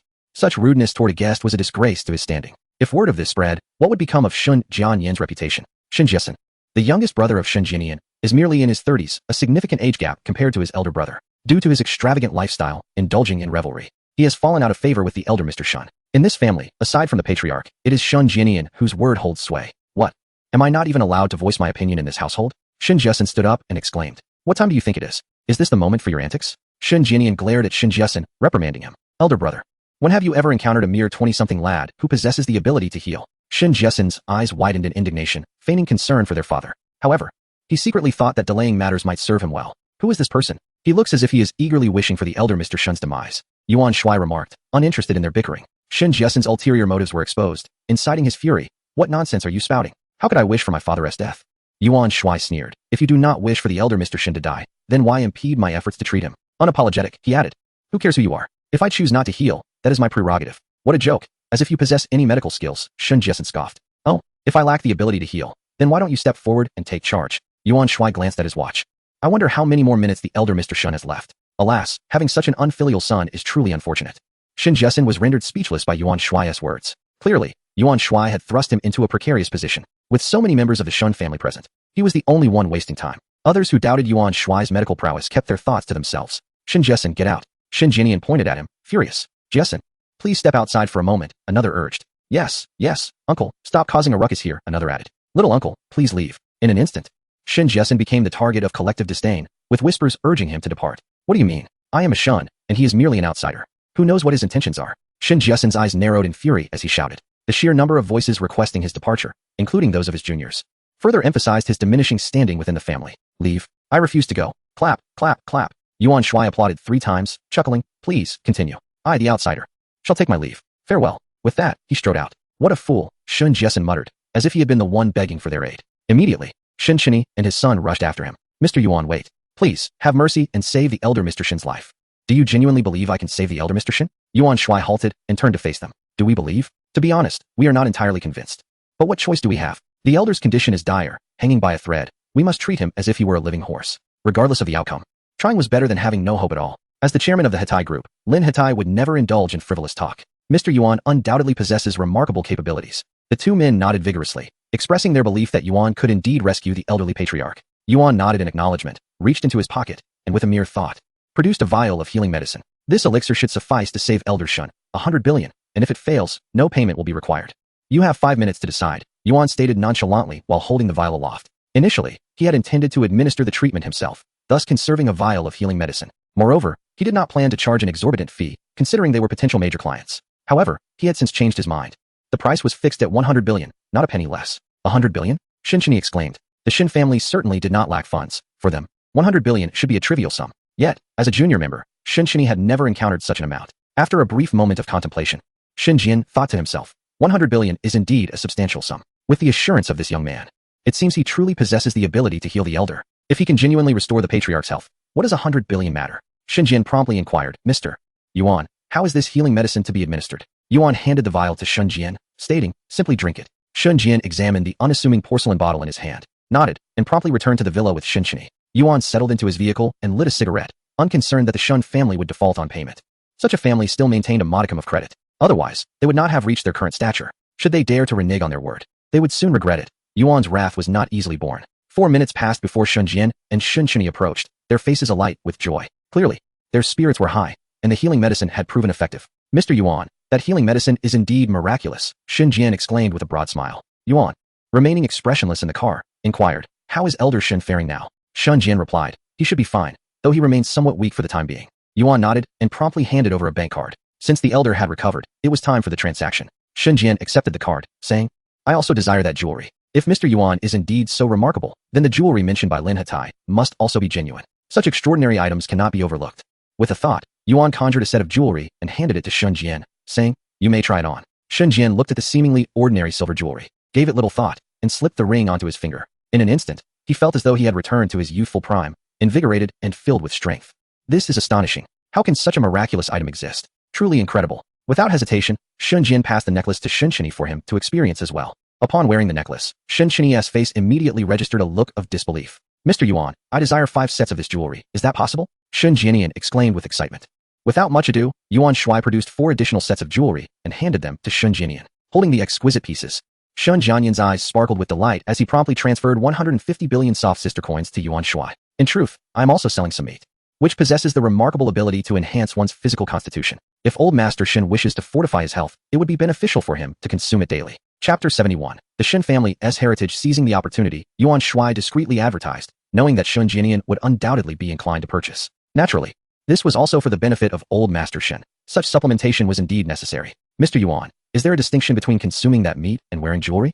Shunjian inquired, harboring his curiosity without doubting Yuan Shuai's words. Indeed, there is a significant difference. Jewelry is merely superficial. Once removed, it holds no value. However, consuming that meat elevates one's inherent physical quality, Yuan Shuai elucidated. Is it truly that remarkable? Shunjian and his son exclaimed in astonishment. This surpasses the allure of jewelry. Mr. Yuan, may I inquire about the price? 1 million RMB per pound. At the same place where Shunchini previously visited, Yuan Shuai replied. Very well, Chini.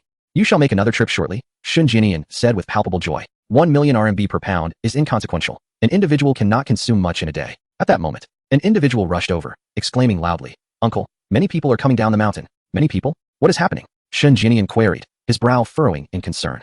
The individual shook his head, stating, I don't know. The monitoring room reported that numerous vehicles are heading up the mountain. Shunjian's expression darkened instantly. How could so many people arrive? The Shin family is not a place that just anyone can enter. With the old master severely injured, now unwelcome guests are arriving.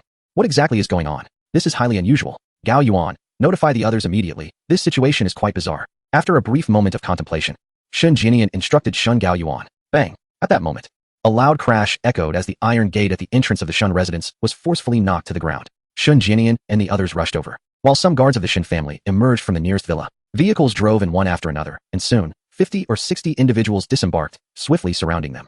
Most of these individuals wore identical attire, emblazoned with the bold letters LV Wei Martial Arts School. To encircle the Shin family within their own estate was audacious indeed. Shunjian, how have you been? A middle-aged man in his 40s sneered mockingly. LV Wei, it's you. What do you intend to do? Shunjian's face darkened like a stormy sky as he demanded. What do you think? Isn't it abundantly clear? LV Wei replied with a sinister grin. A mere LV Wei Martial Arts School dares to act presumptuously before the Shin family? Shunjian retorted fiercely. At this juncture, the Shin family members, alerted by the commotion, emerged from their residences, and the two factions faced off against one another. Ha! I heard Shin Tu narrowly escaped with his life. LV Wei laughed, exuding an air of brazen confidence. Shin Tu, indeed the venerable elder Shun. But how did LV Wei come to know of Shin Tu's injury? Moreover, he mentioned that Shin Tu had narrowly escaped death. The elder Shin had only just begun to recover. How could he possibly possess such knowledge? Shunjian pondered this and turned his gaze towards Shun Jiaxian. Could it be him? It must be him, that scoundrel. At that moment, an elderly man strode forward, none other than Shun Tu himself. He appeared outwardly unscathed, exuding vitality with his powerful stride. Yet, many within the Shin family understood the truth. It was not as it seemed. Shin Tu had just regained his life. Even with miraculous healing remedies, one could not recover so swiftly. Just moments ago, he had been confined to his bed. This display was mere pretense, an act of endurance. Shin Tu's arrival captured everyone's attention. Yet his gaze was fiercely fixed upon one individual standing beside LV Wei. This person, appearing to be in his 40s and not adorned in the garb of LV Wei's martial arts school, also regarded Shen Tu with disdain. It was you? You were the one who harmed me. Shen Tu seethed, his eyes ablaze with fury. Ha ha ha, old fool. I see your vision has not yet failed you. Indeed. It was I, the man cackled, his tone brimming with arrogance, treating Shen Tu as if he were not but an insignificant insect. The members of the Shen family seethed with indignation, their faces flushed with righteous anger, save for one, Shen Jiaxin, who wore a mocking smile. This scene did not escape the watchful eyes of Shen Jianyan. Shen Jiaxin, what are you laughing at? Shen Jianyan thundered, and at his words, all turned to face Shen Jiaxin. Gradually, he emerged from the throng, turning to meet Shen Jianyan's gaze, his smile unwavering. It was a moment of confrontation. For years you have stood above me, but today, the table shall turn, Shen Jiaxin declared, his smile fading as a predatory glare replaced it. Fixated on Shen Jianyan. You scoundrel, it is indeed you, a traitor, daring to collude with outsiders. Shen Jianyan's fury boiled over. Betrayal was the most grievous and shameless of acts. Jiaxin, is it truly you? Did you conspire with them to harm me? Shen Tu inquired. His eyes locked onto Shen Jiaxin. With a twisted expression, Shen Jiaxin replied, indeed, it was I. What of it? You, old man, have looked down upon me my entire life. If you cannot respect me, then how can anyone else? At this, Shen Tu staggered, nearly collapsing to the ground. As if he had aged a decade in that instant. This was the son he had raised for decades? Beast, are you even human? Shen Jianyan's eyes widened with rage as he lunged to strike Shen Jiaxin. Suddenly, a figure interposed himself, delivering a blow that sent Shen Jianyan reeling to the ground. Elder brother, uncle. A group rushed forward to assist Shen Jianyan. I am unhurt. He coughed up blood, rising to his feet, his gaze fixed intently on the assailant. Yuan Shuai was taken aback. The man possessed remarkable skill, which explained his ability to disrupt Shen Tu's meridians. Shen Jianyan is no ordinary individual. Remarkably, he endured a punch without sustaining significant injury. A feat not solely attributable to the jewelry he wore. Allow me to introduce you, Lu Wei interjected, stepping forward and gesturing towards the individual. This is my senior brother. Bao Ying, indeed, the Bao from Bao Doing. Impressive, isn't it? Damn it, everyone charge. At that moment, someone could no longer contain themselves and shouted. This exclamation ignited the powder keg of fury among the Shen family members, who were already seething with rage. With that utterance, their patience evaporated, and in an instant, the two factions clashed. This was no chaotic brawl. Each move exhibited by the combatants revealed their martial prowess. Yuan Shuai remained seated in his vehicle, contemplatively smoking a cigarette. Is this the foundation of the Shen family? Is this the reason Tang Haoran refrained from causing trouble within the Shen household? The Shen family is indeed a lineage of martial arts. It is astonishing to discover that such martial families exist. It seems the tales from novels hold a grain of truth. Yuan Shuai found himself somewhat astonished. He had come merely to conduct business, yet he was treated to a splendid spectacle. Chapter 72. Conspiracy. It is not unusual for some individuals to possess martial skills, such as Leng Shuang and those two individuals from country are. However, it is quite rare for an entire family, young and old alike, to be proficient in martial arts. As is the case with the Shen family, the battlefield had now dispersed, with each person confronting their respective opponent. Most of the members from Lu Wei's martial arts school were rather lackluster, possessing only basic skills, comparable at best to the abilities of ordinary martial artists. It was not long before several from Lu Wei's school had been knocked down. Clearly, they were no match for the Shen family. Nevertheless, Lu Wei and his senior brother Bao Ying were formidable opponents, particularly Bao Ying, whose strength was evident. It is no wonder he could so easily overpower Shen Tu. Shen Tu had previously been considered the strongest among the Shen family, yet he had not fully recovered. Next in line was Shen Jinyan, who was evidently no match for Bao Ying, as had been previously observed. Before long, the Shen family had suffered considerable losses. At this juncture, Shen Shini found himself matched against Shen Jiesin, who surprisingly proved to be quite capable. The two engaged in a back-and-forth exchange, neither able to gain the upper hand. Bao Ying and Lu Wei did not employ lethal force against the others, but their approach toward Shen Tu was markedly different. Their intent appeared to be to eliminate Shen Tu entirely. What on earth is happening? Previously, Shen Tu had narrowly escaped disaster, and now they were again targeting him. Yuan Shuai, still smoking, opened the car door. Allowing Shen Tu to perish would render today's efforts futile. Yuan Shuai sought more than just the 150 billion. He envisioned a sustained partnership, with the Shen family's advertising potential surely yielding benefits. In time, an abundance of customers might seek Yuan Shuai's wares. Therefore, Shen Tu must not die. Furthermore, he had already intended to teach Shen Jiesin a lesson. However, out of respect for Shen Jinyan and his father, it seemed inappropriate to confront Shen Jiesin within their own home. Every move executed by Bao Ying harbored the intent to take Shen Tu's life. At this moment, Shen Tu was already struggling desperately. Bao Ying struck Shen Tu with a punch, then lunged forward, his hand resembling a claw, aimed at Shen Tu's throat. The Shen family members, grandfather, father, and others, watched in horror. Realizing that Bao Ying intended to eliminate their patriarch, some lay helpless on the ground, unable to assist, while others found themselves too preoccupied to provide support. Distant aid was futile in the face of imminent danger. Shen Tu's pupils constricted as he realized there was no time to defend himself. He thought despairingly, is this how I meet my end? Am I doomed to perish here? What of the Shen family? And that wayward child? His heart felt like ash. The other members of the Shen family wore expressions of utter despair. How had their clan fallen to such a state? Why could they not have been granted more time? Shen Tu closed his eyes, surrendering to fate. However, After a moment, the claw did not grasp his throat. What was happening? Shin-Tu opened his eyes to find that Bao Ying's figure had vanished, replaced by a stranger. The onlookers, who had watched Bao Ying lunge at their patriarch, stood frozen in disbelief, jaws agape as if an egg could fit inside. It was he, the mysterious Mr. Yuan, who had saved their elder. To their astonishment, he possessed remarkable martial skills. With a mere flick of his foot, he had sent the formidable Bao Ying flying several meters away, seemingly exerting no effort whatsoever, all while casually smoking a cigarette, as if he were merely a passerby taking a leisurely stroll after a meal. The younger female members of the Shun family began to feel a flutter of infatuation. He is so handsome. Initially, they had merely acknowledged his looks, but now, they genuinely found him breathtaking. His nonchalant demeanor, coupled with the cigarette dangling from his lips, displayed an air of cool indifference. As if the man he had just kicked away was not a person, but merely a football, something meant to be kicked without a second thought. Yuan Shuai took a puff of his cigarette and continued to walk toward Bao Ying. Although Bao Ying was rather skilled, he quickly regained his footing after being kicked away. "Who are you?" he demanded, clutching his abdomen with one hand while drawing a knife from behind his back with the other. He had not even used his full strength against Shin Tuesday. "I was just passing by," Yuan Shuai quipped. Upon hearing this, Bao Ying's expression darkened, and he charged at Yuan Shuai with the long knife. Yuan Shuai scoffed dismissively. With a thud, Bao Ying was sent flying once more, the knife clattering to the ground beside him. "What are you doing with a fruit knife? I thought your knife skills were impressive," Yuan Shuai taunted. Blood spewed from Bao Ying's mouth, a significant portion of it from sheer indignation. "What? Is this really a fruit knife? Can a fruit knife be this long?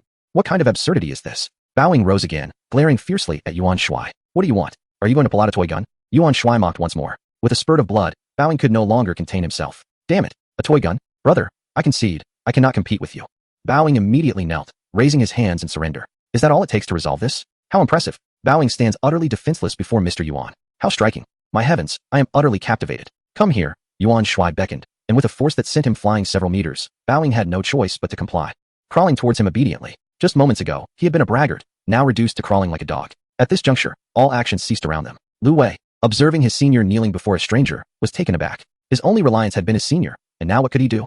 He struggled to control a situation that even Shun Jian couldn't handle. Yuan Shuai pointed at Lu Wei, commanding, "Come here and kneel." His voice was calm, yet it sent Lu Wei's heart racing with fear. Why did this person seem so formidable? Lu Wei was momentarily dazed. Seeing this, Bao Ying bellowed, "Lu Wei, hurry up and kneel." Consequently, Lu Wei crawled over and joined Bao Ying in submission. "And you?" Yuan Shuai gestured toward Shin Jianxin. Shin Jianxin remained unmoved, his emotions a tumultuous storm. Was this the outcome of their meticulous planning? It was all over. Yuan Shuai, growing agitated, inquired, "Do you disregard my words?" In a flash, he appeared beside Shin Jianxin, his speed akin to a fleeting shadow. With a swift kick, he sent Shin Jianxin sprawling next to Bao Ying and Lu Wei. "Now, let us discuss your plans." "B brother, this isn't our doing. It was Shin Jianxin who compelled us. He offered us 50 million to kill old Master Shun." Chapter 73. A dramatic turn. The Shun family members, upon hearing this, were incensed. "What kind of scoundrel is this?" they exclaimed, particularly Shin Jian, furiously denouncing Shin Jianxin as a beast. Meanwhile, Shin Tu appeared heartbroken, his eyes vacant, as tears streamed down his cheeks. Suddenly, a car roared to life, attempting to flee. "What? There is someone else." A figure remained hidden in the vehicle, having never exited. Even Yuan Shuai had not noticed, nor had anyone else. In an instant, Yuan Shuai vanished from sight, racing toward the car. The Shin family was once again left in shock. What speed? My heavens. It's even faster than when he captured Shin Jianxin. Who on earth is this Mr. Yuan? Yuan Shuai reappeared directly in front of the car, causing it to screech to a halt. Inside sat a middle-aged man, donned in gold-rimmed glasses, exuding an air of refinement. "Get out of the way, or I'll run you over," he screamed, pressing the accelerator with a roar. "Run me over? How audacious." The members of the Shun family who had pursued them shouted. "Mr. Yuan, quickly step aside and let him go." They feared that the person inside the vehicle might truly lose control and harm Yuan Shuai. However, in the next moment, their eyes widened in disbelief. Yuan Shuai astonishingly launched a kick towards the car. Thud! The vehicle unexpectedly slid backward for nearly 10 meters, leaving a deep dent in its front. My goodness, what kind of maneuver is this? What immense power! Everyone was astounded. Indeed, Mr. Yuan was terrifying beyond imagination. Yuan Shuai violently wrenched open the car door and dragged the individual out, discarding him like a dead dog beside Bao Ying. "Quickly confess everything, or I assure you, my patience is limited," Yuan Shuai stated from his elevated position, his tone calm, yet commanding. "Is it you, Lawyer Zhang?" At that moment, Shun Tu recognized the man. It was his lawyer. Lawyer Zhang lowered his head, not daring to meet Shin Tu's gaze. Yuan Shuai, seemingly intrigued, became even more interested. Eager to play the role of an onlooker, the truth began to unfold. It turned out that Shun Jiasen had recently bribed Lawyer Zhang to alter the will, making Shun Jiasen the primary heir. Their next step was to eliminate Shin Tu, otherwise, their efforts would be in vain.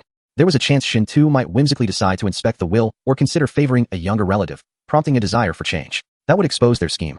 Shin Jiasen had reached out to Lu Wei, offering 50 million soft sister coins to eliminate Shin Tuesday. One could hardly deny the wealth of the Shin family. Even a seemingly insignificant figure like Shin Jiasen possessed such riches. However, Shin Tu's prowess was not something Lu Wei could handle alone, which led him to enlist his senior brother, Bao Ying. Unexpectedly, Shen Tu managed to escape, albeit severely injured and with broken meridians, rendering his death merely a matter of time. Little did they anticipate Yuan Shuai's timely intervention, which revived Shen Tu's day. This unforeseen turn of events caught Shen Jiesen off guard. Thus, Shen Jiesen contacted Lu Wei once more, informing him that Shen Tu was still alive. With Bao Ying as his ally, Lu Wei's confidence surged, and he decisively led a group to storm the Shun family estate. Shen Jiesen never imagined that Yuan Shuai possessed such formidable skills. Everything was thrown into disarray by Yuan Shuai's interference. It truly was a gripping spectacle, worthy of cinematic adaptation. Jiesen, you shall remain inside for a few years. As long as you amend your ways, you will always be my good son. Tears streamed down Shen Tu's face as he spoke to Shen Jinian. Jinian, make the call. In an act of righteousness, Shen Tu had a group, including Shen Jiesen, taken away. The duration of their confinement was not Yuan Shuai's concern. He was merely a bystander in this unfolding drama. In this confrontation, neither side resorted to weapons, resulting in only minor injuries. The Shen family, being a lineage of martial arts, possessed their own methods of treatment, rendering Yuan Shuai's intervention unnecessary for those minor wounds. We are immensely grateful for your assistance, Mr. Yuan. The favor shown today will be etched in the hearts of the entire Shen family. Should you have any requests in the future, we shall not hesitate to comply. Shen Tu, along with the members of the Shen family, bowed deeply in unison, a truly magnificent sight to behold. Yuan Shuai waved his hand dismissively, saying, there is no need for such formalities. Everyone should focus on recuperating. Mr. Yuan, please stay for a meal. Shen Jian insisted. Naturally, Shen Jian wished to cultivate a closer rapport with such an extraordinary individual. Dining together is always a means to enhance relationships. Not this time, perhaps next time. You all should prioritize your recovery, Yuan Shuai replied firmly. Dinner? What a farce. Not a single member of the Shen family is without ulterior motives. Although there are servants to prepare the meal, it would feel quite odd to dine with them. Yuan Shuai promptly departed from the Shun residence. This visit was not in vain. Setting aside the 150 billion, the Shen family had effectively become his subordinates. The members of the Shen family had witnessed Yuan Shuai's nearly celestial prowess, leaving them in a state of awe. Upon returning to the city, Yuan Shuai casually grabbed a bite to eat. With this moment of leisure, he felt as though he had returned to the realm of tasks. Immediately, Yuan Shuai activated a task scroll. Ding! The host has used a task scroll and received a random task. Adapt a novel into a television series. Time is unlimited. Note, the higher the expenditure, the greater the task rewards. What on earth is this task? It has no time limit. However, even with no time constraints, I wish to complete it swiftly. After all, if it takes decades to film, I might not even care about those star coins anymore. This task is rather peculiar. System, can I undertake other tasks while completing this one? If I cannot do anything else, that would be a disaster. Of course, the host can undertake n tasks simultaneously. Ah, that essay relief. This makes things less urgent. Now, to find a novel? This will require thorough searching. Yuan Shuai had read numerous novels, yet most were quite formulaic. What genre should I seek? Wait, with a system as formidable as this, has any author penned a novel about such a system? If so, then that would be the one to adapt. But would that be too absurd? No matter, I'll look into it. If it doesn't work out, I can always consider alternatives. Yuan Shuai was indeed eager to discover if any author had conceived a system like his. However, after an hour of searching, he had yet to find the desired novel. Damn it, I refuse to believe I can't find anything. I'll head home and search comfortably from my bed. Yuan Shuai quickly drove back to Villa number 18. He flopped onto his bed and began his search in earnest. Scouring various websites, he tried multiple keywords, yet yielded no results. There are countless novels out there. This is exhausting. Temporarily giving up, Yuan Shuai decided to grab a bite to eat. Just as he stepped out of his bedroom, a faint noise reached his ears. What the hell? Has someone sneaked in again? Is this villa a place anyone can just waltz into? Yuan Shuai stealthily approached the source of the sound. A figure emerged before him. Chapter 74. The woman who climbed through the window. Good grief. Isn't that the rogue woman, Long Shuang? Yuan Shuai was instantly displeased. Not only had this rogue seen him in the nude, but now she was back, and he wondered what her intentions were. Is this truly a marketplace where one can come and go as they please? Yuan Shuai stood there, arms crossed, awaiting the arrival of Long Shuang. Clad in a sleek black outfit, she stealthily climbed in through the window. With a thud, she landed, her gaze averted, inadvertently colliding with Yuan Shuai. Startled, she wondered how she could have bumped into him, having seen no one just moments before. Was this man truly capable of moving without a sound? It felt as if she had collided with a soft wall, one that had a certain elasticity, nearly causing her to rebound and fall. Upon recognizing it was Yuan Shuai, she sighed in relief, steadying her racing heart. Why do you insist on sneaking through windows at this hour? Are you attempting an affair with me? Yuan Shuai remarked playfully, his expression teasing. You're such a scoundrel, utterly shameless, Long Shuang retorted, her annoyance palpable. How absurd that this rogue dared to label her a rogue. After all, he had seen her in the nude and now sought to pry further. In the face of this brazen woman who had glimpsed his vulnerability and still dared to sneak a peek, Yuan Shuai felt compelled to jest. It seemed only fair to tease her a bit, given the circumstances. Fuming, Long Shuang shot back, who was peeking at you? Are you out of your mind? Just because you think you're handsome, you believe you're special? With that, she swung a fist towards his face. Yuan Shuai, displeased, thought it ridiculous that this woman would target him so directly. He deftly seized her wrist, disdain evident on his face. With such feeble skills, you dare to strike? Long Shuang struggled to free herself, but his grip was unyielding. Undeterred, she attempted another blow with her left hand aimed at his attractive visage. Yet, it was evident that she would not succeed. Once more, Yuan Shuai captured her delicate hand, a mocking smile dancing on his lips. After a few futile attempts to escape, Lung Shuang's voice turned cold. Let go. And if I refuse? You've come right to my door. I could do as I please without anyone intervening. You scoundrel, she hissed, raising her knee in an attempt to strike him in a sensitive area. Yuan Shuai quickly lifted his leg to block her, incredulous at her audacity. Incensed, he twisted her arms, spinning her around so her back faced him. With both hands holding hers, he encircled her slender waist tightly. Let me go? She demanded, her voice laced with urgency. Why should I? You came here of your own accord. If you don't release me, I swear I will kill you, she threatened. Her teeth gritted as she stomped her foot, hoping to inflict pain. But it was a futile endeavor. You threatened to kill me? Then I shall become a ghost of indulgence. It is said that dying beneath the peony is a romantic end, Yuan Shuai declared, his grip tightening as he lifted Lung Shuang effortlessly, carrying her towards the bedroom. Upon seeing the grand bed, Lung Shuang was taken aback. Could this rogue truly be serious? Yuan Shuai swiftly embraced Lung Shuang, and together they tumbled onto the bed. A wave of panic surged within Lung Shuang. Was this man truly intent on proceeding? He could not possibly be that sort of individual. This was a grave situation. What should she do? Her mind raced, contemplating an escape, lest his wild nature lead to genuine disaster. Yuan Shuai turned Lung Shuang over, positioning them face to face. In that instant, Lung Shuang's enchanting visage captivated Yuan Shuai completely.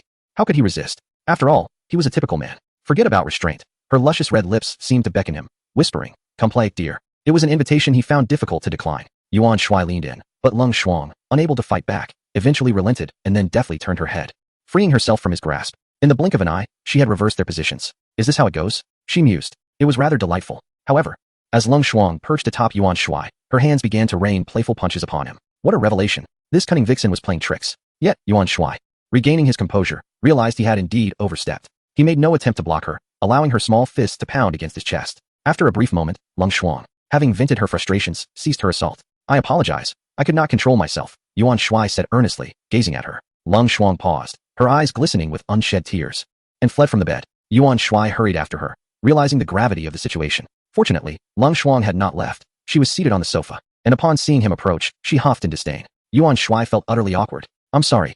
It's entirely your fault for being so beautiful that I couldn't help myself, he stammered with an embarrassed smile. Lung Shuang turned her head away, still ignoring him. With a sigh of resignation, Yuan Shuai ventured, Are you hungry? I could prepare some noodles for you. At last, her reaction came. She sprang to her feet and unleashed another flurry of punches toward him. You scoundrel. You dare to act so brazenly, lacking any sincerity in your apology. What have I done now? Yuan Shuai exclaimed, bewildered. Was inquiring about her hunger such a crime? If she wasn't hungry, then so be it. Why resort to violence? He was hungry and would eat regardless, planning to appease her later. With his stomach growling, he ignored the furious Lung Shuang and made his way downstairs to the kitchen. Before long, the delectable aroma of roasted meat wafted through the air. A whole chicken, along with lamb, pork, and beef, was prepared, accompanied by 2 bowls of egg noodles. Yuan Shuai set the feast upon the dining table and called up the stairs. Lung Shuang, come down and have something to eat. I want tea, came her indignant reply. Chapter 75. The consequences arrived swiftly. Lung Shuang was furious. That scoundrel had audaciously stolen her first kiss. That wretched rogue. In her heart, Lung Shuang berated Yuan Shuai countless times. Yet, the man was undeniably handsome, possessing remarkable skills that were unfathomable. It must be acknowledged that he was quite exceptional, and she herself had felt an undeniable reaction earlier. Oh dear, how could this happen? How embarrassing. Lung Shuang, typically a stoic and resolute member of a mysterious team, was now displaying the demeanor of a delicate woman. Indeed, that man was rather impressive. It is human nature to admire the strong, especially in her field. Clearly, Lung Shuang was a person who relied on martial prowess, and Yuan Shuai's strength was formidable to an unparalleled extent. Thus, she held a deep admiration for his power. Without her descending, Yuan Shuai did not press the matter, deciding instead to carry her down later. After all, she was just a petite woman. He was confident he could manage her. Meanwhile, Yuan Shuai savored his egg noodles and delicious roasted meat, finally alleviating his hunger. It was absurd that he had become so engrossed in a novel that it led him to neglect his meals, truly a rare occurrence. He resolved to find that novel by tomorrow. The aroma of the roasted meat wafted up to the second floor, reaching Lung Shuang's nostrils. How fragrant. Instantly, her stomach voiced its discontent. Was this delectable dish prepared by him? Why did it smell so enticing? Suddenly, she felt quite famished. Lung Shuang wrestled with her desires. She longed to partake in the feast, yet her pride stood in the way, causing her considerable torment. How could this rascal cook so enticingly? Damn it, that scoundrel. Again. She cursed Yuan Shuai internally. Just as she was struggling with her frustration, Yuan Shuai ascended the stairs. Ah, you scoundrel, what do you think you're doing? Put me down, she exclaimed. Yuan Shuai, however, remained unfazed, sweeping her up in a princess carry and bringing her downstairs.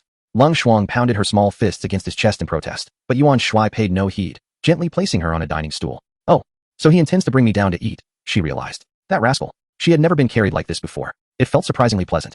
Turning her head away in a huff, she silently expressed her dissatisfaction. I won't forgive you. I won't eat. Yet, her stomach protested once more. Ah, that damned pride. Yuan Shuai chuckled knowingly and fetched a knife and fork from the kitchen. He could have simply devoured the meat by hand, but as Lung Shuang was a stunning beauty, he felt it would be unbecoming. He carefully cut a small piece of roasted meat and offered it to her lips with a fork. Lung Shuang huffed again, turning her head away defiantly. I won't eat it, even if I starve. Observing the drool trickling from the corner of her mouth, Yuan Shuai couldn't help but think. Why put yourself through this? With a playful grin, he said, come on, be good, it's time to eat, have some meat. Lung Shuang burst into laughter, amused by his words. What a lunatic. Be good, have some meat, are you feeding a child? Seeing her smile, Yuan Shuai felt a wave of emotion wash over him. Nearly moved to tears. The challenges I faced were formidable, and I nearly found myself moved to tears. Yuan Shuai, determined to persevere, fed meat into Lung Shuang's mouth. Instantly, she savored the exquisite taste of the grilled meat. How could it be so delectable? This was truly remarkable. This rascal can actually cook. And he knows how to feed someone too. Oh dear, why do I feel so unperturbed? In fact, I feel quite warm. Lung Shuang stole a sidelong glance at Yuan Shuai, who was cutting the meat. His profile, his contours made him appear exceptionally handsome at that moment. Here, have a piece of egg. Come, take a bite of the noodles. Yuan Shuai displayed the utmost patience, akin to a father feeding his child. What brings you here this time? Noticing that Lung Shuang was no longer angry, Yuan Shuai inquired. I wanted to ask if you have any healing medicine, Lung Shuang replied. Recalling the matter at hand, Yuan Shuai scrutinized her and remarked, but you're not injured. It's not me. My captain is injured, Lung Shuang explained, feeling a tad embarrassed. Oh, your captain? Male or female? Yuan Shuai asked. Male, she answered. If it's a male, then there isn't any, Yuan Shuai replied instinctively. Lung Shuang gazed intently at Yuan Shuai, as if his face bore flowers. After a few seconds, she chuckled. Are you jealous? What? Jealous? Are you joking? Yuan Shuai's voice escalated. Would I ever be jealous? Absolutely not. Though, I do feel a bit unsettled. What's going on? Lung Shuang kept her eyes fixed on Yuan Shuai's handsome face, amusement dancing in her expression. You are indeed jealous. No, it's impossible for me to be jealous. It will never happen. You are. I am not. You are. Fine, I admit it. Haha. You are actually jealous. Lung Shuang's smile was radiant, her joy evident. Yuan Shuai felt a wave of embarrassment wash over him. What on earth is happening? I have always remained untouched amidst a sea of flowers. Why do I feel this way? I am not even that familiar with her. Stop laughing. If you do it again, I'll spank you. Yuan Shuai threatened. Do you dare? Just watch me. As he spoke, Yuan Shuai lunged towards Lung Shuang.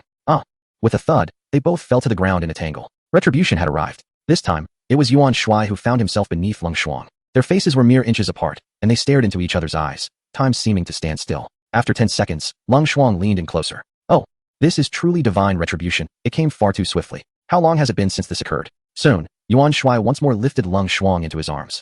But this time, she offered no resistance and even wrapped her arms around his neck. Women can indeed be troublesome, after a night passed. Yuan Shuai hadn't even played a game. In the morning, he felt someone caressing his face and opened his eyes. Yuan Shuai looked at Lung Shuang's charming face and playfully took a bite. Lung Shuang fled in a flurry, dressing hastily while exclaiming, I can't do this anymore. Yuan Shuai chuckled and got out of bed. What is going on with your captain? He asked. He was injured while trying to save me. Facing dozens of adversaries alone and urging me to flee first. Cold Frost stated solemnly. Is it serious? Yuan Shuai inquired. Given the circumstances, perhaps her captain should receive some treatment, she replied. It's manageable, but she will need at least a month of recuperation, Cold Frost remarked. Yuan Shuai nodded thoughtfully and asked, what exactly do you do? You seem to get injured quite often. After a moment of hesitation, Cold Frost whispered a few words into Yuan Shuai's ear. Oh, Yuan Shuai exclaimed in shock. That's impressive. He promptly produced a vial of healing medicine and handed it to Cold Frost. As she gazed at the small porcelain bottle in her hand, warmth filled her heart. This fellow is genuinely quite kind. I must take my leave now. Cold Frost pecked Yuan Shuai on the cheek. Chapter 76, Wolfpack Security Company. Yuan Shuai personally adorned Cold Frost with a shimmering silver necklace and ring. Immediately, she felt the extraordinary charm of the jewelry, her expression one of disbelief. Yet, her favorite remained the seemingly unremarkable ring, for it held a significance unlike any other. Cold Frost felt a delightful glow within her heart. In just one night, she had transformed from a girl into a woman. Her very demeanor altered as if she were an entirely different person. After bidding farewell to Cold Frost, Yuan Shuai returned to his bed, swiftly completing a dungeon run before resuming his idle game. He amassed a few stones and a quest scroll, but he was disinclined to enhance them, preferring instead to continue his search for novels. System, sign in. Ding. Congratulations. Host has acquired an 88 stake in Wolfpack Security Company. Security companies typically offer services such as gatekeeping, patrolling, event security, armed escort, and personal protection. This company seems promising. Regardless of its profitability, having a cadre of bodyguards accompany me on outings would undoubtedly be a rather impressive affair. Why hire bodyguards? Either I don't need them at all, or I shall establish my own bodyguard company and become the boss. Just then, Yuan Shuai's phone rang. Hello, boss. I am Cold Wind, the general manager of Wolfpack Security Company. Would you like us to send a team of bodyguards to ensure your safety? A rugged voice emanated from the other end. It turned out to be the former owner of the company, now serving as Yuan Shuai's subordinate. Yuan Shuai was in the midst of searching for novels and considered declining the offer. However, he quickly reconsidered. Even the most skilled individual cannot compete with sheer numbers. Those employees with tasks to attend to could be excused, but since these bodyguards had nothing pressing to do, they might as well assist him in his quest for novels. All right, send someone over. I'm at Villa 18 in South Lake Mansion, Yuan Shuai instructed. Understood, boss, Cold Wind replied. After hanging up, Yuan Shuai ceased his search. Rising to wash his face and brush his teeth. While admiring his handsome reflection in the mirror, he utilized another quest scroll. With 3 scrolls remaining in his inventory, he thought it wise to make use of them. Ding! The host has used a quest scroll and received a random task. Spend 100 million soft sister coins within 12 hours. Method unrestricted. The task funds have already been deposited into the host account.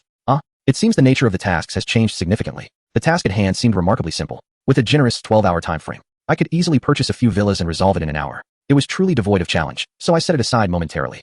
Before long, a group of individuals arrived outside the villa. Boss. Upon seeing Yuan Shuai, the crowd immediately fell into formation, calling out in unison. There were 13 individuals, all in their 20s to 30s, each possessing a tall and robust physique, exuding an air of remarkable confidence. However, it was not solely men. There were a few women among them, none shorter than 1.75 meters. This assembly certainly held a commanding presence. Come inside. I need you to assist me with something.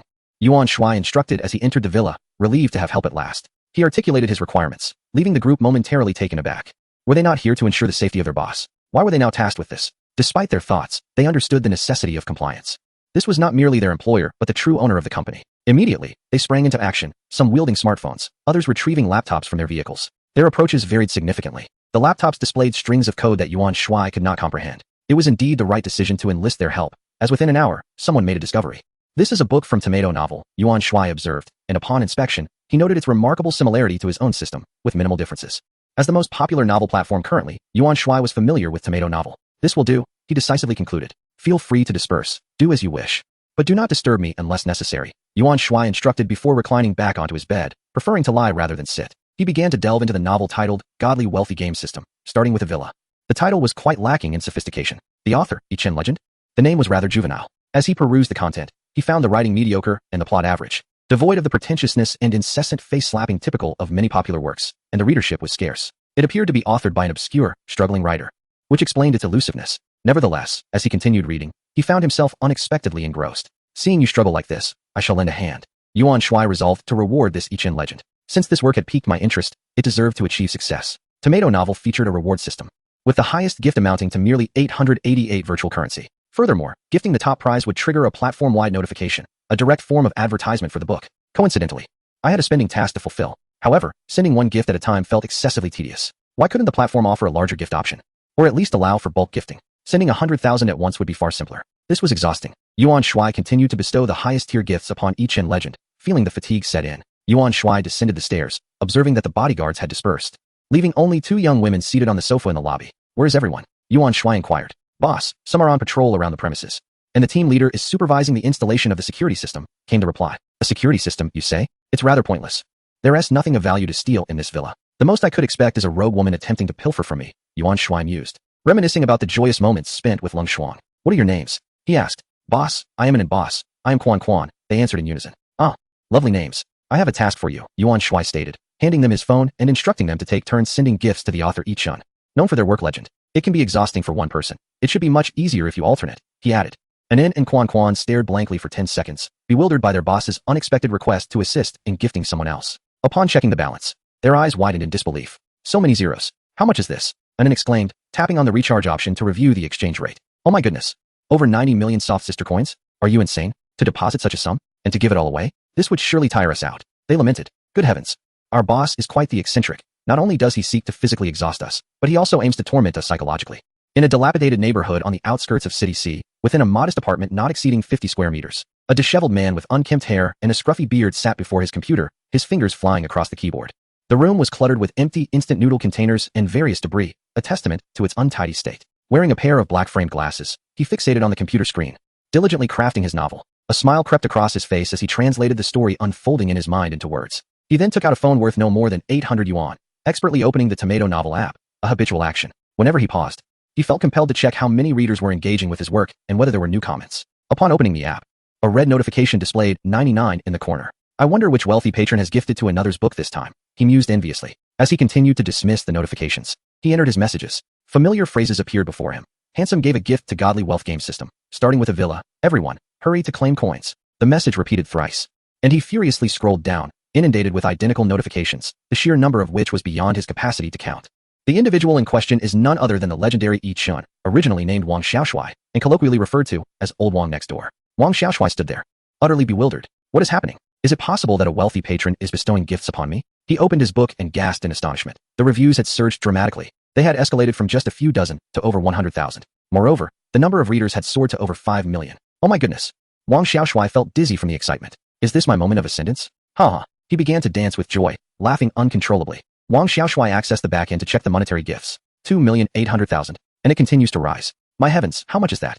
He was nearly beside himself with exhilaration. After a considerable time, he finally regained his composure and sent a private message to the affluent individual known by the username Handsome Guy, Yuan Shuai, having snatched a brief nap. Awoke at 2 in the afternoon, having not slept well the previous night. He descended the stairs and inquired, have the deliveries been completed? Boss, not yet. But it's almost done, came the reply from Quan Quan. Let me see. Yuan Shuai took the phone and reviewed the data of the novel. The number of readers and reviews had skyrocketed. Excellent, excellent. This is the power of my financial prowess. The novel isn't popular? I shall make it flourish. It must flourish. Oh, a private message? Yuan Shuai opened the message to find it was from the author Yi Qian, expressing heartfelt gratitude and providing his phone number. He chuckled. How considerate of him to provide his contact information without prompting. Without hesitation, Yuan Shuai dialed the number. Hello, a man's voice echoed from the phone. You must be Yi Qian, right? I am Handsome Guy. Yuan Shuai introduced himself. Ah, greetings, esteemed patron. I am immensely grateful for your appreciation of my novel. I intend to purchase the rights to your work and adapt it into a television series. Where are you located? Let us meet in person. Ah, I am in City C. You are also in City C. What a coincidence. Where exactly? I shall come find you immediately. A convoy of 4 vehicles sped towards the location Wang Xiaoshui had indicated. Meanwhile, Anan was still busily tapping away on her phone. An hour later, Yuan Shuai arrived at the designated spot, spotting a man anxiously scanning the surroundings. He made a phone call, and indeed, the man answered. Goodness, is this the author? Disheveled and unkempt, with a scruffy beard. Alas, is this the state of the so-called author? How unfortunate. Yuan Shuai exited the vehicle and said, Wang Xiaoshui, I presume? I am Yuan Shuai. Esteemed patron, greetings. I am Wang Xiaoshui, he replied, looking quite apprehensive and intimidated by Yuan Shuai's entourage of towering bodyguards. Yuan Shuai extended his hand, and after wiping it on his clothing, Wang Xiaoshui shook it. Let us find a place to sit and converse. Yuan Shuai surveyed the area, noting its dilapidation, likely on the verge of demolition. There appeared to be no tea houses or cafes in sight. Wang Xiaoshui, scratching his head and looking around, appeared to be somewhat pained. Observing the grandeur around him, he wondered if there was anywhere that could match such stature. Why not go to your place? Suggested Yuan Shuai. My home is a bit chaotic, Wang Xiaoshui replied awkwardly. No worries, brother, I understand, Yuan Shuai decisively stated, expressing his desire to see where authors create their works. Hesitant, Wang Xiaoshui led Yuan Shuai and the others to an old building without an elevator, requiring them to walk up 5 flights of stairs. Upon opening the door, they were greeted with a scene that could only be described as a pigsty. Yuan Shuai raised a thumb in admiration, dubbing Wang Xiaoshui a true genius among men, while cautioning everyone not to emulate his untidiness. Let's drive to find a better place, Yuan Shuai quickly decided, retreating downstairs. The group headed towards the city center, where they found a tea house and reserved a spacious private room. The matter of purchasing copyright and signing contracts was a triadic affair. So Yuan Shuai instructed An and Quan Quan to tidy up Wang Xiaoshui's place while they awaited the operations manager's arrival. Surprisingly, the delivery of 100 million had yet to be completed, but fortunately, it was nearly done. Yuan Shuai continued tapping feverishly at the screen, and before long, he successfully wrapped things up. Ding! Congratulations, host, you have completed the task and earned 1,500 star coins. Finally finished. Yuan Shuai gifted Wang Xiaoshui an entire 100 million in presents. Such a straightforward task had been undertaken in the most laborious manner possible. It was imperative to raise An and Quan Quan's salaries given how hard they had worked. After half an hour, Manager Zhang from the operations team arrived alongside Wang Xiaoshui. Yuan Shuai almost failed to recognize Wang Xiaoshui, who had transformed into quite a dapper young man. Why do you insist on making yourself look so unkempt when you're clearly a handsome fellow? Yuan Shuai laughed. Well, necessity drives me. I have to work hard and stay up late writing, leaving little energy for personal grooming. Wang Xiaoshui replied sheepishly. Stop with the hard labor from now on. Yuan Shuai advised, shaking his head, then turned to Manager Zhang. I have high hopes for this young man. Manager Zhang smiled in agreement. We share the same sentiment. Soon, the contract was finalized, and Yuan Shuai outright purchased the rights. The game system of the wealthy had now become his. Thank you, Mr. Yuan, for your support of our tomato novel. Manager Zhang expressed his gratitude after the contract was signed. It's nothing, Manager Zhang. You're too polite. Yuan Shuai waved his hand dismissively. P.S. I have launched a new book titled Online Game. I am invincible from the start. Brothers, please show your support. I would be immensely grateful.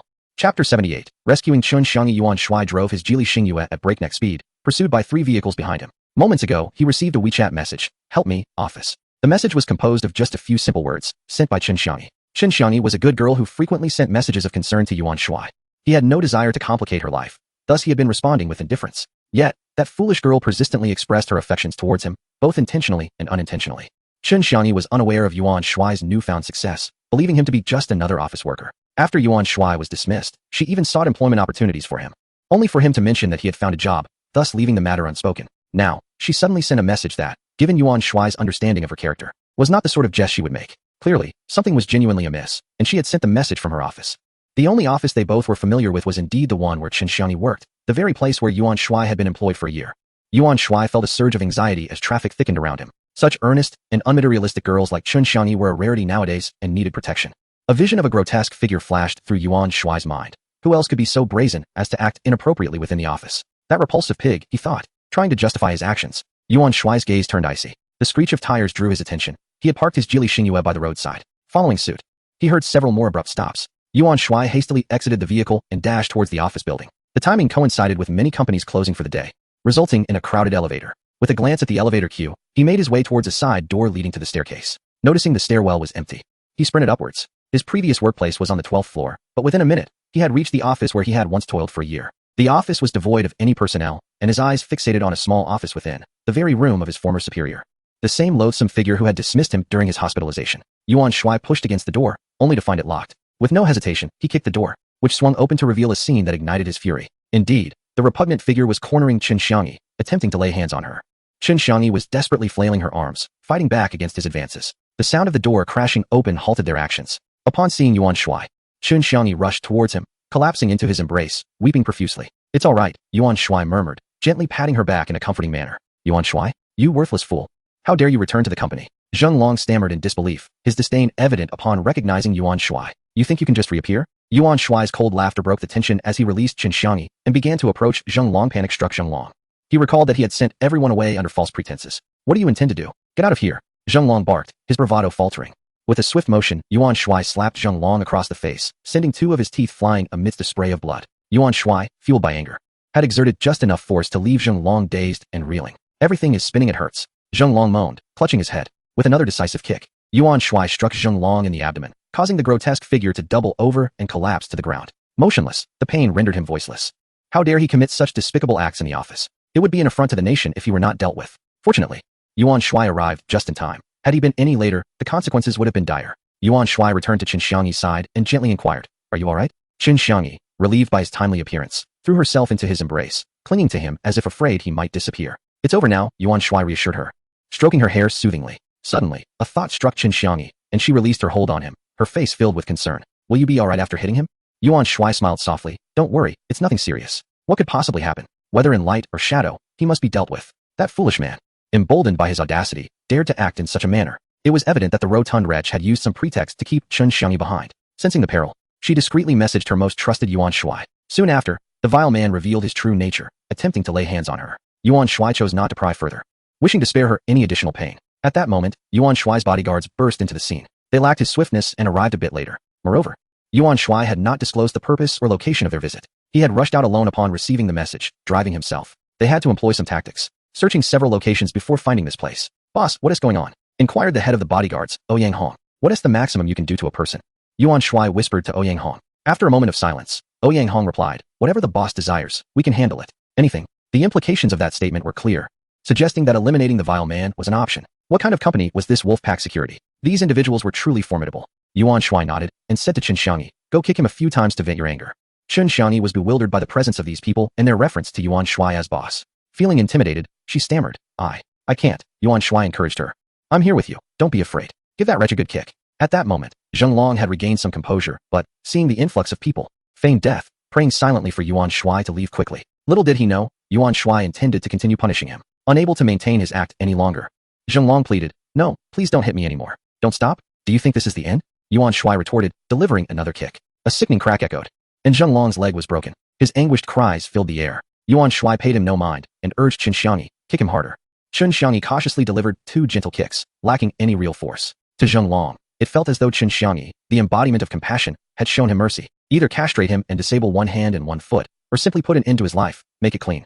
Yuan Shuai whispered this to Ouyang Hong before taking Chen Xiangyi away. Chapter 79, What is Money? The fierce demeanor of Ouyang Hong and his bodyguards, akin to those who have tasted blood, instilled in Yuan Shuai a profound belief that they could effortlessly handle the situation. Otherwise, Ouyang Hong would not have dared to agree so readily. Yuan Shuai chose to disregard any subsequent handling, believing that if everything required his personal attention, then what purpose did they serve? As Yuan Shuai descended via the elevator, he noticed there were fewer people inside. A woman was fixated on him, her gaze so intense that he felt self-conscious, as if his face bore some imperfection. He too found her somewhat familiar, but could not place her identity. Upon exiting the elevator, the woman obstructed his path. "Hello, did you rescue a woman from the soft girl bank some time ago?"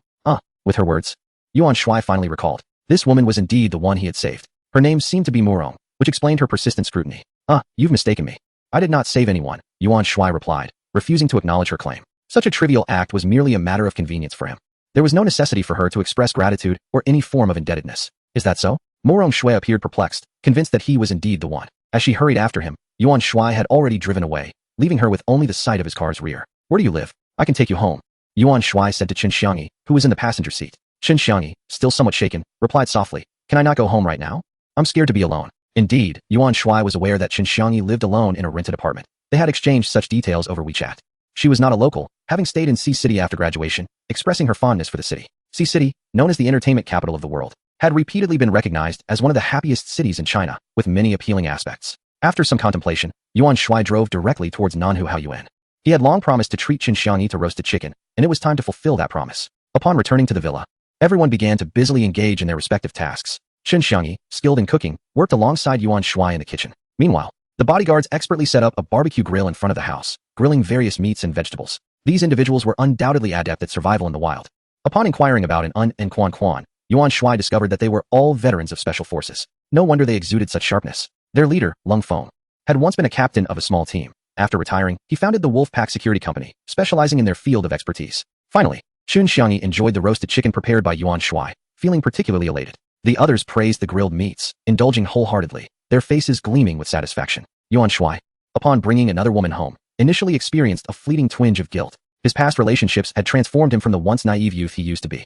They had reshaped him into a man who was less devoted to love, a cad, if you will. That night, he refrained from offering Qin Xiangyi a ride home and instead arranged a room for her. When he entered the game, it was already past midnight. He swiftly cleared 2 dungeons before embarking on a quest to discover new cities on the map. Dungeons were indeed the most efficient means of leveling up, and the discovery of new cities promised the possibility of additional dungeons. Yuan Shuai summoned an unprecedented level of patience, diligently suppressing his inclination towards laziness. However, despite searching until dawn, he found no new cities. This was utterly baffling. There must be something amiss with the game. While the map was vast, his speed ensured that the area he covered throughout the night was substantial. It was evident that the cities were simply not available, otherwise, they would have been found.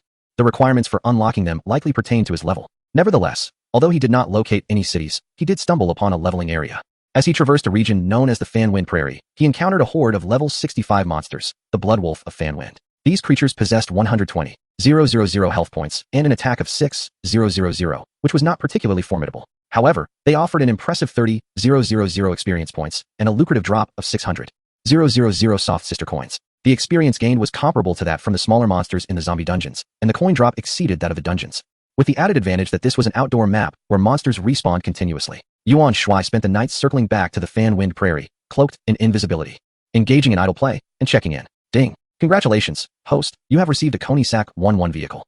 To his astonishment, it was yet another car, and a limited edition at that. Having recently immersed himself in the knowledge of luxury vehicles, Yuan Shuai recognized this model. Only 6 units were produced globally, each valued at over 100 million. He could only wonder whose misfortune had led to it landing in his possession. Yet, it was puzzling. For instance, the Lamborghini Veneno he had previously acquired was undeniably a new vehicle. This aspect left Yuan Shuai perplexed, and although he had inquired with the system, it remained unresponsive. He promptly rose to inspect the garage, and indeed, the car was brand new, not a second-hand vehicle in the slightest. Previously, he had contemplated purchasing such a car for enjoyment, but it was unattainable. Little did he expect to receive one as a reward for checking in. Luxury cars no longer elicited the same excitement in Yuan Shuai. He glanced at the vehicle, and while it still appeared impressive, his heart was relatively unmoved. After freshening up, Yuan Shuai made his way to Tianyu Media with his entourage. When he left, Qin Xiangyi was still asleep, and he chose not to disturb her, as she had genuinely been frightened the previous day. In the conference room on the top floor of Tianyu Media, around 20 men of varying ages were engaged in hushed discussions. If the actors were to witness this scene, they would undoubtedly gasp in disbelief, thinking they were dreaming. This was because these individuals were directors of films and television, among the most renowned in all of Huagua. These individuals were naturally summoned by Yuan Shuai. Last night, he informed Shui Wan of his intention to produce an epic drama. Yuan Shuai instructed Shui Wan to gather all the top-tier directors from within the country, and they were to arrive without delay. The allure that drew them to travel through the night, of course, was the exorbitant remuneration. Typically, the fee for a leading director to helm a series hovers around 10 to 20 million. But what if I offer 100 million? Those who refuse would be foolish. Even those currently engaged in other projects have hastily abandoned their commitments to rush over. Yuan Shuai aims to make a grand statement this time. The requirement is that the higher the expenditure, the greater the rewards. Yet, this is only part of the equation. Since this will be his inaugural production, it must be monumental. Bigger is undoubtedly better. As for money, what significance does it hold? Chapter 80. Let us produce at 10 billion per episode. Yuan Shuai entered the conference room accompanied by a group of individuals, instantly capturing the attention of all present. Whispers began to circulate. Who is this person? Shuai walks behind him. He must be the owner of Tianyu Media. Could it be? So young? What of his youth? Can a young person be an owner? Indeed, in this era, age can no longer be the sole measure of worth. He appears to be a second-generation wealthy individual. Barely in his 20s. Has he been earning since birth? Hush, speak softly, lest he overhear. And if he does, it's merely the truth. Stop pretending to be something you're not. Aren't you here for the money as well? TCH, who isn't? Haha, I'm not here solely for money.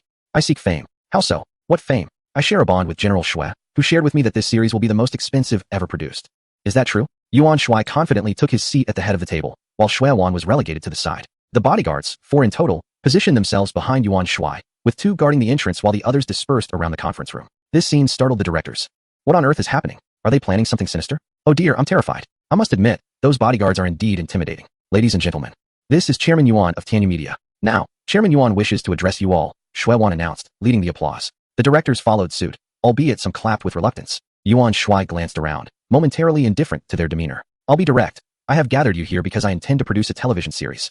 With the director's fee tentatively set at 100 million yuan, Yuan Shuai surveyed the assembly, speaking calmly. Among these directors, he recognized only 2 or 3, as he was not part of this industry. Most of these directors work behind the scenes. Who knows the faces of those who seldom appear in public? At this moment, a company employee placed a book before the directors. The cover of the book prominently displays the phrase godly rich game system, starting with a villa, which is indeed the novel that Yuan Shuai intends to adapt into a television series. What you see before you is the very novel I plan to transform into a drama, Yuan Shuai continued. Upon hearing this, the attendees began to peruse the book. The remuneration is substantial. Surely there is no need to summon so many directors? Are we expected to engage in some sort of competition to showcase our talents? A sarcastic voice interjected. Yuan Shuai turned towards the sound, spotting a director in his 30s, one of the younger individuals among the gathered directors. Frowning slightly, Yuan Shuai realized he did not recognize this person. Su Wan immediately leaned in to whisper a few words to Yuan Shuai. Meng Hongyang.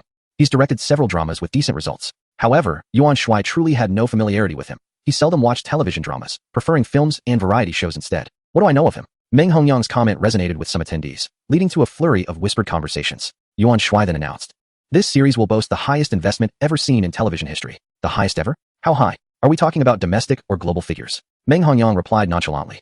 I am referring to the global scale. Yuan Shuai's irritation was palpable, his tone growing more forceful. Global? Yuan Shuai's statement landed like a heavy stone dropped into a lake, causing ripples of commotion among the crowd. Mr. Yuan, you cannot be serious. As far as I know, the highest investment to date belongs to Friends, with a production cost of over 60 million yuan per episode. Are you claiming yours will exceed that? One person questioned. Am I joking? Why would I joke about such matters? Yuan Shuai retorted. Mr. Yuan, if what you say is true, even for 40 episodes, that amounts to an astronomical figure.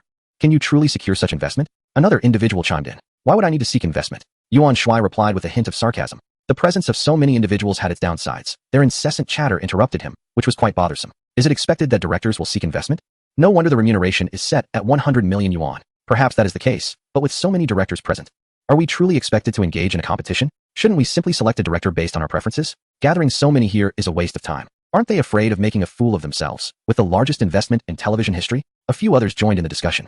It was said that directors often carried an air of arrogance, and it appeared that sentiment was not unfounded. A small faction of individuals seemed to disregard Yuan Shuai, the chairman of Tianyu Media. These individuals were accustomed to insulting others and believed that directors held a superior status, feeling entitled to berate whomever they pleased on set.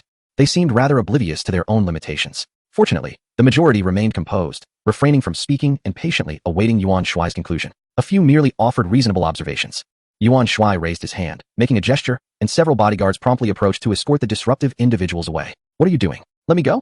Are you going to resort to violence? Just because I refuse to participate doesn't mean I cannot leave. A few individuals struggled and shouted, yet they were utterly incapable of breaking free. Huh, who do you think you are? If those unwilling to participate would kindly raise their hands. I would like to see how many there are, so I can find suitable replacements, Yuan Shuai remarked disdainfully. As he spoke, he produced a cigarette from his case and placed it between his lips, prompting his bodyguard to immediately light it for him. However, apart from those few, no one raised their hand. Since no one has volunteered, allow me to finish my statement. There is no need to seek investors. I am the sole financier. I will not merely hire one director or a few, but I have summoned all of you, which means you are all employed, understood? Yuan Shuai exhaled a smoke ring, speaking in a nonchalant manner. With a flourish, Yuan Shuai tossed another bombshell that left everyone astounded. Such a vast sum, all from one person? To film a television series with a dozen directors collaborating? What on earth? This is unprecedented in my years in this industry. Yet, this was merely the beginning. Yuan Shuai's subsequent remarks left them utterly dumbfounded. He continued, currently, the highest production cost is over 60 million per episode, correct? Then let us aim for 1 billion per episode. What? 1 billion per episode? My heavens. Is this some sort of Zimbabwean currency? With that budget, one could produce a cinematic masterpiece. Goodness, how extravagant is this director Yuan? Are you serious? Wouldn't such an approach lead to monumental losses? Losses? A bit of financial shortfall could hardly be fatal. Chapter 81. What does extravagance mean? Director Yuan, if we proceed in this manner, even with immense popularity and success, we will incur substantial losses, a renowned director implored earnestly. No worries, let me be frank. I am here to lose money, Yuan Shuai said, taking a puff of his cigarette nonchalantly. What? Here to lose money? What kind of strategy is this? Is there so much money that you have nowhere else to spend it? Surely, that is unnecessary. Is it for fame? Do you wish to astonish the world? The dozen directors exchanged bewildered glances, rendered speechless by Yuan Shuai's audacity. Meanwhile, the directors who had previously opposed Yuan Shuai were now utterly stunned. What is happening? Is he serious? Can we not treat this as a jest? Has he lost his mind? The script is there, review it thoroughly. And also bring forth all the top-tier stars, the leading actresses, popular young talents, and seasoned veterans. What? All of them? Are we inviting them for a game of mahjong? Quickly, someone pinch me. I feel faint. Yuan Shuai's words once more rendered them speechless. He continued slowly. As for the actors' fees, simply ask them what they desire. Then double it. If they refuse to come, so be it. There are plenty of actors available. Well, that statement was somewhat more palatable. Or perhaps it was simply that they had begun to build immunity to his outrageous propositions. Nevertheless, this was exceedingly extravagant. It was akin to burning money. The stars must be laughing hysterically. Have you comprehended this? Yuan Shuai inquired, observing their bewildered expressions. Yes, we understand. Very well. I urge you to conduct thorough research. Your remuneration is tentatively set at 100 million soft sister coins. Should the performance fall short, no compensation will be granted. However, exceptional work will be rewarded. I do not concern myself with whether you collaborate or work separately, but it is imperative that you maintain quality while also expediting the process. Understood? The crowd responded in unison. And regarding the leading roles, please select suitable candidates and present them to me. Understood. Yuan Shuai nodded in satisfaction. His financial prowess was indeed formidable. He then addressed Shui Wan, instructing him to allocate personnel from the company, arranging those above the second tier as deemed appropriate, while everyone else should be assigned as background actors. What? All right, understood. Shui Wan was somewhat dazed by Yuan Shuai's words. He had witnessed extravagance before, but never to such an extent. After years in this industry, today had truly opened his eyes. Moreover, Yuan Shuai turned to the directors, stating that all visible roles must be filled by stars. Do you understand? What? The crowd felt overwhelmed once again. What on earth? Allowing your company as personnel to serve as background actors is one thing, but insisting that every visible role in the entire production be filled by stars is madness. Complete madness. Do you not comprehend? Yuan Shuai's voice was cold. Understood, the crowd quickly replied. Yuan Shuai slowly approached Meng Hongyang, regarding him with a bemused expression. Meng Hongyang, with a sycophantic demeanor, inquired, Mr. Yuan, when shall we commence filming? When do you wish to begin? Yuan Shuai replied, a smile gracing his face as he lit a cigarette, with a bodyguard promptly igniting it. Rest assured, Mr. Yuan, I am ready at your command, Meng Hongyang continued, ingratiating himself further. The other directors, recently subdued, also approached like eager lapdogs. Mr. Yuan, we shall deliver a splendid production. Mr. Yuan, your shoes are dirty.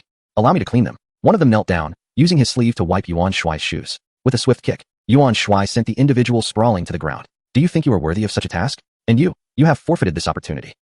Mr. Yuan, we are at fault. Grant us another chance. Indeed, Mr. Yuan, we recognize our mistakes. Please, just one more opportunity. Mr. Yuan, from this day forth, I shall be your devoted servant. Wherever you command, I shall follow. Yuan Shuai scoffed disdainfully. How utterly revolting. What a disgrace. All of you, leave at once. Upon hearing this, the individuals attempted to flatter him once more, but with a few bodyguards positioned nearby, they withdrew, dejected. Is this a loss? Perhaps not. And even if it were, what of it? If money could transform into star coins, that would be splendid indeed. The rewards for the task only increase with higher expenditures. City, what is the status of Tiger Fish Live? Yuan Shuai inquired of Shui Bingqing. Mr. Yuan, Tiger Fish Live is currently facing an exodus of personnel, a drastic decline in viewers, and its stock price plummets daily. However, as a long-standing platform, it is not so easily vanquished, Shui Bingqing replied. Not so quickly, huh? Then let us stoke the flames, Yuan Shuai remarked. Please, Mr. Yuan, provide your instructions, Shui Bingqing responded. It is quite simple. Let us host a singing competition on Crocodile Live, followed by a League of Legends tournament. As for the prize money, let it be 100 million for each event, Yuan Shuai casually suggested. Very well, Shui Bingqing promptly replied. Shui Bingqing had become immune to such sums. After all, 100 million was merely a trifling amount in his eyes. Are the artists in the company still broadcasting? Yuan Shuai inquired further. Indeed. I allow them to stream whenever they have time, Shui Bingqing responded. Yuan Shuai nodded in agreement and stated, then let us commence with the League of Legends tournament first, allowing them a moment of respite. Understood, Chairman Yuan. I shall call Wanxiang immediately, Shui Bingqing said as he exited to make the call. The directors nearby, engrossed in their novel research, eavesdropped on Yuan Shuai and Shui Bingqing's conversation. They finally comprehended that Yuan Shuai was the one who had elevated a third-rate streaming platform to a first-class one in just a few days. The multitude of celebrities sharing the news on Weibo was known to them as industry insiders, and some had even retweeted those celebrities' posts. Indeed, he was a formidable figure. Which affluent family did he belong to? I wonder if he has a girlfriend. My daughter could be a match for him. If he does have a partner, perhaps being a mistress would suffice. One could only imagine the uproar that would ensue once the news of this epic masterpiece spread. Compared to the commotion surrounding this grand project, the matters of Crocodile Live seemed trivial. Yuan Shuai, addressing the directors directly, instructed Shui Wan, draft contracts for them. Those who perform well will receive rewards, while those who do not will earn nothing. The same applies to the actors. Is it easy to secure funds? Indeed it is, provided they possess the requisite talent. The contracts may seem draconian, but they are fair and reasonable. If they cannot handle it, they are welcome to leave. For those who can, congratulations, they shall prosper. At that moment, Yuan Shuai's phone rang. Observing the caller ID, he informed Shui Wan, "You are in charge of managing them. I will transfer funds to you shortly. I must take my leave now." "Very well, Chairman Yuan. Allow me to see you out," Shui Wan respectfully replied. Yuan Shuai waved his hand dismissively and answered the call. "Mr. Yuan, this is Shun Jinian." Chapter 82, The Young Master with Kidney Deficiency, the Shun Family. At that moment, in the living room of a villa, a dozen individuals were gathered, some local and others from afar. They had all come for the exquisite silver jewelry. Shun Jinian did not disappoint Yuan Shuai, swiftly disseminating the information. The Shun family indeed possessed considerable influence. These individuals placed their trust in them. Otherwise, who would believe such fantastical claims? This was, of course, music to Yuan Shuai's ears. Although he had spoken grandly at Tianyu Media, there remained a slight financial shortfall. The television series Godly Rich Player had no ties to Yuan Shuai's company. It was likely to incur losses, and thus the company must not bear the brunt of it. It was merely associated with Tianyu Media, with all funding being personally financed, purely as sole proprietorship. When Shun Jinian mentioned that a dozen individuals were interested in purchasing, Yuan Shuai couldn't help but laugh. They truly arrived at the perfect time. Otherwise, Yuan Shuai was ready to retreat home and immerse himself in video games. The Shun family now bore a semblance of a startled bird, having set up checkpoints along the mountain road. Upon sighting several of Yuan Shuai's vehicles, they presumed that someone significant had arrived. Notably, Yuan Shuai was driving a Koenigsegg today, rather than the Lamborghini from that day, leaving the Shun family unaware of his identity. It was only when Yuan Shuai made an appearance that they recognized him, promptly exhibiting an attitude of deference. As Yuan Shuai approached the entrance of the Shun residence, Shun Jian and others were already there to greet him, accompanied by individuals who had come to purchase the shimmering silver jewelry. Their demeanor was exceedingly respectful, as the grandeur of Yuan Shuai's stature had been exalted by the Shun family to almost mythical proportions, albeit based on truth. Among the crowd was someone Yuan Shuai recognized from the internet, though he was oblivious to Yuan Shuai's identity. This individual was Qian Duo, the heir of the Qian family, founder of Oh My Kidney, colloquially known as Kidney Brother or the Young Master of Kidney Deficiency. Yuan Shuai was taken aback to find him in City C. The Young Master of Kidney Deficiency was the son of China's wealthiest man and himself quite affluent, with Oh My Kidney valued at several hundred billion. One cannot deny the young master's acumen in business, though he was somewhat notorious for his indulgence in female company, suggesting a lack of fortitude. In truth, one cannot blame him. After all, so many beauties were vying for his attention. If one were in his position, what else would one do with such wealth but indulge in pleasures? Upon returning to the living room of a villa belonging to the Shun family, after some brief pleasantries, the guests eagerly expressed their intent to transfer money to Yuan Shuai, as if the funds in their possession were searing hot. Yuan Shuai produced his bank card, and after it circulated among them, his account swelled by over 60 billion. They were all affluent individuals, each purchasing at least 2 sets, completely depleting Yuan Shuai's inventory. Had it not been for the upgraded pickaxe, which enhanced both mining speed and the likelihood of obtaining high-grade ores, he would have struggled to offer this batch. In hindsight, he should have raised the prices, as he had suffered a significant loss. A throng of people donned the shimmering silver jewelry with uncontainable excitement, exclaiming in astonishment at its remarkable nature. "Wow, this is incredible. Indeed, I never imagined such wondrous items existed. What a delight. Everyone, I am utterly overwhelmed. I must take my leave. I am departing as well. Thank you, Mr. Yuan. Farewell. Goodbye, Mr. Yuan." Yuan Shuai listened, his expression darkening. What manner of people were they? Perpetually preoccupied with such trivialities? This situation exemplified the saying that a satiated person cannot fathom the hunger of the starving. The more one lacks something, the more one cherishes it.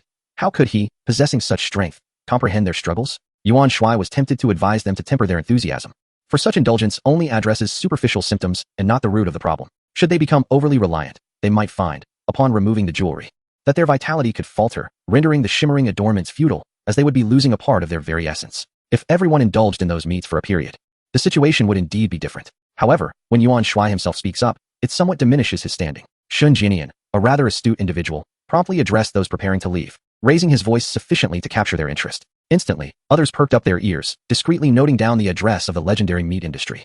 Yuan Shuai was quite pleased with Shun Jinian's performance. Shortly thereafter, the group began to disperse. Some returned to their little wives, while others were preoccupied with thoughts of the meat. Only Qian Duo, the young master with a deficiency, showed no inclination to depart. Once the others had left, the young master broke into a foolish grin, appearing rather simple-minded. Yuan Shuai was taken aback, not expecting this side of him.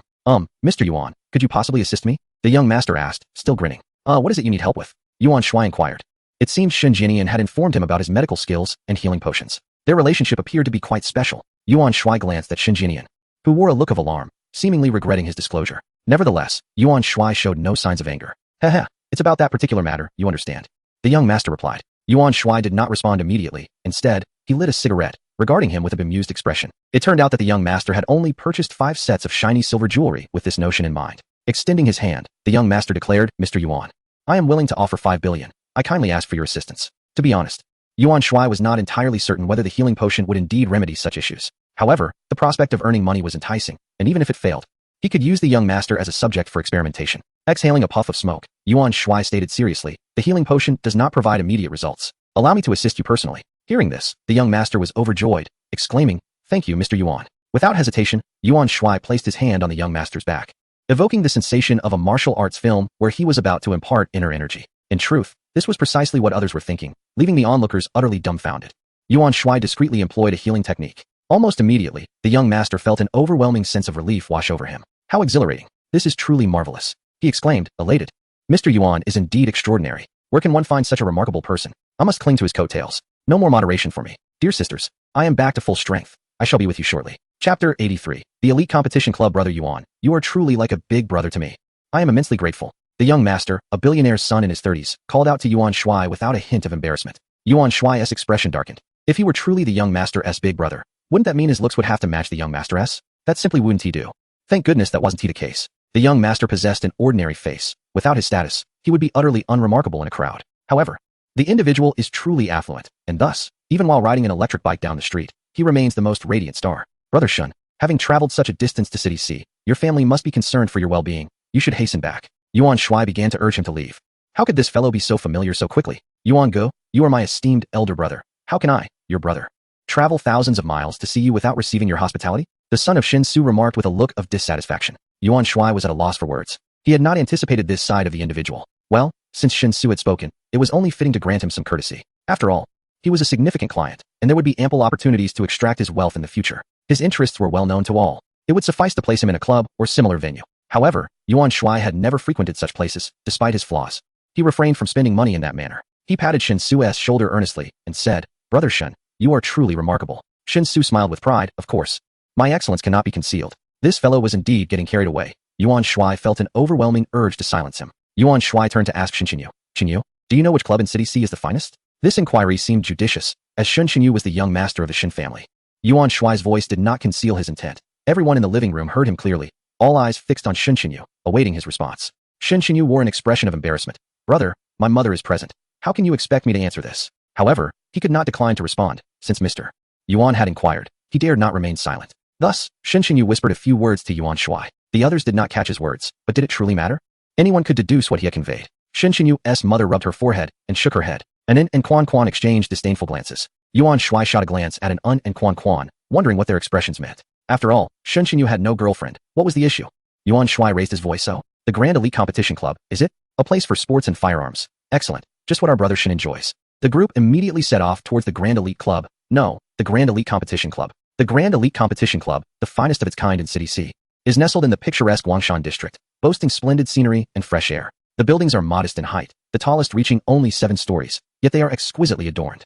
It offers dining, accommodation, beauty treatments, saunas, fitness, swimming, KTV, foot massages, and card games, among other amenities. Of course, these details pale in comparison to what Shinsu desires.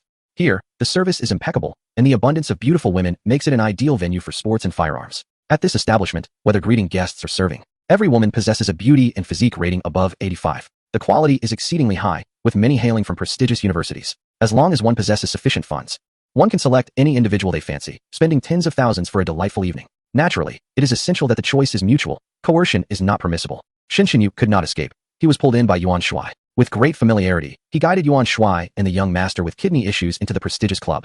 Every beautiful woman who laid eyes on Shin Xinyu recognized him, calling out to him as young Master Shun. This place felt as familiar as his own home, and he effortlessly found his way into a private room. This was no ordinary room. Upon entering, one would encounter a spacious dining area of over 100 square meters, featuring a grand round table, a set of plush sofas, and a wine cabinet adorned with an array of fine spirits. Further inside were several massage tables and additional sofas, all within the same generous space. Beyond that lay a lavish entertainment room, also exceeding 100 square meters, complete with a mahjong table, a tea station, and a karaoke setup, featuring a large circular waterbed that could comfortably accommodate 8 to 10 people. "Young Master Shun, we haven't seen you around lately." A charming lady, who was actually the manager of the guest rooms, greeted with a flirtatious smile. "I've been a bit preoccupied. This is my friend Yuan here.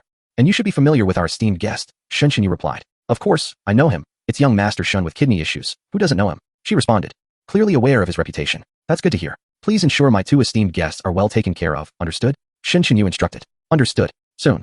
A lineup of over 20 tall, voluptuous women approached, ready for selection. The young master with kidney issues, true to his remarkable reputation, picked out 8, claiming he intended to surpass Wei Xiaobao. Impressive. Naturally, all 8 women recognized him, and those chosen were thrilled, thinking of the bountiful earnings the night would bring. Yuan Shuai, however, held little interest in these women, casually selecting 2 for himself. Let us dine first, Shen Qinyu said, taking the menu to let the young master with kidney issues place the order. Without even glancing at the menu, he declared, bring us your house specialties. Indeed, the extravagant often shared a common trait. Meanwhile, Ouyang Hong and his bodyguards, along with the 2 bodyguards of the young master with kidney issues, were dining in another private room, without any female companions. Men are all the same, Anan remarked. Indeed, they are creatures ruled by their lower instincts, Quan added. Ouyang Hong and his companions felt somewhat awkward. What did these 2 young ladies know? After a few drinks and a meal, Yuan Shuai and his companions indulged in the skilled massages provided by the women, all of whom were professionally trained. Your jewelry is truly the epitome of luxury. Let us collaborate, the young master with kidney issues said, relishing the massage. Indeed, which brand can command prices as exorbitant as Yuan Shuai's? To call it the world's finest luxury brand is no exaggeration, he continued. Collaboration? I don't sell to foreigners, Yuan Shuai replied. Whether you sell or not is irrelevant. I simply wish to align myself with you. I could offer you some shares in our company, the young master said. The women were immediately taken aback. They had just observed how respectfully the young master treated Yuan Shuai during dinner, and now he was openly expressing a desire to align with him and offer shares. Oh, if I could receive even 1 share, my fortunes would surely change. Who exactly is this Yuan Ge? It sounds like he deals in jewelry, and it appears his prices are exorbitantly high, perhaps the most expensive in the world. What brand is it? Chapter 84, Racing Game. What would I do with your shares? Won't your father be furious? Yuan Shuai firmly declined. My company has no ties to him. I'll give it as a gift, and even if he finds out, he may commend me for my actions. The young master with kidney deficiency remarked. Yuan Shuai was left speechless. The audacity of this sycophant was truly remarkable. No need. Keep it for yourself. Yuan Shuai reiterated his refusal. The young master with kidney deficiency abruptly sat up and exclaimed, but you are my dear brother. How can you refuse me? It's quite hurtful, you know. Dear brother, my foot. The masseuse attending to him was startled, taken aback by his antics.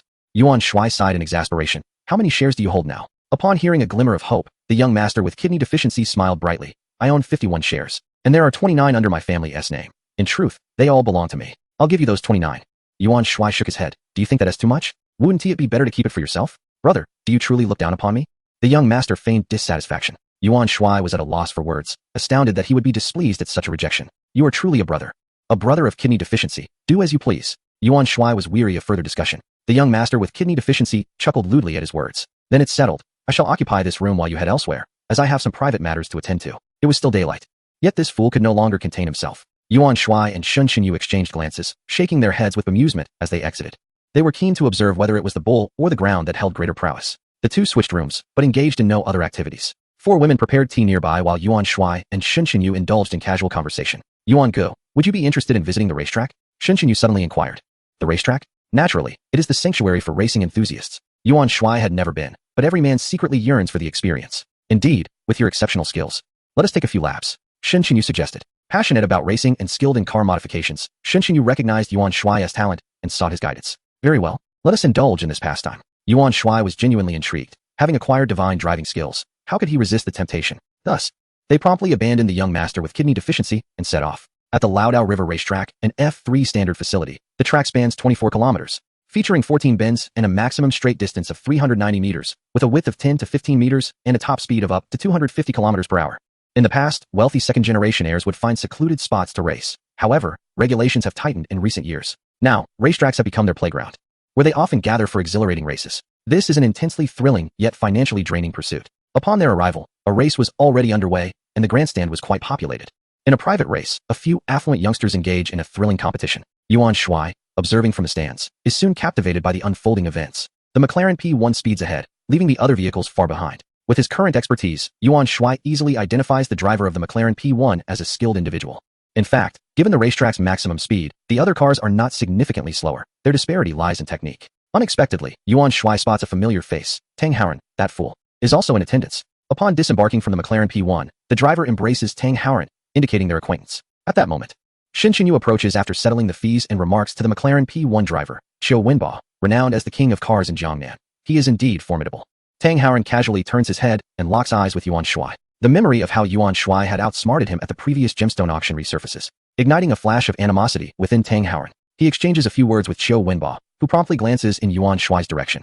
It is evident that Tang Haoran is speaking ill of Yuan Shuai. A smirk forms on Yuan Shuai's lips in that instant. He strongly senses that Tang Haoren might unwittingly be delivering him a monetary gift once more. Indeed, after a brief conversation with Chiu Wenba, Tang Haoren strides toward Yuan Shuai. Brother Yuan, do you know Tang Haoren? Shen Qinyu inquires, sensing the tension. Of course I know him. Do you remember the gemstone auction? Yuan Shuai replies with a smile. Naturally, but that incident was beyond my control. I wasn't present, Shen Qinyu states. During that event, he was duped out of over 100 million. What a fool. Haha. Yuan Shuai bursts into laughter, envisioning the scene of Tang Haoren being scolded by his elders upon returning home. Really? Haha. Tang Haoren is indeed a fool. I have no desire to engage with him, Shen Qinyu chuckles. So, Brother Yuan has a history with Tang Haoren? He continues. What brings you here? Tang Haoren approaches. A punchable expression plastered on his face as he addresses Yuan Shuai. Just enjoying the cars. Otherwise, would you have me here to dissect stones? Yuan Shuai jests. In an instant, Tang Haoren comprehends the implication, realizing Yuan Shuai is mocking his previous purchase of worthless stones. Mr. Tang, you must have made a fortune last time, right? Yuan Shuai continues his taunt. Yuan Shuai, you little gigolo, what is there to boast about? Tang Haoren retorts angrily. To this day, Tang Haoren remains oblivious to Yuan Shuai's true identity, believing him to be a kept man by Zhao Wanqing. Yuan Shuai, unfazed, responds with a grin. I have the means. Unlike some who lack the capacity even to seek such indulgences. With this, Yuan Shuai takes another jab at Tang Haoren's appearance. Enraged, Tang Haoren points at Yuan Shuai, his demeanor suggesting he may resort to violence. Ouyang Hong and the other bodyguards immediately intervene, their expressions stoic as they confront Tang Haoren. The towering bodyguards compel Tang Haoren to look up at them. Meanwhile, Tang Haoren's own bodyguards rush forward, standing defiantly against Ouyang Hong and his team. Shen Qinyu stepped forward, disregarding Tang Haoren, and said, Tang Haoren, what do you intend to do? Tang Haoren glanced at Shen Qinyu and replied, Shen Qinyu, I bear no grudge against you and have no desire for conflict, but do not presume that your status as a member of the Shen family intimidates me. This is not your territory. Does it matter that we are not in the Shen residence? Do you think your mere bodyguards can challenge me? Shen Qinyu scoffed. Don't be so arrogant. Don't think your meager skills are impressive. Tang Haoren was unfazed, perfectly embodying his foolish character. He had even considered confronting Yuan Shuai at the last auction, truly a person unaware of his own limitations. Chapter 85. The loser leaves their car. I am indeed arrogant. What will you do about it? Shen Qinyu retorted, glaring. Yuan Shuai regarded Shen Qinyu with mild surprise. The young man appeared refined, yet his bravado was unexpected. What is the point of this? We are all gentlemen here. Fighting seems rather pointless. At that moment, Chiu Wenba stepped forward, pulling Tang Haoren back slightly. Shen Qinyu shot Chiu Wenba a glance, but remained silent. Chiu Wenba continued. We are at a racetrack. Why not settle any grievances through a race? Tang Haoren chimed in. Yuan Shuai, do you dare to race? With Chiu Wenba present, Tang Haoren confidently believed he would easily triumph over Yuan Shuai. Yuan Shuai patted Ouyang Hong on the shoulder, signaling him to step back, then faced Tang Haoren. What are your terms? With unwavering confidence, Tang Haoren declared, the loser leaves their car behind. Yuan Shuai laughed. Why would I wager on that? What is the value of your car compared to mine? Are you out of your mind? Yet. Tang Haoren misinterpreted this as Yuan Shuai's reluctance to bet, mocking, a pretty boy like you is afraid to risk even a single vehicle. Yuan Shuai retorted with a cold smile. How much is your car worth? Tang Haoren boasted, that McLaren P1 is mine. Do you want it? How much does Zhao Wanqing give you in a month? With a few bodyguards, you'd forget your own surname. Ah, life is truly unfair. Yuan Shuai sighed. Indeed.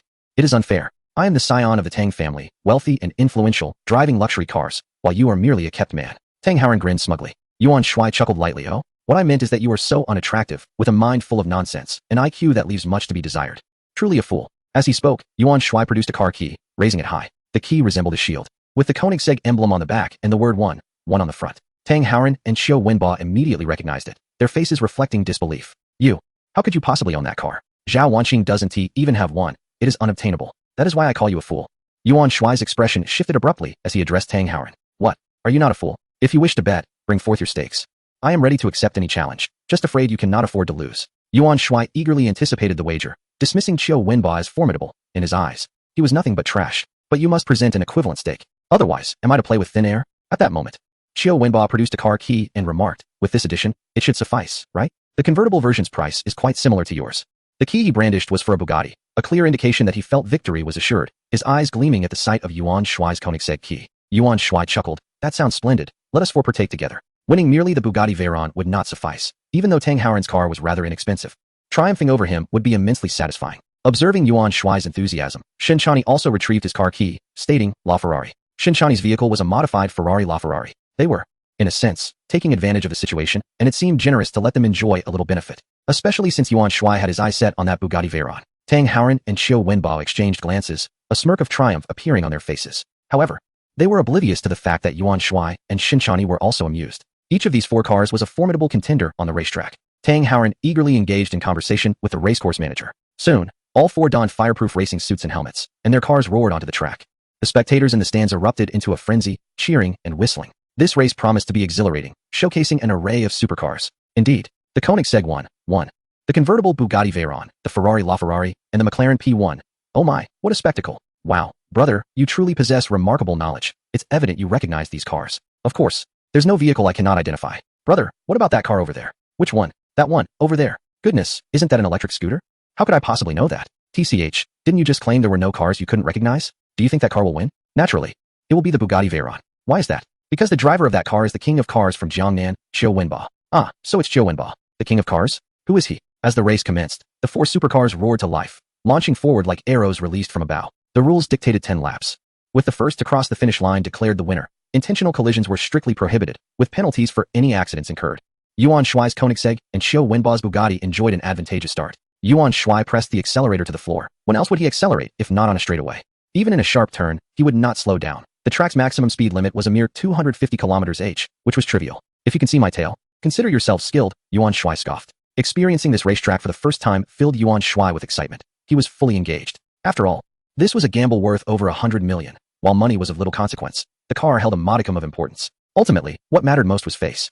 Defeat was inconceivable, never in his lifetime. Navigating through 14 curves, Yuan Shuai indulged in drifting, a maneuver that carried certain risks. Moreover, it did not necessarily guarantee greater speed. But nothing could purchase the joy he derived from it. I must drift. If not, what is the point of driving a car? Yuan Shuai was the first to complete the initial lap, albeit with a slight hesitation as he had yet to fully acclimate to the track. In close pursuit was Qiu Wenba, who was concealing his true capabilities. He recognized Yuan Shuai's exceptional skills, though noted his lack of experience. Qiu planned to unleash his full potential in the final 2 laps to surpass Yuan Shuai. Shinshani was running in 3rd place, not far behind Qiu Wenba, demonstrating commendable driving skills. The slowest of the group was Tang Hauran, who was rather lackluster, leaving little to be said about him. As Yuan Shuai continued to race lap after lap, he accelerated with each circuit, fueled by excitement, allowing himself to reserve only a modest 20% of his strength. How could he be so fast? It was inconceivable. After all, he was the king of Jiangnan. Qiu Wenba began to feel anxious and pursued with all his might. But could he catch up? By the 5th lap, Yuan Shuai had already lapped Tang Hauran entirely, not forgetting to offer him a cheeky gesture. Wow, that Koenigsegg is incredibly fast, someone exclaimed. Indeed, what a skilled driver. That drift was absolutely spectacular. I adore it. If only I could sit in the passenger seat of that Koenigsegg. You might want to reconsider, lest you spoil the interior, came the retort. What do you mean? Oh, I merely meant that car is quite expensive. Initially, Qiu Wenba was determined to chase hard, but he soon realized he had gravely miscalculated. What was he thinking? Waiting until the last 2 laps to overtake. He couldn't even keep pace from the start. Chapter 86, winning a $1 billion supercar. Yuan Shuai triumphantly clinched the victory, leaving his competitors utterly bewildered, unable to catch even a glimpse of his car's rear. After completing 10 laps, he felt an exhilarating longing for more. The thrill of racing was undeniably addictive, explaining the fervor with which wealthy heirs pursued it. In the stands, whistles and cheers erupted continuously. What skill! Unmatched, truly the level of a professional racer. Spectators marveled. They had not anticipated witnessing such an exhilarating race, making the experience invaluable.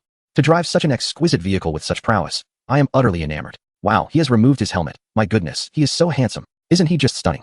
I adore him. My heart can hardly contain itself. How can someone be this charming? It was not merely his looks, but also his wealth and talent that evoked such feelings. This was the essence of enchantment. Tang Hauran and Qiu Wenba approached, dejected, having suffered a humiliating defeat. Qiu was filled with regret, lamenting his decision not to pursue with full force from the beginning. Set aside the loss of the race.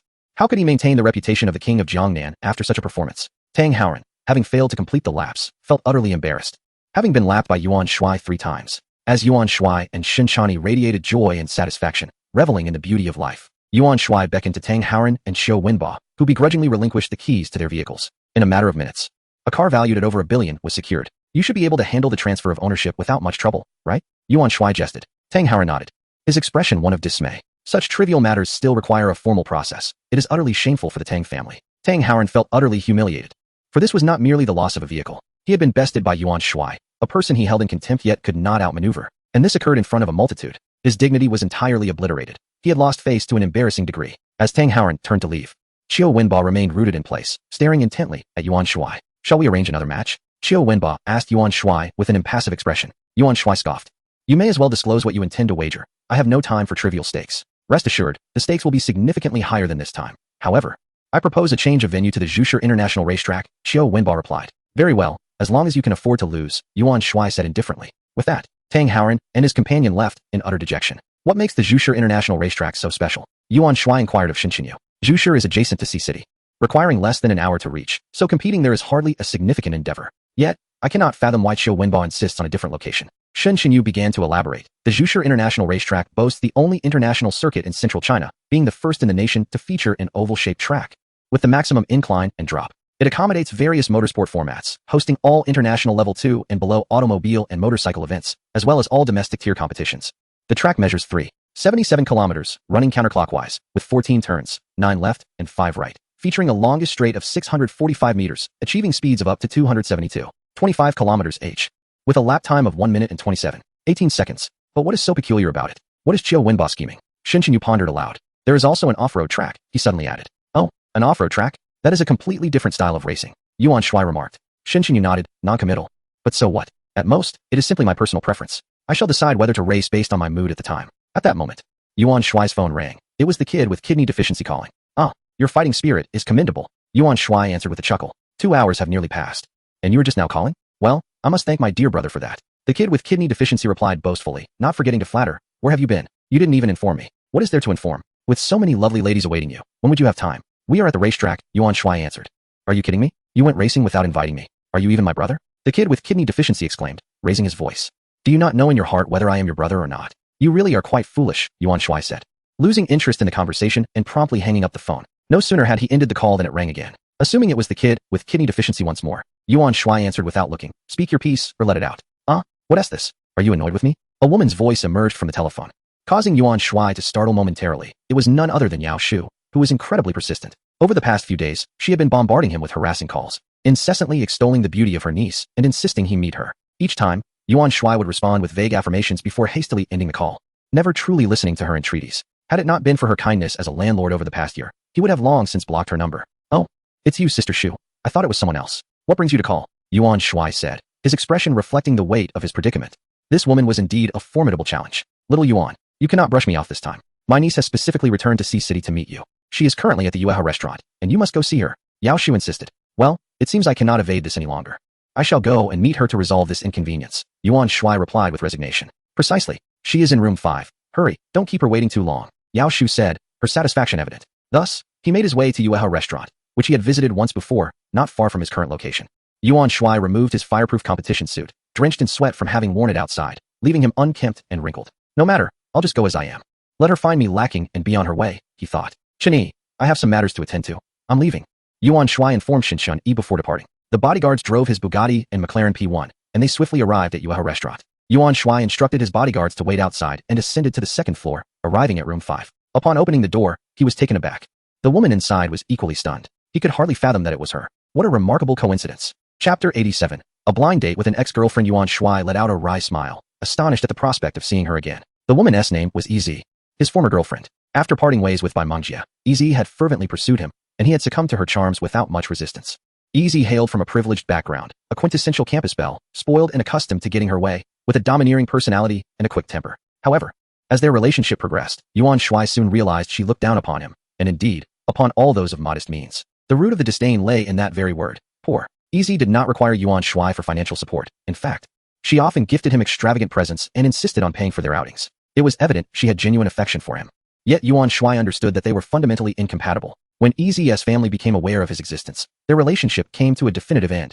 Yuan Shuai finally grasped why Ez held such contempt for the impoverished. It was a product of her upbringing. Her parents and brother were even more pretentious than she, embodying a level of snobbery that was staggering. He vividly recalled the times they had berated him for being poor, hailing from the countryside, and thus unworthy of Ez. It is indeed true that while they may lack the standing to cast blame, Yuan Shuai refrained from uttering much. He was acutely aware that he and Ez were fundamentally incompatible and had long contemplated ending their relationship, observing her family humiliate him without intervention. Ez merely crossed her arms, adopting a spectator's demeanor. This behavior perplexed Yuan Shuai. In that moment, he could not discern whether Ez had ever harbored feelings for him. However, clarity soon washed over him. Perhaps Ez had come to understand the type of person she truly needed. In truth, charm holds little value, and thus their brief romance, lasting merely 2 months, came to a close. Following their separation, Yuan Shuai found himself devoid of any subsequent romantic endeavors. To his astonishment, he discovered that Ez was, in fact, the niece of Yao Shu. Since fate had orchestrated their meeting, they might as well engage in a semblance of a reunion. Yuan Shuai bore no resentment towards her. He chose to regard her as an old friend, akin to a long-lost acquaintance sharing a meal. Yuan Shuai, what are you doing here? Ez inquired, her brow furrowed in confusion, suddenly pondering whether he might indeed be her blind date. Long time no see, Yuan Shuai replied, taking a seat with a smile. What is Yao Shu to you? Indeed, it has been a while. She is my aunt. It can't truly be you, can it? Ez exclaimed, astonished. Yuan Shuai nodded affirmatively, chuckling. Indeed, it is I. What a small world we inhabit. Easy managed a somewhat awkward smile, responding. It is indeed quite small. What thoughts might cross a woman's mind upon encountering a former lover after a breakup? Yuan Shuai had pondered this question, yet being a man, he could not claim to know. He only understood that his feelings upon encountering a former partner were devoid of any sordid thoughts. Rather, they were tinged with nostalgia. Since we are here, let us provide an explanation to your aunt, Yuan Shuai remarked with a smile. Easy nodded in agreement. Waiter, we would like to order. Yuan Shuai called out, prompting the server to enter with a menu. He placed the menu before Easy, suggesting, choose whatever you like, it's my treat. Previously, it was often she who footed the bill. Now it was time for him to take his turn. Why don't you order? I insist, Easy replied. Yuan Shuai looked at her, saying, do you still perceive me as that impoverished boy? In truth, I am quite well off now. No, Easy responded, feeling embarrassed. She quickly grabbed the menu and selected a few dishes. Though she verbally denied it, she subconsciously held on to that belief, choosing to overlook the latter part of Yuan Shuai's statement. As the server began to depart, Yuan Shuai called after him, bring us one of each of your specialty dishes. This was not an act of pretentiousness, but rather a desire to avoid being looked down upon by her. Surely, all men would react similarly in the presence of a former girlfriend. Additionally, it served as a small means of compensating for his past financial shortcomings. Yuan Shuai, disinterested in the menu, opted for a selection of specialties instead. Easy sighed, saying, Yuan Shuai, you really don't have to go to such lengths. Her intention was to suggest that he need not put on a facade of wealth, though she expressed it delicately. Nonetheless, she refrained from stopping him, planning to settle the bill herself later. This restaurant is of a rather high caliber, and the prices are quite steep. Yuan Shuai discerned the implication in Easy's words and chose not to elaborate further, as it merely served as a formality. Since they still needed to dine, he sent a message to Ouyang Hong, suggesting they resolve their dinner in the lobby below. The two were somewhat estranged and lacked conversation, creating a rather awkward atmosphere as they awaited their meal. Yuan Shuai attempted to alleviate the discomfort by inquiring, your aunt mentioned you returned to Sea City specifically. Are you now contemplating marriage? What? Don't listen to her nonsense. We merely returned to visit relatives. Easy responded, feeling flustered. She was taken aback that her aunt had said such a thing, especially in front of her ex-boyfriend, which added to her embarrassment. Oh, I see, Yuan Shuai replied, believing that to be the case. Compared to the loose tongue of Yao Shu, Easy, though possessing a difficult temperament, was not one to lie often. And you? Have you gone on blind dates? Easy redirected the conversation towards Yuan Shuai. I assent it because your aunt is quite insistent. I find myself in a state of despair. Yuan Shuai confessed with a hint of resignation. She can be quite demanding. There's little I can do. However, she's rather pitiable, Easy remarked. Indeed, losing a husband before turning 30 is no easy feat, by the way. How did you come to know my aunt? Oh, I rent an apartment from her, Yuan Shuai began to explain. Suddenly, their conversation flourished, filled with laughter, as the dishes began to arrive at their table, creating a harmonious atmosphere reminiscent of their once passionate romance. Yuan Shuai had anticipated that this formality would pass pleasantly. However, an unexpected turn of events awaited them. Two individuals entered the private room, a man and a woman. Yuan Shuai was taken aback to realize they were Easy's mother and brother. How could he not recognize them? It seemed a twist of fate had arrived. Mom, brother, what are you doing here? Easy exclaimed in surprise. Am I not allowed to come? You were hiding this from me. If you're going on blind dates, I must be here to oversee the situation, Easy's mother, Yao Lan declared. It's you? At that moment, Easy's brother, Yidong, spotted Yuan Shuai, his expression one of astonishment. Who is he? He is quite handsome. Do you know him? Yao Lan, having forgotten Yuan Shuai, failed to recognize him. Who else could it be? What is your memory like? Your aunt really knows how to introduce people, Yidong said with evident displeasure. Yao Lan scrutinized Yuan Shuai for a considerable time before finally recognizing him, her expression shifting dramatically. How dare you, you impoverished wretch. You still have the audacity to pursue my daughter? Chapter 88. Are you wealthy? Indeed. These two had not changed their demeanor. Yuan Shuai shook his head in a bitter smile. He could hardly resort to violence. Mom, brother, what are you talking about? Yuan Shuai was equally perplexed. What is going on with your aunt? Wasn't he had agreed not to inform them? This is quite bothersome. Yuan Shuai cast a surprised glance at Easy. She seemed different now, having undergone some transformation. What do you mean you don't understand the situation? I believe he is doing this on purpose. Yao Shu, how could you introduce such a person? Yao Lan raged, her face contorted with genuine displeasure. A noblewoman, who should embody grace and elegance, presents herself in such an unseemly manner. It is indeed a profound irony. I remarked, my dear sister, do you still harbor lingering feelings? How could you dine with such a pauper? Yidong interjected with embellishments. Could you refrain from such conduct? Easy shouted, her voice rising. Who is being put to shame here? I find myself in great discomfort as well. Is this amusing in any way? Her fury momentarily stunned the two. Yet it bore no fruit. Are we not doing this for you? How dare you raise your voice? Yao Lan glared, her accustomed assertiveness not easily quelled. Sister, we are your true kin. He is merely a beggar. Look, he has ordered so many dishes, clearly trying to exploit our wealth. Yidong remarked sarcastically. It is not as you claim. He is not pursuing me. It is merely coincidental. Furthermore, I ordered these dishes. It is Yuan Shuai who is treating us. Easy clarified. Yidong scoffed derisively. With his stature, is he truly capable of treating you to such a feast? Do you see any semblance of affluence in him? At that moment, Yuan Shuai, having perspired considerably, appeared disheveled due to his helmet. His simple t-shirt and casual pants were wrinkled, failing to bear any label of wealth. In his attempt to avoid being perceived as ostentatious, he even left his watch in the car, intending to depart after a brief meeting. Who could have anticipated this turn of events? Yuan Shuai fought the urge to retaliate against Yi Dong and, with a sardonic smile, inquired, "Are you truly wealthy?" Yi Dong boasted, "Not excessively, but certainly more than you, you impoverished wretch. Do you recognize this key? A Mercedes, a G-Class. Envious, are you? You shall never afford one." Yuan Shuai replied coolly, "Is that so? I would give such a car away for amusement." Yi Dong burst into laughter. "You crack me up. A pauper pretending.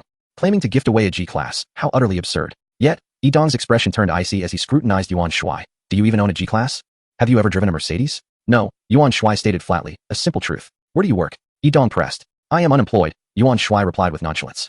Pondering the necessity of work. No job, never driven a Mercedes, and still posturing? Hilarious. Yi Dong guffawed. A chorus of laughter echoed by Yao Lan. They laughed uproariously, as if they had encountered the most ludicrous joke imaginable. Yi's countenance darkened, internally chastising Yuan Shuai for his pretense. "Why not simply pay the bill? If funds are insufficient, I could discreetly transfer some to you. Why subject yourself to such humiliation?" Yuan Shuai then brandished the key to a Koenigsegg 1, grinning.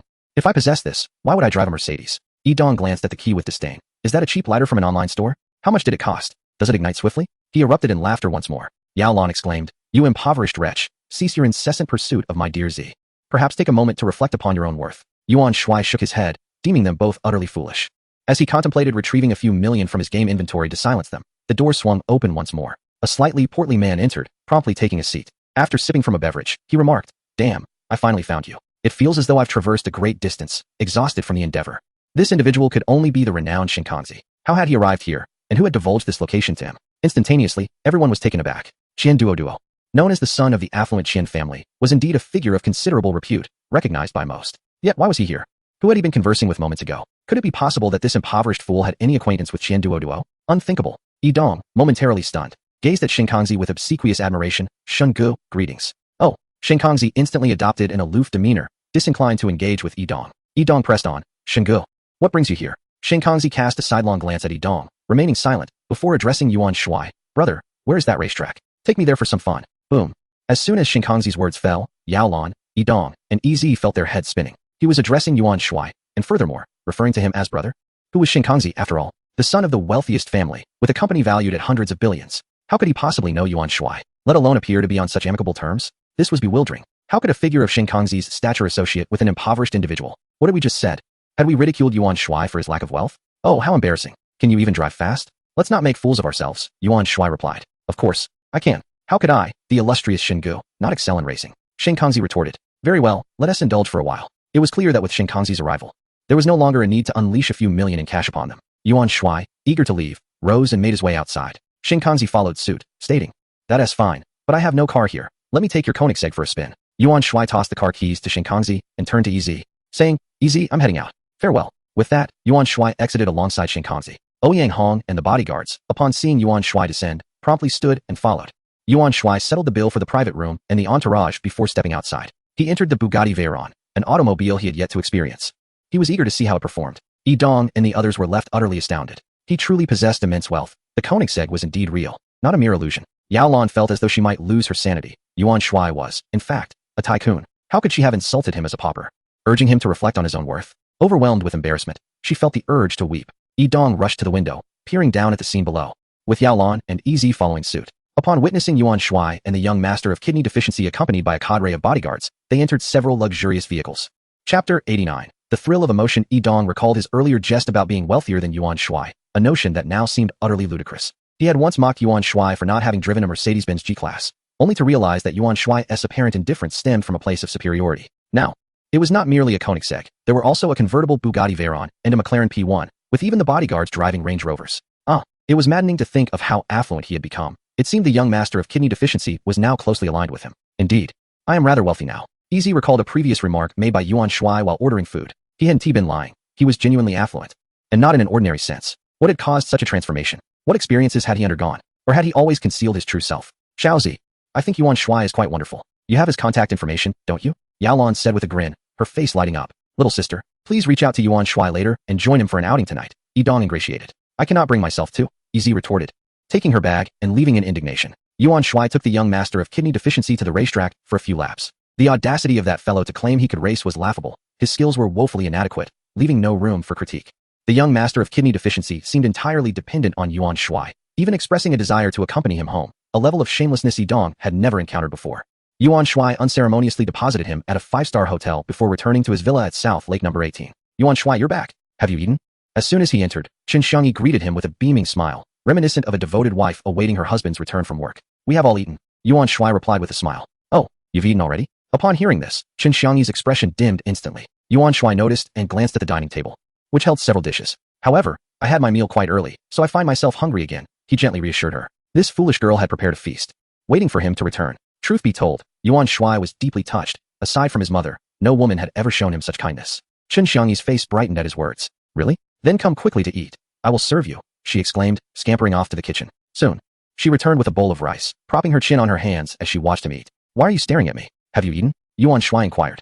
Huh? Oh, I haven't eaten yet. I completely forgot, she replied, tapping her forehead before darting back to the kitchen. What a silly woman she was.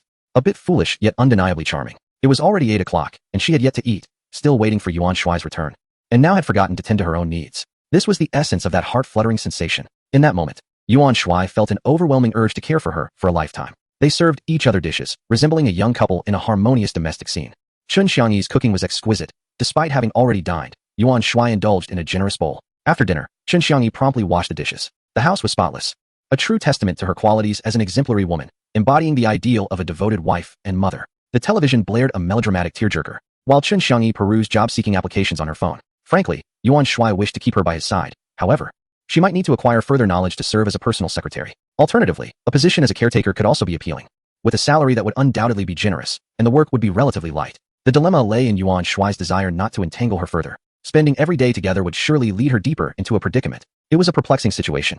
Torn between not wanting her to endure hardships in her job search and fearing that proximity would lead to unintended consequences, Yuan Shuai shook his head, deciding that such convoluted matters could wait until tomorrow. For now, he would focus on making the most of today. After freshening up, he retired to his room for the night. He had gathered another batch of medicinal herbs, all transformed into healing potions. His forging skill had reached level 2, allowing him to craft gold jewelry. Yet, without mountain copper, he needed to engage in mining to obtain the necessary materials. Otherwise, he would have no jewelry to sell. Notification: your backpack soft currency has exceeded 200 million. Would you like to deposit it into your bank account? 200 million is hardly substantial. Why deposit it into a bank? He mused. A bank account merely reflects a number. I prefer to have cash on hand. It can even serve as a means to fend off unwanted attention. He dismissed the idea of depositing it. Yuan Shuai began to inspect his enhancement stones, as he had not yet utilized the ones collected over the past few days to upgrade his equipment. Notification: you have used an enhancement stone on your weapon. Its enhancement level has increased. Notification: you have used an enhancement stone on your weapon. Its enhancement level has increased. Notification: you have used a refinement stone on your weapon. Its level has risen to 40. Notification: you have used a star upgrade stone on your weapon.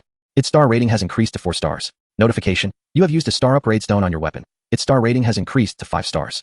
Purple Gold Universe Sword. Level requirement: 40 strength, 400 constitution, 400 agility, 400 notification. You have used a skill upgrade stone on Thunderstorm technique. The upgrade was successful, and the current level is LV3. Thunderstorm technique LV3 summons several bolts of thunder to strike the target and all other targets within 6 positions, inflicting 50,000 base true damage. Yuan Shuai made full use of the enhancement stones and employed a skill upgrade stone. His weapon had become extraordinarily powerful. Upon reaching LV3, the Thunderstorm technique's base true damage had astonishingly increased by 20,000. At this moment, Yuan Shuai had attained level 49, while the Skeleton Battle King had reached level 39. The Skeleton Mage had autonomously evolved during Yuan Shuai's offline period and was now at level 32, transformed into the Skeleton Mage King. Just a little more was needed.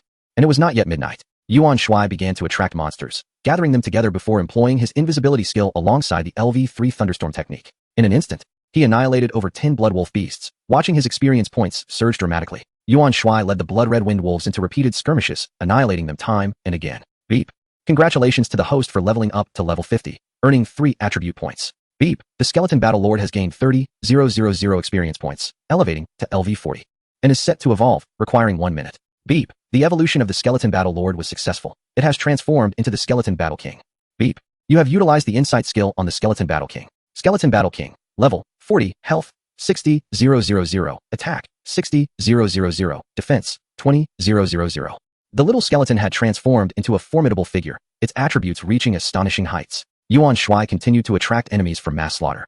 Realizing that automatic grinding was significantly slower than personally engaging in combat, he resolved to reach level 60 before seeking out a city once more. Chapter 90. The luxurious yacht of Box Star. Before long, Yuan Shuai had cleared the entire area of Blood Red Wind Wolves, ascending to level 51. Suddenly, the ground began to tremble. What on earth is happening? Is there an earthquake in this game? Yuan Shuai murmured. However, it was evident that an earthquake was impossible within the confines of the game. Something was amiss. The sound of heavy footsteps echoed, and Yuan Shuai turned his gaze toward a small hillside. Shortly thereafter, a colossal head emerged from the slope. It appeared to be a wolf's head, baring its teeth in a fierce and menacing snarl. But what was the meaning of those two horns atop its head? As the massive wolf revealed its full form, Yuan Shuai was momentarily taken aback. Not out of fear, such a sentiment was beyond him, but rather from sheer astonishment at the absurdity before him. This was undeniably a wolf, yet it sported horns and fins. What manner of creature was this? The giant wolf even boasted a long fin protruding from its back. Was this a result of genetic mutation, or did its mother harbor some dark secret? Wasn't it just a boss? Why all the extravagant embellishments? Blood-red wind wolf, boss. LV-70 trailing behind this boss was a horde of minions. With a deafening roar, the wolf boss charged forth, accompanied by 20 or so blood-red wind wolves. Beep, you have utilized the insight skill on the blood-red wind wolf, boss. Blood-red wind wolf, boss level, 70, health, 360. 000, attack, 24,000, defense, 8,000. Merely a pathetic foe, what audacity. The swarm of blood-red wind wolves fell within the range of Yuan Shuai's thunderstorm spell. Employing his stealth ability alongside the enhanced thunderstorm, he swiftly dispatched the minor adversaries. The skeleton battle king, post-evolution, had significantly increased both its attack and movement speeds. It appeared to be walking, yet its skeletal legs moved with a frenzy, reaching the blood-red wind wolf, boss, in an instant. Although the skeleton battle king was slightly shorter than the boss's shoulders, it paid no mind to such trivialities. Crack, crack, crack, the legendary 1-second 3/ combo ensued. 53, 696 52, 899 53, 585, a mere garbage boss, even at level 70, held no significance before the two small skeletons. Upon defeating a wild boss, an astonishing accumulation of experience points was obtained, 720,000. Furthermore, an impressive sum of 7,200,000 soft sister coins was acquired. It felt akin to winning 2 grand lottery prizes. The ease with which such wealth was amassed left one astounded. Yet, for Yuan Shuai, there was not even a flicker of interest in it. Having eradicated the blood-soaked wind wolf, he realized that the respawn would require some time. Thus, he decided to first clear a dungeon. His level ascended to 53, with the skeleton battle king rising to level 42 and the skeleton mage to level 36. Returning to the wind grassland, Yuan Shuai vanquished the newly respawned monsters, subsequently increasing his level once more. Mining was deemed necessary. Yuan Shuai entered the cavern and began to mine idly. The system prompted him. Congratulations, the host has received a Bo Xing 92 flybridge yacht, along with elite yacht piloting skills and A1F and B1F yacht licenses. To his astonishment, a yacht had appeared. What purpose could it serve? Fortunately, a vast south lake lay behind the villa. Otherwise, he would be at a loss regarding where to dock such a vessel. Upon stepping onto the balcony, he indeed spotted the yacht moored in the south lake behind the villa. A quick check revealed its staggering value of over 80 million, including various other items. The total was likely to exceed 1 billion. Yuan Shuai chose to disregard the yacht, prioritizing sleep instead. Upon awakening, he found Chun Xiangyi preparing to leave with a bag in hand. Xiangyi, where are you headed? Yuan Shuai inquired, surprised. You're awake? I'm off to a job interview. Chun Xiangyi replied, glancing back at him. Yuan Shuai was taken aback. What kind of interview? Can't you see I'm quite affluent? However, he had yet to contemplate what sort of position he would arrange for her. He had not thought about this matter since entering the game the previous night. What position are you applying for? He asked. For a secretary. I don't have skills in anything else, she answered. Ah, a secretary indeed. But what prospects does such a job hold? Yuan Shuai pondered aloud before suggesting, you needn't seek employment. Can't you see I am wealthy? This naive girl had merely asked a few trivial questions upon her arrival at the villa and had since said nothing more. She posed no difficulty for Yuan Shuai, embodying a thoughtful and considerate nature. I understand, but enough with the buts, just work for me, he interjected decisively. Oh, all right, what does your company do? She queried. My company. We engage in a multitude of ventures, too many to enumerate at once, and there are sectors I am unaware of myself. It matters not what you do. As long as you enjoy it, you may choose any position you wish, he replied with a smile. Really? Chun Xiangyi exclaimed with joy. Indeed, I assure you. Whatever position you desire, I will grant it, Yuan Shuai affirmed with conviction. Upon hearing this, Chun Xiangyi's eyes twinkled with mischief as a sly smile crept across her face. So, have you made up your mind? Yuan Shuai inquired when Chun Xiangyi remained silent. I've made up my mind. I shall be your nanny. Chun Xiangyi declared with a laugh. Really? What? That seems inappropriate, Yuan Shuai exclaimed in surprise. This foolish girl has actually made such a choice. She is willing to go to great lengths just to stay by my side. What? Is that not acceptable? You mustn't go back on your word, Chun Xiangyi insisted anxiously. Yuan Shuai shook his head helplessly. It was not a matter of going back on one's word. However, it is rather unseemly for a young girl like you to take on such a role. Additionally, I fear you may become too entrenched in this situation. I am not the ideal man. Since you are so resolute, there is little else to say. All right, but let us not call it a nanny role. You can be my personal secretary instead. Yuan Shuai proposed a compromise. Presently, there was not much work for a secretary, and he did not dine at home frequently enough for a nanny's role to be necessary. Thus, she could fulfill both roles. Great. It's settled then. Chun Xiangyi exclaimed joyfully, as her sole desire was to remain near Yuan Shuai. A nanny would only be confined to the home, but as a personal secretary, she could accompany him anywhere. Yuan Shuai discerned Chun Xiangyi's intentions and sighed. It seemed she was not going to back down. P.S. Some friends have mentioned that the game progresses too quickly. I would like to clarify that reaching the maximum level is not the end, as there will be further developments. This should be somewhat predictable, but I cannot elaborate further. Additionally, since it is currently a single-player game, I have not written extensively. Chapter 91. The Rolls-Royce grocery getter Qin Xiangyi said contentedly, "Then I shall go grocery shopping and prepare delicious meals for you." Is this how we enter work mode? Such a woman is simply irresistible. Wait for me. I will accompany you. Yuan Shuai smiled and decided to join Qin Xiangyi. Really? A wave of delight washed over Qin Xiangyi. Going grocery shopping together? How romantic. For many women, having a man accompany them to the market may seem like a trivial act of tenderness. However, for Qin Xiangyi, it was an extraordinarily romantic endeavor that filled her with happiness and warmth. Yuan Shuai quickly freshened up, and together with Qin Xiangyi, they made their way to the garage. Do you have a driver's license? Yuan Shuai inquired. Yes, I obtained it during university, Qin Xiangyi replied. Yuan Shuai nodded and said, then take a look and see which car you prefer. You can drive it to buy groceries. In the garage were a Lamborghini Veneno, a Koenigsegg 1, a Bugatti Veyron convertible, a McLaren P1, a Rolls-Royce Cullinan, and a Geely Xingyue. Without hesitation, Qin Xiangyi declared, I choose this one. Among the 6 cars, she immediately selected the Geely Xingyue. This car may not suit you, Yuan Shuai remarked. This one won't do. Choose another, he insisted. It's all right. Driving such a fine car to buy groceries would be rather inappropriate, she replied. Qin Xiangyi assumed that Yuan Shuai was reluctant to allow her to choose the least expensive car, so she inquired. Yuan Shuai shook his head and replied, this one won't do. Oh, then which one is the cheapest? Qin Xiangyi surveyed a row of luxury vehicles, timidly asking. She was not very familiar with these cars. Every option seemed extravagant to her. Naturally, the most affordable choice was the Rolls-Royce Cullinan, which Yuan Shuai had only driven once for a delivery. However, it was rather large, and she wondered if she could handle it. Perhaps it would be best to let her try it first. Soon, the female driver was on the road. It appeared that Qin Xiangyi had a decent aptitude for driving. Aside from a bit of initial nervousness and her unfamiliarity with the Rolls-Royce Cullinan, she quickly got the hang of it. From then on, this Rolls-Royce Cullinan would serve as her grocery shopping vehicle. At that moment, Yuan Shuai's phone rang. It was the son of the wealthy man with a weakness. Hey, where are you? I'm coming to hang out. Upon answering, Yuan Shuai immediately heard the voice of the wealthy son. I'm on my way to buy groceries. Yuan Shuai felt exasperated. This fellow was truly a persistent nuisance. What? You're doing something as fun as grocery shopping and didn't invite me? Are you really my dear brother? The wealthy son's voice was both cheeky and exaggerated. Yuan Shuai felt an urge to throttle him. Here we go again. Fun. Are you out of your mind? Yuan Shuai suppressed his impulse to retaliate and asked, why haven't you gone back yet? What are you still doing in City C? The wealthy son chuckled. City C is so entertaining. Of course. I want to stay a few more days. Plus, I'm waiting for my lawyer to come over and transfer shares to you. Yuan Shuai shook his head and informed him of the location of the market. When Yuan Shuai arrived at the market, to his surprise, the wealthy son had arrived first since his hotel was closer. At that moment, the wealthy son, wearing a baseball cap, sunglasses, and a mask, resembled a star out on a secret rendezvous. However, he was not far removed from a celebrity. Is this your sister-in-law? Hello, sister-in-law, he called out cheekily upon seeing Qin Xiangyi. Yuan Shuai chose not to correct him, merely casting a dispassionate glance in his direction. He introduced Qin Xiangyi. This is Qian Duo, the legendary brother Shun. Qin Xiangyi felt a surge of secret delight, as Yuan Shuai's lack of denial filled her with a sense of joy. She recognized Qian Duo and was astonished to learn that Yuan Shuai knew him as well. You really are Qian Duo? How do you know Yuan Shuai? Qian Duo glanced around as if he were plotting a heist, then removed his mask and sunglasses, assuring Qin Xiangyi of his true identity. He quickly donned them again, exclaiming, Sister-in-law, Yuan Shuai is my true elder brother, and you are my cherished sister-in-law. Here we go again with the dear elder brother nonsense.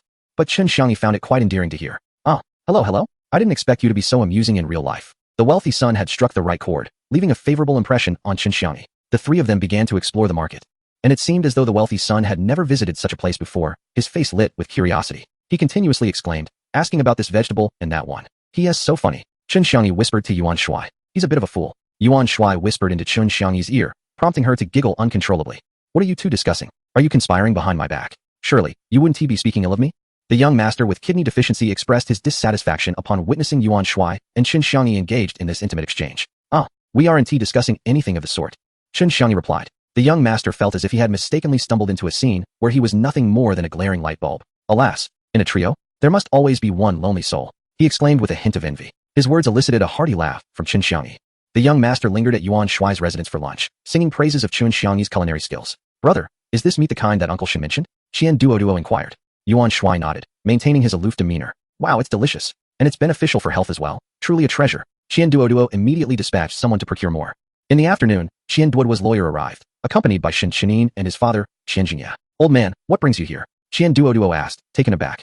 Qian Jingye shot him a glance of disapproval, but said nothing, turning instead to Yuan Shuai. Mr. Yuan, I apologize for the intrusion. I've heard of your remarkable medical skills. Might you assist me? It turned out that Qian Jingye had come for this very reason. As a prominent tycoon seeking medical advice, Yuan Shuai could not refuse. Qian Jingye had no significant ailments. Rather, he presented a series of minor issues accumulated over the years. Alongside the inevitable decline that comes with age, Yuan Shuai spent 3 minutes, theatrically employing his healing techniques. The efficacy and swiftness of his treatment utterly transformed Qian Jingye's perceptions. He was astounded, recognizing Yuan Shuai as a true master. Initially displeased with Qian Duoduo's intention to gift Yuan Shuai a stake in their company, Qian Jingya had sought clarity from the Shin family, only to be further impressed. Consequently, he now wholeheartedly endorsed the notion. The father and son duo insisted on having Yuan Shuai sign the agreement, as if their very future depended on it. Reluctantly, Yuan Shuai affixed his signature. However, he firmly rejected the proposed sum of 5 billion yuan as a fee for his services. Chapter 92. The father of the young master with kidney deficiency. 5 billion yuan. That is not merely 5 million, nor is it 500. The equivalent in 100 yuan bills could encircle the globe twice. Yet, Mr. Yuan dismissed it without hesitation. This truly exemplifies a disregard for wealth. It became evident that Mr. Yuan's affluence was indeed substantial. His refusal of a stake in their company was no mere pretense. After all, he could sell a piece of jewelry for 1 billion yuan. Who could rival such a pace of earning? Goodness, such an extraordinary individual must be cherished. Qian Jingya immediately leaned in to whisper to Qian Duoduo, "Son, Sea City is a splendid place. You should linger here a while longer." The implication was clear. He wanted Qian Duoduo to firmly attach himself to Yuan Shuai. Qian Duoduo whispered to Qian Jingya, "I have arranged for the president of the Sea City branch to prepare a house for me." Qian Jingya, engaged in the real estate business, knew that their Wanhao group had developed numerous villa properties across the nation, including in the vast city of Sea. Interestingly, they were also competitors of a legendary real estate company. Qian Jingya was pleasantly surprised by his son's meticulous preparations and immediately gave Qian Duoduo a thumbs up, exclaiming, "Well done." Indeed, the words of the somewhat frivolous Qian Duoduo were vindicated, as his father truly praised him for his efforts. However, Qian Duoduo expressed his discontent, saying, "Are you so eager for brother Yuan to treat you that you're thinking of practicing for a younger sibling? Practicing for a younger sibling? What do you mean?" Qian Jingya asked, puzzled. Qian Duoduo rolled his eyes and clarified, "I mean, are you planning to have another son?" "What? Have another one? Get lost." Qian Jingya playfully tapped his son on the head while laughing. As an only child, Qian Duoduo found the idea of his father, at his age, wanting to have another child rather amusing. Being a busy man, Qian Jingya soon departed, leaving Shin Xinyu to continue as his chauffeur. Once his father left, Qian Duoduo gestured, and exquisite gift bags were brought in by his subordinates, all emblazoned with the logo of Udi Shun. Clearly, these items were products from his company. "Bro, sis-in-law, these are some limited editions from our brand, some of which are not available for public sale," Qian Duoduo stated earnestly. This fellow was clearly trying to ingratiate himself. Watches, jewelry, handbags, clothing, shoes, and more were brought in, creating a lavish display. Shun Xiangyi gazed at the items, unable to take her eyes off the exquisite treasures. Who doesn't appreciate beautiful things? Evidently, Qian Duoduo had hit the nail on the head with his flattery. "Wow, they are so beautiful. Shingu, how can you give us so many gifts?" Shun Xiangyi exclaimed with excitement. Qian Duoduo replied with a smile, "Sister-in-law, you're being too polite. These are nothing. As long as you like them, feel free to take anything from the store. Here is a black card, just show it. And you want to need to pay a thing." He handed her a beautifully crafted black card. "Oh dear, how can I accept this?" Chun Xiangyi responded. "There's nothing to feel awkward about. Don't be shy," Yuan Shuai chimed in. Seeing Chun Xiangyi's happiness brought him comfort. "That's right, sister-in-law. No need to be polite at all. I've already assessed your measurements. In a few days, I'll personally make you some clothes," Qian Duoduo added. "What? You can assess without measuring?" Chun Xiangyi asked in astonishment. "No need. I do have that skill," Qian Duoduo replied with a smug expression. Upon hearing this, everyone recalled that he was indeed a top-tier fashion designer. Their impressions of him had mostly been of a playful character. Subsequently, Chun Xiangyi immersed herself in the joy of trying on clothes, while Yuan Shuai found himself entangled with Qian Duoduo on the Boishin 92 yacht. A grand yacht lay anchored there, capturing the keen eye of Qian Duoduo. The exquisite aura emanating from the Boishin 92 yacht filled him with envy. He had never owned such a vessel, and even if he did, he would be at a loss as to where to dock it. Yuan Shuai, possessing licenses for 2 types of yacht operation, took the Boishin 92 for a leisurely cruise on the South Lake. Subsequently, the two spent a tedious afternoon fishing. Despite catching a considerable number of fish, Yuan Shuai felt that this pastime was ill-suited for him. It was far too monotonous, and his patience was simply inadequate for such an endeavor. In contrast, Qian Duoduo exhibited remarkable patience, perhaps a trait befitting his profession as a designer. He diligently managed several fishing rods throughout the afternoon. It was only after having dinner that he departed the villa, returning to his hotel. Yuan Shuai regretted bringing this glutton to the villa. After midnight, Yuan Shuai immersed himself in the game, where his avatar continued the laborious task of mining. Upon opening his inventory, he discovered that, after such a long duration, he had only mined 16 pieces of mountain copper. He immediately commenced forging. Golden necklace requires 5 gold bars, 1 crystal, 1 mountain copper. Golden ring requires 4 gold bars, 1 crystal, 1 mountain copper. Ding. Forged 1 golden necklace. Proficiency increased by 3, current proficiency 3200. Ding. Forged 1 golden ring. Proficiency increased by 2, current proficiency 5200. Golden necklace, no level restriction, strength 50, constitution 50.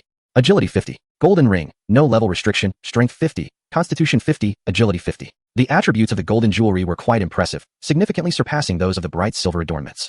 Yuan Shuai eagerly transformed all the ore into jewelry, crafting a total of 8 necklaces and 8 rings. How much could he sell a complete set of golden jewelry for? Its attributes were 5 times that of bright silver, yet its true value was undoubtedly more complex than merely 5 times. Such characteristics would greatly enhance the physical prowess of anyone in the real world who donned them. Yuan Shuai adorned himself with the golden jewelry, replacing the bright silver pieces, resulting in an additional enhancement of 80 points to his attributes. However, this modest increase of 80 points no longer stirred much excitement within him. Exiting the estate, he completed his daily dungeon runs and then hurried to the Fanfeng Prairie, where he began vigorously grinding monsters for experience. By the end of the night, his level surged to 57, while the skeletal warrior ascended to level 45, and the skeletal mage reached level 40, evolving into the skeletal king. During this time, he even defeated a boss, demonstrating that manual leveling was indeed quite rapid. Moreover, he astonishingly accrued over 500 million soft sister coins in just one night of gameplay. This was truly extraordinary. How many would envy such a fortune? As dawn broke at 9 o'clock, Yuan Shuai returned to the mine, initiating his automated mining. The system chimed, signaling his daily check-in. Ding! Congratulations, host, you have acquired the Golden Sands Courtyard. Chapter 93. The True First Love?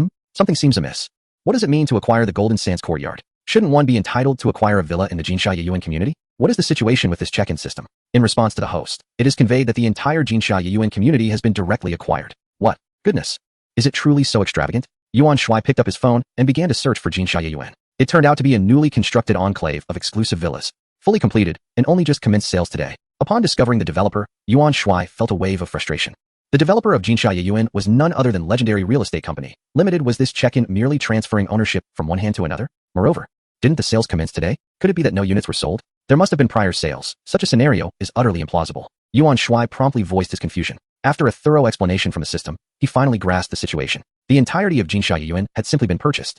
What once belonged to the company was now his personal property. Thus, it was not merely a transfer of assets. As for the villas that had already been sold, it was clear they had been repurchased. Essentially, the check-in had yielded a sum of money, which was entirely utilized to acquire the villas. In retrospect, this check-in was rather disappointing. There were only 28 villas in Jinsha Yuyuan, and their prices were not exorbitant, averaging around 10 million each. Converted to soft currency, that amounts to approximately 300 million. In the real world, this is a paltry sum for something one could purchase with money. What use is that? I recall a previous check-in that awarded 100 billion in soft currency, and I felt little impact from that. It's absurd. What value does a community hold for me? Must I sell it off? What a hassle. Initially, I believed this check-in to be remarkable, only to realize it was utterly disappointing. Cursing in frustration, Yuan Shuai stormed off to wash up. If others were to discover this, he would surely be ridiculed. To have directly acquired 28 villas and still be dissatisfied. Labeling the reward as garbage. How absurd. Just as Yuan Shuai finished his morning routine, his phone rang. It was Shui Bingqing calling. What is it? Yuan Shuai answered the call directly. Brother Yuan, I need to discuss something with you, Shui Bingqing said. What is it? Is there an issue with Crocodile Live? Yuan Shuai speculated on what Shui Bingqing would say. However, his current responsibilities revolved around collaborating with Wan Xiang from Crocodile Live to undermine Tiger Fish Life. No, it's a personal matter. Our middle school classmates are organizing a reunion, and I wanted to see if you would attend, Shui Bingqing explained. Ah, I see. I thought there was a problem with Crocodile Live. Yuan Shuai responded. But what is there to gain from a middle school reunion? I have lost touch with them. We are practically strangers now. During high school, Yuan Shuai still remained in a QQ group with his middle school classmates. Once, a classmate made a snide remark, prompting Yuan Shuai to retaliate with harsh words, after which he promptly exited the group. In middle school, he had also been among those who were marginalized. On one hand, it was due to his humble origins in the countryside, and on the other, his striking handsomeness that frequently drew love letters from female classmates, both from his own class and others. Naturally, this incited resentment among some male peers. They would scoff, questioning what right a poor boy from the countryside had to attract such attention. Their envy and jealousy led them to ostracize Yuan Shuai. When reminiscing about his middle school days, a vivid image of a beautiful girl surfaced in Yuan Shuai's mind, his true first love. She was enchanting. A young girl radiating the essence of youth, with a hint of baby fat and long hair always tied in a ponytail, either a single or double one. She was the epitome of innocence. Yuan Shuai's seat was always positioned behind her, allowing him to play with her hair frequently. It was, without doubt, a twist of fate. The teacher who arranged the seating also inadvertently played the role of a matchmaker. Yuan Shuai recalled the words of their homeroom teacher, who had stated that a boy should not touch a girl's hair, as only her husband or boyfriend had that privilege. Though Yuan Shuai tried to restrain himself, he often found his fingers instinctively reaching for her hair. Yet, she never objected. The teacher's admonition became an unspoken bond between them. Their affection was innocent. And during their brief half-month together, they had only held hands. Despite their careful secrecy, their relationship was discovered by a teacher, leading to a meeting between their parents at the school. Thus, their fleeting romance came to an end, with her transferring schools and moving away, never to be seen again. This occurred during the first semester of their third year. Shui Bingqing, noticing Yuan Shuai's silence, suggested, "You're not in the WeChat group. Should I invite you to join?" He chuckled, realizing that everyone was now connected through WeChat, while he remained excluded. However, it was not surprising. Times had changed, and even elementary school children possessed phones. Is Su Qiao in the group? Yuan Shuai asked after a moment of contemplation, filled with hope that Shui Bingqing would affirm her presence. I'm not sure. I rarely check the group, Shui Bingqing replied. He knew of Su Qiao, but was unaware of her connection to Yuan Shuai. In truth, the school's teachers excelled at maintaining confidentiality, with only their strict history teacher having inadvertently witnessed Yuan Shuai and Su Qiao holding hands. Only the homeroom teacher was privy to the details of their affair. Fearing that Yuan Shuai might be displeased, Shui Bingqing quickly added, "If you don't wish to join, I can ask in the group." "No, just add me," Yuan Shuai responded, preferring to seek her out himself rather than risk misunderstandings among classmates. After ending the call, he opened WeChat and replied to several messages. Ling Xiaoming lamented that many were adding him as a League of Legends friend, including some professional players who claimed they wanted to connect with him. The rest of the messages were trivial. Before long, Shui Bingqing added Yuan Shuai to the middle school class group, and the first thing Yuan Shuai did was silence the notifications. He began to examine the group members, searching for anyone with a profile picture resembling Su Qiao. After a while, he did not find anyone with a hint of Su Qiao's visage, leading Yuan Shuai to feel somewhat disappointed. However, this was entirely reasonable. Not everyone opts to use their own selfies as their WeChat avatars. Yuan Shuai returned to the WeChat group, where many were already inquiring about the identity of the person Shui Bingqing had invited. Shui Bingqing refrained from revealing it, unaware of Yuan Shuai's intentions, and thus hesitated to speak freely. After some contemplation, Yuan Shuai typed a message. "Greetings, dear classmates. I am Yuan Shuai. I wonder if anyone still remembers me?" "Oh, it's Yuan Shuai. The handsome lad has finally joined the group," one responded. "Of course, we remember you. The one who frequently received love letters," another chimed in. "Indeed, I was filled with envy and jealousy back then. So it's really Yuan Shuai? Has your village finally got internet access?" Chapter 94. A shopping spree for Rolls Royces. Just after entering the group, some began to cast sarcastic remarks. One individual, whose nickname in the group was Shi Hongda, was the very person with whom Yuan Shuai had quarreled years ago. This fool truly wouldn't let things go. It was merely a fight during school days. Yuan Shuai attended the 15th middle school in the county, where the atmosphere was far from favorable compared to the present. The so-called top 3 school in the county, 15th middle school, had its fair share of student altercations. Shi Hongda, emboldened by the company of 2 others, attempted to bully Yuan Shuai, only to find himself injured by Yuan Shuai in the process. The one who was hurt was none other than Shi Hongda himself. In conflicts, when a few confront one, the strategy is simply to focus on overwhelming that individual. If one suffers, they ensure the opponent does as well. Such altercations were merely childish games back then, yet Shi Hongda still clung to it. "Yuan Shuai, why aren't you speaking? Have you run out of data? Or have you been caught using someone else's Wi-Fi?" They mocked. "Haha, that must be it. Yuan Shuai, what is your number? I can help you top up your data." "Ah, he can't even provide his number." They laughed heartily. "Hey, what are you all doing? Our old classmate just joined the group. Is this really necessary?" Someone interjected. "It's not unnecessary. We're just looking out for him," came the retort.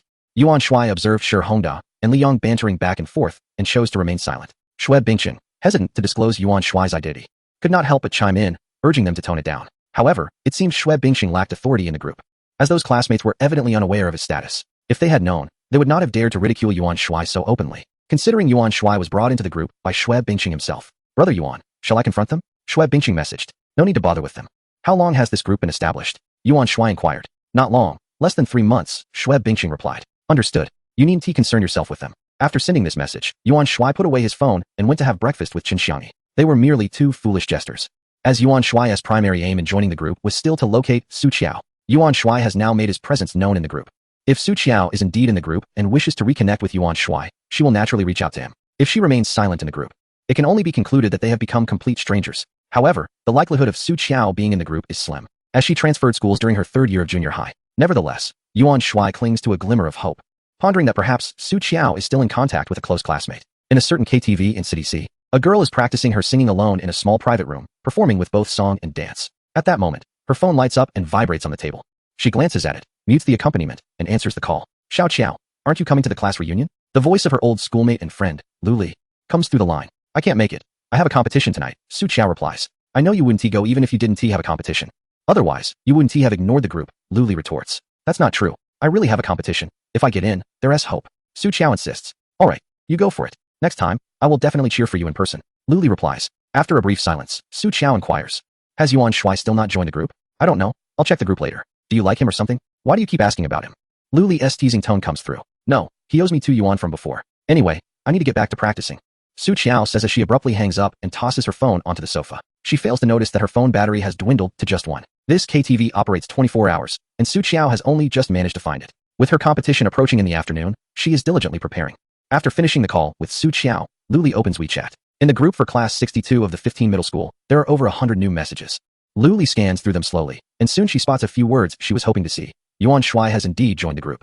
Lu Li murmurs to herself and immediately calls Su Qiao again. However, the response is a notification that the other party's phone is turned off. What is going on? Why is it off? Lu Li tries calling once more, but to no avail. She must be afraid of being disturbed while practicing, Lu Li thinks, casually tossing her phone onto the bed before getting up. Lu Li does not dwell on it. She and Yuan Shuai were never close, having barely exchanged a word throughout the semester. Nonetheless, she is not naive enough to believe that Yuan Shuai owes Su Qiao 2 yuan. At noon, Qian Duo arrives punctually to mooch a meal again, and Yuan Shuai genuinely wishes he could throw him out. Earlier that morning, Duo had purchased a Porsche Panamera. While not the best car, it seems this guy is truly intent on sticking around.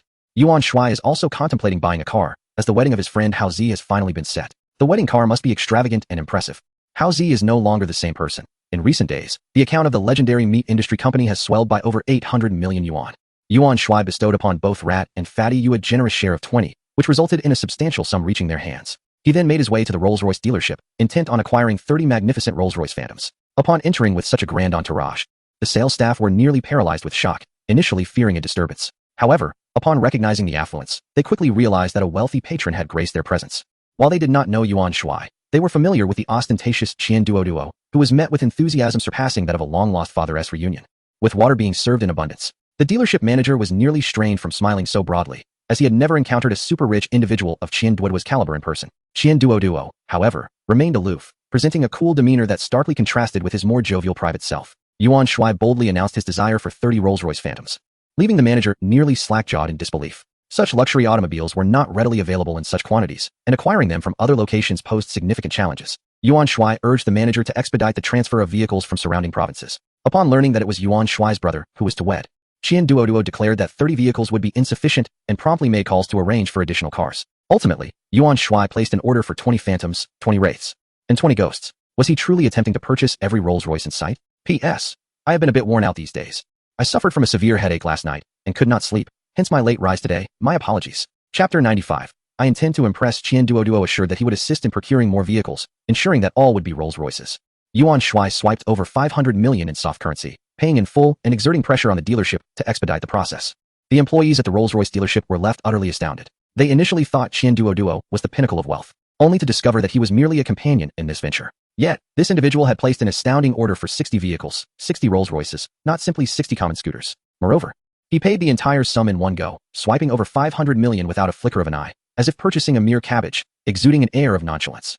More importantly, he was strikingly handsome, the epitome of high society and wealth. The female sales representatives gazed at him with hearts in their eyes, wishing they could offer themselves entirely to Yuan Shuai. However, such fantasies were far removed from reality. Yuan Shuai's allure was beyond their reach. After departing the Rolls-Royce dealership, Yuan Shuai called Rat, instructing him to head to the Jinsha estate. A large group then made their way to the estate. Despite the initial disappointment of signing in, they were eager to explore. With so many villas available, Yuan Shuai decided to gift one to Rat as a new house, serving as a congratulatory gesture. Upon encountering Duo, Rat was momentarily taken aback. However, having since mingled with affluent individuals, he was no longer as astonished. The two greeted each other like long-lost friends, and the group continued to tour the Jinsha estate in their vehicles. Jinsha Yuan is situated by the banks of the Xiang River, on the outskirts of the urban area. The villas here are somewhat smaller than those in Nanhu Haoyuan, and the distance between them is not particularly great. Unlike in Nanhu Haoyuan, where the villas are spaced a mile apart, these are much closer together. A villa priced at 10 million is quite commendable, especially considering the affordable real estate market in City C. In another city, acquiring such a property would likely require at least double the expenditure.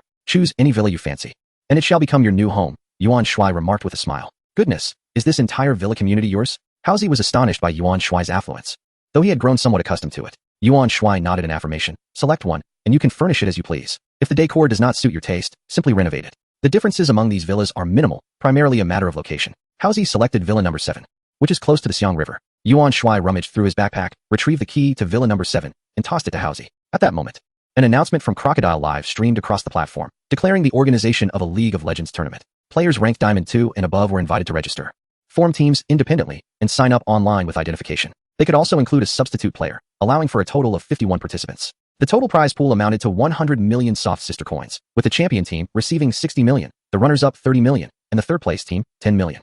In an instant, all League of Legends players, streamers, and professional gamers were ablaze with excitement. With such a lucrative prize, who would bother with other competitions?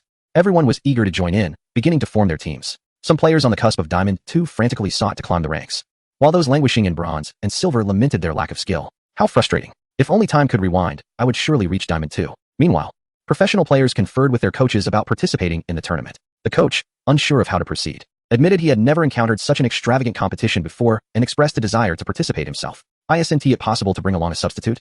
If you don't include me, you shan't compete. Time passed swiftly, and Shuai Bingxing called again, inquiring whether Yuan Shuai would attend the class reunion.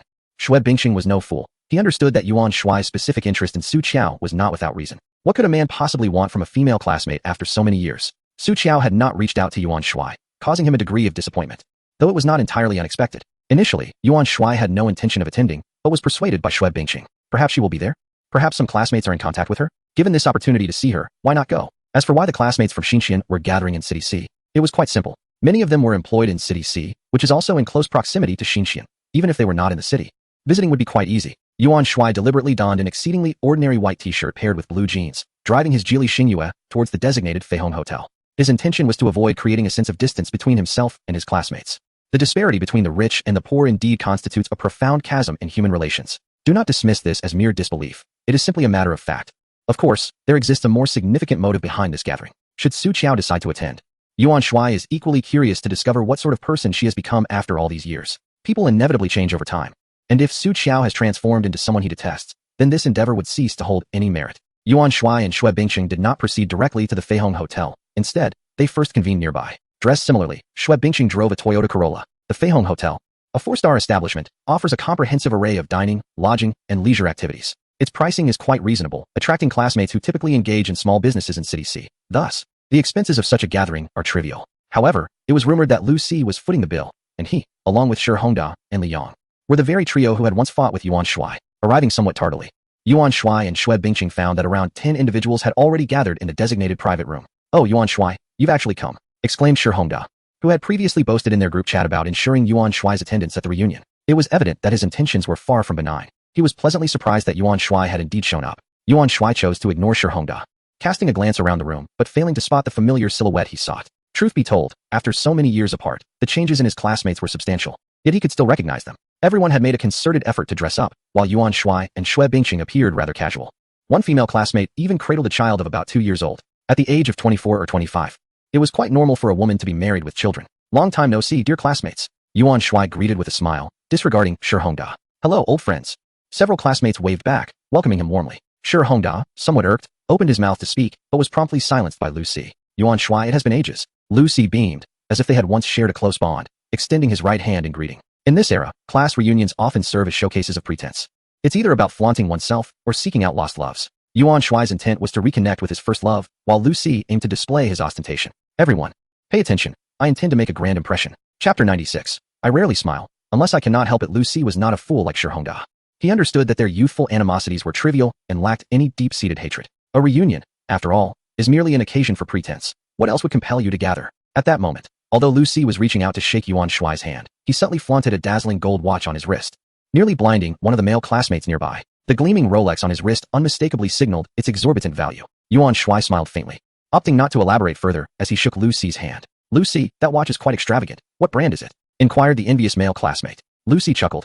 "It's not expensive, merely a Rolex worth over 300,000. He was quite pleased with the performance of a male classmate, thinking to himself how adept this fellow was at playing the supportive role. "Wow, over 300,000 and you deem it inexpensive? Lu Si, what field are you currently in?" Another classmate chimed in. "Oh, I'm doing well enough. I've started a construction company," Lu Si replied with a sense of pride. "Incredible. So, Mr. Lu, your construction company must be quite lucrative." "Well, that is not always the case. One must have connections. Not to boast, but my network is fairly decent." "Are you familiar with legendary real estate?" "Of course, it's a colossal enterprise in City C. Indeed, our company has been collaborating with legendary real estate for quite some time. The CEO, Mr. Lu, is a family friend of mine. We often share meals together," Lu Si asserted, maintaining a serious demeanor. "Mr. Lu is impressive. The head of such a large corporation is a friend of yours?" "Certainly, and that is not all. Do you know who the most beautiful woman in City C is? She is the president of Legendary Group, and I've dined with her as well." The room full of classmates was momentarily stunned by Lu Si's claims. They were well aware of Legendary Group, but were not on the same level as the so-called beauty of City C. Nonetheless, what mattered was that they were all captivated by Lu Si, their eyes filled with admiration. The notion of the most beautiful woman in the city and the president of a prestigious group was enough to impress them. Yuan Shuai and Xue Bingqing exchanged glances, shaking their heads slightly in resignation. "Have you ever been more exaggerated? Do you really think Mr. Lu from Legendary Real Estate would dine with you? You probably don't realize how aloof she is. Even Xue one might struggle to get her attention." Lu Si, unabashed, raised his chin towards Shi Hongda. "Do you comprehend this? This is the art of boasting. What use is your approach, akin to a naive fool? Do you intend to confront Yuan Shuai? Only a fool would act that way, regardless of whether you could win or not. What would it matter if you did?" Shi Hongda suddenly understood, giving Lu Si a thumbs up. "Brother Lu, you're remarkable." Lu Si, satisfied, settled down and announced, "Most of us have arrived now. Let us order. Feel free to choose anything. It's on me." "Mr. Lu, so generous." "Indeed, we want to be polite then. I truly envy myself for having such a magnanimous classmate." "Order whatever you like." Lu Si felt himself soaring with elation. This was the pinnacle of showing off. "What a little money. I simply relish this feeling. This gathering of classmates was worth it." Lu Si then turned to Yuan Shuai. "Yuan Shuai, where are you working now? Have you squandered your studies?" He intended to sound impressive once again. "Oh, I'm currently unemployed, Yuan Shuai replied nonchalantly. What is work anyway? Can it be eaten? Ah, old classmate. You should have contacted me sooner. With my sizable construction company, arranging a position for you would be a matter of moments. I assure you. Even the laborers on our site earn over 6,000 a month. Reach out to me tomorrow, and I'll help you out. Lucy exuded a grand demeanor, his expression betraying a deep concern for his old classmate's misfortunes. Yuan Shuai, with a subtle smile, replied, no need for that. Although I may appear tall, I am allergic to ultraviolet rays and cannot work on construction sites. The absurdity of his statement amused him. Yuan Shuai discovered that Lucy possessed an amusing side. It would be remiss not to engage with him. Upon hearing this, Lucy suddenly grasped the situation and pondered for a moment before saying, I see. No worries. Our company has security guards who work in the shade, and they earn a salary of 4,000. Is that so? I tend to be quite lazy, undernourished, and my back is not in good shape, Yuan Shuai remarked. Ah, I understand. No problem. We can discuss that later. For now, let's enjoy a meal. Please. Order whatever you like to replenish your strength, Lucy encouraged. His words nearly brought tears to the eyes of the nearby waiter, moved by such camaraderie. All right. Yuan Shuai replied with a sly grin, seizing the menu to begin ordering. Pointing at various dishes, he continued to select items while the waiter noted them down. Lucy listened as Yuan Shuai ordered copiously, yet, adhering to the pretense of maintaining face, he remained silent. After finalizing his choices, Yuan Shuai asked Lucy, do you think I ordered too much? Not at all. As I mentioned, my old classmate. Feel free to order as you wish, Lucy replied, genuinely curious about the bill, which the waiter had just presented. However, he could not possibly look at it. That would ruin his facade. Did he not care about appearances? Turning to Shuai Bingqing, he inquired, what about you, Shuai? Where do you work? Shuai Bingqing glanced at Yuan Shuai, pondering if it was now his turn. Oh, I'm just doing some odd jobs at a media company, he replied nonchalantly. Odd jobs? Haha. Lucy became animated, saying, there's no future in that. I have acquaintances in the media industry. You know Tianyu Media, right? Liang, having caught on to Lucy's game, quickly chimed in, of course. Who doesn't know Tianyu Media? Lucy took a sip from his teacup and continued. So, you are all aware of Tianyu Media? But what you may not know is that it is actually a subsidiary of the Legendary Group. Really? No way. The Legendary Group is so impressive. Indeed. Such a large company like Tianyu Media is under the Legendary Group. Absolutely true. You all know I've dined with the president of the Legendary Group. So I am certainly familiar with the CEO of Tianyu Media as well. Are you perhaps offering to help me find a job? Shuai Bingqing inquired, playing along. By the way, the CEO of Tianyu Media has the surname Shuai. I doubt you knew that. With just a word from me, I could secure you a good position. Lucy proclaimed with pride.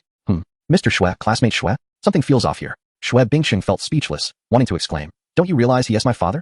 It must be said that Lucy had done his homework well. To boast effectively, one must study diligently. Meanwhile, Yuan Shuai could not help but laugh out loud. This is quite a rarity for me. I usually refrain from laughter unless absolutely compelled. Chapter 97. The cost of pretending to be someone else at this moment.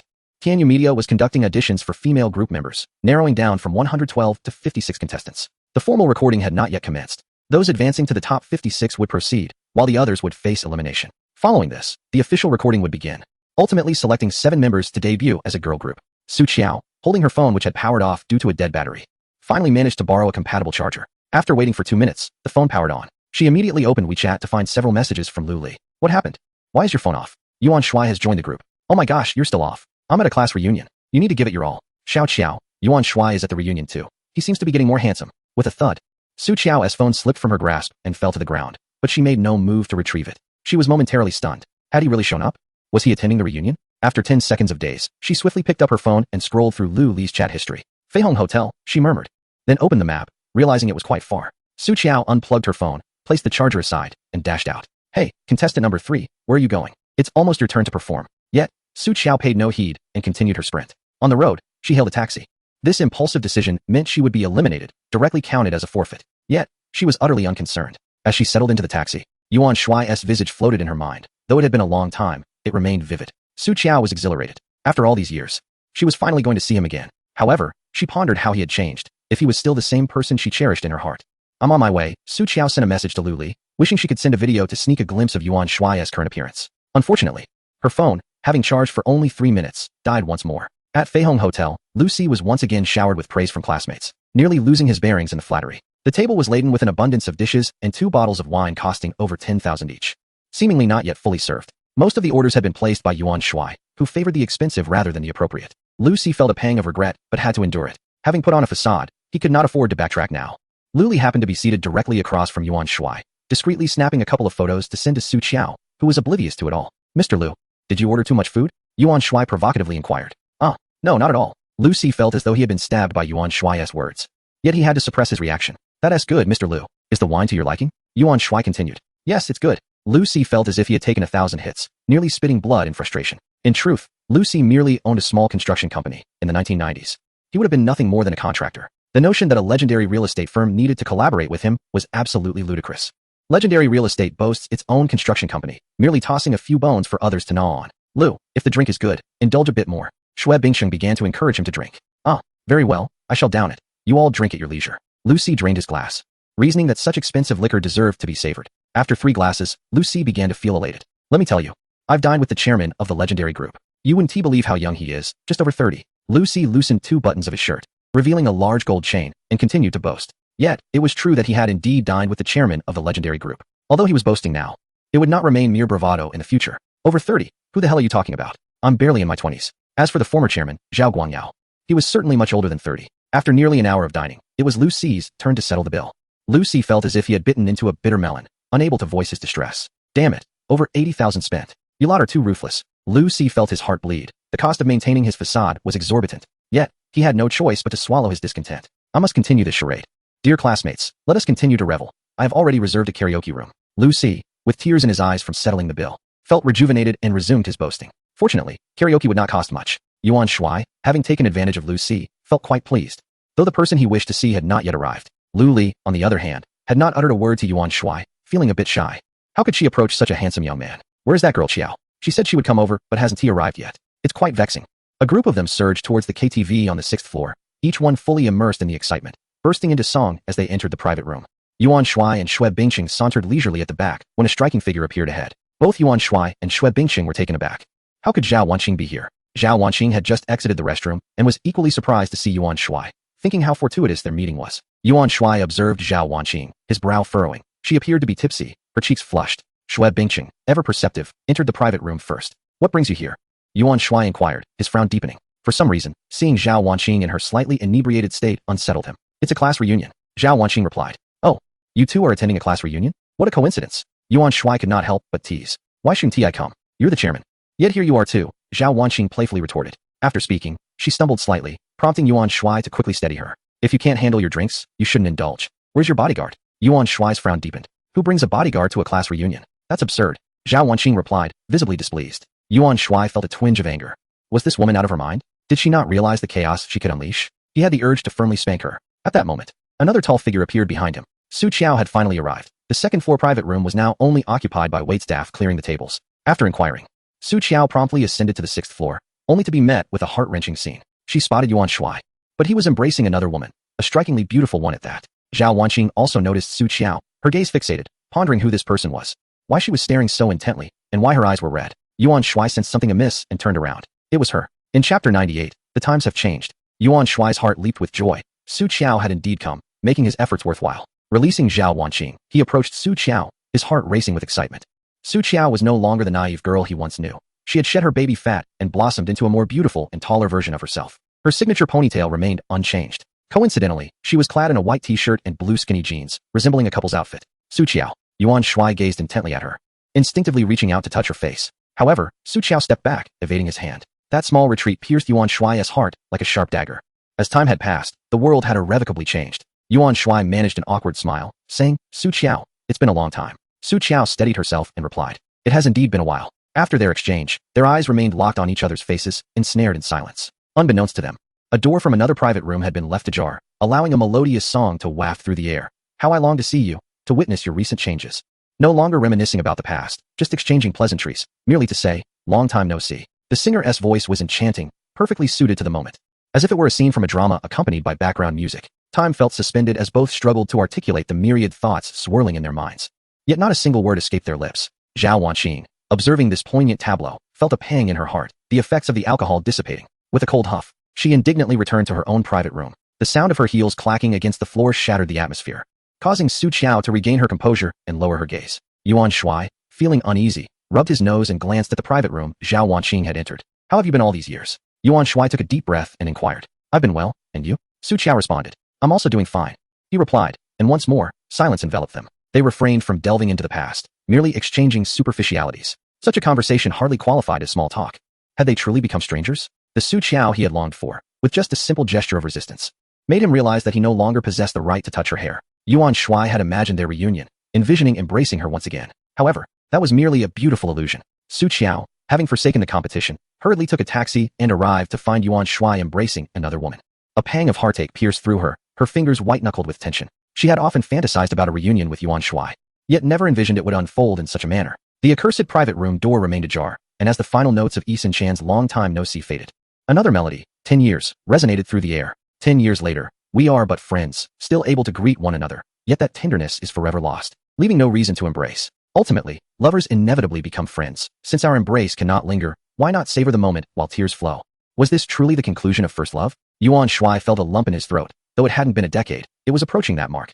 How many decades does one experience in life? Su Qiao's nose tinged with bitterness and her eyes grew heavy. She could no longer contain her emotions. I have things to attend to. I must leave, she declared, turning away. In that fleeting moment, tears cascaded down her cheeks as she slightly raised her chin. But it could not stem the flood of sorrow. Yuan Shuai reached out, parting his lips to call out to her, wishing to hold her back, yet found himself rendered speechless, stripped of any claim to her. He watched helplessly as she stepped into the elevator without a backward glance, a sense of bitterness washing over him as if sand had invaded his eyes. As the elevator doors closed, Su Qiao succumbed to sobs, repeatedly wiping her tears with the back of her hand. Her makeup was ruined by the torrent of tears. Yuan Shuai remained fixated on the elevator doors, pondering whether she would return. Suddenly, the doors opened, and a woman emerged, but it was not her. Yuan Shuai lit a cigarette, inhaling deeply. After the cigarette was reduced to ash, he entered the private room and began to drink excessively. Yet, the beer offered no solace.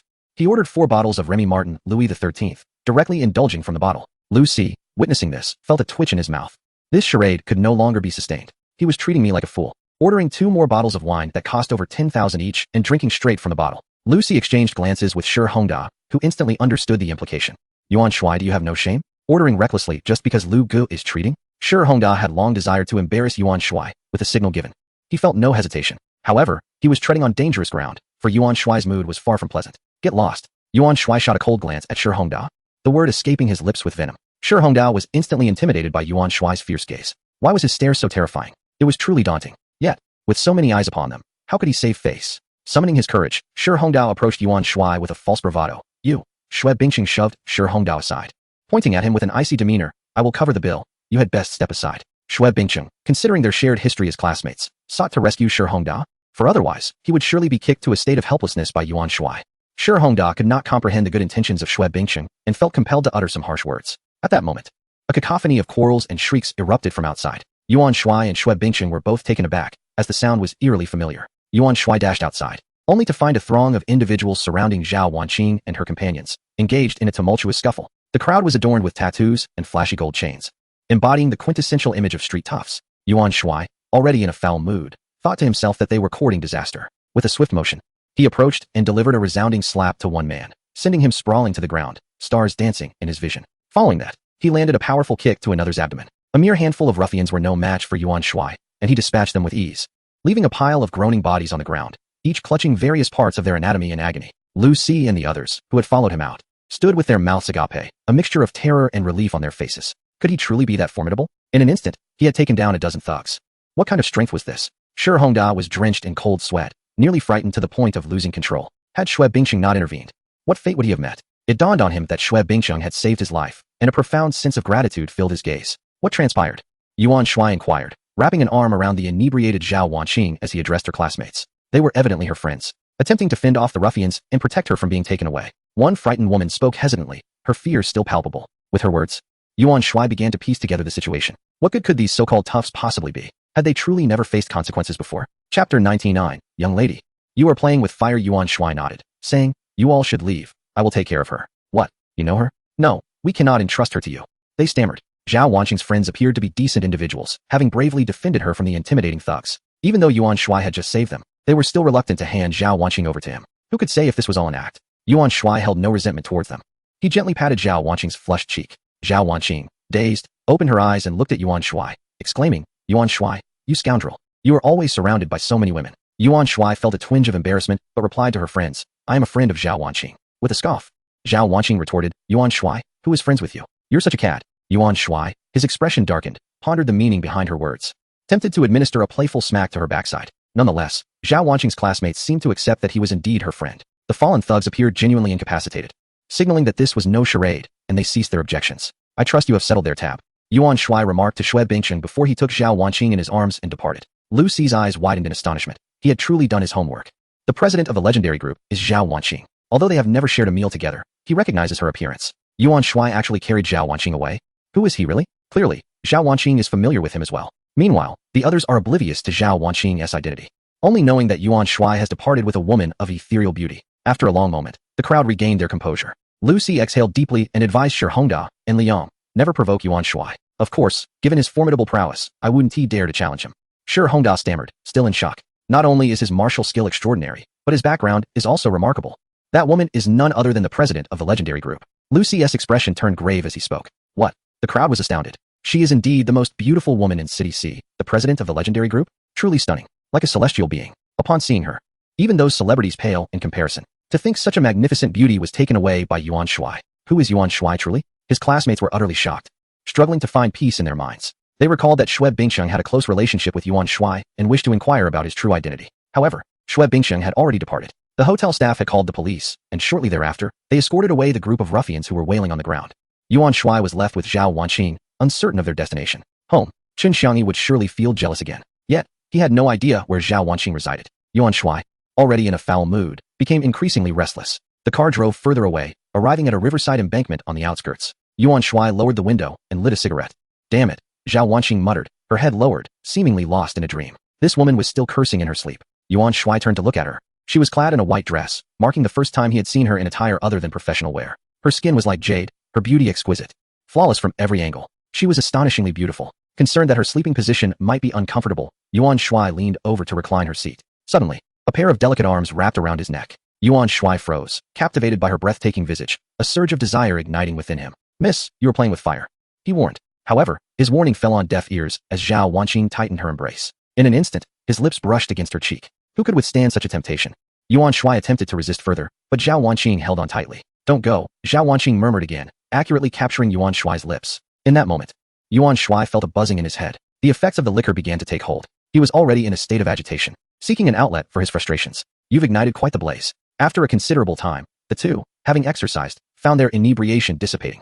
Zhao Wanqing bit down on Yuan Shuai's shoulder. To be honest, it didn't hurt at all. She even considered asking if her teeth were all right. However, that was a sentiment she would never voice. Yuan Shuai feigned great pain, his expression one of grievance. If you can't handle your liquor, then don't drink. Getting drunk and acting like a rogue, even biting people. Who is acting like a rogue? She retorted, indignantly. You scoundrel, taking advantage and then feigning innocence. Zhao Wanqing, feeling equally wronged, began to lightly punch Yuan Shuai's chest. It was you who initiated everything, all right? Here I am, a tender cabbage, and you've ravaged me.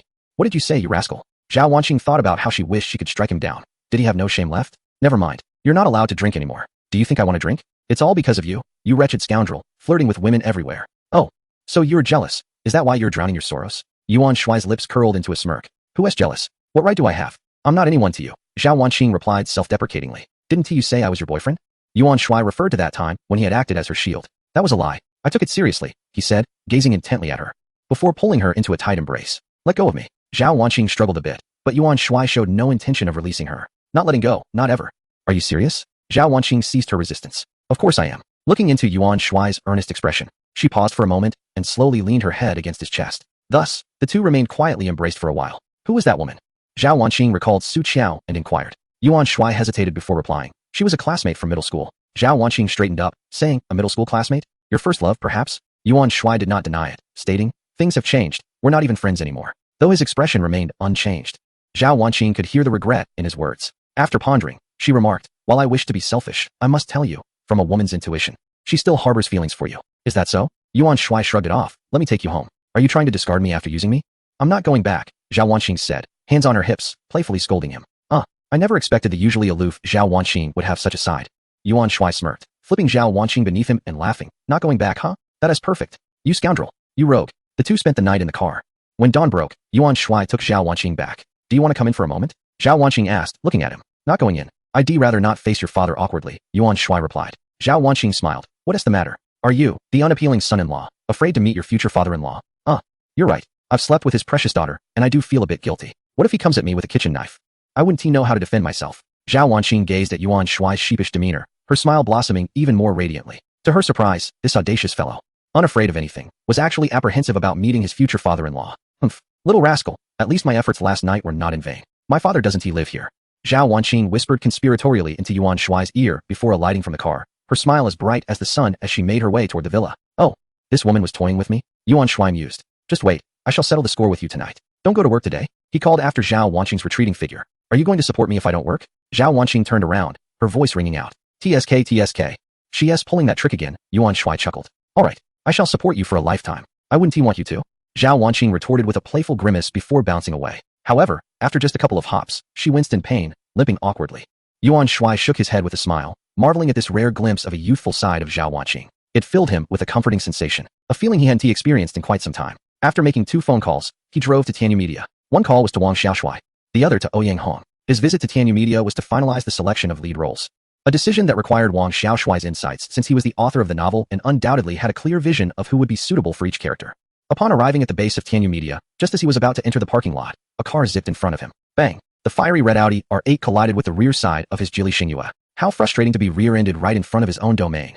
Yuan Shuai stepped out to inspect the damage. His Geely Xingyue remained unscathed, while the Audi R8 had a shattered left headlight. Yuan Shuai smirked. The Audi really couldn't take a hit. The driver of the R8 emerged, exclaiming, "Do you even know how to drive? How dare you come to a place like this in a shabby Geely? Shabby Geely? Your car could barely buy one of my tires." Yuan Shuai shot back, his gaze landing on the driver. Oh, it was none other than the popular star, Jia Jubao, a name currently on everyone's lips. With her impressive figure and looks, it's no wonder she was a sensation. Yet, her character seemed as questionable as her name suggested, hinting at a certain irony. Is it not you who crashed into me?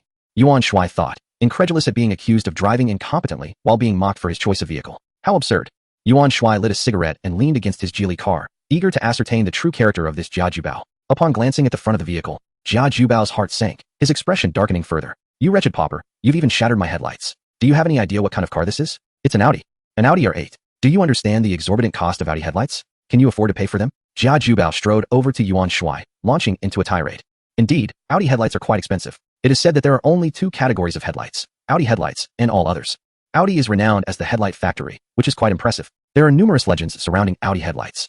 One tale recounts how a young man was illuminated by an Audi's headlights for 10 minutes, and his friends mistook him for an African, failing to recognize him entirely. Another story involves a brother driving down a rural road at night, nearly failing to recognize his own wife when blinded by an opposing vehicle's lights. Enraged, he drove his car to the center of the road, prepared for a head-on confrontation. He turned on his high beams. Come on, let us see who can endure longer.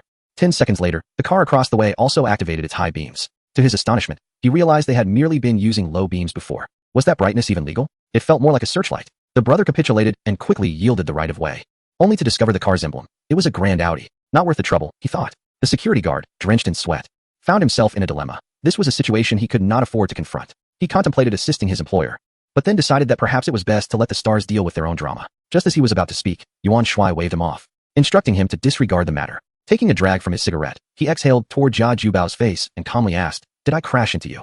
Or did you crash into me?" Jia Jubao, less bothered by the smoke than one might expect, glared in outrage. "Your worthless car thinks it can just drive in here. Do you realize where you are? What place is this?" Yuan Shuai replied, a smirk playing on his lips. "Can't you read? Look around. This is the Tianyu Media building." Jia Jubao pointed disdainfully at the large sign. "Oh, Tianyu Media? And what of it?" At that moment, a traffic officer approached. Noting the congestion at the parking lot entrance as more cars lined up behind, the liability of the accident was evident. There was no need for further discussion. Sensing the gathering crowd, Jia Jubao hastily donned a pair of oversized sunglasses and pulled out his phone. "Lu, where the hell are you? Hurry up and get over here." He bellowed into the receiver before dialing another number, adopting a sweet tone. "Director Wang, it's Jubao. I've been in an accident beneath the Tianyu Media building." Yuan Shuai shook his head, realizing that without comparison, one cannot truly appreciate the situation. He had originally intended to have some fun, but with the arrival of the traffic officer, that plan was dashed. The officer snapped a few photographs and instructed Yuan Shuai to move his car. Yuan Shuai drove directly into the parking lot and ascended to the top floor, where a meeting room at Tianyu Media was occupied by a dozen directors. They all sat upright, awaiting the arrival of Yuan Shuai. In this moment, no one dared to show any airs. They understood that Yuan Shuai was a figure they could never provoke. Tianyu Media was on the brink of a remarkable breakthrough, poised to overshadow the 2 entertainment companies that currently held the spotlight. Chapter 101. You may leave dressed in the same white t-shirt and jeans from the previous day. Yuan Shuai resembled an ordinary staff member. Within the various lounges, several stars awaited their turn, summoned for auditions. After a leisurely survey of the surroundings, Yuan Shuai made his way to the conference room. Chairman Yuan. The moment he stepped into the room, everyone rose to their feet, their expressions filled with respect. "Please, be seated," Yuan Shuai replied, confidently taking his place at the head of the table. Only after he settled did the others dare to take their seats. "What is the situation?" Yuan Shuai inquired, directing his gaze toward Shui Wan. In response, Shui Wan began to report, holding 2 sheets of paper. "Chairman, we have selected a batch of supporting roles, and the contracts have been signed. Additionally, a large team has been dispatched nationwide for location scouting, and some settings have already begun to be prepared. We have also signed contracts with several top-tier special effects companies, both domestically and internationally." Yuan Shuai nodded, noting the commendable progress. With ample funds and a substantial workforce, tasks could be accomplished swiftly. The only remaining task was to personally select the lead actor. Yuan Shuai, who was coming from a distance, had yet to arrive. Yuan Shuai called him and learned that he was en route and would soon be there. At that moment, a middle-aged man in a suit knocked and entered. Director Wu. What brings you here? Shuai Wan inquired, furrowing his brow. We are currently in a meeting. What is the matter? If Chairman Yuan loses his temper, who can bear the consequences? Shuai Zong, there is an urgent matter that requires your attention, Director Wu said as he approached Shuai Wan. The recording for Perseverance Forward is about to begin, and here is the list of the top 56 contestants. Please take a look. As he spoke, Director Wu handed over a stack of documents containing information on each contestant. While it was customary for the chairman to refrain from interference, it was prudent to share this with him to avoid potential issues later. Oh, are there any promising candidates? Shuai Wan casually flipped through the thick stack, inquiring. There are a few potential stars, but what? Shuai Wan pressed, not looking up. There is one contestant who is quite exceptional, but has chosen to withdraw. Director Wu lamented. Oh, what happened? Shuai Wan lifted his gaze to meet Director Wu's. I don't know. The contestant suddenly left before performing last night. Perhaps it was stage fright, Director Wu explained as he retrieved a paper from his pocket and handed it to Shuai Wan. Shuai Zong, this is the contestant. It seemed that Director Wu truly valued this individual, as he had brought the contestant's information with him. Su Qiao? Shuai Wan murmured as he examined the paper. Su Qiao? Yuan Shuai, who had been engrossed in responding to messages on his phone, immediately looked up. It can't be her, can it? Upon hearing that name, his heart raced. Let me see, Yuan Shuai said, reaching for the paper directly. Upon first glance, a picture of Su Qiao caught his eye, her radiant smile still captivating as ever. To his astonishment, she was participating in a girl group audition, only to subsequently withdraw. Why did she abruptly decide to sing and then vanish? Was it last night? Could it be that her withdrawal was due to personal reasons? Had she learned of a class reunion and rushed to Feihong Hotel? Yet, why did she appear so unfamiliar? Why did she leave? Yuan Shuai began to ponder. Eventually, clarity dawned upon him. He had been assisting Zhao Wanqing at the time. She must have perceived his closeness to another woman, prompting her reaction. Yuan Shuai promptly input the phone number he had noted, hesitating just before dialing. No. What if she wished to avoid me? If she were to evade me, it would complicate finding her. I cannot make this call. I should call her to return to the competition, he stated to Director Wu. Shuai Wan and Director Wu were both taken aback, unable to grasp why Yuan Shuai was so invested in what seemed a trivial matter, and he appeared quite animated. Could it be that he was drawn to her beauty? Director Wu, unfamiliar with Yuan Shuai, glanced at Shuai Wan, awaiting his response. Call her, quickly, Shuai Wan urged. Director Wu promptly retrieved his phone and dialed. Put it on speaker, Yuan Shuai reminded him. Hello? Su Qiao's melodious voice resonated as the call connected. Hello, is this Su Qiao? I am the director of Tianyu Media. Hello. It's just that we believe you possess remarkable talent, and it would be a shame to withdraw. We would like to invite you back to continue the competition. Surely, you can't be serious? How could one be allowed back after elimination? And to receive a call from the director personally? Su Qiao's skepticism was evident. Director Wu felt a tinge of embarrassment at being mistaken for a fraud by a contestant. I assure you, I'm not a fraud. If you doubt my authenticity, I can send a video. I am indeed at Tianyu Media, he replied, clearing his throat. Forget it. It's not important anymore. I won TB returning. Su Qiao's tone was tinged with melancholy. Why? Such a wonderful opportunity. Why would you give it up? Director Wu pressed, adhering to Yuan Shuai's instructions. After a brief silence, Su Qiao replied, I no longer wish to remain in this city. I am leaving shortly. Yuan Shuai's heart tightened at her words. Was she truly departing the city? He signaled to Director Wu to inquire about her current location. However, Su Qiao had already ended the call. Try again, Yuan Shuai instructed. Director Wu dialed once more, but Su Qiao did not answer. Just then, Ouyang Hong and his team arrived. Yuan Shuai immediately approached Ouyang Hong, asking, is there a way to locate a phone number? Yes, Ouyang Hong replied. Hurry. Help me find her. She may be about to leave City C. Yuan Shuai handed over Su Qiao's profile. Understood, boss. Ouyang Hong quickly departed with his team, leaving only Inin and Quan Quan behind. Yuan Shuai's fingers drummed anxiously on the table, his heart racing with unease. Alas, what is the matter with you? Have you left us in the lurch for so long? Is it not merely a matter of casting? Are you still proceeding with it? At that moment, a somewhat familiar voice, laced with sarcasm and reminiscent of a shrew, pierced through the air. What arrogance! How could one speak so brazenly within Tianyu Media? Moreover, there were a dozen esteemed directors present. Yuan Shuai lifted his gaze, only to find it was none other than Jia Jubao, the very individual who had collided with his vehicle. This imbecile had come to participate in the casting as well. What audacity did she possess to act so defiantly in this setting? Is her head filled with nonsense? How foolish can she be? Jia Jubao, accompanied by several individuals, including an assistant and a bodyguard, strode in. Everyone regarded them as though they were fools. Yuan Shuai cast a cold glance in her direction. She had once again stumbled into dangerous territory. His mood was far from pleasant. You need not continue. You may take your leave. Chapter 102. Strike her. A person devoid of character cannot be deemed a person, and one lacking virtue cannot be considered a vessel. What merit does such a woman possess, regardless of her acting prowess? Upon hearing these words, Jia Jubao searched for the source of the voice, only to discover it was the individual she had encountered downstairs. The resentment from their previous encounter still simmered. She had to repair her own vehicle. Money was trivial, but the humiliation was significant. How dare you, a mere pauper, speak to me? What authority do you possess? Jia Jubao erupted in a torrent of abuse. Boom, boom, boom. The crowd felt as though thunder had struck. They were left utterly astounded. This fool, believing herself to be a star, thought she was of such significance that she could insult Chairman Yuan? Did she comprehend the stature of Chairman Yuan? Was she aware of his immense wealth? He could easily afford to lose billions without a second thought. Could she truly afford to offend him? The atmosphere grew tense, and the directors regarded Jia Jubao as one would a jester. Only one among them, a man named Wang, concealed his face in his hands, bowing his head. He was the very director Jia Jubao had sought in her earlier phone call. He had refrained from stepping out, as welcoming Chairman Yuan was of utmost importance.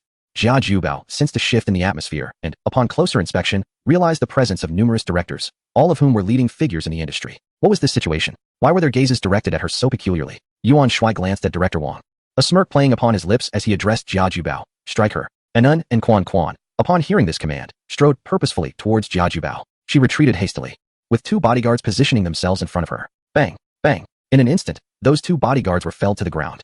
They were no match for Anun and Quan. The duo swiftly seized Jia Jubao. Jia Jubao's face turned ashen with fear. Slap, slap, slap. Anun and Quan paid no heed to her status as a celebrity. They followed Yuan Shuai's orders without hesitation, delivering several resounding slaps to Jia Jubao's face. Let me go, you wretched pauper. How dare you unleash your subordinates upon me? I will make you pay dearly. Jia Jubao, incensed after receiving the blows, continued to shout in fury. Slap, slap. Anun delivered yet more stinging slaps to Jia Jubao's face. This time, Anun's strike was particularly forceful, leaving her mouth filled with blood and her face swollen. Jia Jubao, unable to withstand the onslaught, felt disoriented, her vision filled with stars. She dared not shout any longer, tears streaming down her face. How unjust it felt. She longed for someone to lend her support. Yet, who could possibly come to her aid? Jia Jubao's assistant, paralyzed by fear, crouched on the ground, clutching their head. The two bodyguards had already begun to feign unconsciousness, lying motionless on the floor. The directors, each with a complex array of emotions, were taken aback by Chairman Yuan's sudden aggression. While Jia Jubao may have deserved some reprimand, this seemed an excessive measure. But then again, perhaps it was warranted. Such foolishness warranted a lesson from someone like Chairman Yuan. Director Wang, save me. At last, Jia Jubao spotted her savior and lunged toward Director Wang. Anun and Quan made no attempt to intervene. A woman so frail had no hope of escape. Director Wang's expression changed dramatically. He thought, how can you still recognize me with your face hidden? Panic set in. Would Chairman Yuan turn his wrath on him as well? Who the hell are you? I don't know you. Director Wang shouted, retreating hastily. Director Wang, it's me, Jubao. We shared a bed last night. Jia Jubao cried out as she desperately clung to him, seeking refuge in this lifeline. Director Wang nearly choked. Such words could spell disaster. Get away. I don't know you, he exclaimed, shoving her away and delivering a kick that sent Jia Jubao sprawling to the ground. This was a textbook display of ruthless rejection. The other directors exchanged knowing glances. Some shook their heads while others chuckled quietly. Such occurrences were no longer novel. Jia Jubao finally grasped the reality of her abandonment. Director Wang had cast her aside without a second thought. This was a stark betrayal, a complete denial of recognition. Why? Was he truly intimidated by that young upstart? Initially, Jia Jubao had assumed that Yuan Shuai was merely a lowly staff member. Earlier, she had been surprised to find him in the conference room. But she had merely deemed him an insignificant director or an unknown actor. Yuan Shuai's attire was exceedingly plain, and she never imagined he could be the chairman of Tianyu Media. Realizing the situation was far more complex than she had presumed, Jia Jubao, though dim-witted, began to comprehend that Yuan Shuai was indeed a person of considerable stature. She crawled to Yuan Shuai's feet, clutching his calves as she pleaded for mercy. Big brother, I realize my mistakes. I won't dare again. Tragically, she remained unaware of Yuan Shuai's true identity and how to address him. Yuan Shuai withdrew his foot, looking down at Jia Jubao with a mocking smile. Didn't you say you wanted to destroy me? And no, I wouldn't dare. I beg you to spare me. Jia Jubao knelt on the ground, her appearance utterly pitiful. Yuan Shuai chuckled softly, rising to his feet and approaching Director Wang, gazing at him with an enigmatic smile. Director Wang nearly lost control, his legs trembling uncontrollably. Is Director Yuan truly intent on targeting me? What should I do? That despicable person has brought me to ruin. My compensation of 100 million has vanished. I might also become his target for suppression. With his wealth, it would be all too easy for him to destroy me. Director Wang's legs weakened, nearly causing him to kneel. Why can't I kneel? He looked up in astonishment, only to find that Director Yuan had actually held him back. Yuan Shuai patted Director Wang's shoulder and said with a smile, well done. Let those women understand the painful lesson of being heartless. Is that sarcasm or praise? It's quite difficult to discern. Director Wang smiled, though his expression was more tragic than joyful. Director Yuan, he stumbled over his words, unsure of how to respond. This Director Yuan is truly terrifying. Director Yuan? Could it be the chairman of Tianyu Media? Finally, Jia Jubao realized Yuan Shuai's true identity. He is actually the chairman of Tianyu Media? My heavens, has my brain been kicked by a donkey? How could I have dared to insult him as a pauper? How could I have said I wanted to ruin him? Jia Jubao felt a wave of despair wash over him as he crawled back towards Yuan Shuai, clinging to his legs in a desperate plea for mercy. Director Yuan, I beg you, spare me. I shall never dare again. Silence. Yuan Shuai, suppressing the urge to kick her away, withdrew his leg with disdain. What support does she have? Yuan Shuai looked at Director Wang and inquired. I am not familiar with her. Director Wang stammered nervously. Shall I repeat myself? Yuan Shuai's tone turned frigid. Director Wang nearly knelt again, intimidated by the aura surrounding Yuan Shuai. She is an artist from Huakai Entertainment, and she has many connections. I have heard that her boss is quite fond of her type. Chapter 103. Dazzling Stars. Huakai Entertainment ranks second in some so-called rankings, indicating a commendable strength. However, such rankings are ultimately of little significance. The top 10 entertainment companies are not vastly different in capability. Yuan Shuai had considered having the system acquire Huakai Entertainment directly. After some thought, he dismissed the idea. Huakai Entertainment seemed to resemble a problematic mess. The complications involved in an acquisition would be considerable. As for Jia Jubao, her flaws lay in her ignorance and arrogance. Relying on her status as a big star and having bedded some influential figures, she carried herself with an air of superiority. In truth, she had no substantial backing. A lesson would suffice. Yuan Shuai didn't feel obligated to teach her the ways of the world. Such individuals would eventually learn their place. But Yuan Shuai lacked the inclination to engage. Moreover, he felt it was beneficial for her to maintain her current demeanor, as she was not an artist under his management. As for Director Wang, his affairs were of little concern to Yuan Shuai, provided they did not affect his television series. You may leave, Yuan Shuai directed towards Jia Jubao. All right, I will leave at once. Upon hearing this, Jia Jubao felt as if she had been granted a reprieve and scurried away in a flurry.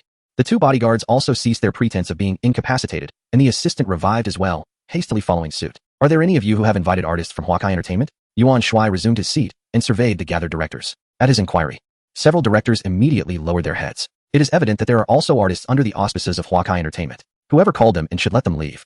Yuan Shuai remarked with a hint of indifference. To be candid, he had previously been indifferent to artists from other companies. But now he felt a growing dissatisfaction towards Huakai Entertainment. I am set to direct a monumental masterpiece that will be etched in history. Why should I allow those who irk me to have their names and images associated with it? For directors rose and exited the room, truthfully expressing their sentiments while omitting unnecessary remarks. The Huakai artist promptly berated Jia Jubao, exclaiming, "What a foolish move. It has put us in an unfortunate position. After all, it was double the remuneration. Such opportunities were rare." Finally, Wang Xiaoshui arrived, but was halted downstairs. Yuan Shuai instructed and then to bring him up. The casting began as over 30 artists entered the conference room. Wang Xiaoshui felt a wave of anxiety. It was his first encounter with so many celebrities, many of whom were top-tier stars. Moreover, the overwhelming presence of beauty was striking. Among the 30 individuals, over 20 were stunning women. Yuan Shuai smiled, patting Wang Xiaoshui on the shoulder, saying, "There is no need to be nervous. You are more accomplished than they are." In reality, Wang Xiaoshui was already a wealthy individual with a net worth in the millions, yet his demeanor still reflected a sense of humility from his past. Encouraged by Yuan Shuai, his anxiety began to dissipate. Interestingly, the stars themselves were somewhat nervous. They had all been invited by various directors. Who could have anticipated the presence of so many esteemed directors? They had never encountered such a grand assembly before, with numerous popular stars and a plethora of distinguished directors. It was indeed a daunting scene. And who were those two handsome gentlemen? Particularly the one in the white t-shirt. He was strikingly handsome. Yuan Shuai recognized many of these stars, some of whom were of particular interest to him. Zhang Yixing, a rising star in the entertainment industry, was a multifaceted talent in film, television, and music, boasting exceptional looks and impressive dance skills. Yuan Shuai held him in high regard as a potential leading man. Wang Yiba, a popular young actor with remarkable charm and height, was a daily host on Manhwa TV and had previously collaborated with Yuan Shuai. Chen Qiqi, known for his endearing expressions and quirky personality, had captured the hearts of many. Li Yitong masterfully portrayed the character Huang Rong, bringing a delightful charm to the role. Zhou Yutong, with her enchanting beauty, traversed through the ages in her performances. Yuan Bingyin's portrayal of a youthful maiden left Yuan Shuai in awe, exclaiming that any man would be fortunate to have such a partner. Chen Yuqi's interpretation of Zhao Min was notably impressive. Taking on a character that had already been established in the minds of many was no small feat. Dili Riba, Tong Lia, Jiang Shuaying, Yang Zi, and many others need no further introduction. They are beloved by all. Most of these individuals are among the hottest stars of the moment. It was already a foregone conclusion that they would become the core creative team. As long as Yuan Shuai was pleased, nothing would stand in the way. With so many leading ladies, there would be ample opportunity to shine, and this monumental work is destined to become a classic. Others will not come for nothing. Even if they are not the primary creators, they will serve as significant supporting roles. All participating stars, directors, and staff will be recorded in history. With so many stunning beauties, Wang Xiaoshui was momentarily dazzled, receiving a playful slap from Yuan Shuai on the forehead. "Do you think you're selecting a wife? Stop dilly-dallying." Wang Xiaoshui felt wronged, for his intention was indeed to choose a partner. To Yuan Shuai's surprise, Wang Xiaoshui's choices were almost identical to his own, as they both had similar tastes. The male lead he favored was Zhang Yixing, and soon enough, the selection was finalized. As for the female leads, that would be left to Wang Xiaoshui and the directors to discuss. Yuan Shuai, uninterested in the details, preferred to focus on financing, as the objective was to spend as much money as possible. Ouyang Hong called, stating that they had brought Su Qiao back from the high-speed train station. They had gone with director Wu, who had shown Su Qiao her work ID, which finally convinced her. Through various tactics, they successfully delayed Su Qiao, causing her to miss her train. The train station was not far from Tianyu Media, and they soon returned. Yuan Shuai arrived alone at a KTV on the 8th floor, anxiously preparing the words he would say, pondering how to begin the conversation. Just as he was deep in thought, a knock echoed through the room. Turning around, he saw the familiar yet distant silhouette of Su Qiao reappear before him. Surprised to find Yuan Shuai there, she hesitated for a moment before attempting to leave. However, Ouyang Hong and the others blocked the entrance. Yuan Shuai would not allow Su Qiao to escape. He quickly stepped forward and embraced her. Ouyang Hong and the others discreetly moved away. Su Qiao struggled to break free from Yuan Shuai's embrace, but he held on tightly, refusing to let go. Let me go, she said coldly. Aware that she could not escape, she ceased her struggles. I want to let go, not ever, Yuan Shuai playfully declared. Su Qiao was taken aback. She had waited nearly 10 years to hear those words, and now they finally reached her ears. Once upon a time, Yuan Shuai had held her in this manner. But that feeling had become a distant memory, nearly forgotten. 2 streams of tears cascaded down Su Qiao's cheeks, leaving her uncertain whether her emotions stemmed from joy or sorrow. Doesn't he already have a girlfriend? Why is he acting this way? Chapter 104. May I touch your hair? Yuan Shuai felt a pang of sorrow and gently wiped the tears from Su Qiao's face. She looked somewhat haggard, her eyes slightly swollen. This foolish girl had cried herself to the point of puffiness. Aren't you already in a relationship? What are you trying to do? Su Qiao asked, halting her tears as she gazed at Yuan Shuai. That's a difficult question to answer. Though Yuan Shuai had his flaws, Zhao Wanqing was not just a fleeting romance for him. He intended to be responsible for her. How should he respond? Unable to find the right words, he chose silence and leaned in to kiss her, letting his actions speak for themselves, embodying the essence of a rogue. To speak candidly, had Su Qiao not departed last night, Yuan Shuai would likely not have found himself entangled with Zhao Wanqing. It is not that Yuan Shuai harbors any lack of affection for Zhao Wanqing. Rather, the progression of their relationship has simply been expedited. Although Yuan Shuai has his flaws, he is certainly not the type to engage with every woman he encounters. Given that events have unfolded as they have, it signifies that he intends to take responsibility for her. Alas, fate can be quite capricious. Had Su Qiao remained, Yuan Shuai would not have been in a foul mood, would not have resorted to alcohol, and Zhao Wanqing would not have succumbed to intoxication. Su Qiao did not resist or struggle, her mind in a daze. How could he act in such a manner? How infuriating it was that he dared to kiss her. Yet, there was an inexplicable sensation accompanying it. At some point, she had envisioned such a scenario. The very person she had longed for had finally crossed that boundary with her. A few tears trickled down her cheeks, a mixture of sentiment, excitement, and happiness. Unable to suppress her long-buried emotions any longer, Su Qiao reached for Yuan Shuai's neck and began to reciprocate. Why should she continue to stifle her feelings, especially when they had so fortuitously reunited? The faint scent of tobacco lingered on Yuan Shuai's breath. A fragrance Su Qiao had previously found unappealing, but now she embraced it. When one loves another, one tends to accept all facets of them, to adore everything about them. And that is the essence of love. Su Qiao's response was tentative, marked by an awkward clash of teeth. Yuan Shuai released her, gazing deeply into her eyes, and softly inquired, "May I stroke your hair for a lifetime?" In their youthful innocence, they had been taught by their homeroom teacher that only boyfriends or husbands were permitted to touch a girl's hair. They believed her. And in the aftermath of that lesson, one continued to caress while the other did not object, leading them both to an understanding of one another's feelings. Some might jest that if that were the case, then all bachelors would become barbers, thereby eliminating their worries of remaining single. While this may hold some truth for them, it was a unique beginning, a subtle understanding that bound them. Su Qiao gazed at Yuan Shuai, her eyelashes fluttering, and then nodded vigorously. Yuan Shuai smiled, a joyful expression illuminating his face, and once again enveloped Su Qiao in his embrace. They held each other, the simplicity of the gesture instilling a profound sense of happiness, albeit one that had arrived a tad late. They remained in that tranquil embrace for quite some time before finally releasing one another. "Xiao Qiao, how have you fared these past years?" Yuan Shuai began to inquire into Su Qiao's experiences over the years. "Not well, not at all," Su Qiao replied, tears cascading down her face as she once again sought refuge in Yuan Shuai's arms, sobbing softly. For so many years, she had endured in silence, having not cried in a long while. "Not well? What transpired?" Yuan Shuai consoled her, feeling somewhat helpless. As Su Qiao regained her composure, she recounted, "After that incident, my family relocated to Shenzhen, and unexpectedly, my father fell gravely ill." She began to narrate her story, her voice trembling with emotion, leaving Yuan Shuai at a loss for words, only able to hold her close. It turned out that Su Qiao's parents, fearing the incident would affect her, had moved to Shenzhen for her education. However, in the following year, his father was diagnosed with stomach cancer, depleting their savings and incurring substantial debt. Despite their efforts, her father passed away, leaving the mother and daughter to depend solely on one another. With the pillar of their family gone, the weight of life fell heavily on her mother's shoulders. Understanding her situation, Su Qiao took it upon herself to work part-time during her university years to contribute to the household. After graduating, she secured a job, and circumstances began to improve. Yet, her mother, worn down by years of toil, did not enjoy robust health. A mother knows her daughter well. Su Qiao's mother was aware of her lingering obsession and her thoughts of Yuan Shuai. Consequently, she encouraged Su Qiao to return to their hometown in search of Yuan Shuai, hoping to provide her daughter with a sense of stability before her departure. Reflecting on the past, Su's mother wept bitterly, regretting her earlier decision. Pondering how different matters might have been had they not parted ways, Su Qiao did not inquire about Yuan Shuai's whereabouts in the new county, as she was uncertain of his current situation and felt unqualified to approach his family. Upon learning that Yuan Shuai was working in Star City, she made her way there, but initially could not find him. Thus, she decided to participate in the auditions for a girl group organized by Tianyu Media. Yuan Shuai was taken aback to discover the hardships she had endured over the years, his eyes glistening with emotion. "Fool, why didn't you come to find me sooner?"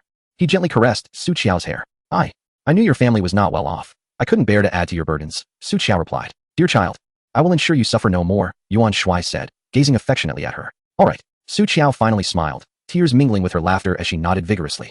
"You have a recording this afternoon. You should prepare well," Yuan Shuai said with a smile. At his words, Su Qiao fell silent. After a moment of contemplation, she said, I don't wish to participate anymore. Yuan Shuai was taken aback and asked why. I want to focus on finding a stable job, so we can spend more time together, work hard, and build our own home, all right? Su Qiao's face was alight with dreams and aspirations. Is that truly the case? Yuan Shuai wondered, knowing well Su Qiao's lifelong passion for music and her dream of pursuing it. Her words and actions seemed to indicate a desire to maintain closeness with him. Given Su Qiao's talent, even without Yuan Shuai's intervention, her chances of becoming a member of the girl group were substantial. It seemed she wished to avoid a situation where she became a star while he remained an ordinary person, for that would create a disparity between them. Yuan Shuai quickly discerned her thoughts. She was indeed a silly girl. Do you no longer wish to be a star? I remember how much you loved to sing. He asked with a smile. Su Qiao shook her head, stating, I stopped liking it long ago. I don't want to be a star. This little fool was still deceiving herself. Yuan Shuai chose not to confront her. If she truly disliked it, that was acceptable. But it was evident she still cherished that dream, and he was determined to help her realize it. Are you working here? Which department? Su Qiao inquired further. Yuan Shuai chuckled. I'm in the security department. Oh, that makes sense. Those individuals earlier were also security, weren't they? They were all quite tall and imposing. Chapter 105. All-star lineup. Is he a security guard? Well, I suppose that counts. A rather distinguished one at that. What a little fool. At that moment, Yuan Shuai's phone rang. It was Shuai calling. Shuai mentioned that those stars were eager to meet Yuan Shuai. It seemed the roles had been finalized. So it was time to treat everyone to a meal. A press conference was likely to follow soon. Little fool, let me introduce you to some people. Yuan Shuai took Su Qiao's hand and led her outside. Where are we going? Can you, as a security guard, really wander about freely? Su Qiao inquired, puzzled. Because my rank is rather high, Yuan Shuai replied with a smile. Really high? Is he perhaps a leader? No wonder he isn't in uniform. Su Qiao questioned playfully. Just how high is it? Very high indeed. In fact, I'm the boss, Yuan Shuai declared with a grin. Su Qiao shot him a skeptical glance. You're just boasting. Yuan Shuai chose not to elaborate further and guided Su Qiao to the conference room. Upon entering, every gaze turned toward them. Su Qiao was taken aback. The spacious conference room was filled with celebrities. What is going on? Why are all these stars here? Mr. Yuan. Mr. Yuan. A throng of stars greeted Yuan Shuai enthusiastically. He smiled and nodded. The sight of so many handsome men and beautiful women was indeed delightful. Su Qiao turned to look at Yuan Shuai, utterly astonished. They were all addressing him as Mr. Yuan. Could he truly be the owner of Tianyu Media? Goodness. He really was the owner of Tianyu Media? How could that be? Wasn't he from the countryside? Hadn't he just graduated not long ago? How had he suddenly ascended to the helm of such a large company? Do you enjoy acting? Yuan Shuai asked, observing Su Qiao's bewildered expression. Huh. Su Qiao was still a bit dazed. I'm asking if you would like to act, Yuan Shuai reiterated. I don't know how. Su Qiao quickly shook her head. Not knowing how is of no consequence. I believe you can learn. We can hire the most professional acting teachers for you. Even 10 or 8 if needed. Yuan Shuai turned to the group of directors. Could we possibly add a leading role? Of course, absolutely. They replied eagerly. As long as Mr. Yuan desires it, we can add as many as he likes. It seemed these directors had become quite savvy. Wouldn't that be too troublesome? Yuan Shuai asked again. Oh, not at all, not at all. We can simply revise the script. But she has no acting experience. That is perfectly all right. We can guide her step by step. Yes, we have professional acting instructors. This must be your sister-in-law, right? Oh, hello, sister-in-law. I'm Xiao Wang. Hello, sister-in-law. I'm Xiao Zhang. Yuan Shuai shook his head, wondering how these people had changed so much. Su Qiao felt a wave of embarrassment. The eldest among them was surely over 50, while the youngest was at least in their 30s. They were so comfortably calling her sister-in-law and introducing themselves as Xiao Wang and Xiao Zhang. Yuan Shuai gently tugged Su Qiao's hand, saying, they're greeting you. Huh. Hello, everyone. Su Qiao stammered, feeling shy and intimidated under the gaze of so many people. Sister-in-law? Really? A number of young ladies, witnessing the scene before them, felt a profound sense of regret. Such a dashing, affluent, and warm-hearted young man already had a girlfriend. How unfortunate. Oh, how wonderful it would be if I could be his girlfriend. Isn't he the pride of our star city? I truly admire you. Yuan Shuai remarked with a smile directed at Zhang Yixing. Upon hearing this, Zhang Yixing smiled back, revealing 2 charming dimples. Oh my, Mr. Yuan. I am flattered by your kindness. Keep it up. I have high hopes for you. Yuan Shuai then shook Zhang Yixing's hand, before extending his hand towards Wang Yiba, saying, Yiba, keep pushing forward. I have great expectations for you. Wang Yiba promptly reached out his hand, expressing his gratitude. Thank you, Mr. Yuan. Yuan Shuai smiled and added, both of you are masters of dance. Could you assist my Su Qiao later? She is set to participate in a girl group recording. No problem, Mr. Yuan, rest assured. Both replied without hesitation. Chi-Chi, I really admire you, keep it up. Yitong, I truly like you, keep it up. Yutong, I really admire you, keep it up. Bingyan, I truly like you, keep it up. Yuqi, I really admire you, keep it up. Yuan Shuai greeted everyone present, though the sheer number of attendees rendered him momentarily speechless. He had already arranged for Shuai Wan to book an entire hotel, thus avoiding unnecessary complications. Hosting such a gathering of prominent stars proved quite challenging. Over 200 security personnel were deployed, as the fans were exceedingly enthusiastic. Moreover, the original staffing was insufficient, prompting Yuan Shuai to have Lung Feng bring in additional personnel. The strength of the Wolfpack security company was undeniable, and naturally, Yuan Shuai's own company would employ their services, particularly for Tianyu Media.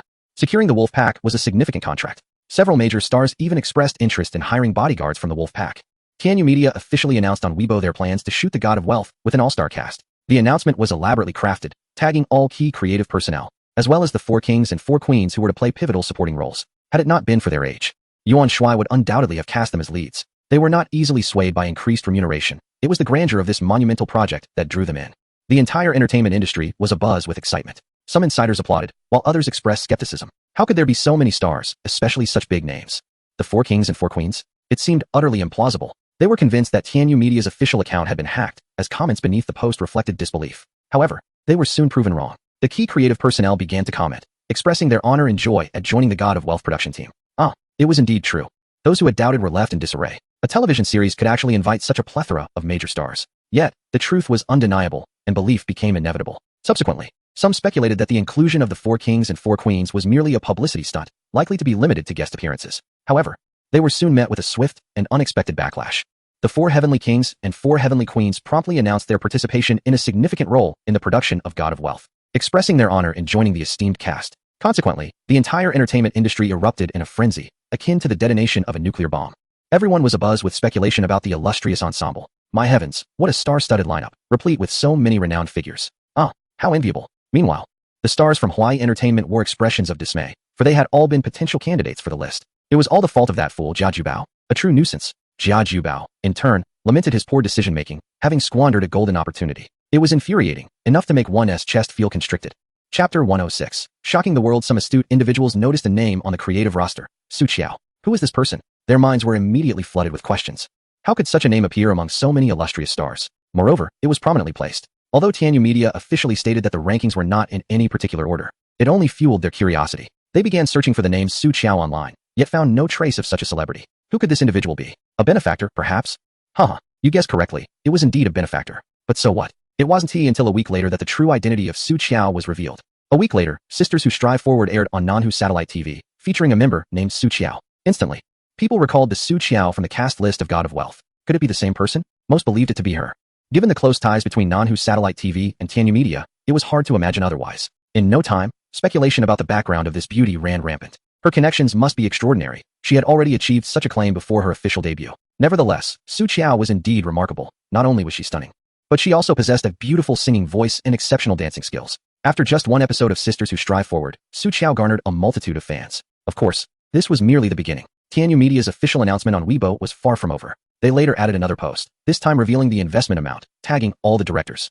At this point, everyone believed Tianyu Media had gone mad. An initial investment of 40 billion renminbi for a single television drama, with so many directors, all of whom were top tier. Were they collaborating on this project? Oh my goodness, 40 billion. How much is that? Hand it to a struggling individual, and they could instantly become the wealthiest person in numerous cities. Even for a typical grand production, one could create 100 dramas with that budget. Yet they were investing 40 billion in just one series, and they mentioned it was a preliminary investment, implying there would be more to come. Madness. The fans of those stars began to go wild. Their idols were set to partake in such a monumental work. They felt more elated than if they had won an award themselves. Every corner capable of communication is abuzz with discussions surrounding this matter. The collective astonishment is palpable, leaving everyone utterly bewildered. The heads of entertainment companies furrow their brows, struggling to comprehend the audacious maneuvers of Tianyu Media. Stars who were not invited to partake in this monumental production are filled with regret, lamenting their exclusion from such a remarkable endeavor. How could they miss out on a project destined for the annals of history? In an instant, thoughts turn to the directors. Those with contact information hastily reach out, determined to seize this opportunity. To forego this chance would be a lifelong regret. Regardless of the role, even if it meant being an extra, participation is paramount. Just having their name featured in the credits, even in a small corner, would suffice. Consequently, the phones of these directors were inundated with calls. Tianyu Media has unleashed a veritable barrage of shockwaves upon the entertainment industry, akin to dropping dozens of nuclear bombs. The last time such an impact was felt was when all artists under Tianyu Media participated in Crocodile Life, which was but a minor tremor compared to this current seismic event. As the world grapples with the ensuing chaos, Yuan Shuai finds himself in a dance studio at Tianyu Media, accompanying Su Qiao. At this moment, Zhang Yixing and Wang Yiba are diligently instructing Su Qiao in her dance. True to their prowess as dance masters, they elevate her skills to new heights with remarkable ease. Of course, Su Qiao's inherent talent plays a significant role. You two are indeed extraordinary dance maestros. I am immensely grateful for your guidance, Yuan Shuai expresses with a smile. Not at all, Chairman Yuan, it is our duty. After all, your sister-in-law possesses exceptional talent, they respond, cautious not to overstate their contributions. After all, this is the boss, and indeed, Su Qiao's talent is commendable. Yuan Shuai chuckles lightly, opting for silence. Meanwhile, Su Qiao feels a surge of joy, elated that Yuan Shuai's mere mention summoned these dance legends to instruct her. Hearing them refer to her as sister-in-law fills her with delight. While Yuan Shuai may not excel in dance, he possesses a divine gift for music. Thus, the group swiftly transitions to a KTV venue to assess Su Qiao's singing abilities. Yuan Shuai encourages her to experiment with various musical styles, and she surprises all by mastering them with aplomb. He offers guidance on a few minor imperfections, and Su Qiao quickly grasps his advice, showcasing her exceptional musical talent. Zhang Yixing and Wang Yiba are left astounded, their minds racing with admiration. They had not anticipated such musical prowess from Yuan Shuai, the chairman. Oh my goodness. Chairman Yuan's musical expertise is truly of masterful caliber. At that moment, someone bursts into the room. It's Qin Chichi. Chairman Yuan, I finally found you. Qin Chichi exclaims as he plops down beside Yuan Shuai. Chichi, what's the matter? Are you planning something? Yuan Shuai inquires, a smile gracing his face. He holds a fondness for Qin Chichi, having shared a brief conversation during a previous meal. Whereupon, I had the opportunity to witness Chairman Yuan's live broadcast the other day. And I must say, your skills are truly remarkable. Wasn't that crocodile stream a competition with an exorbitant prize? Chairman Yuan, would you consider taking me along for some fun? Qin Chichi, with his expressive demeanor, remarked, effortlessly bringing laughter without any pretense of humor. To Yuan Shuai's surprise, it turned out that Shun had come for this very reason. It is well known that Qin Chichi has a penchant for gaming, yet it was unexpected for him to be recognized during a gaming session in Ling Xiaoming's live stream. However, who has the time to indulge in League of Legends? Furthermore, that competition requires personal investment. Could one possibly win back a fortune? Previously, Ling Xiaoming had lamented about this matter on WeChat, hoping to recruit Yuan Shuai into her team, mentioning that her viewers were inquiring about her boyfriend's whereabouts. To this day, Yuan Shuai had yet to respond, and now another request had arisen. It seems our chairman Yuan is somewhat put in a predicament. Shall I serenade him with a song?